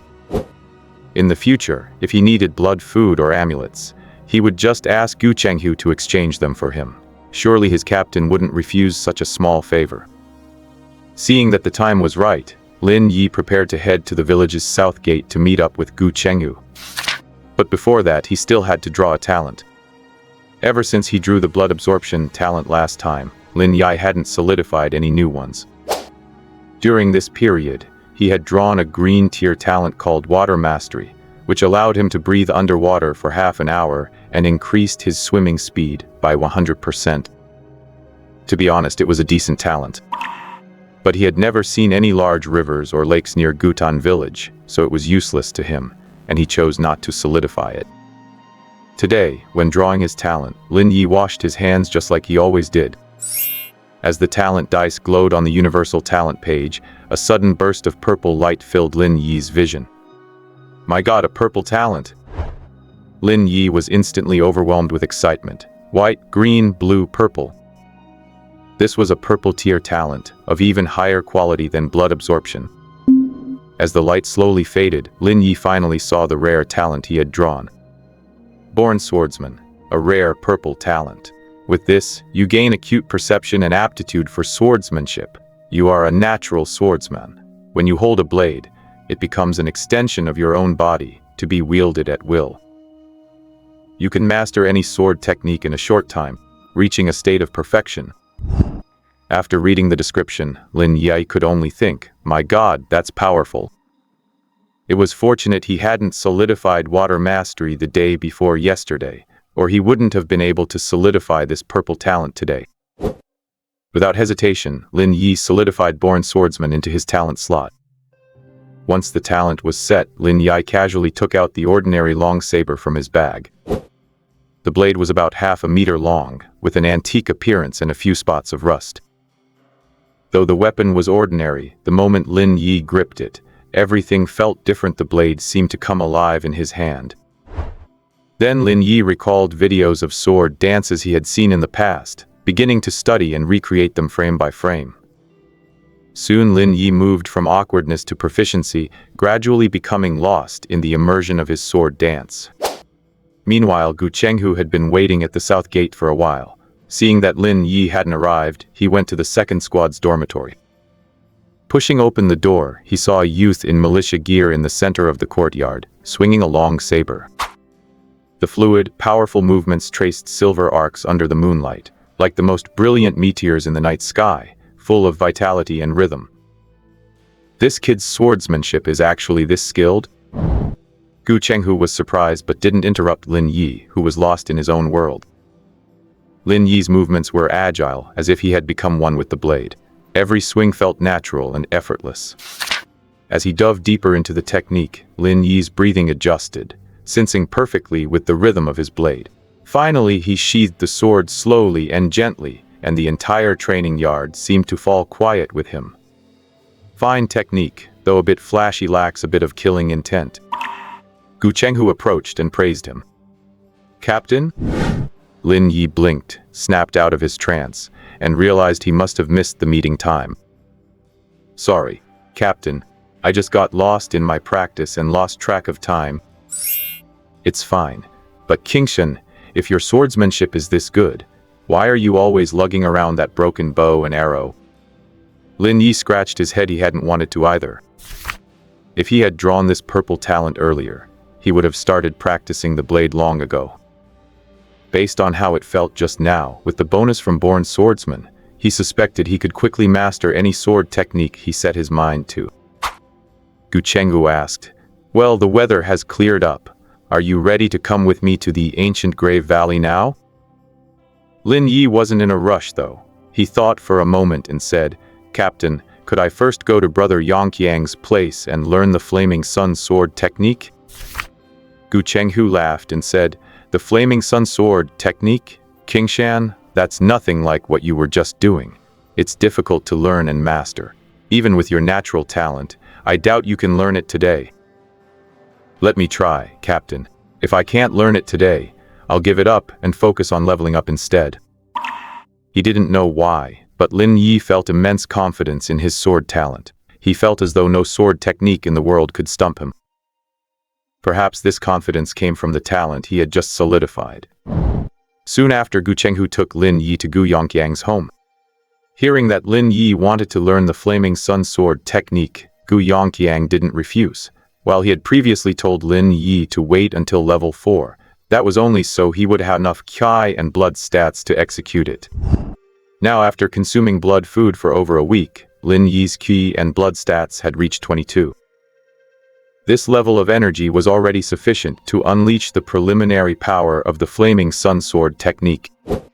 Gu Yongqiang then took out his old saber, walked into the open courtyard, and said, "The Flaming Sun technique is split into the sword strikes and the technique for utilizing Qi and blood.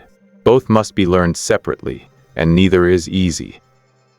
I once taught a born one with decent talent, and it took him half a month to master it. I hope you don't take too long, otherwise, it'll just show that you aren't suited for the blade." Lin Yi nodded solemnly. Gu Yongqiang said seriously, "Good. Now I will pass on the complete Flaming Sun technique to you.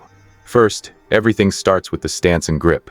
Practice with feet shoulder-width apart, body leaning slightly forward, knees slightly bent. Next, posture and breathing. Practice to find the perfect harmony between your body and the sword. Coordinate your breathing with your actions. Don't hold your breath, to ensure your stability and the continuity of your strikes. Ding!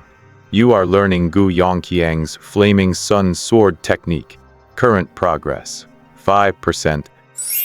It had to be said, Gu Yongqiang's explanation was very fundamental, covering not just the Flaming Sun technique, but many other basic saber skills. While Lin Yi had the born swordsman talent, his breathing and grip relied on natural instinct, meaning there were small flaws. Gu Yongqiang's technical explanations were extremely useful in filling those knowledge gaps. Lin Yi felt like a sponge, frantically absorbing the knowledge. Then Gu Yongqiang began to demonstrate the sword techniques. Lin Yi watched intently. A few minutes later, Gu Yongqiang was panting in the courtyard and said, Alright, what I just performed was a small section of the flaming sun technique. Use the skills I taught you to demonstrate it once. Got it. Lin Yi gripped his blade tight, following the trajectory he had just seen, and began to practice strike by strike. The entire technique flowed like water, with sword movements that seemed traceless and silent. Gu Yongqiang's eyes widened suddenly. This Gu Chenghu, who had been watching from the sidelines, also had his jaw dropped in disbelief. Earlier, seeing Lin Yi practice in the dorm, he had assumed Lin Yi had been working at it for a long time. But here he saw Lin Yi learn from scratch, and after seeing Gu Yongqiang demonstrate it only once, Lin Yi replicated it perfectly, even improving some moves to be even more standard than Gu Yongqiang's own. A genius. A peerless genius for the blade.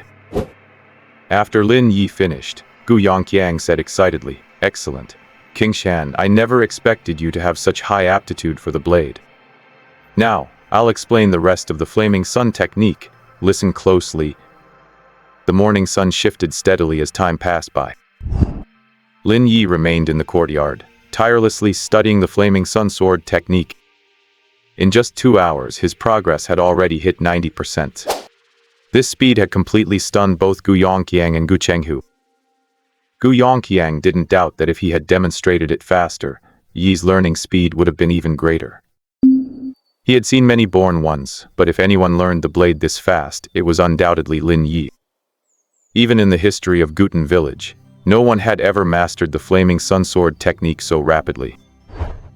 After another half hour, Lin Yi mastered the technique for manipulating qi and blood, and heard the system prompt, "Ding.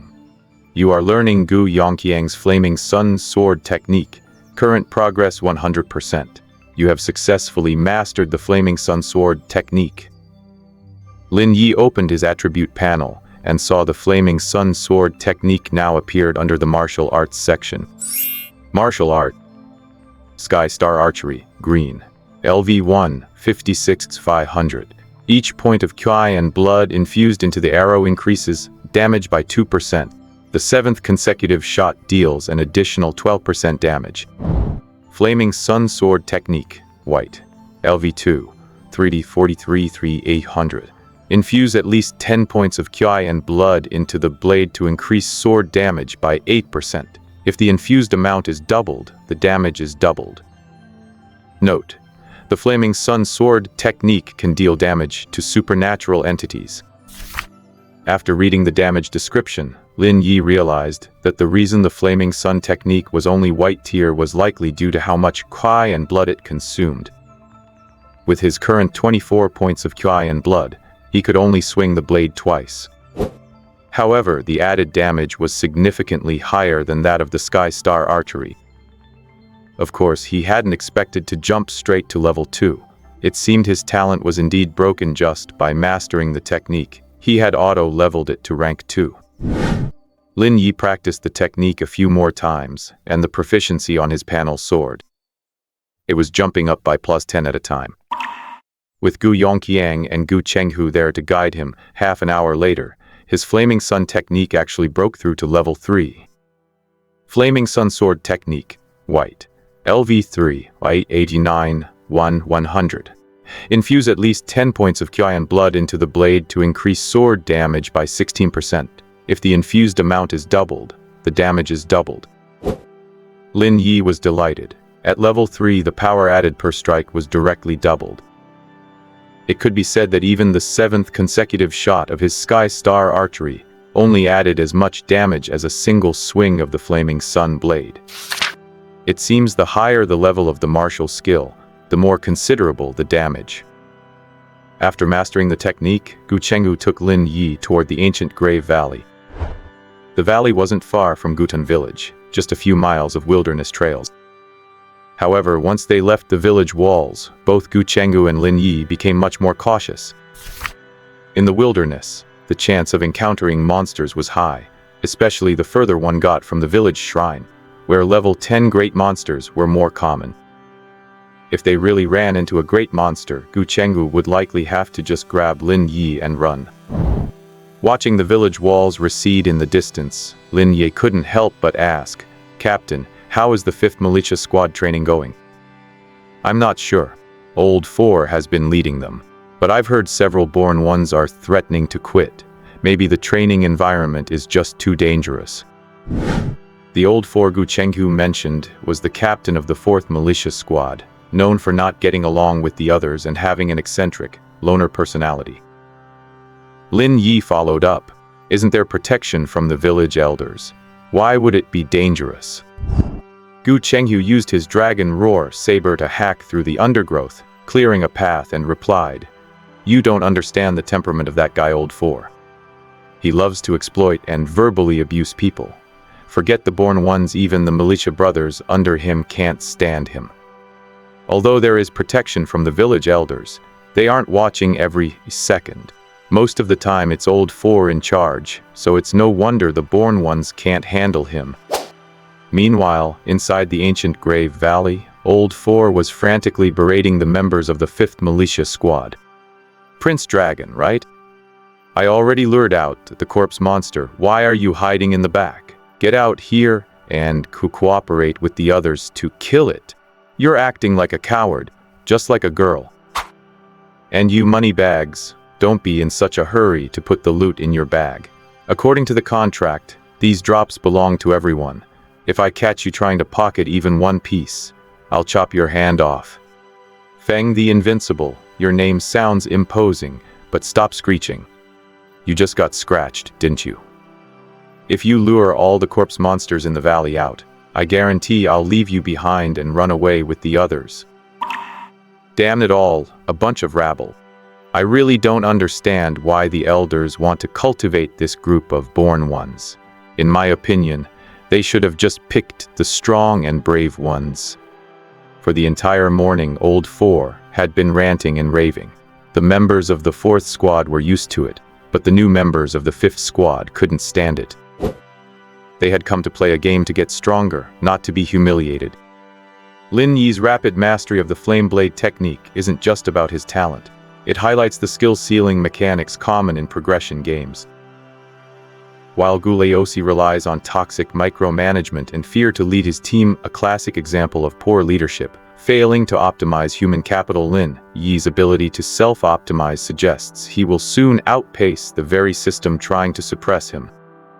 The newcomer, Fengguo Wudi, stood out and yelled angrily, "Gu Laosai, if you insult us again, I swear I'll quit the militia." "Quit your grandma's leg." Gu Laosai glared fiercely. "Once you've signed the contract, you belong to Gutun village. If you really dare to quit, I'll beat you every time I see you, until I kill you." Gu Laosai's threat was no empty words. Many veteran players present had heard of him hunting down and killing past newcomers in the village. Seeing the heavy atmosphere, Dugu Feng from the team quickly stepped forward and pulled Fengguo Wudi back. "Forget it, this isn't a normal game. If the NPC really hunts us down, there's no place to report it. Just wait until your level is higher and then come back to take your revenge." Fengguo Wudi regained his senses and said with a flushed face, "Fine, I'll let him go this time." Seeing that Fengguo Wudi didn't dare to argue further, Gu Laosai cursed, "Coward." Just then, Gu Chenghu emerged from the bushes ahead with Lin Yi. "Gu Laosai, I heard you yelling from far away. Looks like the corpses in the valley haven't been lured out, yet you've managed to draw in some demons from the outside." Seeing it was Gu Chenghu, Gu Laosai sat up with an ugly look on his face. "Gu Chenghu, why aren't you guarding the village? What are you doing here?" "Nothing much, just taking my team members out to hunt some demons." Gu Laosai glanced at Lin Yi next to Gu Chenghu and said, "Taking a newcomer to hunt demons. Since when did you, Gu Chenghu, care so much about newcomers? Have you forgotten the lesson from the last one?" Gu Chenghu retorted mockingly, "None of your business. You'd better worry about your own 5th Militia Squad. Don't let them start looking for trouble with you instead of the demons once they've been trained up.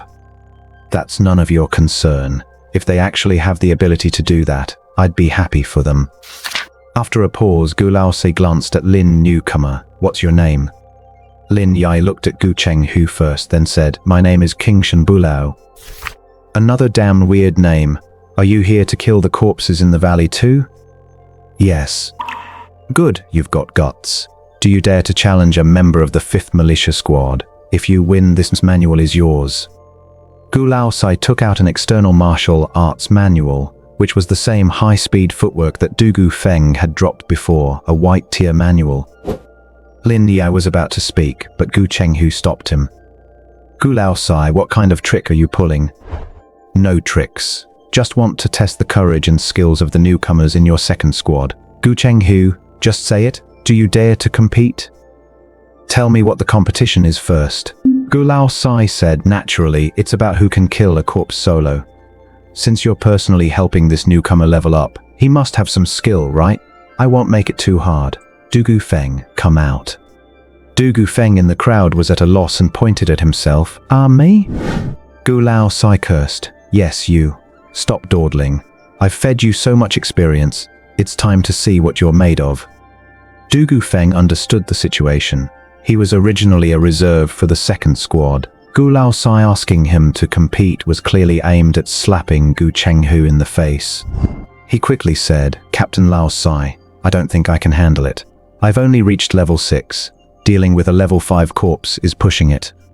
What are you afraid of? The newcomer you're competing against shouldn't be level 5 yet. Besides, if you win, this manual is your reward. Hearing this, Dugu Feng's eyes widened. Although he already knew this high-speed footwork, he had bought it at a high price from his friend Chang Kongkuo. You have to know, in the world of Apocalypse, any basic martial arts manual was worth millions. Hearing that Gu Laosai was using the high-speed footwork they had spent days farming as a reward, Dugu Feng couldn't resist. If he turned around and sold it, he could recoup his costs instantly. Dugu Feng looked at Gu Chenghu, then at Lin Yi, muttered an apology in his heart, and said, Captain Laosai, I'm willing to try. Good. Gu Laosai chuckled and looked at Gu Chenghu. Gu Chenghu, how about it? Your former team member has agreed. Are you too afraid to accept the challenge? Gu Chenghu didn't agree immediately but whispered to Lin Yi, Kingshan, are you confident? Lin Yi fell silent. He hadn't seen a level 5 corpse yet. But theoretically, it shouldn't be much different from a level 5 boar. Could he handle a corpse with his level 3 stats? He figured it should be no problem. Now, Lin Yi's health not only exceeded 1,000 points, but his swordsmanship was superb, and with the boost from natural swordsman, his melee ability had greatly increased. Regardless of whether he could handle the corpse, he was certain his combat power was stronger than Dugu Feng's. Gu Chenghu smiled, fine. Since you feel it's no problem, I'll accept. But the bet is a bit small, let me add something to it. Gu Chenghu turned his head. Laosai, I've heard you have plenty of good stuff. Let's do this, same bet, but let's add our own. I'll bet 2 green tier beast materials. If I lose, these materials are yours, maybe you can use them to craft a spirit weapon. If I win, you hand over that divine water. Gu Laosai raised an eyebrow. Divine water. So that's what you've had your eyes on. In Guten Village, divine water was a true treasure. Both commoners and newcomers could improve their base stats by consuming it. However, the output of divine water in the village had always been low, supplied mainly to the village head and the 3 elders. The portion he had was granted to him by the village head earlier. Gu Laosai was feeling hesitant, so he summoned Dugu Feng. Dugu Feng, are you confident you can win? Dugu Feng pulled a bitter face. Captain Laosai, if I say I'm not, will you cancel the bet? To be honest, while Dugu Feng knew his level was higher than Lin Yi's, Lin Yi had previously obtained a green tier archery manual. He didn't know how strong the damage of green tier skills was, but it definitely wasn't to be underestimated. So Dugu Feng really didn't have much confidence. Gu Laosai didn't want to hear it anymore and cursed, "Get lost. You have to win this fight no matter what. If you lose my divine water, you'll be working for me to pay off the debt." Then Gu Laosai stepped out. "Alright, Gu Chenghu, since you have confidence in your team member, I won't back down either. Let's make the bet." The bet was on, and Gu Laosai ordered his militiamen to lure out 2 corpses. Qian Duoduo, Wang Zilong, and a few other newcomers gathered around out of curiosity. The chubby Khan Duoduo said, "Brother, I saw you last time. You're quite arrogant, huh? What gives you the guts to challenge Brother Dugu? His archery is one of the best in our team. always hitting the mark. It was that fatty again. Lin Yi glanced at him and ignored him. Wang Zilong also came over and whispered, "Brother Qingshan, good luck. Actually, we all want to see Gu Lao Sai get embarrassed. Also, corpses are formed from militia bodies infected with some kind of evil energy. Their weakness is the neck. By the way, they run extremely fast." "Thanks, brother." Lin Yi nodded. He had never dealt with a corpse before, so this information was quite useful to him. Soon the first corpse was lured over. The body of the corpse was composed of broken limbs and incomplete bones, covered in rotting flesh and wriggling maggots. Theoretically, the flesh should have been decomposed by microbes, but this one still had plenty of meat, just looking extremely disgusting and terrifying. As the corpse approached, an intense stench spread out. The smell was comparable to a mix of 1,000-year-old feces and dead rats. Lin Yi's face went a bit pale. He looked at Du Gufeng, Wang Zilong and the others.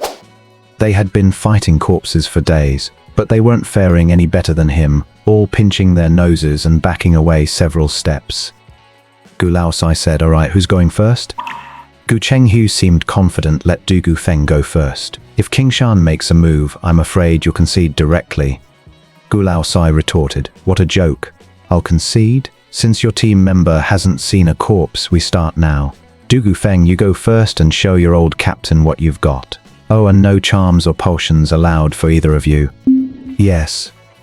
Du Gufeng stepped out first. With a flip of his wrist, a bow and arrows appeared in his hands. Gu Lao Sai ordered, "Release the corpse."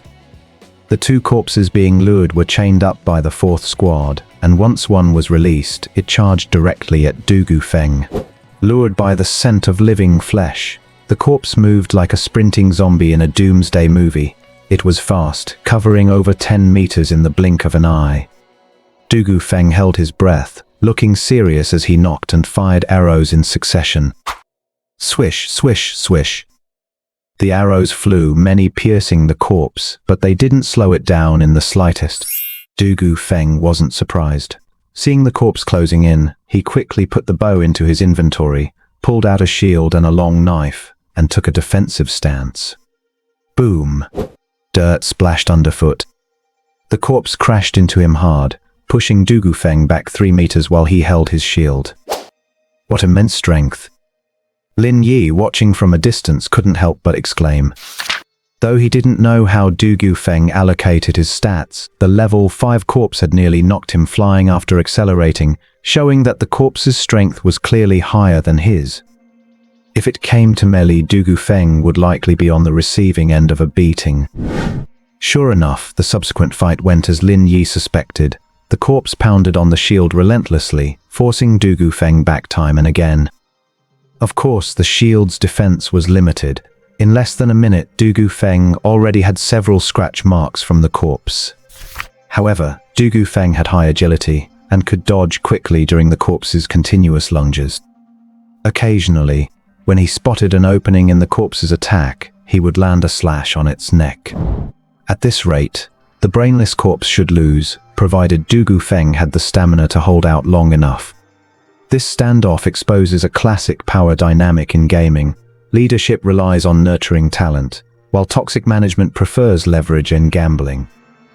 By forcing a duel for a rare resource, Gu Laosi treats his player like a disposable asset in a corporate restructuring, ignoring the long-term psychological cost of such high-stakes coercion. Will Lin Yi's tactical awareness outweigh the mechanical advantage of higher stats? Watching the situation on the field, Wang Zilong couldn't help but exclaim, "Impressive. Brother Feng truly lives up to his reputation as the second best fighter in our team." Lin Yi, standing behind him, asked curiously, "If he's the second best, then who's number one?" To everyone's surprise, Wang Zilong replied narcissistically, "Number one is naturally the future me. Once my level goes up, I'll be the best." Lin Yi shook his head with a smile and asked again, "Then what's the chubby guy's level in your team?" "Oh, you mean Brother Qian? He's third. He was already level 5 when our team was first formed. But while everyone else has gone up a level, he's still stuck at level 5. Old Man Gu is always scolding him for being a coward, afraid to go up and kill monsters. Qian Duoduo suddenly walked over, looking displeased. Wang Zilong, keep your voice down. I'm not deaf. Wang Zilong quickly apologized. Sorry about that, Brother Qian. I'll watch it next time. Qian Duoduo didn't fuss with Wang Zilong, but glared at Lin Yi. And you, stop calling me chubby all the time. It's rude. My name is Qian Duoduo. Got it, chubby. Qian Duoduo. On the other side, as time passed, Dugu Feng, who was tangled in a fight with the corpse monster, seemed to be running out of stamina. Seeing the monster launch another claw attack, Dugu Feng's feet suddenly flashed with a green light. He twisted his body at an impossible angle by half a meter, appearing directly behind the creature. Die. Taking advantage of the monster's forward lunge, Dugu Feng struck its neck 3 times in quick succession, finally severing its entire head. The reborn ones from the 5th team cheered. He won. Awesome, Dugu Feng. Brother Feng, that was incredible. You actually took down a corpse monster one-on-one. Seeing this, Old Man Gu looked smug and walked up to Gu Chenghu. Well, your team members really changed after landing in my hands, didn't they? They certainly have some skill. Gu Chenghu nodded and added, but that just shows my members had high potential to begin with. It's your good fortune. Enough, don't just talk big. Let that guy called King Shen go up. I want to see what he's capable of. At that moment, Gu Chenghu walked over to Lin Yi and asked, Do you want a shield? It had to be said that pairing a shield with a long blade was indeed an excellent combat style. With a shield in hand, Lin Yi, who was at a disadvantage in attributes, should have more room to maneuver. No need, Captain. A blade is enough for me. Lin Yi wasn't being arrogant. The feeling of holding a blade was marvelous. It felt as if his attack and defense range extended as far as the blade could reach. Besides, his health was quite high, so even if the corpse monster scratched him a few times, it wouldn't be a big problem. He had just observed the monster's attack pattern. It relied mainly on pouncing, biting, and clawing. As long as he used his sword techniques well, the monster before him wouldn't be able to hurt him at all. Seeing Lin Yi so confident, Gu Chenghu didn't say much. He was also confident in him, because the solar blade technique Lin Yi had just learned was a perfect counter to corpse monsters. Corpse monsters were born from certain lingering spirits, and the solar blade technique could damage those spirits, giving it a natural damage bonus against them. Since you don't want the shield, stop dawdling and get out there. At Old Man Gu's command, another shackled corpse monster was released and charged forward. Among the watching crowd, Wang Zilong handed a healing potion to Dugu Feng and asked curiously, Brother Feng, you and Brother Qingshan were on the same team before. What weapon does he usually use? He uses a bow. He should be like me, using ranged attacks to wear them down. Before Dugu Feng could finish his sentence, he saw that Lin Yi hadn't drawn a bow, but was holding a simple long blade and charging straight at the monster. His eyes widened in shock, and for a moment, he even forgot the pain from his own scratches. My God, is Brother Qingshan really that reckless? Out in the battlefield, Lin Yi took the initiative to meet the charging monster. A foul-smelling gust of wind came with the monster's claws. Lin Yi remained calm, holding his blade edge up to block the strike. Clang. A massive force traveled along the blade. Lin Yi paused for a second, feeling the strain. In the next moment, the blade in his hand flashed, slipping past the monster's arms and landing on its relatively softer neck. This blow sliced off a large chunk of rotten flesh, but didn't hit the cervical bone. Damn, it's tougher than I thought. After landing the hit, Lin Yi quickly retreated, using his blade to deflect the monster's claw attacks. Clang. The monster launched several attacks, but Lin Yi blocked them all with his blade. Not only were the spectators amazed by Lin Yi's blade technique, but the monster also roared in anger and lunged again. However, Lin Yi wielded his blade like an impenetrable wall, parrying every strike from the monster's claws. Old Man Gu praised, That kid has some polished blade skills. Impressive, brother Qingshan. Du Gufeng exclaimed in wonder, feeling a sense of impending defeat. On the field, Lin Yi relied solely on a long blade to effortlessly handle the relentless pouncing monster. But he realized his strength stat was ultimately inferior to Du Gufeng's, making it hard to sever the monster's neck in a short time. In that case, it was time to test the power of the solar blade technique. Lin Yi glanced at his status panel and saw that his proficiency in the solar blade technique had increased by another 100 points. Wow, I'm gaining proficiency even just by breathing. Unless he found a better talent later, he wouldn't be swapping out the natural swordsman purple talent. Swish. Lin Yi put all his strength into this strike, channeling 10 points of blood energy and swung at the monster's head. The simple long blade emitted a faint golden glow. With a crackling sound, the monster's head seemed to be knocked sideways, and where the blade touched the rotting flesh, it sizzled with smoke. Under the assault of the solar blade technique, the monster's movements became rigid, its reactions delayed. Old Man Gu was shocked once again. Solar blade technique. He glared at Gu Chenghu. Good one, Gu Chenghu. If I had known this kid had already mastered the solar blade technique, I would never have made a bet with you. You were the one who proposed the bet. Don't blame me. Gu Old Four, don't you dare welch on the deal. Humph, with his low level, I'd like to see how many strikes he can pull off. That one hit didn't kill the monster. Gu Chenghu knew that Lin Yi had been eating blood food every day, which had significantly increased his blood energy reserves. If one strike isn't enough, two certainly will be. No sooner had he spoken than Lin Yi, out on the field, wound up for a second strike. This blow condensed all his remaining blood energy, with even more power than the last. Crack. With a crisp snap, the corpse monster before Lin Yi collapsed instantly, its head sent flying. Ding! You have killed a level 5 corpse monster. You gained 25 experience points. The monster's corpse dissolved, leaving a dropped item on the ground. Lin Yi walked up to pick it up, only to find it was a rather rubbish item. Corpse oil white, a concentrate of the grease from a corpse monster.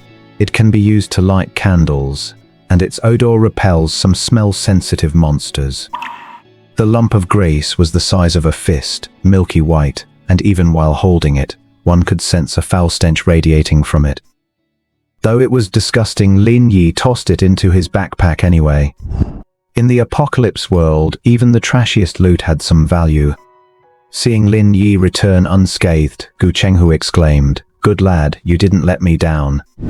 Before the bet, he had guessed that with Lin Yi's polished skills and the solar blade's natural advantage, he had a 70 or 80% chance of winning. But he hadn't expected him to win so easily, appearing entirely uninjured.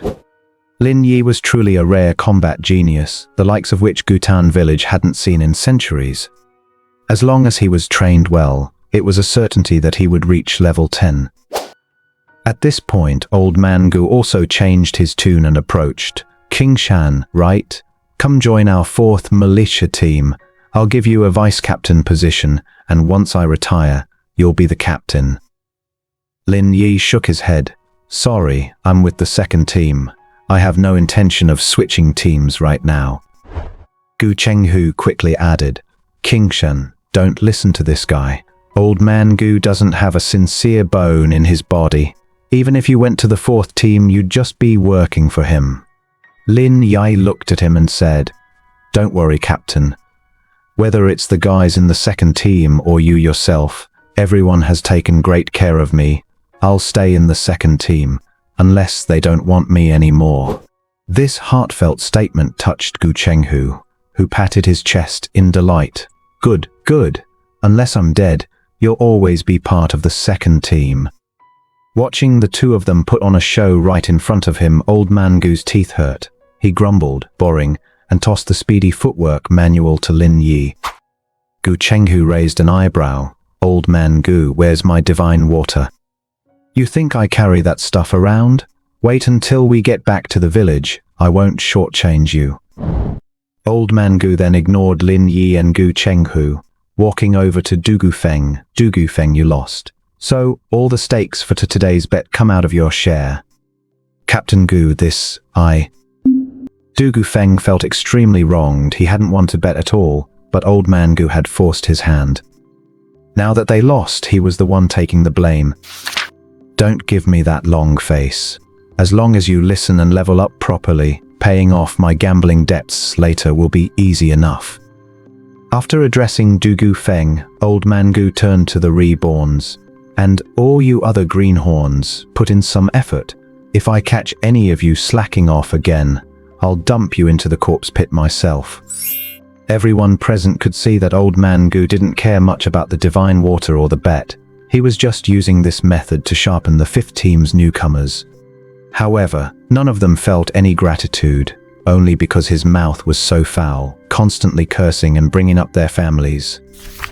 Many in the fifth team were bottling up their anger, secretly waiting for the day they hit level 10 so they could teach him a lesson. Old Man Gu was well aware of their thoughts, but he couldn't care less. The village head had tasked him with training these newcomers, acting as the bad guy and the whetstone. If he weren't strict, how would these reborns ever manage to grow stronger in such a short time? Gu Laosi acts as a classic toxic manager, using manipulation and verbal abuse under the guise of mentorship. This reveals a harsh reality in organizational psychology. When leadership relies on fear-based motivation, they inevitably foster deep resentment that eventually sabotages long-term team loyalty. The ancient Tomb Valley covers a considerable area. Apart from the small plain at the entrance, there is plenty of space within the valley itself. Gu Chenghu didn't intend to stay with Gu Laosai. Once the bet was settled, he immediately took Lin Yi deeper into the ancient Tomb Valley. King Shan, I originally planned to lure the corpse monsters out and cripple them for you to finish off. But seeing your performance earlier, you've already proven to be quite capable of handling them on your own, so... Lin Yi knew exactly what Gu Chenghu was getting at, but he quickly replied, Captain, just now, in order to take down that corpse monster, I used the Blazing Sun Saber techniques twice in a row, and my blood energy is completely exhausted. If you really left me to do the killing, we probably wouldn't be able to take down even a few of them in a whole day. You brought me here to grind for levels, and efficiency is key. I think we should stick to your original plan. Gu Chenghu nodded, thinking that made sense, and said no more. Along the way, the two didn't encounter any corpse monsters, and even living animals were rare. They continued to move forward, exploring cautiously. Suddenly, Lin Yi saw a small squirrel foraging ahead get snatched by a claw reaching out from the dirt, followed by a corpse monster crawling out to tear it apart and devour it raw. Lin Yi finally understood why the valley was so overgrown with vegetation yet had so few animals. It turned out the corpse monsters were the apex predators here. Gu Chenghu explained, this place was once occupied by eerie spirits, so nearby demon beasts rarely come here. Over time, it became the domain of corpse monsters. Even though I can handle them easily, if more than 5 corpse monsters appear at once, run without looking back, understand? Understood, Captain. Good, just keep that in mind.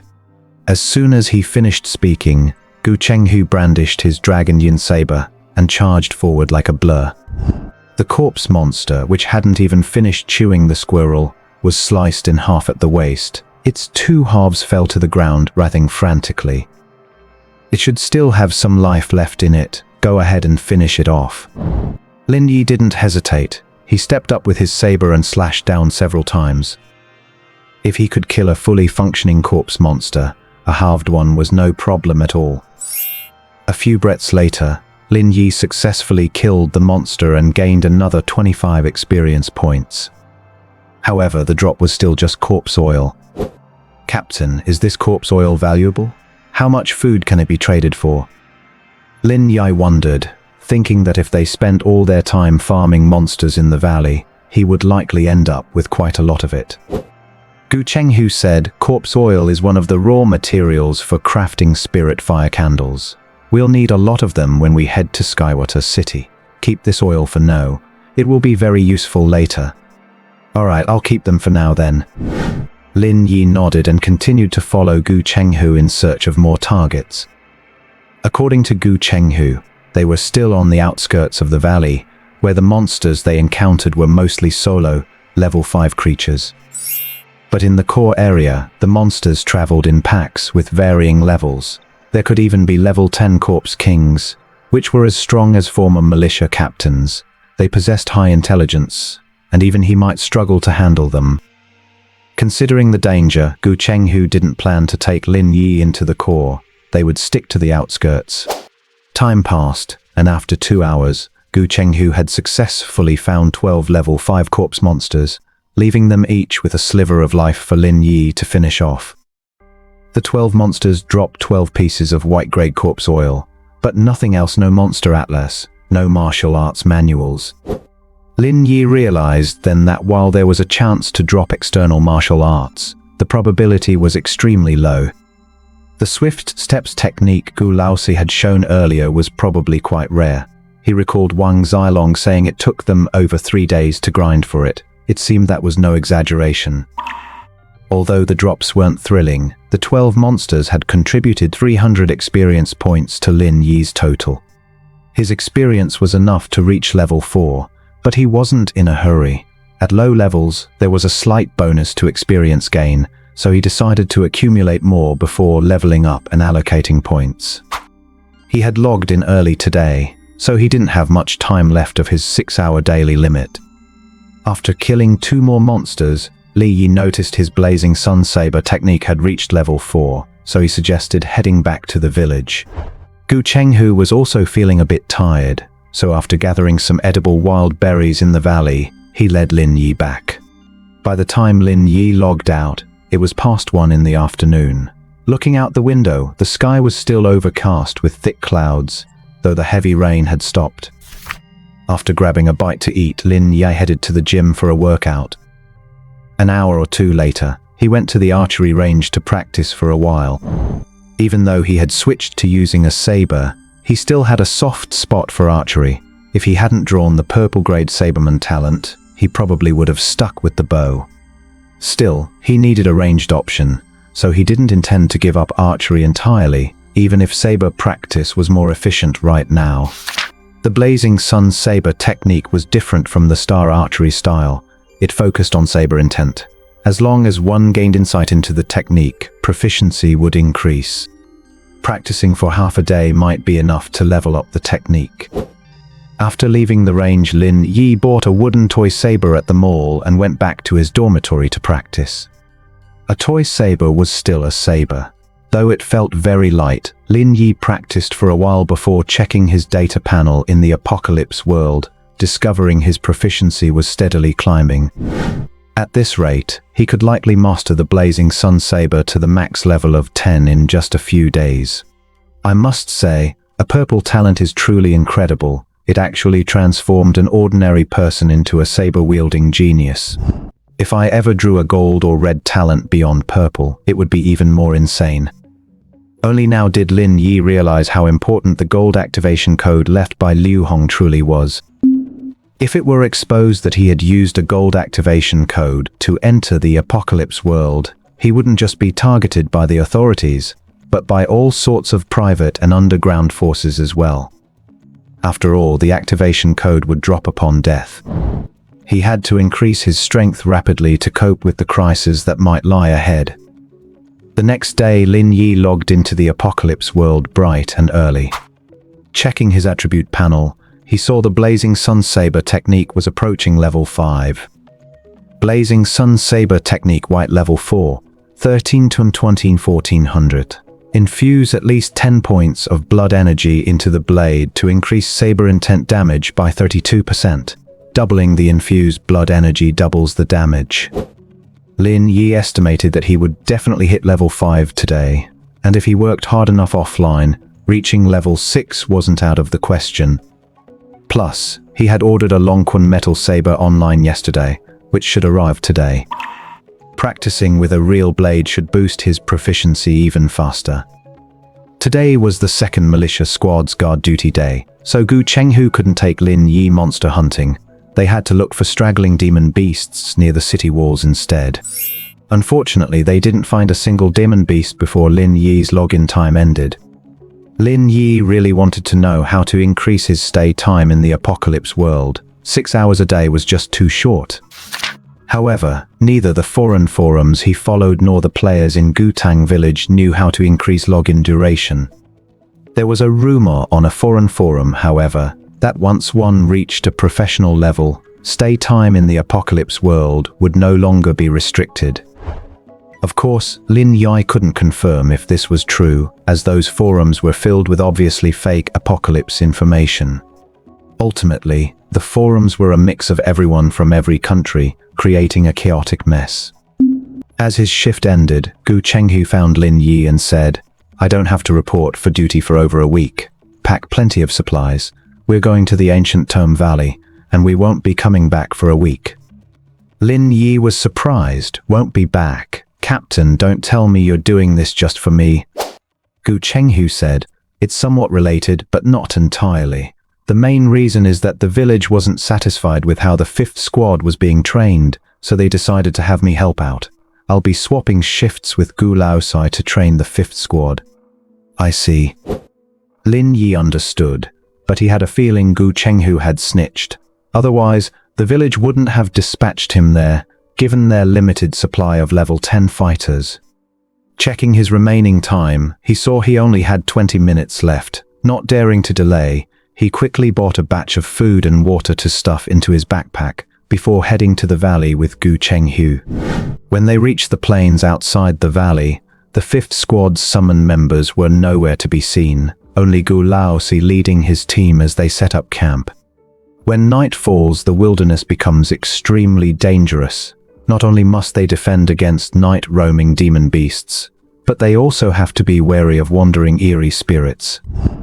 Gu Laosai had people dig a trench, set traps and bells, and then sprinkle the juice of a yang tree to ward off the spirits. When Gu Laosai looked up and saw Gu Chenghu and Lin Yi carrying packs, he frowned and said, "Why are you two here?" "The village chief was worried you couldn't handle it alone, so he sent me to help lighten your load."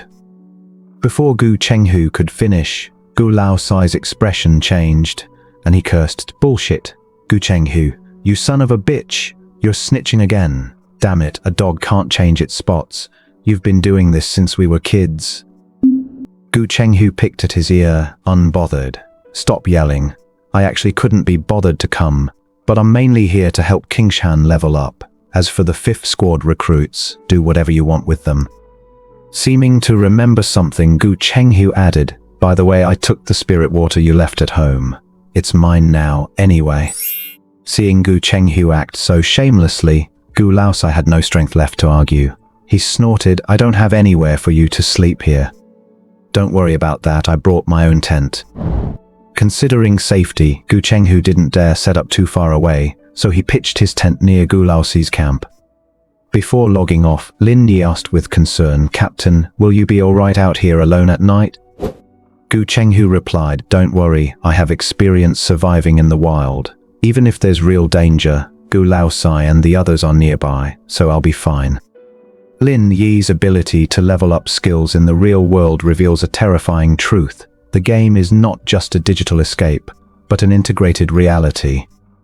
As the lines between the two worlds blur, his pursuit of power transforms from mere gaming strategy into a desperate survival tactic against hidden, lethal threats. The next day, Lin Yi logged in and appeared inside Gu Chenghu's tent. Gu Chenghu was sitting cross-legged on the carpet, polishing his dragon roar blade. Seeing Lin Yi, he said, "I've prepared water and flatbreads. Let's head out once you've had your fill." "All right, Captain." Lin Yi hadn't expected Gu Chenghu to be this efficient, and it seemed nothing dangerous had happened last night.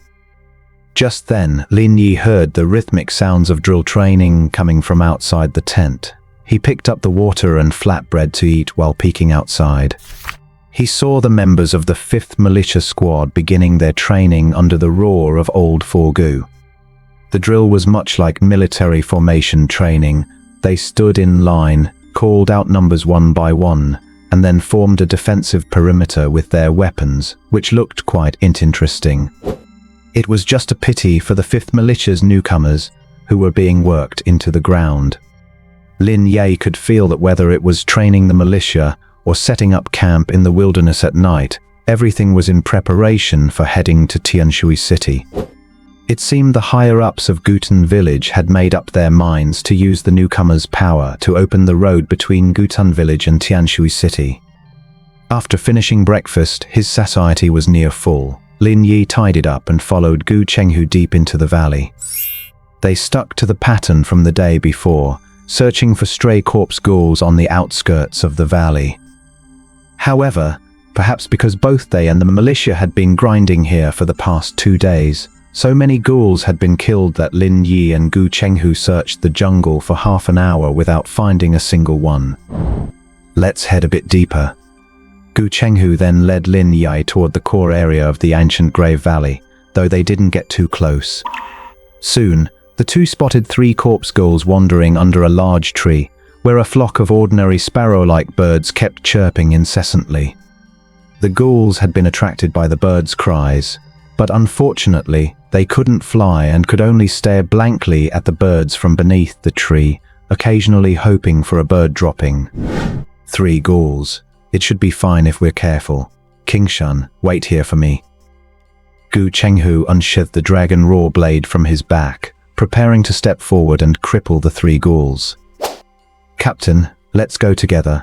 I can't keep hiding behind you. Leave one for me to practice on. After logging off yesterday, Lin Yi had received the metal Longquan blade he'd bought online. After a night of practice, his proficiency in the Blazing Sunblade technique had skyrocketed to level 6. Blazing Sunblade Technique White, level 6, 108 2000. Infuse at least 10 points of QI and blood into the blade to increase blade damage by 128%. Doubling the infused QI and blood doubles the damage. At level 6, the Blazing Sunblade Technique's damage boost was doubled compared to level 5, reaching 128%. Now Lin Yi could finally deal double damage with a single swing, and the Blazing Sunblade energy was highly effective against the ghouls.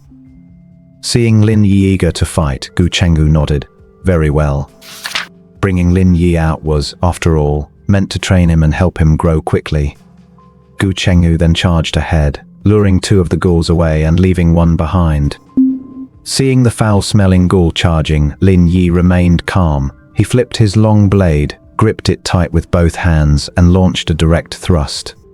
For this move, Lin Yi used his Blazing Sunblade technique. The blade was enveloped in a golden glow, as if the scorching sun itself had fallen. Boom. With 1 strike, the charging ghoul was sent flying.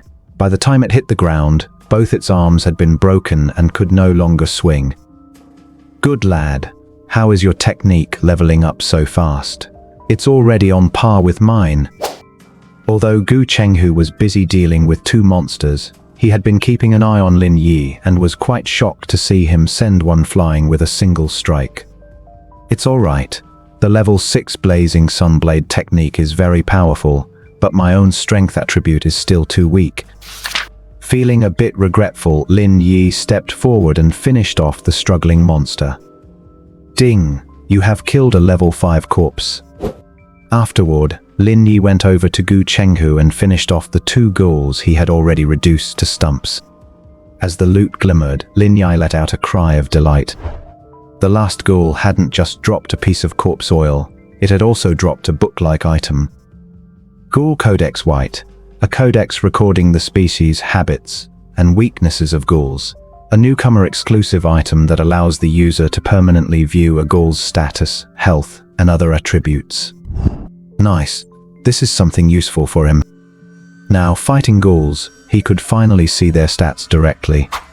Lin Yi used the Ghoul Codex White, and suddenly felt his mind flooded with information, including the ghoul's level ranges, weaknesses, and attack techniques. Lin Yi couldn't wait and dragged Gu Chenghu along to look for more ghouls to test it out. They soon spotted a solitary ghoul, but this one was larger than those they had encountered before, clearly a higher level ghoul. As they approached, information about the ghoul suddenly popped up in front of Lin Yi. Ancient Grave Valley mutated ghoul white. Hellhound 60. Status hungry. Level. Skill 18 staff techniques. Description. This is an agile ghoul with a keen perception of nearby living creatures. As Lin Yi and Gu Chenghu got closer, the level 7 ghoul clearly noticed them, roared, and rushed toward them. Captain, let me try this one first. Stopping Gu Chenghu, who was about to strike, Lin Yi stepped forward with his long blade. Boom! Seeing the ghoul accelerating, Lin Yi used the back of his blade as a shield, but the level 7 ghoul's strength was shockingly great. Lin Yi was pushed back several steps before he could dissipate the force. This thing is harder to deal with than the level 5 ghouls. Its strength is greater, but still within my range of handling.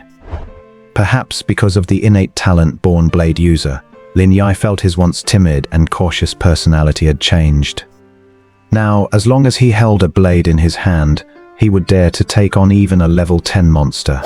He unleashed a move of the blazing sunblade technique. The level 7 ghoul tried to block with its arm, but Lin Yi crippled it with a single strike. Health 58. This single strike wiped out 1/5 of the ghoul's health. Although the blazing sunblade technique dealt significant damage, it consumed a huge amount of Kai and blood. After using it once, Lin Yi only had enough left for 1.5 more strikes. He planned to wear it down slowly and only use the blazing sun technique when the ghoul's health was low enough to finish it off. However, the level 7 ghoul was superior to the level 5 version in strength, defense and speed. Even though Lin Yi was skilled with his blade, his stats were still at a disadvantage. He was caught in an opening while blocking and suffered a heavy scratch. This scratch cost Lin Yi 60 points of health. Fortunately, thanks to his blood drain talent, Lin Yi had stacked his health to over 1700. Losing only 60 points was nothing for him. On the other side, Gu Chenghu, who was watching the fight, felt his heart skip a beat when Lin Yi was struck. He was terrified that Lin Yi would die instantly at the hands of the level 7 ghoul, as the stat gap between them was too large. But seeing Lin Yi seemed fine after the scratch, he breathed a sigh of relief. King Shan is only at level 3. His health and other stats are too low to handle a level 7 ghoul. But to improve his stats quickly, aside from leveling up as a newcomer, only rare treasures will work. I only have the divine water I just won on me. This thing would be incredibly useful for him. Watching Lin Yi trade blows with the level 7 ghoul, Gu Chenghu fell into deep thought, weighing whether he should make the investment. 12. 9. As the ghoul's health dropped, Lin Yi's attack rhythm became increasingly decisive and sharp, hacking again and again at the ghoul's tough skeleton. Within 2 minutes, by balancing defense with the back of his blade and attacks with the edge, he ground the level 7 ghoul's health down below 50 points. Seeing the moment was right, Lin Yi used his remaining Qi and blood to unleash the blazing sunblade technique. Splat. A golden glow struck the ghoul, instantly draining its health to 0. Ding. You have killed a level 7 ghoul and gained 40 experience points. Not bad. A level 5 ghoul only gives 25 experience points, while a level 7 gives 40. Looking at the drops from the level 7 ghoul, there were 2 items. One was a piece of white quality corpse oil, and the other was a ghoul's leg bone, a green quality material. Ghoul essence leg bone green. A leg bone condensed from the essence of a ghoul. The bone is tough and suitable for forging into a weapon. Lin Yi knew Gu Chenghu had been collecting green quality materials to forge spirit weapons, so he immediately smiled and said, "Captain, a green material. It's the thing you wanted." "King Shan, you killed this ghoul all by yourself. You don't need to share your portion with me." "What are you saying, Captain? We came out as a party. Even if I landed the kill, you still have your share." For Lin Yi, he currently had no way to forge spirit weapons. Even if this green quality leg bone were in his hands, it would just gather dust in his inventory, so he was better off giving it to Gu Chenghu. Firstly, to repay Gu Chenghu's care for him, and secondly, because once Gu Chenghu's strength increased, he would be better at protecting him. Alright, then I will accept it. Gu Chenghu nodded with a smile. He felt more and more that letting Lin Yi join the second militia squad was the right decision. Now it seemed Lin Yi was not only exceptionally talented but also grateful, with good character. The two continued searching for ghouls in the forest near the core area. After a busy morning, they had killed about 20 more, mostly level 5 and 6, with level 7s being quite rare. They only dropped corpse oil, not a single external martial art manual. However, as they were about to leave, they encountered a level 6 ghoul on the road that dropped a second copy of the Ghoul Codex White. Gu Chenghu said, "Qingshan, you've already used the codex. Give this one to me, and I'll trade it to you for contribution points." "No problem, Captain," Lin Yi agreed. Gu Chenghu likely wanted to give the Ghoul Codex to the members of the 5th Militia Squad. Since the drop rate was so low, some of them still didn't have one. It must be said, being able to accurately see a monster's health and status after using the codex, along with damage numbers on every hit just like a game, was a massive advantage for the newcomers.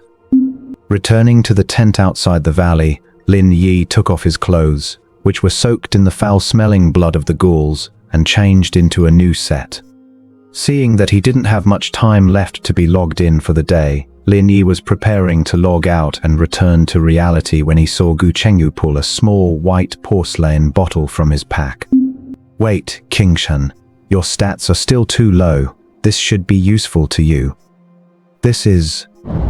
Lin Yi took the bottle and was shocked. Guten Holy Water Blue. River water condensed over many years in Guten Village, nourished by the temple. It has the effect of washing the body and stimulating potential. Newcomers who consume it can increase their personal attributes. "Captain, is this for me?" Lin Yi couldn't believe it. This was a blue-quality treasure. It was his first time seeing one. Gu Chenghu smiled and said, "Consider it an investment in you. Once you become a professional level expert, you'll have to pay me back with something even better." Lin Yi scratched his head. "This... Don't be in such a hurry to refuse. Actually, you played a role in me getting this holy water. I've thought about it. This is just icing on the cake for me. Drinking it would only save me a few steps on the road to level 10. But it's different for you. You're lacking stats right now, and after you drink it, my pressure will be a little lower." Gu Chenghu had spent some time with Lin Yi and knew he wasn't someone who would return kindness with ingratitude. Considering Lin Yi's talent for the blade, he deliberated and decided Lin Yi was worth the investment, so he chose to give him the holy water. "Thank you, Captain. Then I'll accept it?" "Take it. You'd better drink it now. This thing is too valuable." Saying this, Gu Chenghu still felt a bit of a sting in his heart. He hadn't drunk holy water many times in his life. If he had drunk it himself and then forged a set of spirit armor, perhaps even the Captain Gu Lihai wouldn't have been his match. "Drink it quickly. Don't stand there moving around, or I might change my mind." "Oh, right." Lin Yi didn't dare dawdle. He quickly opened the small bottle and took a small sip. The Guten holy water was incredibly sweet and refreshing. Lin Yi felt a warm current flowing through his limbs as the holy water entered his stomach. "Ding, you consumed Guten holy water. Strength +3. My God, it increased my strength by 3 points. Lin Yi took another sip. "Ding, you consumed Guten holy water. Constitution +3. Constitution increased by 3. Are these attribute points random?" Seeing there wasn't much left in the bottle, Lin Yi drank the rest in one gulp. "Ding, you consumed Guten holy water. Strength +4. It really is random. This time the points went to strength." Great. Lin Yi felt that he was currently most lacking in strength and agility. However, this tiny bottle of holy water gave him a total of 10 attribute points, which is like leveling up twice. The effect of this holy water is way too overpowered. Lin Yi's current stats are: Player Qingshan Buleo. Status excited and active. ID Gender male. Level Health 1044. Experience 165 400. Satiety 7700. Strength 21. Normal adult male limit is 10. Affects physical damage and weapon weight limits. Constitution 11. Normal adult male limit is 10. Affects max health, health recovery, and basic resilience. Agility 10. Normal adult male limit is 10. Affects movement and reaction speed. Stamina 11. Normal adult male limit is 10. Affects max stamina, stamina recovery, and weight capacity. Cayenne blood 32. 12 points from blood-based food. External martial arts. Heavenly Star Archery Green Level 1 57 500. Each point of QI and blood attached to an arrow adds 2% arrow damage. The 7th consecutive arrow deals 12% extra damage. Blazing Sunblade Technique White, Level 6 492,000. Infuse at least 10 points of QI and blood into the blade to increase blade damage by 128%. Doubling the infused QI and blood doubles the damage. Initial Talent, Universal Talent Red, Level 1 Born Blade User. 個性と適当周囲区ゼテン系テクスメタキナチレ。中東四つ短期内追求不人空力低周不助通3倍薄光戦力的名刀来主化精査策合意的生存率せいぜい通公明的空不極 After drinking the holy water, which added 7 points to his strength and 3 points to his physique, Lin Yi saw his health and blood essence values rise significantly. Of course, the increase in health was not very obvious, as Lin Yi already had over 700 health points. It was the blood essence that surprised him. He realized it had jumped by 8 points, reaching a total of 32. It seems that strength and physique are key factors influencing the growth of blood essence. Looking at his 4 primary attributes, he wasn't much different from a level 5 player, but once his health was factored in, no level 5 player had a thicker health bar than him. Lin Yi estimated that a level 5 player would have around 200 health points, provided they were the type of player who invested points into physique.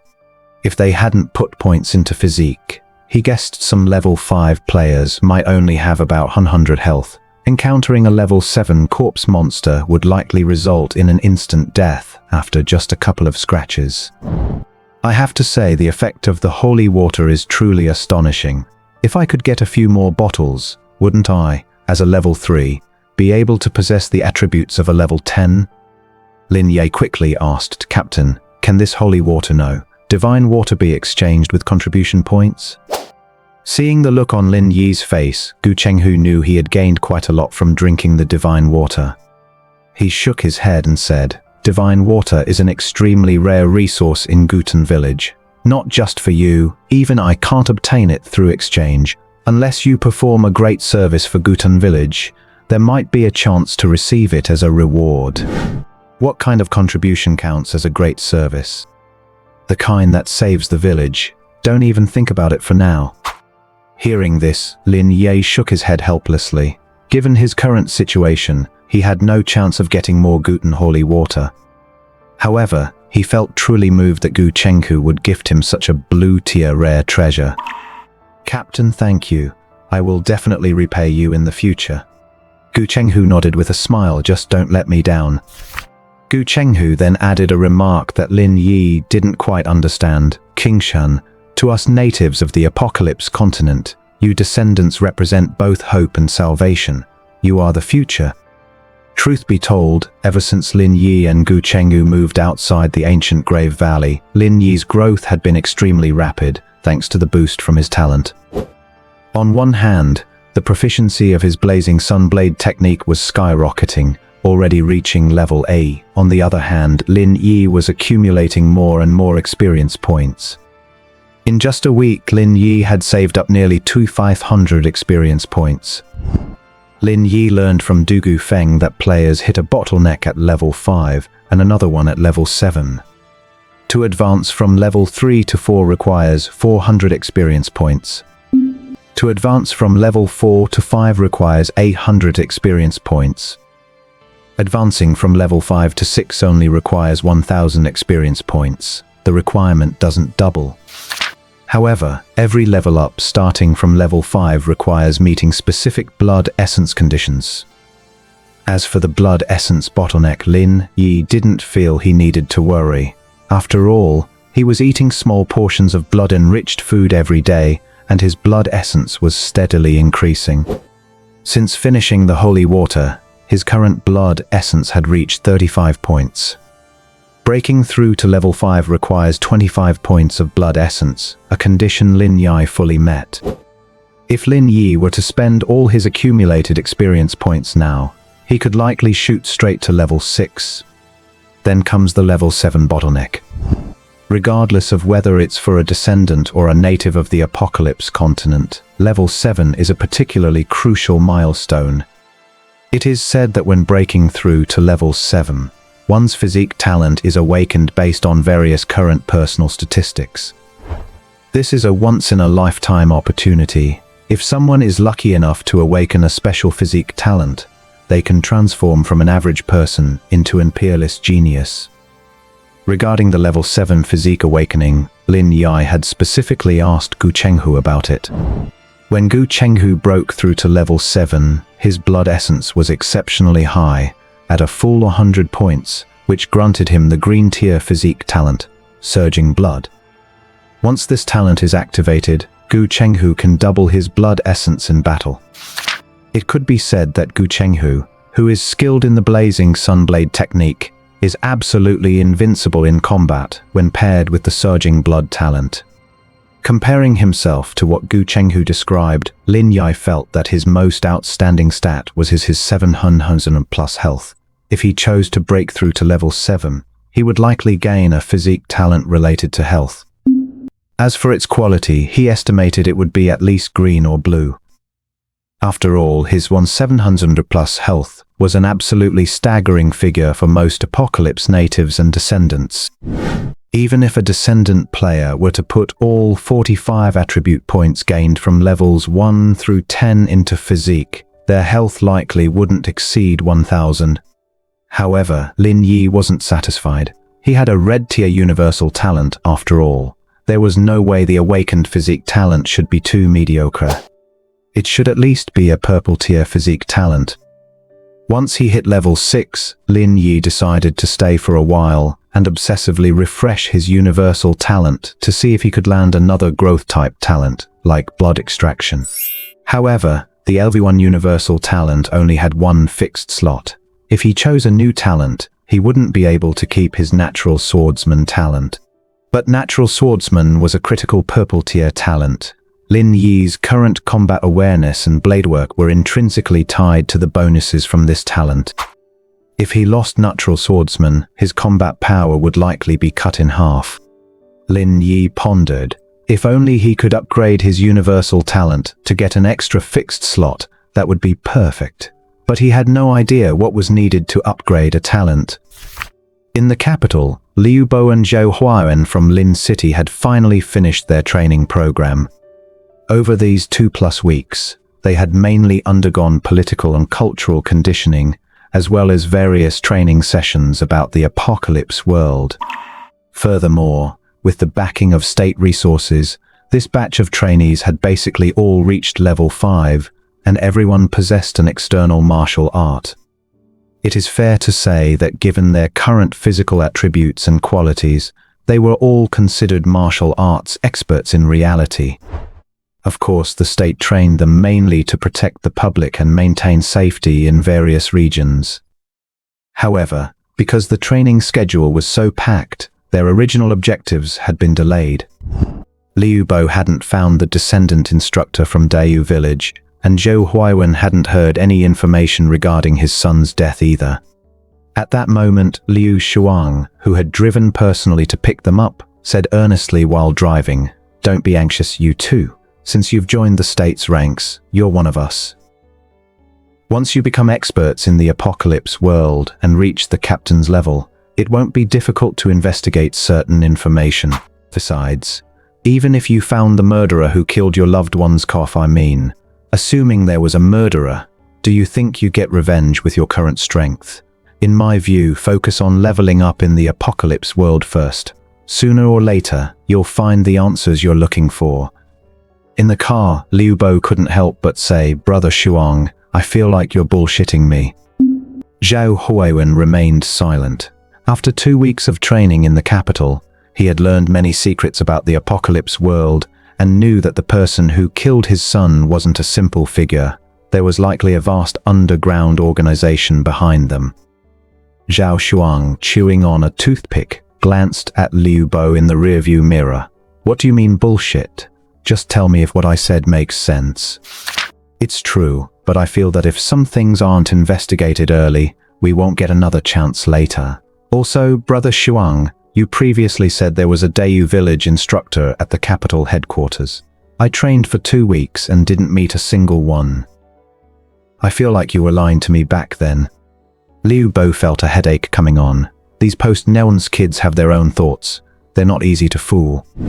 "Xiao Bo, I'm your own people. I wouldn't lie to you. I suspect the ones who trained me were a different batch of instructors, which is why you didn't encounter any." In the car, the two chatted back and forth. Just then, Liu Bo suddenly remembered something and hurriedly sent a message to Lin Yi. "Brother Yi, I'm back. I expect to arrive in Lin City tonight. Let's find a place to eat then, and I'll tell you what I saw and heard in the capital." Lin Yi's obsession with high-tier traits reflects a classic min-maxing gaming strategy. However, the true tension lies in the narrative shift. While Lin Yi hunts for power, the state's involvement signals a transition from individual survival to a wider, geopolitical power struggle. At this moment, Lin Yi clearly hadn't received Liu Bo's message. He hadn't managed to log into the apocalypse world this morning due to miscellaneous matters at his studio, and only entered the game around noon. Having spent nearly half a day hunting corpse monsters on the outskirts of the ancient Tome Valley, Lin Yi saw the sky gradually darkening and returned to the camp outside the valley with Gu Chengyu. After a week of construction, there were many more tents in the camp. Most were built by Du Gufeng's 5th Squad members, who had also kindly set up a tent for Lin Yi, right next to Gu Chenghu's. Right now, Gu Laosi had just lured a level 9 corpse monster out of the ancient Tome Valley to give the 5th Squad some practice. The corpse monster was huge, clearly having undergone some sort of mutation. It stood a full 2 meters tall, and the ground trembled as it charged forward. Among the reborn in the 5th Squad, only Du Gufeng was currently level 6, while most other members were levels 4 or 5. Facing a corpse monster of this level was a bitter struggle for them.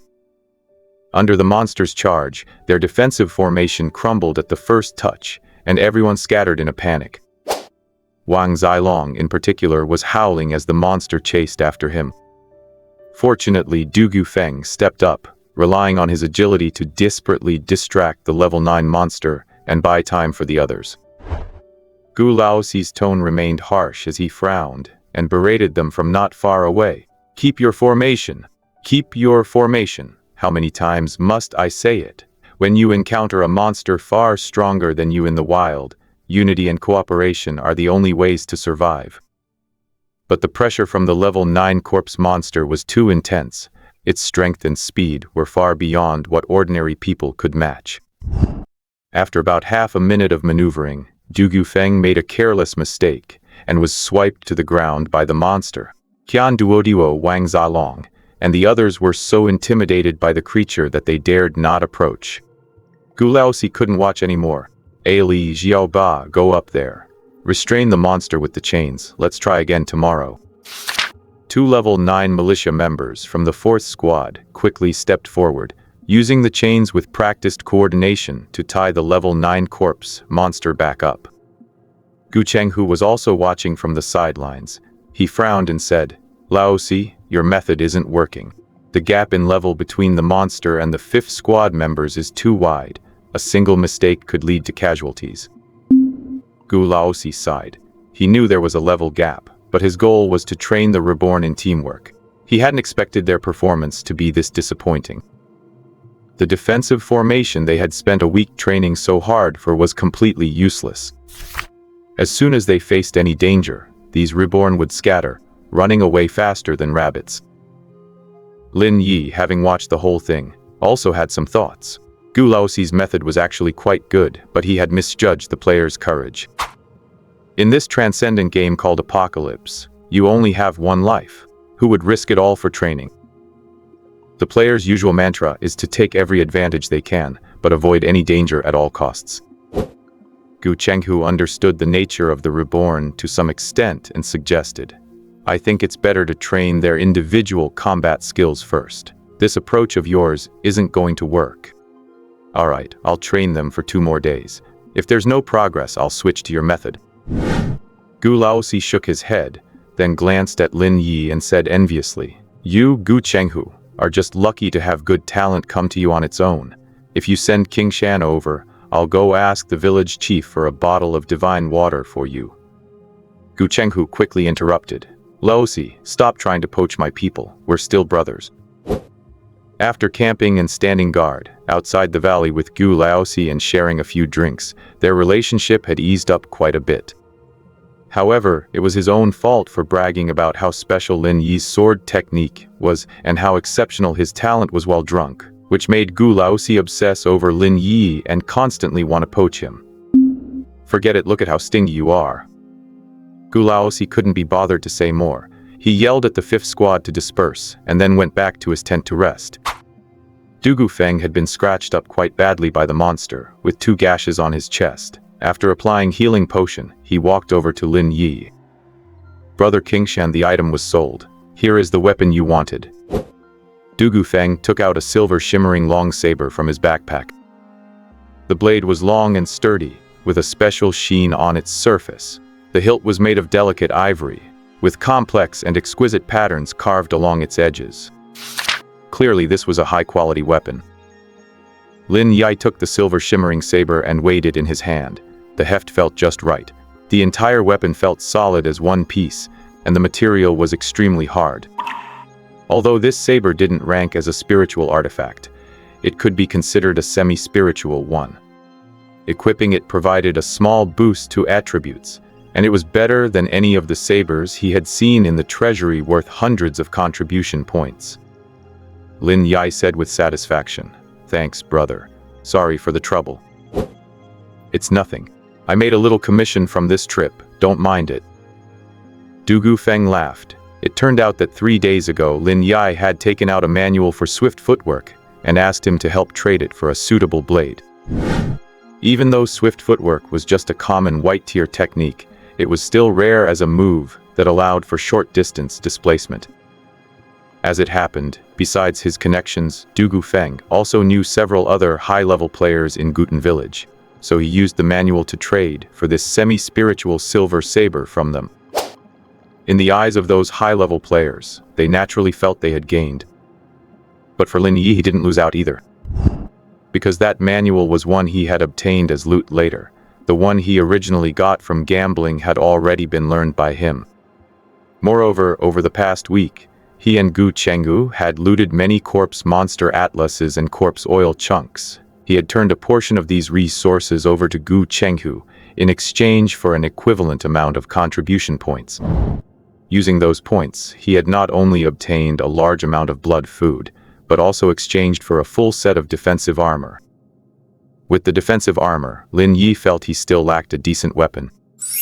He couldn't get a full spiritual artifact right now, but a semi-spiritual blade was something he could at least aim for. Since he didn't have time to return to the village, he took out the swift footwork manual he had found and asked Du Feng to help with the trade. And the result was this silver shimmering saber. Lin Yi was very satisfied. With this semi-spiritual weapon, plus his defensive armor, he should be able to hold his own against that level 9 corpse monster from earlier. If Du Feng knew that Lin Yi was confident in defeating the level 9 monster that their entire 5th squad couldn't handle together, he would probably die of shame. Lin Yi's current character panel stats are as follows. Player Kingshan Bulao. Status exhausted. ID. Male. Level. HP W. Equal to 720 Sets ID 8900. Strength 21 plus 3. Normal male limit is 10. Affects physical damage and max weight of usable weapons. Physique, 11. Normal male limit is 10. Affects max HP recovery speed, and basic resilience. Agility, 10. Normal male limit is 10. Affects movement and reaction speed. Stamina, 11. Normal male limit is 10. Affects max stamina recovery speed, and carry capacity. Kai and blood, 35. 15 points sourced from blood food. External techniques. Heavenly Star Archery, green LV1, 1 on 2 500. Every 1 point of Kai and blood attached to an arrow increases arrow damage by 2%. The 7th consecutive shot deals an extra 12% damage. Blazing Sun Saber Technique White, LV8, 51, 2600. Channeling at least 10 points of Kai and blood into the saber increases /damage by 500%. Doubling the channeled Kai and blood doubles the damage. Swift Footwork, White, LV1, 22 300. Spend 5 points of Kai and blood for a short high-speed displacement of half a meter. This technique puts significant strain on the legs. Frequent use will likely cause ankle injury. Equipment. Defensive armor. Armor meticulously crafted from the hide of a black bull monster beast. Provides high resistance to blade and blunt weapon damage. Not classified as a spiritual artifact. Silver Shimmering Long Saber. A saber forged from meteorite iron mixed with precious secret silver. The blade is sharp and slender, possessing armor-piercing capabilities. The wielder gains 3 points of strength, and it has some properties of a spiritual artifact. Initial talent, universal talent, red, LV1, natural swordsman. The contrast between the player's cowardly survival instincts and Lin Yi's methodical gear progression perfectly captures the cynical logic of survival games. While others treat training as a chore to avoid, Lin Yi treats it as an investment strategy, proving that in a virtual world where one life is all you get, individual efficiency will always trump performative teamwork. After changing into his brand new equipment, Lin Yi felt a sudden urge to enter the valley right now and find some corpse monsters to test his skills. Currently, Lin Yi's strongest attack is naturally his level 8 Flaming Sunblade technique. At this level, it already provides a 5-fold increase in power. The golden blade aura he slashes out can reach 2 meters in length. In any case, according to Gu Chenghu, Lin Yi's mastery of the Flaming Sunblade technique far exceeds that of anyone in Gutan village. And even Gu Chenghu himself is far behind. If Lin Yi were wielding his silver-patterned long blade and faced that level 7 corpse monster from a week ago, he would likely finish it off in a single strike. A level 8 monster might take 2 strikes, but his current 35 points of vitality are more than enough to handle that. As for a level 9 corpse monster, he would probably need to whittle down its health slowly and take some minor injuries to finish it off with the Flaming Sunblade technique. It can be said that Lin Yi's combat power today is worlds apart from a week or 2 ago. He can put up a fight against level 9 monsters and kill level 8 ones. The sole reason for all of this is that Lin Yi gained the purple talent, Natural Blade Wielder. The importance of high-quality talents goes without saying. However, the level 8 Flaming Sunblade technique seems to have hit a bottleneck. Lin Yi discovered that even with the Natural Blade Wielder talent, his proficiency gain started to slow down after reaching level 8. It seems even the Natural Blade Wielder talent has its limits. After logging out of the Apocalypse world, Lin Yi checked his phone, and only then noticed the dinner invitation sent by Liu Bo. Seeing that it was already dark outside, Lin Yi quickly replied to Liu Bo and called a taxi to head over. An hour later, the two of them were stuffed after a hearty meal at a high-end barbecue restaurant. Brother Yi, the instructors took us to the military camp on the very first day. Not only did they soak us in medicinal baths to improve our physique, but they also taught us military combat techniques and how to handle firearms. On top of that, when the headquarters learned that I had spawned in the Apocalypse world's Yulong village, they specifically found a veteran expert from that village to guide my development. In short, I'm busy on both ends every day, and I only get 4 hours of sleep a night. Lin Yi asked Xiao Bo, does that mean you've gained a lot during this time? Liu Bo finished the beer in his bottle, let out a few consecutive burps, and replied drunkenly, more than just a lot, Brother Yi. Let me tell you, I'm basically a little superhero in real life now. Even if I fought a tiger with my bare hands, I reckon I could kill it in 3 punches. Lin Yi chuckled and asked out of curiosity about Liu Bo's specific training experiences in the capital. Logically speaking, such training matters are strictly confidential and shouldn't be revealed casually. But Liu Bo didn't really care. To him, after his father died, Lin Yi was the best big brother he ever had, practically family. He remembered when his dad used to beat him for poor test scores. It was always Lin Yi who stepped in to intervene. He'd often take him out for late-night snacks, and back then, he thought Brother Yi was the greatest person in the world. Besides, the non-disclosure agreement was just a signature to him. It didn't really hold much weight. Since Brother Yi asked, there was nothing he couldn't say. There were about 30 of us in that batch, all new players selected from across the country. The instructors said we were already the 5th group, meaning the country had hosted 4 previous training sessions. Oh, and I heard from Zhao Shuang, who took me to the capital, that Captain Zhang here in Ling City is actually a veteran expert from the 2nd group.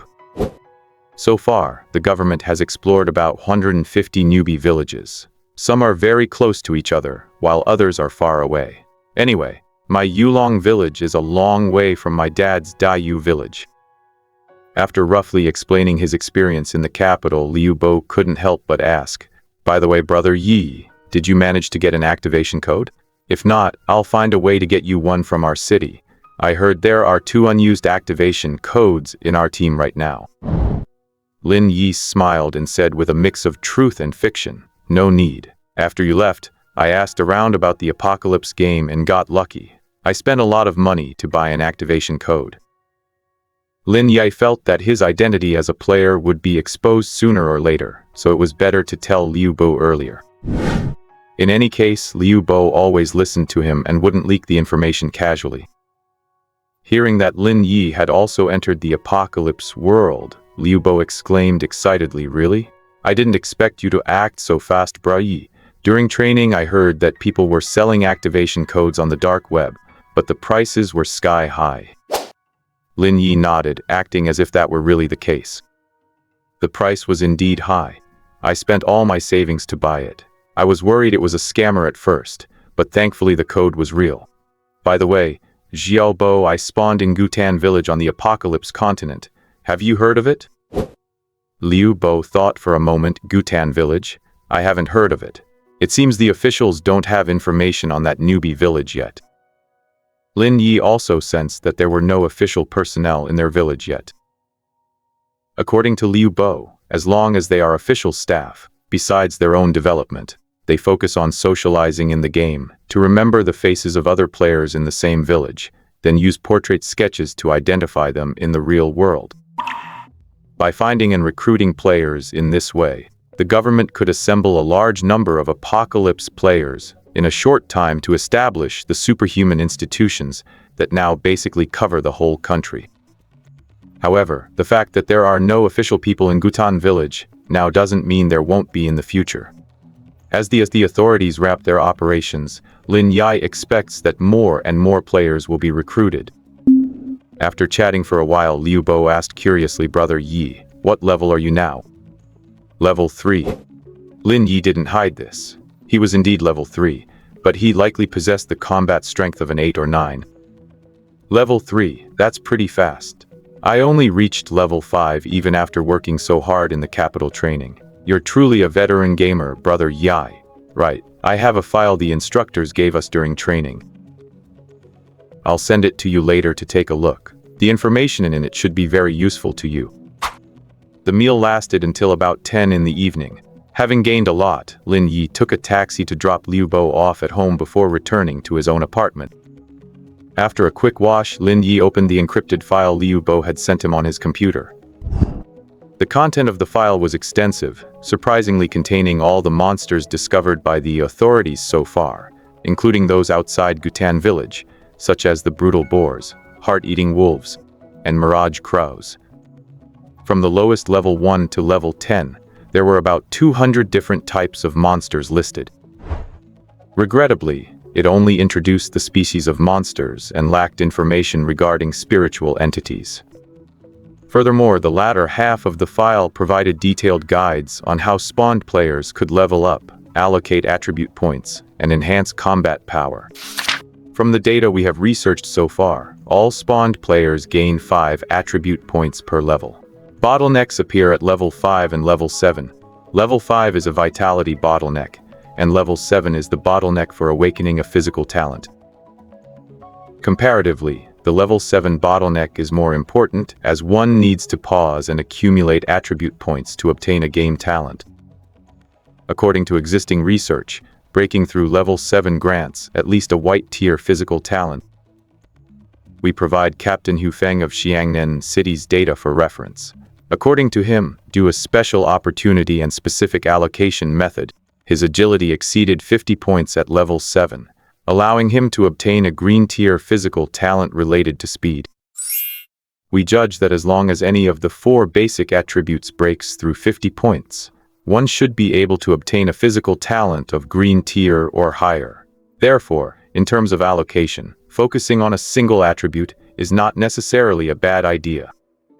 We are now analyzing the impact of the 4 basic attributes on characters. Besides the system information, we discovered through massive data that adding to Constitution increases health points. Basically, 1 point of Constitution equals 10 health points, though there are individual variations. Adding to Strength, Constitution, or Agility will correspondingly increase Vitality, and adding to Strength provides the greatest increase. From the perspective of game analysis, the system's 4 basic attributes should be balanced.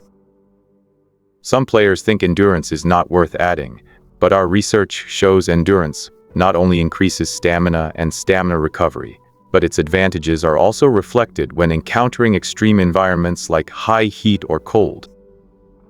It grants players resistance to harsh conditions, and when facing certain spiritual entities, endurance improves resistance to negative emotions. Seeing this, Lin Yi couldn't help but marvel at the government's ability to gather information. He had previously felt that endurance wasn't important, but after seeing this data, some of his views had clearly changed. Continuing to read, the document moved on to an explanation of external martial arts. External martial arts are an important way for players to improve their combat power. However, increasing proficiency in these arts is extremely difficult, but the good news is that practicing them in real life can also increase their proficiency. Currently, we suggest players focus on mastering one external art to improve combat power in a short time. Learning too many will disperse your focus. In short, a player's current combat power is composed of level attributes, equipment, external arts, and combat awareness. Among these, besides leveling up, one can search for rare treasures in the apocalypse world to increase attributes. This is especially important before level 7. Collecting more of these treasures to gain extra attribute points is necessary to obtain a superior physical talent at level 7. Equipment and external arts have already been discussed. Finally, regarding combat awareness, we suggest players spar with others frequently in the apocalypse world or in real life. Only through frequent combat can one hone their combat awareness. After finishing the entire document sent by Liu Bo, Lin Yi felt a sense of anticipation and realized he had gained a wealth of knowledge. The ability to produce such comprehensive material showed just how deeply the authorities had studied the apocalypse world. Unfortunately, the file contained no information about career level progression past level 10. It seemed that information regarding careers was kept as even more precious, confidential data. It just made him wonder if Liu Bo knew anything about career level information. He would have to find a chance to ask him later. Additionally, Lin Yi felt that his most urgent priority now was to figure out how to level up his talents and obtain another slot to solidify them. Just today he had drawn a very impressive blue talent.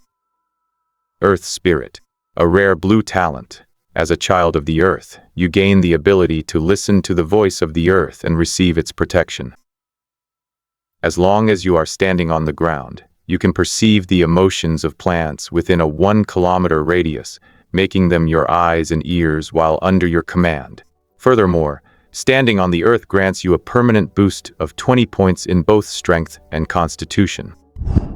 Without a doubt, if he could equip this talent, Lin Yi's attributes would soar to a level comparable to that of a level 9 player, and he would never have to worry about sneak attacks from monsters in the wild again. Because as long as there are plants within a 1-kilometer radius, any creature approaching him would be sensed. Unfortunately, while Earth Spirit is powerful, Lin Yi couldn't afford to discard Natural Blade Wielder to solidify this new talent. After all, comparing a blue talent to a purple one, any sensible person would know how to choose. It can only be said that for now, the Natural Blade Wielder talent is more suitable for him. Lin Yi choosing between a utility-heavy blue talent and a combat-focused purple one perfectly illustrates the opportunity cost principle in gaming. It forces us to question, is being a master of environment better than being a specialist in execution? In an era where players often fall into the trap of horizontal growth, his narrow focus on high-tier combat specialization might be the exact optimization strategy needed to survive the endgame. After finishing the documents and taking a hot shower to shake off the fatigue, Lin Yi found that he did not feel sleepy at all. Thinking that he still had about 20 minutes before his scheduled login time, Lin Yi decided to head into the apocalypse world to practice his blazing sunblade technique. At 11 p.m., it was already quite late, and Lin Yi reckoned that Gu Chenghu, Gu Laosi, and the others in the camp must have already gone to sleep. However, the moment Lin Yi appeared inside his tent, he realized something was wrong. Looking out from the tent, there was not a single trace of light in the camp. It should be noted that, to defend against the monsters and ghosts in the wilderness, the camp always kept bonfires lit and had sentries on duty every night. Why was there no movement outside tonight? It was certainly not like this when he came here at night before. Moreover, he could sense that the temperature both inside and outside the tent was off. It was chillingly cold with a biting, eerie frostiness in the air. Could a ghost have invaded the camp? Lin Yi's first instinct was to log off and leave, but then he reconsidered. His blazing sunblade technique had reached level 8, and he could take down plenty of low-level ghosts with a full force strike, so he had no reason to be afraid. He took out the silver bloom blade he had just obtained today. With the blade in his hand, a surge of confidence filled Lin Yi's heart. Whatever kind of ghost it is, just hack it down. He then carefully opened the tent and walked out slowly. Once outside, Lin Yi discovered that the entire camp was shrouded in a thick, white fog. Obscured by the white mist, his vision was severely impaired, to the point where he couldn't even see things 2 meters away. The temperature within the mist was very low, and Lin Yi noticed that the grass under his feet and the extinguished bonfires nearby were already coated in glistening white frost. Could this white fog be a ghost's doing? Lin Yi didn't know much about ghosts, but since his ghost stone soul artifact wasn't giving any warning, it meant no ghosts were in his immediate vicinity. Now, Gu Chenghu and the others were nowhere to be found, and he had no idea if they were in danger. However, Gu Chenghu and Gu Laosi were both captain-level figures with rich experience. Even if a ghost attacked at night, he figured they would be able to organize a defense in time. As Lin Yi moved forward slowly, he found that Gu Chenghu, Gu Laosi, and 2 militia members, Gu Al and Gu Xiaoba, were all gathered in a nearby tent. In their midst, a spirit fire candle was burning slowly. The red light emitted by the candle warded off the cold and kept the bone-chilling white mist that kept creeping in from the outside at bay. However, as time passed, the spirit fire candle was growing shorter and was on the verge of burning out. At this moment, Gu Chenghu asked skeptically, "Laosi, did you hear footsteps? Why do I hear footsteps?" Gu Laosi frowned. That shouldn't be possible. The whole camp is empty except for us and that mist ghost, and it doesn't even have feet. Gu Al said, "Captain, could the mist ghost be creating those footsteps to try and lure us out?" It's possible. As expected of a mist ghost approaching the professional level, its intelligence is incredibly high. But Gu Chenghu suddenly thought of something and frowned. No, it could be Qingshan who just logged in. He sometimes comes by at night to practice his blade techniques. This is bad. At that moment, Lin Yi was fumbling slowly through the white mist, but after walking for a while, he realized he had lost his sense of direction and couldn't find his way back. Moreover, the white mist all around was getting thicker, and he felt as if he were trapped inside an ice cellar. Forget it, I should just go back. Lin Yi tried to log off, but the system prompted, "Ding! You are currently inside a ghost's domain and cannot log off." Good grief, I never expected that just logging in would mean I'm stuck here. Still, Lin Yi was somewhat surprised. He had heard from Gu Chenghu that the hallmark of a professional-level ghost was the ability to possess a domain. Could the ghost releasing this white fog be a professional-level ghost? At this thought, Lin Yi quickly clutched his defensive talisman in his hand and took out some sun water liquid, intending to make as many preparations as he could. Just then, the white mist around him surged, and the temperature in the entire area plummeted, as if he had suddenly been dropped into 20 or 30 degrees below zero. Thump! A heartbeat later, Lin Yi's heart began to race violently. His ghost stone soul artifact was clearly giving a warning a ghost was approaching. Clutching his silver bloom blade, Lin Yi's combat instincts were razor sharp. He decisively sensed a disturbance behind him. Turning his head, he saw a mass of white fog condensing into a black, roaring giant face, lunging straight at him. Crisis enveloped Lin Yi. In that split second between life and death, the silver blade in his hand erupted with a brilliant golden glow. Blazing Sunblade technique. This strike concentrated all of Lin Yi's blood and Kai, and the blade light shone with immense power. Boom! The giant black mist face was shattered by the strike, and the surrounding fog immediately dimmed significantly. The remnant force of the blade cut through the air, leaving a 3-meter-long gouge in the frozen grassy ground. Then, the ghost stone stopped giving warnings, which meant he had managed to force the attacking ghost back with that single strike.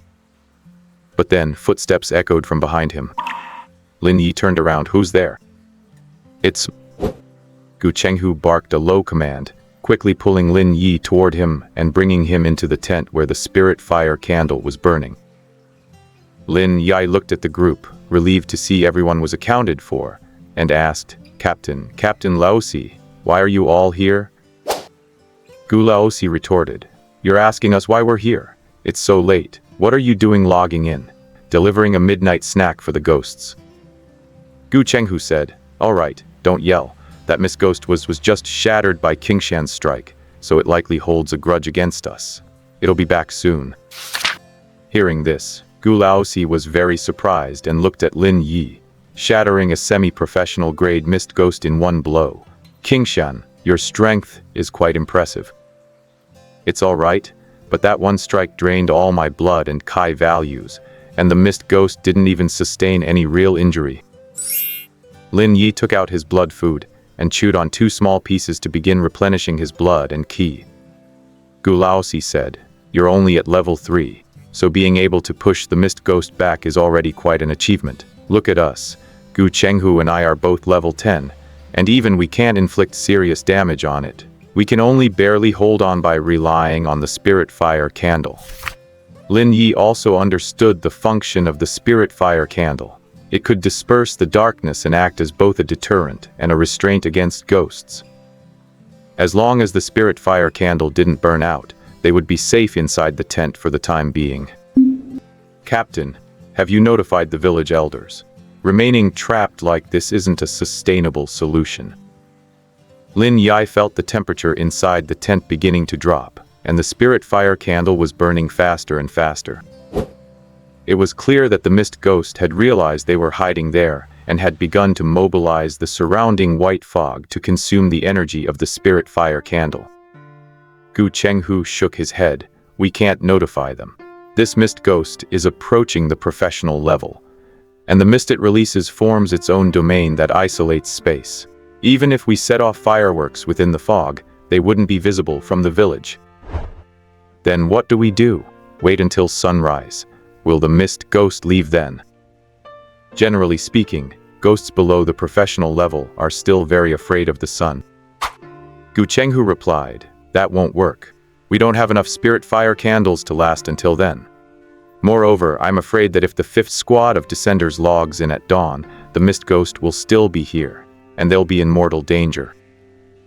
Lin Yi thought about it and realized he was right. If it weren't for his ability to sense ghosts and his level 8 blazing sunblade technique, he would likely have been killed by the mist ghost's attack just now. Compared to him, those players in the 5th squad were even weaker.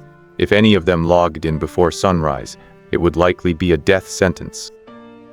Gu Laosi thought for a moment and then said with determination, "I was already prepared to make a desperate last stand once the candle burned out. Now that you're here and your blazing sunblade technique is so effective against ghosts, I think we can give it a shot and see if we can finish this mist ghost off." Gu Chenghu agreed. That's true. This mist ghost was likely attracted by our human aura. Since it's prowling in the vicinity, it will probably attack the village sooner or later. Ending this threat tonight would naturally be for the best. But Kingshan, are you up for it? The two of them looked at Lin Yi. Lin Yi glanced at his attribute panel, nodded and said, "My blood and K have mostly recovered, so I can fight. However, I don't have much time left online today. If we're going to act, we need to do it quickly.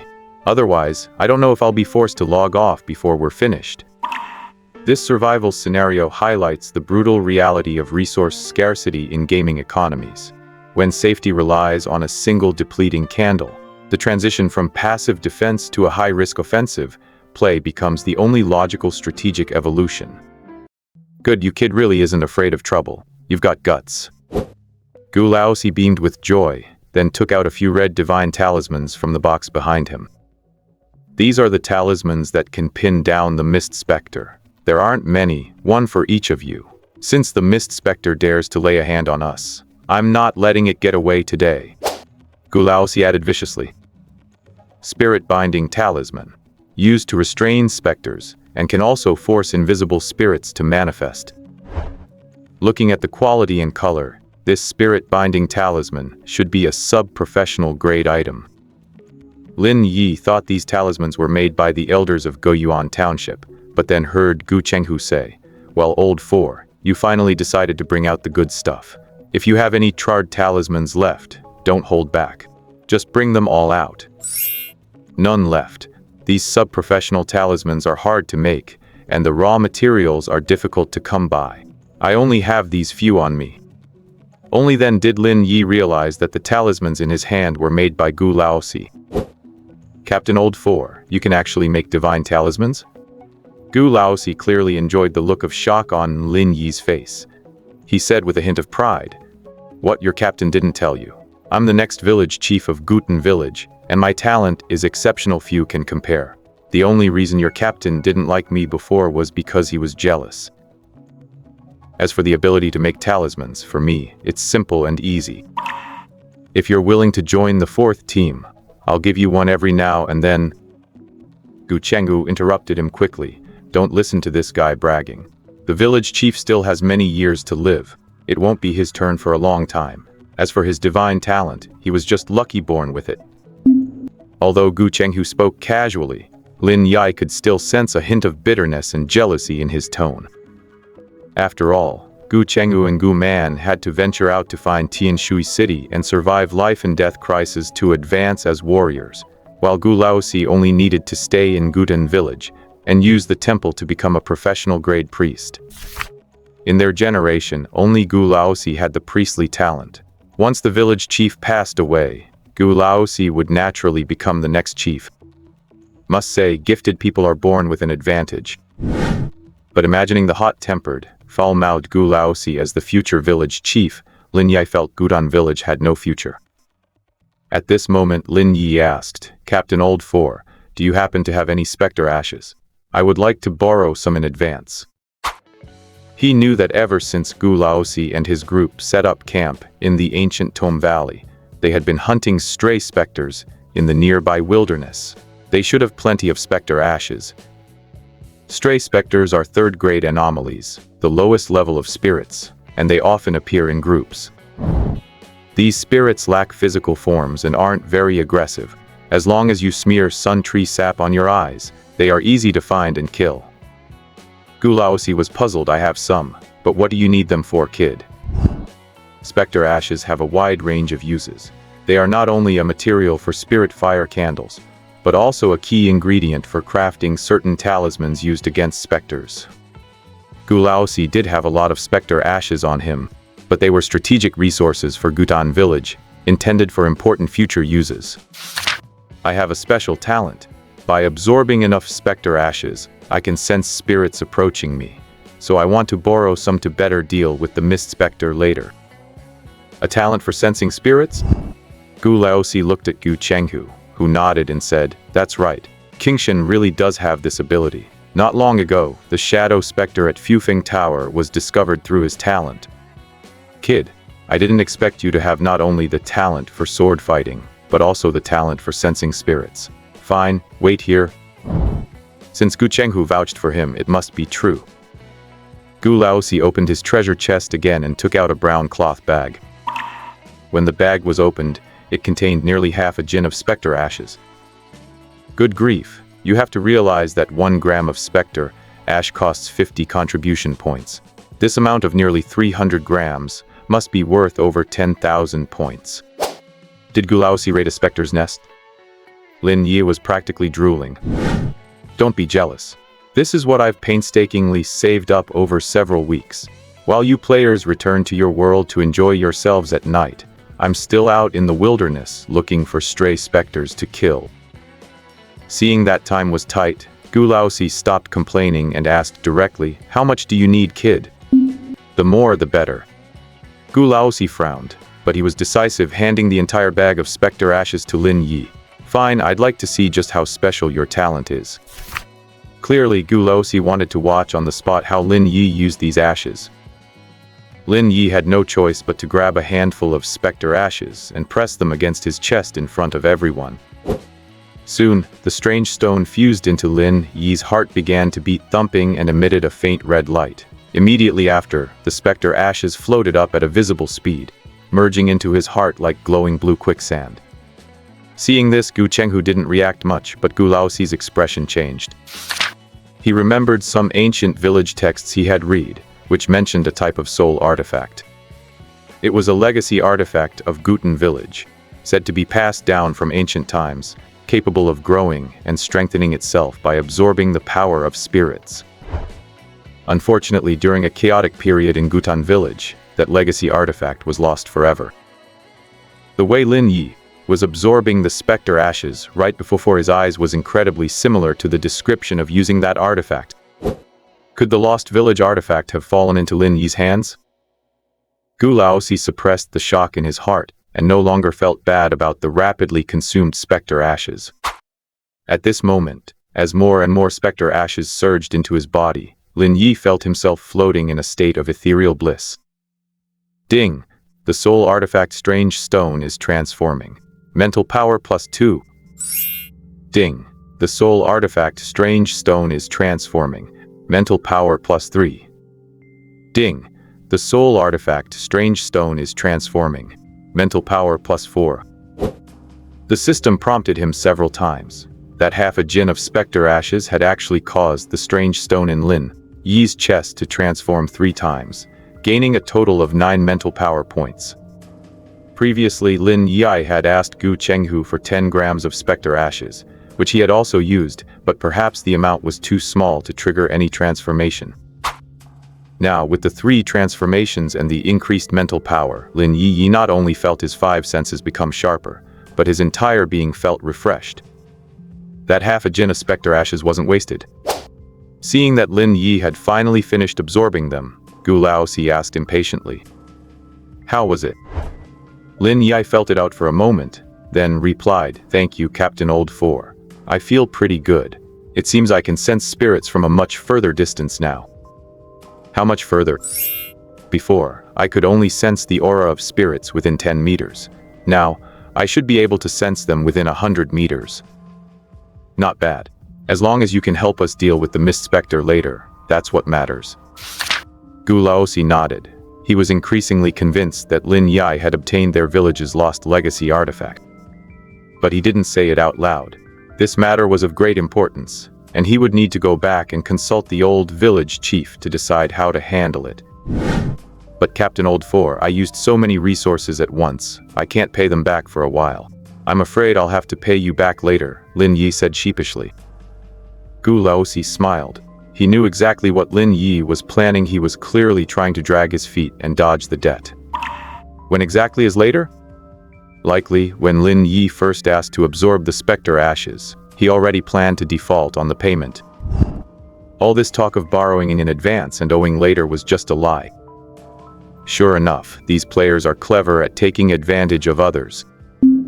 Gu Laosi looked at Lin Yi and chuckled, no rush. If you really can't pay it back, you can just work it off yourself. At this point, Gu Chenghu stepped in to ease the tension. Alright, it's just some resources. Qingshan doesn't have much time left to stay here, so don't worry about it. Our priority is to find the Mist Spectre and kill it immediately. Qingshan, can you sense the presence of the Mist Spectre now? Captain, let me try. Lin Yi closed his eyes and calmed his mind, using the power of the stone in his chest to sense his surroundings. It seemed that because of the 9 points of mental power he had gained, his perception felt much more refined. Very quickly, Lin Yi discovered that swirling around the tent they were in was a dense, cold mass of white fog emitting evil intent. It was clear this was the true form of the Mist Spectre, hiding within the fog. Captain, the Mist Spectre is right outside the tent, but it currently appears as a mass of flowing white fog, not in physical form.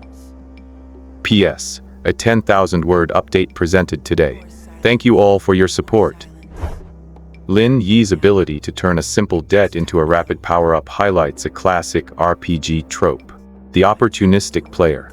By framing his personal growth as a tactical necessity, he maneuvers an NPC into funding his evolution, perfectly illustrating how high-level players exploit system mechanics to bridge the gap between their limited session time and the world's long-term progression. The Fog Ghost possesses a peculiar ability. Not only does the icy mist it releases serve to conceal tracks and obscure vision, but the ghost can also rapidly manifest anywhere the mist exists. In other words, it can teleport and remain hidden within the area covered by the mist. However, after Lin Yi's Ghost Stone ability improved, it acted like a radar for ghosts, making the Fog Ghost's concealment ability fail completely. Gu Chenghu pondered and said, to eliminate this thing completely, we need to lure out its main body. I will strike first, and you all wait for the right moment to act. With that, Gu Chenghu drew his Dragon Roar blade and was the first to step out of the tent. The moment he stepped out, Gu Chenghu was attacked. A massive hand made of white mist descended upon him from above. How bold! Gu Chenghu had been prepared for this, not to be outdone. He raised his Dragon Roar blade and slashed. The golden blade light sliced the misty hand in two. Just as Gu Chenghu breathed a sigh of relief, all the white mist in the camp began to converge here, forming various monsters made of white fog. These monsters included terror boars, ghost demons, heart-devouring wolves, and more. They were numerous and all common types of monsters found around Gutan village. So they really are the ghosts from near our Gutan village. To think it could mimic such lifelike monsters, what a pity, they are all just hollow shells. Gu Chenghu gave a cold shout, charged into the misty monsters with his blade, and began slaughtering them with his blazing sunblade technique. Meanwhile, Lin Yi was still sitting inside the tent, using the ghost stone to sense the situation of the fog ghost outside. Old Forgu asked, how is it? Lin Yi shook his head. The fog ghost's main body still hasn't appeared. It keeps circling above our tent, but I can sense that it has split off a lot of its power to create clones, which has weakened the main body. Old Forgu turned around and ordered, Li, Yixiao Ba, you two go out and help kill the clones. It seems this fog ghost won't show itself until it has finished playing these little tricks. At this moment, the fog ghost was indeed, as Lin Yi described, circling above the tent like a flowing cloud of mist. Because of the spirit flame candle, it could not probe into the interior of the tent. However, it knew that the ant who had heard it just a moment ago was hiding inside. But it didn't dare to reveal itself, having discovered that these human ants possessed the means to kill it. About 2 or 3 minutes later, the misty monsters were gradually wiped out by Gu Chenghu and the others, but as a cold wind blew, new monsters began to form in the surrounding mist. Gu Chenghu frowned immediately and shouted into the tent, "This isn't working. Within the mist's range, these monsters are endless. Old Four Gu, find another way." Old Four Gu also raised an eyebrow. He had hoped to exhaust the energy of the fog ghost's clones before luring out the main body, but it seemed the clones were practically inexhaustible. Even if they finished them all off, they would be utterly exhausted themselves. At this point, Lin Yi suggested, "Captain, why not try the spirit-binding talisman, just in case it works on this hovering fog ghost?" Although the spirit-binding talisman was a semi-professional grade item that Old Four Gu had reconstructed from ancient texts, it had only been tested on a few ghost spirits. Thus, he was unsure if it could affect the intangible fog ghost, especially since this one was of semi-professional grade. That's why he had warned earlier not to use the spirit-binding talisman until the main body was found. Unexpectedly, Old Four Gu's train of thought jumped suddenly, and he asked in confusion, "Hey Kingshan, did you just call me Captain?"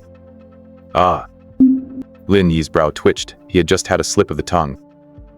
After all, for the 4 militia captains, except for Gu Chenghu, he always added a prefix to their names to distinguish them, which was the standard practice among the militia members. "Nice, very nice. Keep calling me that from now on. It sounds pleasing to my ears." Ignoring the bewildered Lin Yi, Old Four Gu began rummaging through his chest again. Lin Yi saw clearly that another talisman made of red material was pulled out. However, this talisman gave Lin Yi a bad feeling. A violent, bloodthirsty energy kept surging from it, as if a wicked ghost were imprisoned inside. Old Captain, what kind of talisman is this?" "It's also a semi-professional talisman, but it was made personally by the old village chief. It's incredibly powerful." Old Four Gu didn't want to explain much, but he glanced at Lin Yi and added, "This talisman seals a trace of a professional-grade ghost's aura. Once opened, the white mist surrounding us will dissipate on its own. It works on the principle that low-level ghost domains cannot contain high-level ghosts, so this is called the domain-breaking talisman. It's a treasure passed down in Guten Village for a long time." Lin Yi said in surprise, "If it's this powerful, why didn't you use it before?" Old Four Gu explained, "This talisman requires a professional-grade ghost spirit as a material, so they are very rare. I only have one. If there wasn't a chance to eliminate this fog ghost right now, I wouldn't have brought it out." "Alright, enough talk. Once the mist is broken, you must coordinate with Gu Chenghu and the others to strike the fog ghost down quickly." With that, Old Four Gu crushed the talisman in his hand. In an instant, a massive amount of inky black energy poured continuously from the talisman. Lin Yi was standing too close and accidentally inhaled a trace of it, immediately feeling a surge of violent intent flooding his heart. Luckily, Old Four Gu pulled Lin Yi back and slapped him awake. The ghost inside the talisman is called the Rage Ghost, one of the 7 divine ghosts. If you inhale too much, you really would turn into a mindless wreck. Lin Yi glared at Old Four Gu with resentment.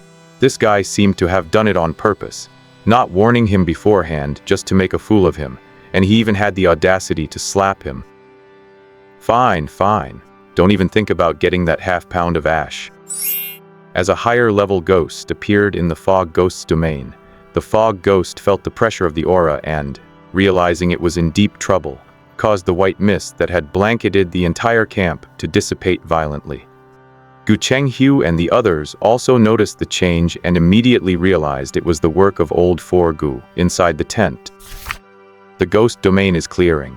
Don't let the fog ghost escape." At this moment, Lin Yi stepped out of the tent, wielding his silver bloom blade, because he noticed the fog ghost hovering above the tent was trying to sneak away. "Captain, the fog ghost is in the mist 10 meters ahead of you. It's trying to run."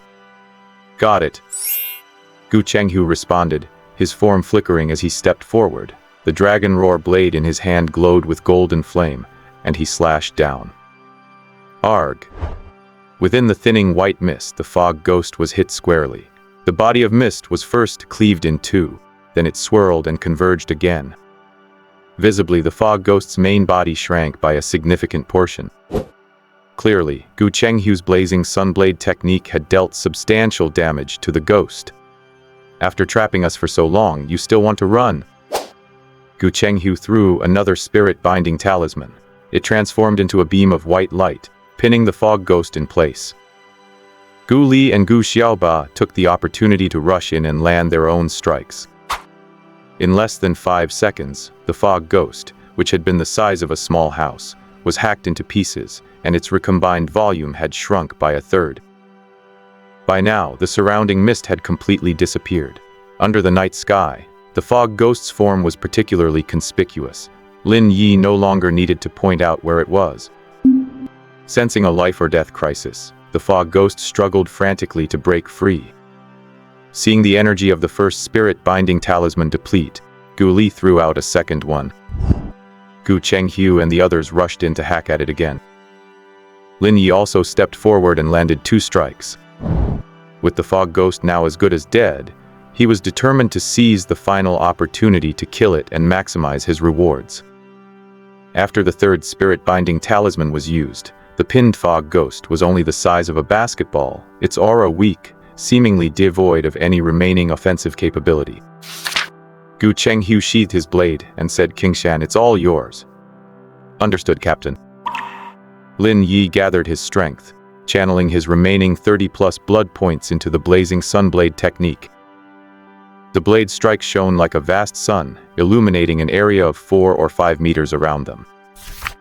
Amidst the scorching blade glow, the fog ghost let out a scream and dissipated into white mist. Ding!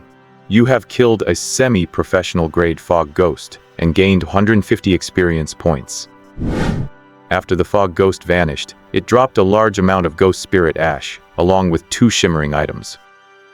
One stone radiated a white light, while the other radiated a black light.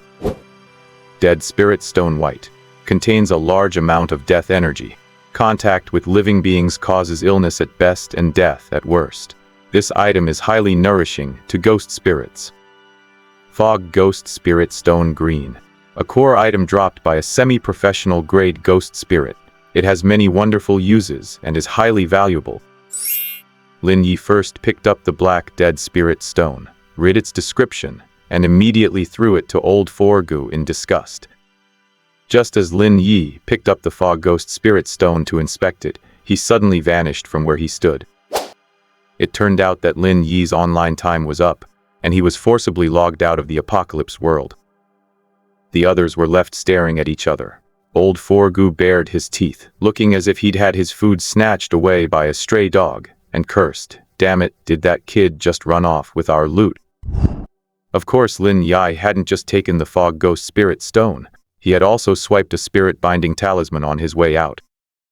Is在中典型的不言管理学、コローション的母神父治療、具的革新、在定世界利用要項の言葉だ、ペイトークスセテクか、非シヒンティスンゴゴ、工具作進度。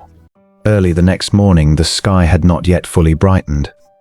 Some players from the 5th Militia squad logged on early, only to find their tents gone as soon as they arrived at the camp. The entire camp was a complete mess, with slash marks covering the ground as if a fierce battle had just taken place. They learned that just a few hours ago, a semi-professional grade wraith had invaded the camp, triggering a fierce fight before finally being killed by the militia. A wraith invasion. I've never seen a wraith before. Are they like the ghosts in movies and novels? You should hope you never see one. I heard a while back that a wraith was hiding in the village and killed quite a few people. When Dugu Feng logged on, the members of the 5th squad immediately crowded around him. "Boss Dugu, did you hear about last night?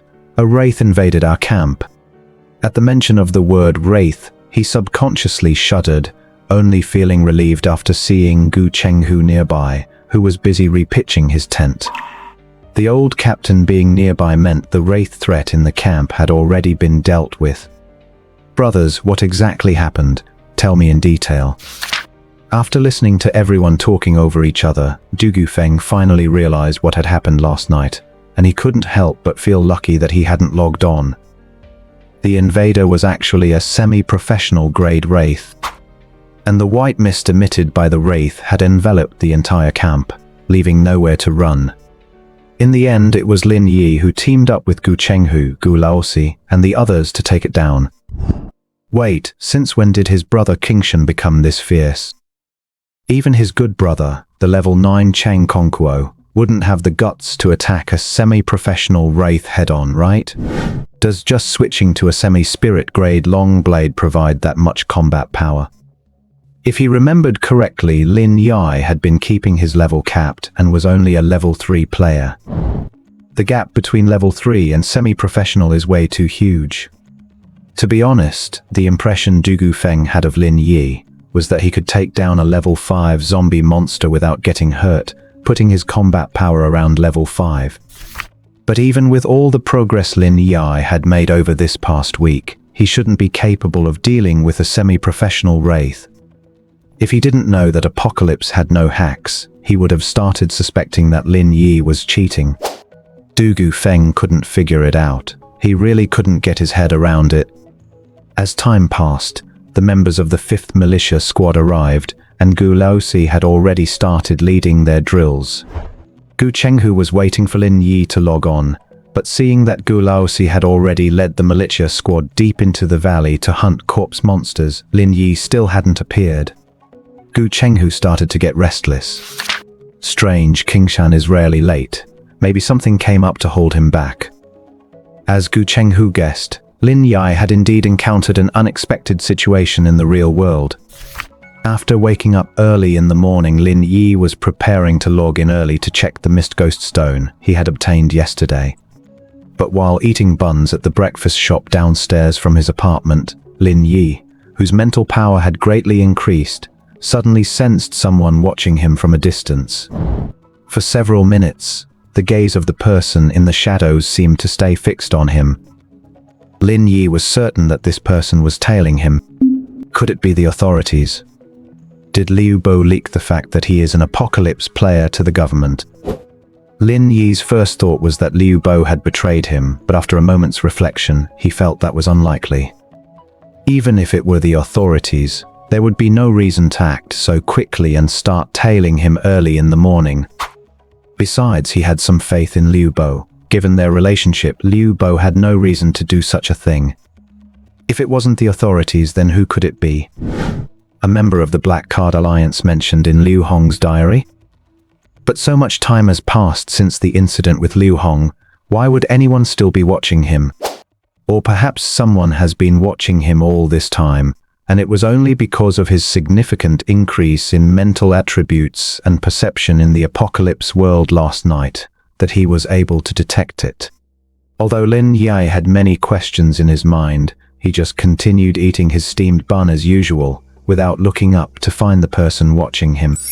After finishing his meal, he cancelled his plan to grind for corpse monsters in the Apocalypse world that morning and hailed a car to head toward his studio. Meanwhile, on the second floor of a shop not far away, a man holding binoculars lowered them and typed a message on his phone to send. Number 1. This guy seems pretty normal. He finished breakfast, took a car, and disappeared. It looks like he's heading to his gaming studio. Soon, the one called number replied, keep an eye on him for now. This Lin Yi isn't just close with Liu Hong, he's also tight with Liu Bo. If Liu Bo got hold of the activation code left by Liu Hong, this Lin guy might know something. How about this? 16 take advantage of his absence and check his place. Understood. Number 1. In a luxury building by the Huangpu River in Donghai City, Zhao Yailong slowly put down his phone. He was number 1, the leader of the Black Card Alliance. He was in his 40s, dressed in a light grey suit, with a refined face adorned by a pair of gold-rimmed glasses. Or perhaps he had been watched for a long time, and it was only because his mental attributes and perception had surged after his session in the Apocalypse world last night that he had managed to notice it. As one of the first batch of players to enter the apocalypse world, Zhao Yilong had already reached a professional level. A few months ago, backed by his massive financial empire, he founded an underground organization called the Black Card Alliance. The organization's mission was to unite non-official players to explore the world of apocalypse together and exchange information and resources. Anyone who joins the Black Card Alliance receives a financial subsidy in reality, and there is no hierarchy. Everyone is just a member. Of course, to distinguish individuals, they used numbers. Since Zhao Yilong founded the Black Card Alliance, he was naturally number 1. Although the Black Card Alliance appeared to be a law-abiding organization on the surface, it was still a private group outside of official control, so Zhao Yilong, as its leader, was often summoned by the authorities for questioning. It wasn't until Zhao Yilong reached the professional grade that this situation gradually became less frequent. This time he sent members of his organization to Lin Yi City, naturally for Liu Hong's activation code. That activation code, which was rumored to have an extremely low serial number. As one of the first players in the apocalypse world, Zhao Yilong knows many of the hidden secrets of that world. For instance, the secret of the activation codes. 6 months ago, the apocalypse world suddenly opened, and some kind of force randomly selected 108 people from Earth to enter. These 108 people were the first batch of players, and they possessed numbered activation codes ranging from 1 to 108. Activation codes numbered 1 through 10 are very special, crafted from a golden material, and it is said that players gain incredible power after activating them. The codes numbered 11 to 108 are second tier, made of blue paper, and provide players with various special bonuses upon activation. All activation codes issued after that carry no ranking and are just plain white, standard versions. The reason Zhao Yilong was able to become a professional level player in just half a year, surpassing 99% of the other players, was precisely because he was among the first selected, having obtained activation code 102. The reward for activation code 102 is immunity to 3 deaths in the apocalypse world. Ignoring death 3 times what an inviolable ability. It means he effectively has 3 lives in the apocalypse world. However, Zhao Yilong knew that his activation code was not the best. The ones that could truly help someone skyrocket in status were those ranked in the top 10. By chance, he learned about Liu Hong and found out that Liu Hong's activation code was ranked very high. He wasn't sure exactly what number Liu Hong's code was, but he began trying to reach out to him, hoping to recruit him into the Black Card Alliance. Unfortunately, for the past 2 weeks, he had been tied up with trivial matters in both reality and the apocalypse world. By the time he turned his attention back to Liu Hong, he discovered that Liu Hong had died in an accident in the real world, and his activation code was nowhere to be found. A week ago, Zhao Yilong started investigating Liu Hong's relatives and friends, including Liu Bo, Lin Yi, and Liu Hong's ex-wife, all of whom fell within his scope of investigation. Finally, he learned that Liu Bo was already a player in the apocalypse world, and had been sent to the capital's official headquarters for training. At that point, he was 70% sure that Liu Hong had left his activation code to his son. After all, he and Liu Hong had interacted in the apocalypse game. Liu Hong was a man with deep traditional values who cared deeply for his son. If he had something good, he would undoubtedly pass it on to him without hesitation. Upon learning that Liu Bo had finished his training and returned to Lin, he hurriedly sent people there to approach him, which led to the events unfolding today. Inside the skyscraper, standing before the floor-to-ceiling windows with their wide view of the river, Zhao Yilong took a photo of Liu Hong out of his drawer. In the photo, Liu Bo is wearing his training uniform, smiling as he poses in front of Tiananmen. Clearly, Zhao Yilong had significant influence to be able to obtain internal photos of the trainees. "Little guy, you do look quite a bit like your old man, but I hope you are not as ungrateful as he was." About half an hour later, a message arrived from number 16 on his phone. "Number 1, I've basically searched Lin Yi's place. There's nothing useful, and the computer is completely clean. Apart from an unopened ornamental Longquan sword in the bedroom, there's nothing special. I don't think Lin Yi is an apocalypse player. After reading the message, Zhao Yelong frowned. Understood, number 1. At this moment, Lin Yi was at his studio overseeing his team's gold farming progress. Although he had not visited the studio much lately, he was pleased to see that his employees' enthusiasm for work had hardly waned. After ordering coffee for every employee via his phone, Lin Yi suddenly received a message from Liu Yuqian. Lin Yi had added Liu Yuqian on WeChat when they ran into each other a few days ago. "Brother Lin, are you at home? How come I hear movement inside your room? I remember you seemed to have opened the door and left this morning." Seeing this message, Lin Yi immediately guessed that someone had broken into his apartment, and it was likely the same person who had been tailing him. This guy is getting pretty arrogant. Fortunately, Lin Yi never left any information related to apocalypse at home. Anything written on paper would be burned immediately, and even his browser history was cleared before shutting down his computer every time. "It is nothing. It is probably just a friend of mine." After replying to Liu Yuxi, Lin Yi thought for a moment and decided to contact Liu Bo. He wasn't sure who was targeting him, but he knew the best way to resolve such matters was to leverage official channels. Liu Bo was currently in a meeting at the Lin City police station, where Captain Zhang Baichuan was training them on police protocols and emergency procedures for special incidents.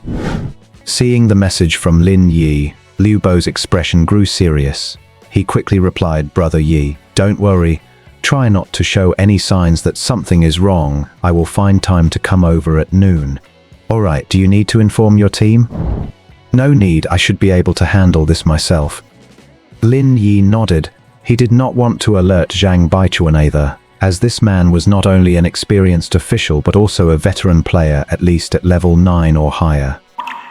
If his identity as an apocalypse player were exposed to Zhang Baichuan now, it would be hard to stop Zhang from overthinking things, and he might even discover the unusual origin of his activation code. For the rest of the morning, Lin Yi took the time to enter the apocalypse world. He checked in with Gu Chenghu to say he was safe, then postponed today's zombie-killing mission. Back in his tent, Lin Yi also took a moment to examine the fog ghost spirit stone he had obtained yesterday. Gu Chenghu hadn't asked about this item earlier, and since Old Four wasn't in the camp, Lin Yi decided to study it himself. Who would have thought that as soon as he brought the Mist Phantom Spirit Stone close to his heart, he felt the Phantom Stone in his chest start to stir. At the same time, the Phantom Stone projected an intense sense of hunger, as if it desperately wanted to consume the Mist Phantom Spirit Stone, and this feeling was far more intense than when absorbing Phantom Ash. Lin Yi hesitated. This was the core item dropped by the Mist Phantom. Was it even safe to eat? Besides, the distribution rights for this item hadn't been settled yet. It wasn't entirely his. But when Lin Yi put the Mist Phantom Spirit Stone back into his backpack, a feeling of loss welled up, as if he were about to miss out on a massive opportunity. "Damn it, fine, take it, but you better not let me down." Lin Yi made up his mind and slowly placed the Mist Ghost Spirit Stone against his chest. 一個代表量典型的主元弾射、通称小小的合収種マックス、因本絶早期、合法流量瞬的着火、波州在面固的フルゼ種、多種機合ゼカスイク、五体眼加工公衆素的的生存白亜、白影革新剤や新式透明度、小悪量激活で作用的原子種例、超才能剤天文世界中ら、詳しい。The next moment, the Mist Spirit Stone actually merged into Lin Yi's heart just like white mist. Ding! The Spirit Stone has absorbed the Mist Spirit Stone and is undergoing a transformation. At noon, after tidying himself up a bit, Liu Bo arrived downstairs at Lin Yi's apartment building. To find out exactly who was tailing his brother Yi, Liu Bo identified himself to the security guard and pulled up the apartment complex's surveillance footage. In the footage, a young man wearing a black hoodie was seen sneaking into the room about 20 minutes after Lin Yi had left.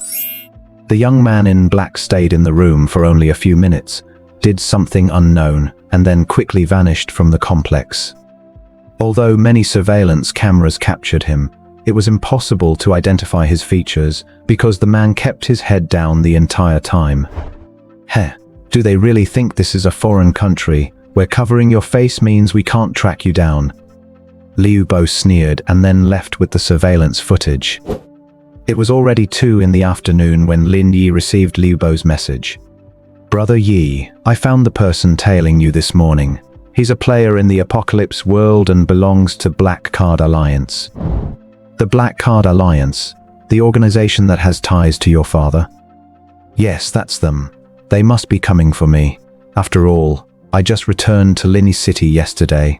They probably followed you because they spotted us having dinner together last night. Xiao Bo, how are you planning to handle this? Do you need my help? No need, Brother Yi. The people in the Black Card Alliance are reckless. It's not appropriate for you to get involved since you don't have an official status. Leave him to me. I guarantee he'll leave Lin City soon. After finishing the conversation, Lin Yi couldn't help but sigh. Death really is the best catalyst for growth. Only half a month ago, Liu Bo was still a high school student who had just lost his father and could only come to him to pour out his tears. Unexpectedly, after half a month of training, Liu Bo has undergone such a massive change. He handles things so steadily, he hardly seems like a kid anymore. Back in his apartment, Lin Yi searched briefly but found no sign of any surveillance equipment added to the room. Furthermore, the entire room was exactly as he had left it. If it weren't for Liu Yaxi's warning, Lin Yi really wouldn't have suspected that anyone had been inside. Black Card Alliance, very well, I'll remember you. Afterward, Lin Yi entered the Apocalypse world. Half an hour later, the figures of Gu Chenghu and Lin Yi appeared outside the core area of the ancient Tomb Valley. Captain, we've been walking for a while, and there isn't even a single corpse monster around here. Why don't we head into the core area to hunt? That's fine by me. Gu Chenghu nodded. Ever since they and the 5th Militia Squad moved into the valley, the number of corpse monsters in the outer areas has been decreasing at a visible rate. Now, finding a lone corpse monster is as difficult as reaching the heavens. Gu Chenghu said, I'll say it again. Once we enter the core area, listen to my commands and don't act recklessly. The corpse monsters in there are different from the ones outside. Understood. Lin Yi had some confidence in his own strength. Now that he and Gu Chenghu were teaming up, even if they encountered a level 10 corpse monster, they would still have a fighting chance. Moreover, he had gained a new ability after fusing with the Mist Spirit Stone today. He really wanted to test his new ability in the valley to see how effective it was. Compared to the outer area, the vegetation in the core of the ancient Tomb Valley was much denser. Here, ancient trees towered over the land, which was littered with unidentified bone fragments and withered, yellow leaves. Since sunlight couldn't penetrate, miasma filled the entire inner valley. Just as Lin Yi stepped onto a pile of soft, withered leaves, a dark shadow lunged out from under the ground. Ancient Tomb Valley Mutant Corpse Monster Green. HP. Status Hunger. Level 9. Skill Vajra Technique. Description: this is a corpse monster that has been buried for many years. When there is too much movement outside, it emerges to hunt for food. A level 9 corpse monster with an external martial arts skill. Not bad, not bad. Seeing this giant corpse monster 2 meters tall, Lin Yi wasn't afraid. Instead, he looked excited. Having hunted hundreds of corpse monsters, Lin Yi had managed to figure out the pattern for how they drop martial arts techniques. Generally, external techniques are only dropped by corpse monsters level 7 and above, and the skill carried by the monster is the technique it learned during its lifetime. Corpse monsters with such skills usually have a higher drop rate. The sky was gradually darkening. Although Lin Yi hadn't had enough of the slaughter and still had over an hour left before his login time expired, it was too dangerous to hunt zombie monsters here at night, so they had to head back. Alright, I'll keep a lookout for the surroundings. Gu Chenghu nodded, retracted his dragon roar blade, and stepped back a few meters. Seeing the corpse monster roar and charge, Lin Yi flicked his wrist, and the silver bloom blade appeared in his hand. Clang! A beam of golden light slashed out, striking the corpse monster's right shoulder hard. Aexi. A single blow of the blazing sun blade technique had wiped out half of the level 9 monster's health. I have to say, the 502% boost from a level 8 blazing sun blade is terrifying. I doubt anyone among the elite members of the Gutenvillen village militia throughout history has been able to level up the blazing sun blade to this degree. Although he could take down this level 9 monster in 2 hits, Lin Yi chose not to. The monster's strength and size were perfect for farming skill proficiency. After that, Lin Yi stopped using the blazing sunblade's special effects and engaged the monster move by move. On his stat panel, the proficiency for the blazing sunblade began to tick upward slowly.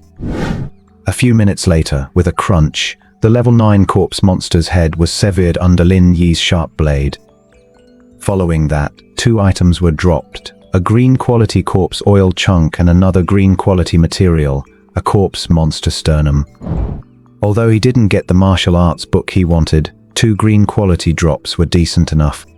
For the next 2 hours, Lin Yi and Gu Chenghu carefully wandered through the core area of the valley, searching for corpse monsters to hunt. Even though the monsters here were more spread out, any that they encountered were at least level 8. And because a certain type of aura was more concentrated in the core area, these monsters had clearly mutated, becoming significantly larger than those of the same level on the outskirts. In those 2 hours, Lin Yi and Gu Chenghu found a total of 3 level 8 corpse monsters and 2 level 9 ones. Excluding one level 8 monster that lunged out from the dark, which Gu Chenghu helped kill, Lin Yi personally took down the remaining 4. During this time, Lin Yi not only gained a massive amount of experience, but his blazing sunblade proficiency also rose by dozens of points. The only pity was that not a single martial arts book dropped, only 3 or 4 green materials. Lin Yi felt like his luck was quite bad. So many corpse monsters had died by his hands, and yet, he had only ever seen 1 common quality speed step book drop. Once he has more talent slots available, he's definitely going to equip a talent that increases luck to boost item drop rates. Lin Yi's struggle with low drop rates highlights a classic gaming dilemma: grinding versus probability. Relying on luck in a survival system is a risky strategy, and his plan to invest in luck-based talents proves that top-tier players focus more on optimizing their build efficiency than on pure combat output. The sky was gradually darkening. Although Lin Yi hadn't had enough of the killing and still had over an hour left of login time, it was too dangerous to hunt corpse monsters here at night, so he had to head back. But just then, a fierce rumbling sound came from a mountain ridge in the distance. Lin Yi and Gu Chenghu immediately became alert and looked toward the source of the explosion. "Captain, that looks like the trace of a spirit charm." Gu Chenghu frowned and said, "It is a spirit charm. The only one left in the valley at this hour is Gu the Fourth. Let's go and take a look." On a small ridge a few miles away, a large group of zombie monsters was seen erupting from the ground, including many level 8 and level 9 ones. With rotting flesh hanging off their bodies, the monsters stiffly stretched their bones before rushing toward Gu the Fourth with incredible speed, like vicious dogs. At this moment, Gu the Fourth, who was being surrounded, had turned pale with fury. Which damn immortal did this? Damn his immortal ancestors. To bury so many militia corpses on the same hillside, are they trying to get him killed? If he had known so many monsters were buried down there, he never would have used such a high-yield explosive spirit charm.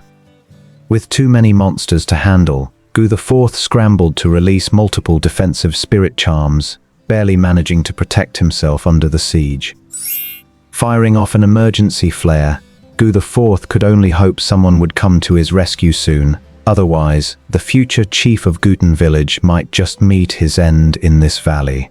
A minute later, Gu the Fourth's defensive charms were running out, and the horde of monsters was closing in.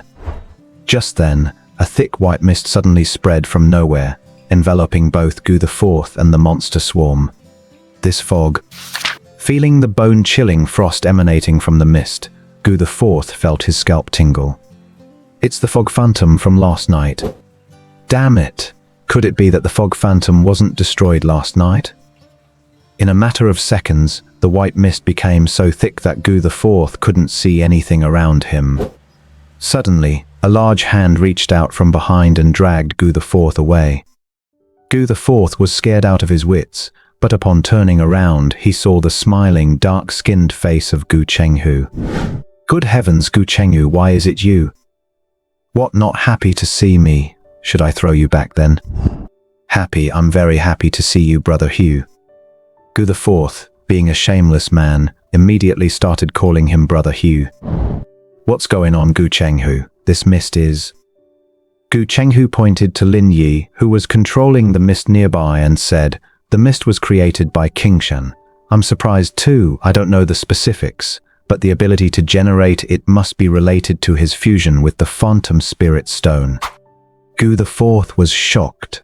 What? The item that dropped yesterday was a Fog Phantom Spirit Stone, and that kid actually fused with it.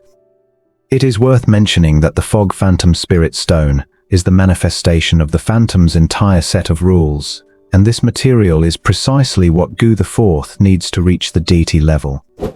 In the half-year since the Descenders appeared in Gutan village, although several professional-grade phantoms had died in the village, their core spirit stones had never dropped. Gu the Fourth looked if he had just heard he won $1 million lottery, only to be crushed by the news that the ticket had expired. Gu the Fourth couldn't help but say, Gu Chenghu, I lost quite a few spirit calms killing that Fog Phantom last night. Strictly speaking, Fog Phantom Spirit Stone doesn't belong to that kid yet. Gu Chenghu understood the importance of the core item dropped by a semi-professional grade phantom, so he could only try to appease him. I know, but it's already fused. You have so many treasures, why care about one phantom core? Besides, if Qingshan hadn't released the mist to trap those monsters, you'd be torn to pieces by now. Even so, Gu the Fourth's heart was bleeding. He said feebly, don't talk to me. It's not yours, so you don't feel the pain. Tell me, from last night until now, how much of my stuff had kids swallowed? Old Four, have you forgotten what the village chief said?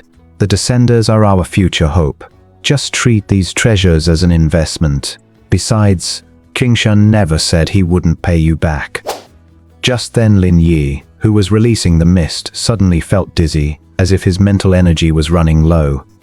It turned out that during the day, after the spirit stone on his chest devoured the Fog Phantom Spirit Stone, Lin Yi had awakened the ability to control the mist. However, perhaps because Lin Yi's mental energy was too weak, his control was still limited to a 20-meter radius, and the more mist he released, the more mental energy it consumed. Nevertheless, the mist Lin Yi released was very similar to that of the Fog Phantom and possessed special abilities. It was equally bone-chilling and could influence the perception of those trapped within. Right now, the monster horde attacking Gu the Fourth was trapped by the mist Lin Yi had released. Zombie monsters have limited intelligence. After falling into the mist, they lost their target and were just wandering aimlessly in place. At this moment, Lin Yi appeared and said, Captains, I can't hold it anymore, let's run. Gu Chenghu and Gu the Fourth didn't dare to delay. Seeing the mist thinning, they scrambled away as fast as they could, with Lin Yi following closely behind. They didn't catch their breath until they reached a hidden spot under a huge rock several miles away. But as soon as Lin Yi looked up, he found Gu the Fourth staring at him fiercely. You brat, who gave you permission to use the Fog Phantom Spirit Stone without asking? Don't you know how important that thing is to me? But considering you saved my life just now, we're even. However, you used half a catty of my phantom ashes yesterday. When are you going to pay me back? Lin Yi didn't expect to be dunned for debt the moment he finished saving someone. Ahem, Captain Old Four, I'm a bit short on cash right now. Gu the Fourth said nonchalantly, that's fine. I heard you've killed quite a few zombie monsters lately. and must-saved plenty of zombie oil chunks and martial art manuals. I'll take a loss and accept those as repayment. Captain Old 4, there's no need to be so urgent. Who asks for repayment the second after lending? Give me a few months, and I'll make sure to gather enough for you. Faced with someone as thick-skinned as Gu the Fourth, Lin Yi just decided to go for broke and insist he couldn't pay right now. After all, Lin Yi didn't have many supplies on hand, and if he gave them all to Gu the Fourth, he wouldn't even be able to cover his basic daily blood food consumption. Gu Chenghu stepped intermediate. All right, Old 4, if it's really impossible, I'll pay you back on King Shan's behalf first. To everyone's surprise, Gu the Fourth looked at Gu Chenghu with disdain. You'll pay me back. Who in Gutun village doesn't know you're the poorest of us all? Besides that dragon howl blade you carry, you don't even have a wife. What are you going to pay me back with? Hearing this, Gu Chenghu fell silent. Lin Yi scratched his head, not understanding why Gu the Fourth, who was fine yesterday, was being so pedantic now. Captain Old 4, are you possessed by a malevolent phantom? Gu the Fourth laughed in anger. You brat, you're the one possessed. You don't understand the importance of that fog phantom spirit stone. If I had known what you got yesterday was that stone, I would never have let it pass through your hands. Thinking of this, Gu the Fourth slapped his forehead. He knew Lin Yi had a legacy soul artifact. Everything dropped by a phantom acted as nourishment for that legacy soul artifact. If he had known it was a fog phantom core that dropped yesterday, he should have waited for Lin Yi to log in today. At this point, Gu Chenghu leaned into Lin Yi and whispered, Gu the Fourth has been stuck at level 10 for years. To advance to the professional level and become a deity, besides having sufficient faith-based divine power, the most important requirement is the core drop from a professional-grade phantom. And the fog phantom spirit stone that dropped last night, while from a semi-professional grade phantom, acts just like a professional one and could have helped Gu the Fourth ascend to a deity. Hearing Gu Chenghu's explanation, Lin Yi finally understood why Gu the Fourth had been so unpleasant since they met. It was for this reason. This power dynamic shift reveals a harsh truth about resource scarcity in leveling systems. When Lin Yi absorbed the core, he unintentionally bypassed the social hierarchy, turning a potential mentor into a desperate, petty creditor. P.S. I've made some minor adjustments to the dialogue in the previous chapter to smooth out the logic. Old Gu suddenly laughed and said, Kid, I won't make things difficult for you. Do me a favor and we'll call it even. Plus, I won't even ask you to pay back that half a catty of ash. Captain Gu, if you have something to say, just say it. Don't beat around the bush. Lin Yi realized at once that Old Gu was a crafty one. All that pressure about the debt was probably just setting the stage for this request. After all, Old Gu knew perfectly well that the ghost mist spirit stone was gone, so there was no point in harping on it. Old Gu narrowed his eyes and said, This favor carries some risk for you, so don't be in a rush to agree. Just tell me, what exactly is it? I need you to log in after midnight and use your special ability to lead me into the core area of the ancient Grave Valley. There is a cave there. Before Old Gu could finish his sentence, Gu Chenghu's expression changed instantly. Old 4, are you crazy? That place has been a restricted zone for a long time. If you want to die, go by yourself. Don't drag others to their deaths with you. Old Gu ignored him, staring straight at Lin Yi. Kid, are you going or not? Don't worry, even if I die there, you won't. Lin Yi frowned and said, Captain Gu, tell me first what that cave in the core area actually is, and what you're planning to do there. As long as it's not too dangerous, I'm willing to make the trip with you. Fine, telling you isn't really a problem. After all, it is our village's dark history. Old Gu started, then nodded before asking King Shan, do you know the history of this ancient Grave Valley? Lin Yi glanced at Gu Chenghu and said, I heard from the captain that this valley was originally the burial ground for the heroes of the village militia, but it was later occupied by a phantom spirit that had the power to resurrect the dead. As it remained in the valley for a long time, the corpses became tainted by its aura, and over time, it became the ancient Grey Valley. Old Gu scoffed after hearing Lin Yi out. "You're not entirely wrong, but real history is often polished up. Let me tell you the truth. The reason the valley became what it is today is entirely due to the sins of our ancestors." Old Gu then found a clean rock, sat down, and continued. "About 300 years ago, there was internal strife in Gutan village. One side was the divine clan that controlled the village's core resources, while the other side consisted of bottom-tier spirit controllers who were viewed as heretics. The flames of war destroyed most of the historic Gutan village, and tens of thousands of villagers died in that turmoil. In the end, the faction represented by the divine clan drove all the spirit controllers out." Hearing this, Lin Yi couldn't help but ask, "Spirit controllers? Are those people who can control spirits?" Old Gu continued, "Yes. The Apocalypse continent has more than just the 4 major classes you know. There are countless unrecognized ones, such as spirit controllers and demon binders. Both are professions that require either spirits or demon beasts to reach a breakthrough. Among them, a spirit controller takes one spirit as a core and incorporates multiple spirits into their own body to grow into a powerful being. I've read in ancient books that some spirit controllers could attain professional-level combat power after only a few months of training." At this point, Gu Chenghu interjected, "King Shan, don't listen to old Four's nonsense. Ancient records say that the spirit controller class has always been short-lived. It's an evil path that demands one's own life as the price. Moreover, prolonged contact with spirits gradually twists one's humanity, leading to a complete change in nature until they are no longer human." After hearing both sides, Lin Yi understood.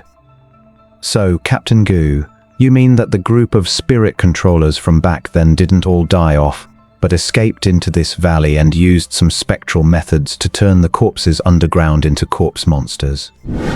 Old Gu snapped his fingers with a laugh. "Smart. Talking to a smart person is refreshing. You're right. Many of those spirit controllers escaped into the depths of the valley, and the cave I mentioned is where they hid." Lin Yi pressed further. "What's inside the cave? Why do you need me to go, and why does it have to be after midnight?" Old Gu pondered for a moment before saying, "Let me tell you one more thing. Before the turmoil in Gutan village, there was a lot of inherited knowledge and treasure. One of those treasures was a soul artifact passed down from ancient times, which could sense spirits and absorb their power to grow." Lin Yi was shocked. Sensing and absorbing spirit power? Wasn't he talking exactly about the soul artifact spirit stone he had already bound to? It seemed Old Gu already knew the soul artifact was on him. Seeing Lin Yi's slight panic, Old Gu chuckled. "You don't need to worry. You've already bound the soul artifact. Unless someone kills you, even if they dug out your heart, they couldn't separate it from you." Lin Yi cursed silently. "Thanks for the reminder." Old Gu continued. "During the turmoil, many treasures and heritages of Gutan village were lost. The soul artifact was one of them.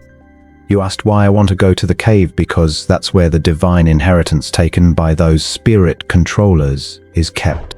Secondly, the reason I'm bringing you is that you possess the soul artifact. To the spirit controllers who rebelled back then, it's a sacred object. It's very likely that if they see you, they won't attack you." Lin Yi's expression changed. Could that group of spirit controllers still be alive? Old Gu paused, and with a teasing smile, said, "Oh, I meant them, the spirits that had formed contracts with those spirit controllers. Years ago, my master, the village elder, had visited that cave.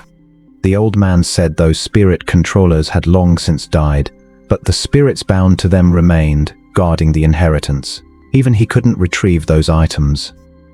Hearing this, Lin Yi finally understood what Old Gu wanted from him, as well as the danger within that cave. "Captain Gu, if I'm not mistaken, the spirits left behind by those spirit controllers must be professional-grade existences, right? And you expect me to risk my life just because you think they might not attack me?" Old Gu, tired of sitting, stood up and dusted off his backside. "That's why I promised to give you half of whatever we find in the cave.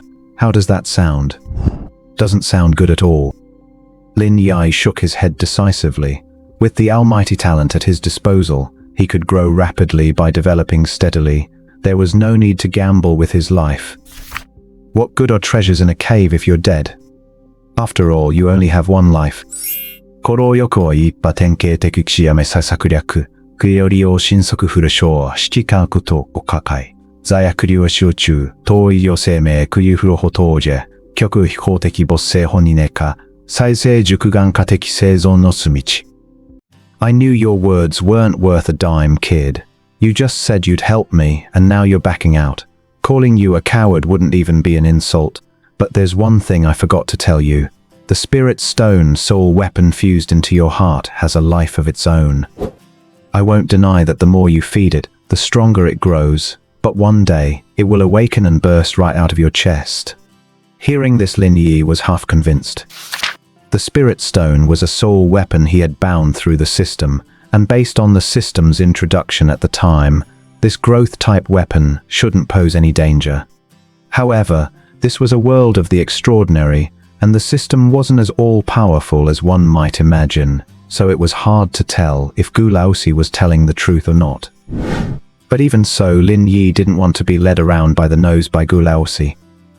The guy was clearly trying to dupe him into going to the cave in the depths of the valley.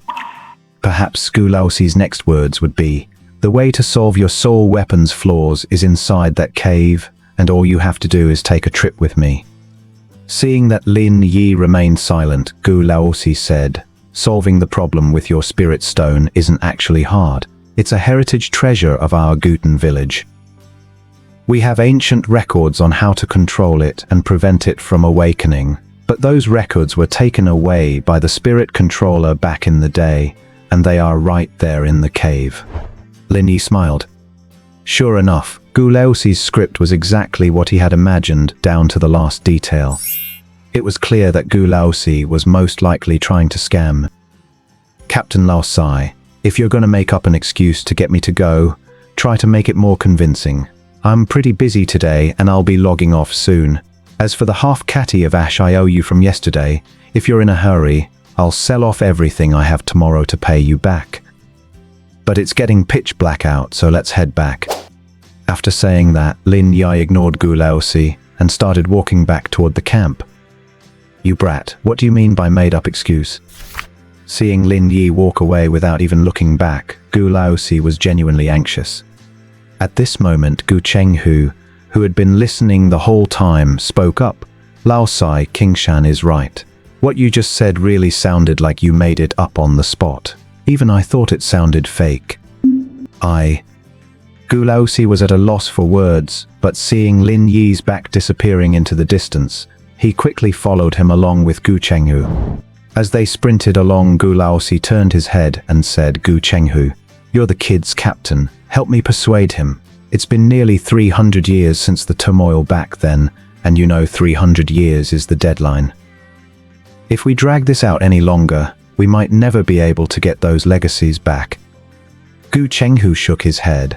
"I can't persuade him.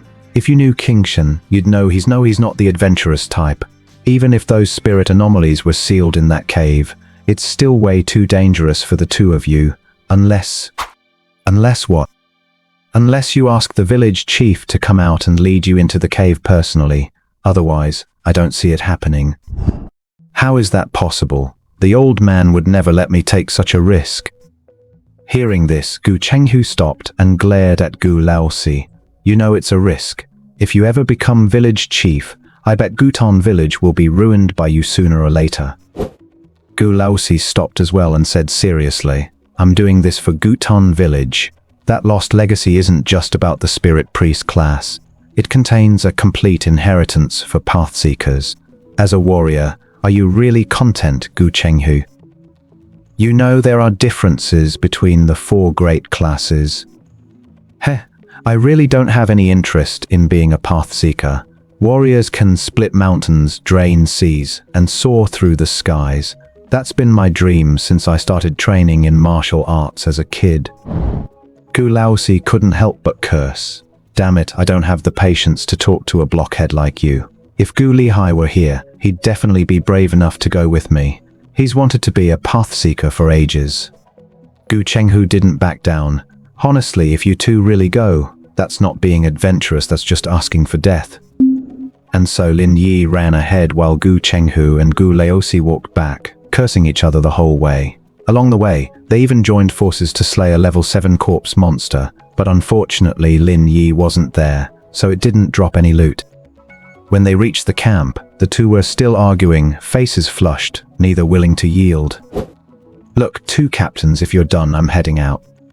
Although Lin Yi still had more than half an hour of online time left, whatever he did here would just lead to Gu Laosi pestering him. It was better to just log off and let Gu Laosi cool down. Besides, people from the Black Card Alliance had snuck into his apartment today, and Lin Yi felt he needed to do something as a precaution. After all, he couldn't stay passive. Sometimes you just have to take the initiative. Just then, Gu Laosi called out to Lin Yi, "If I guarantee there's not a shred of danger, would you be willing to go with me?"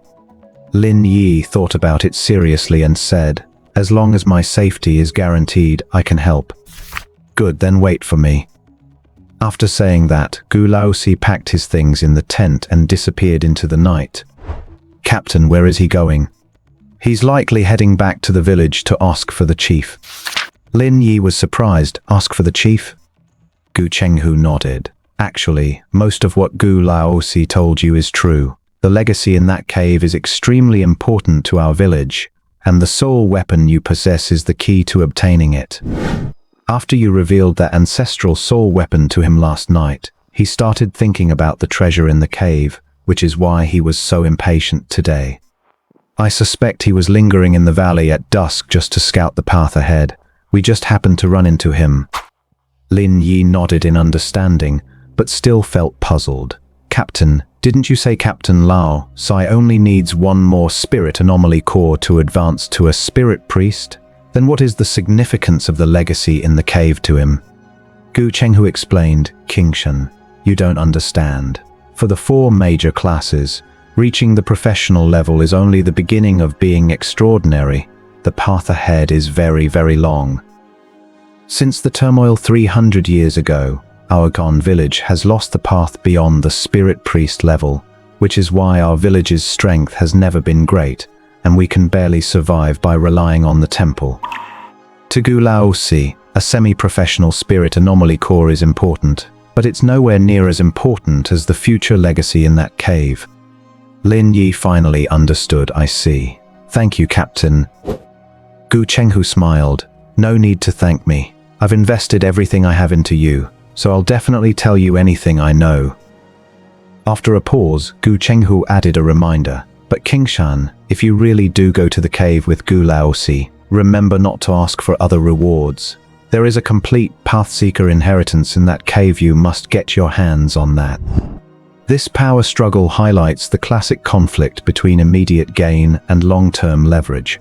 While Lin Yi plays the skeptical realist, the village leaders are trapped in a sunk cost fallacy, risking everything for a legacy that might not even exist.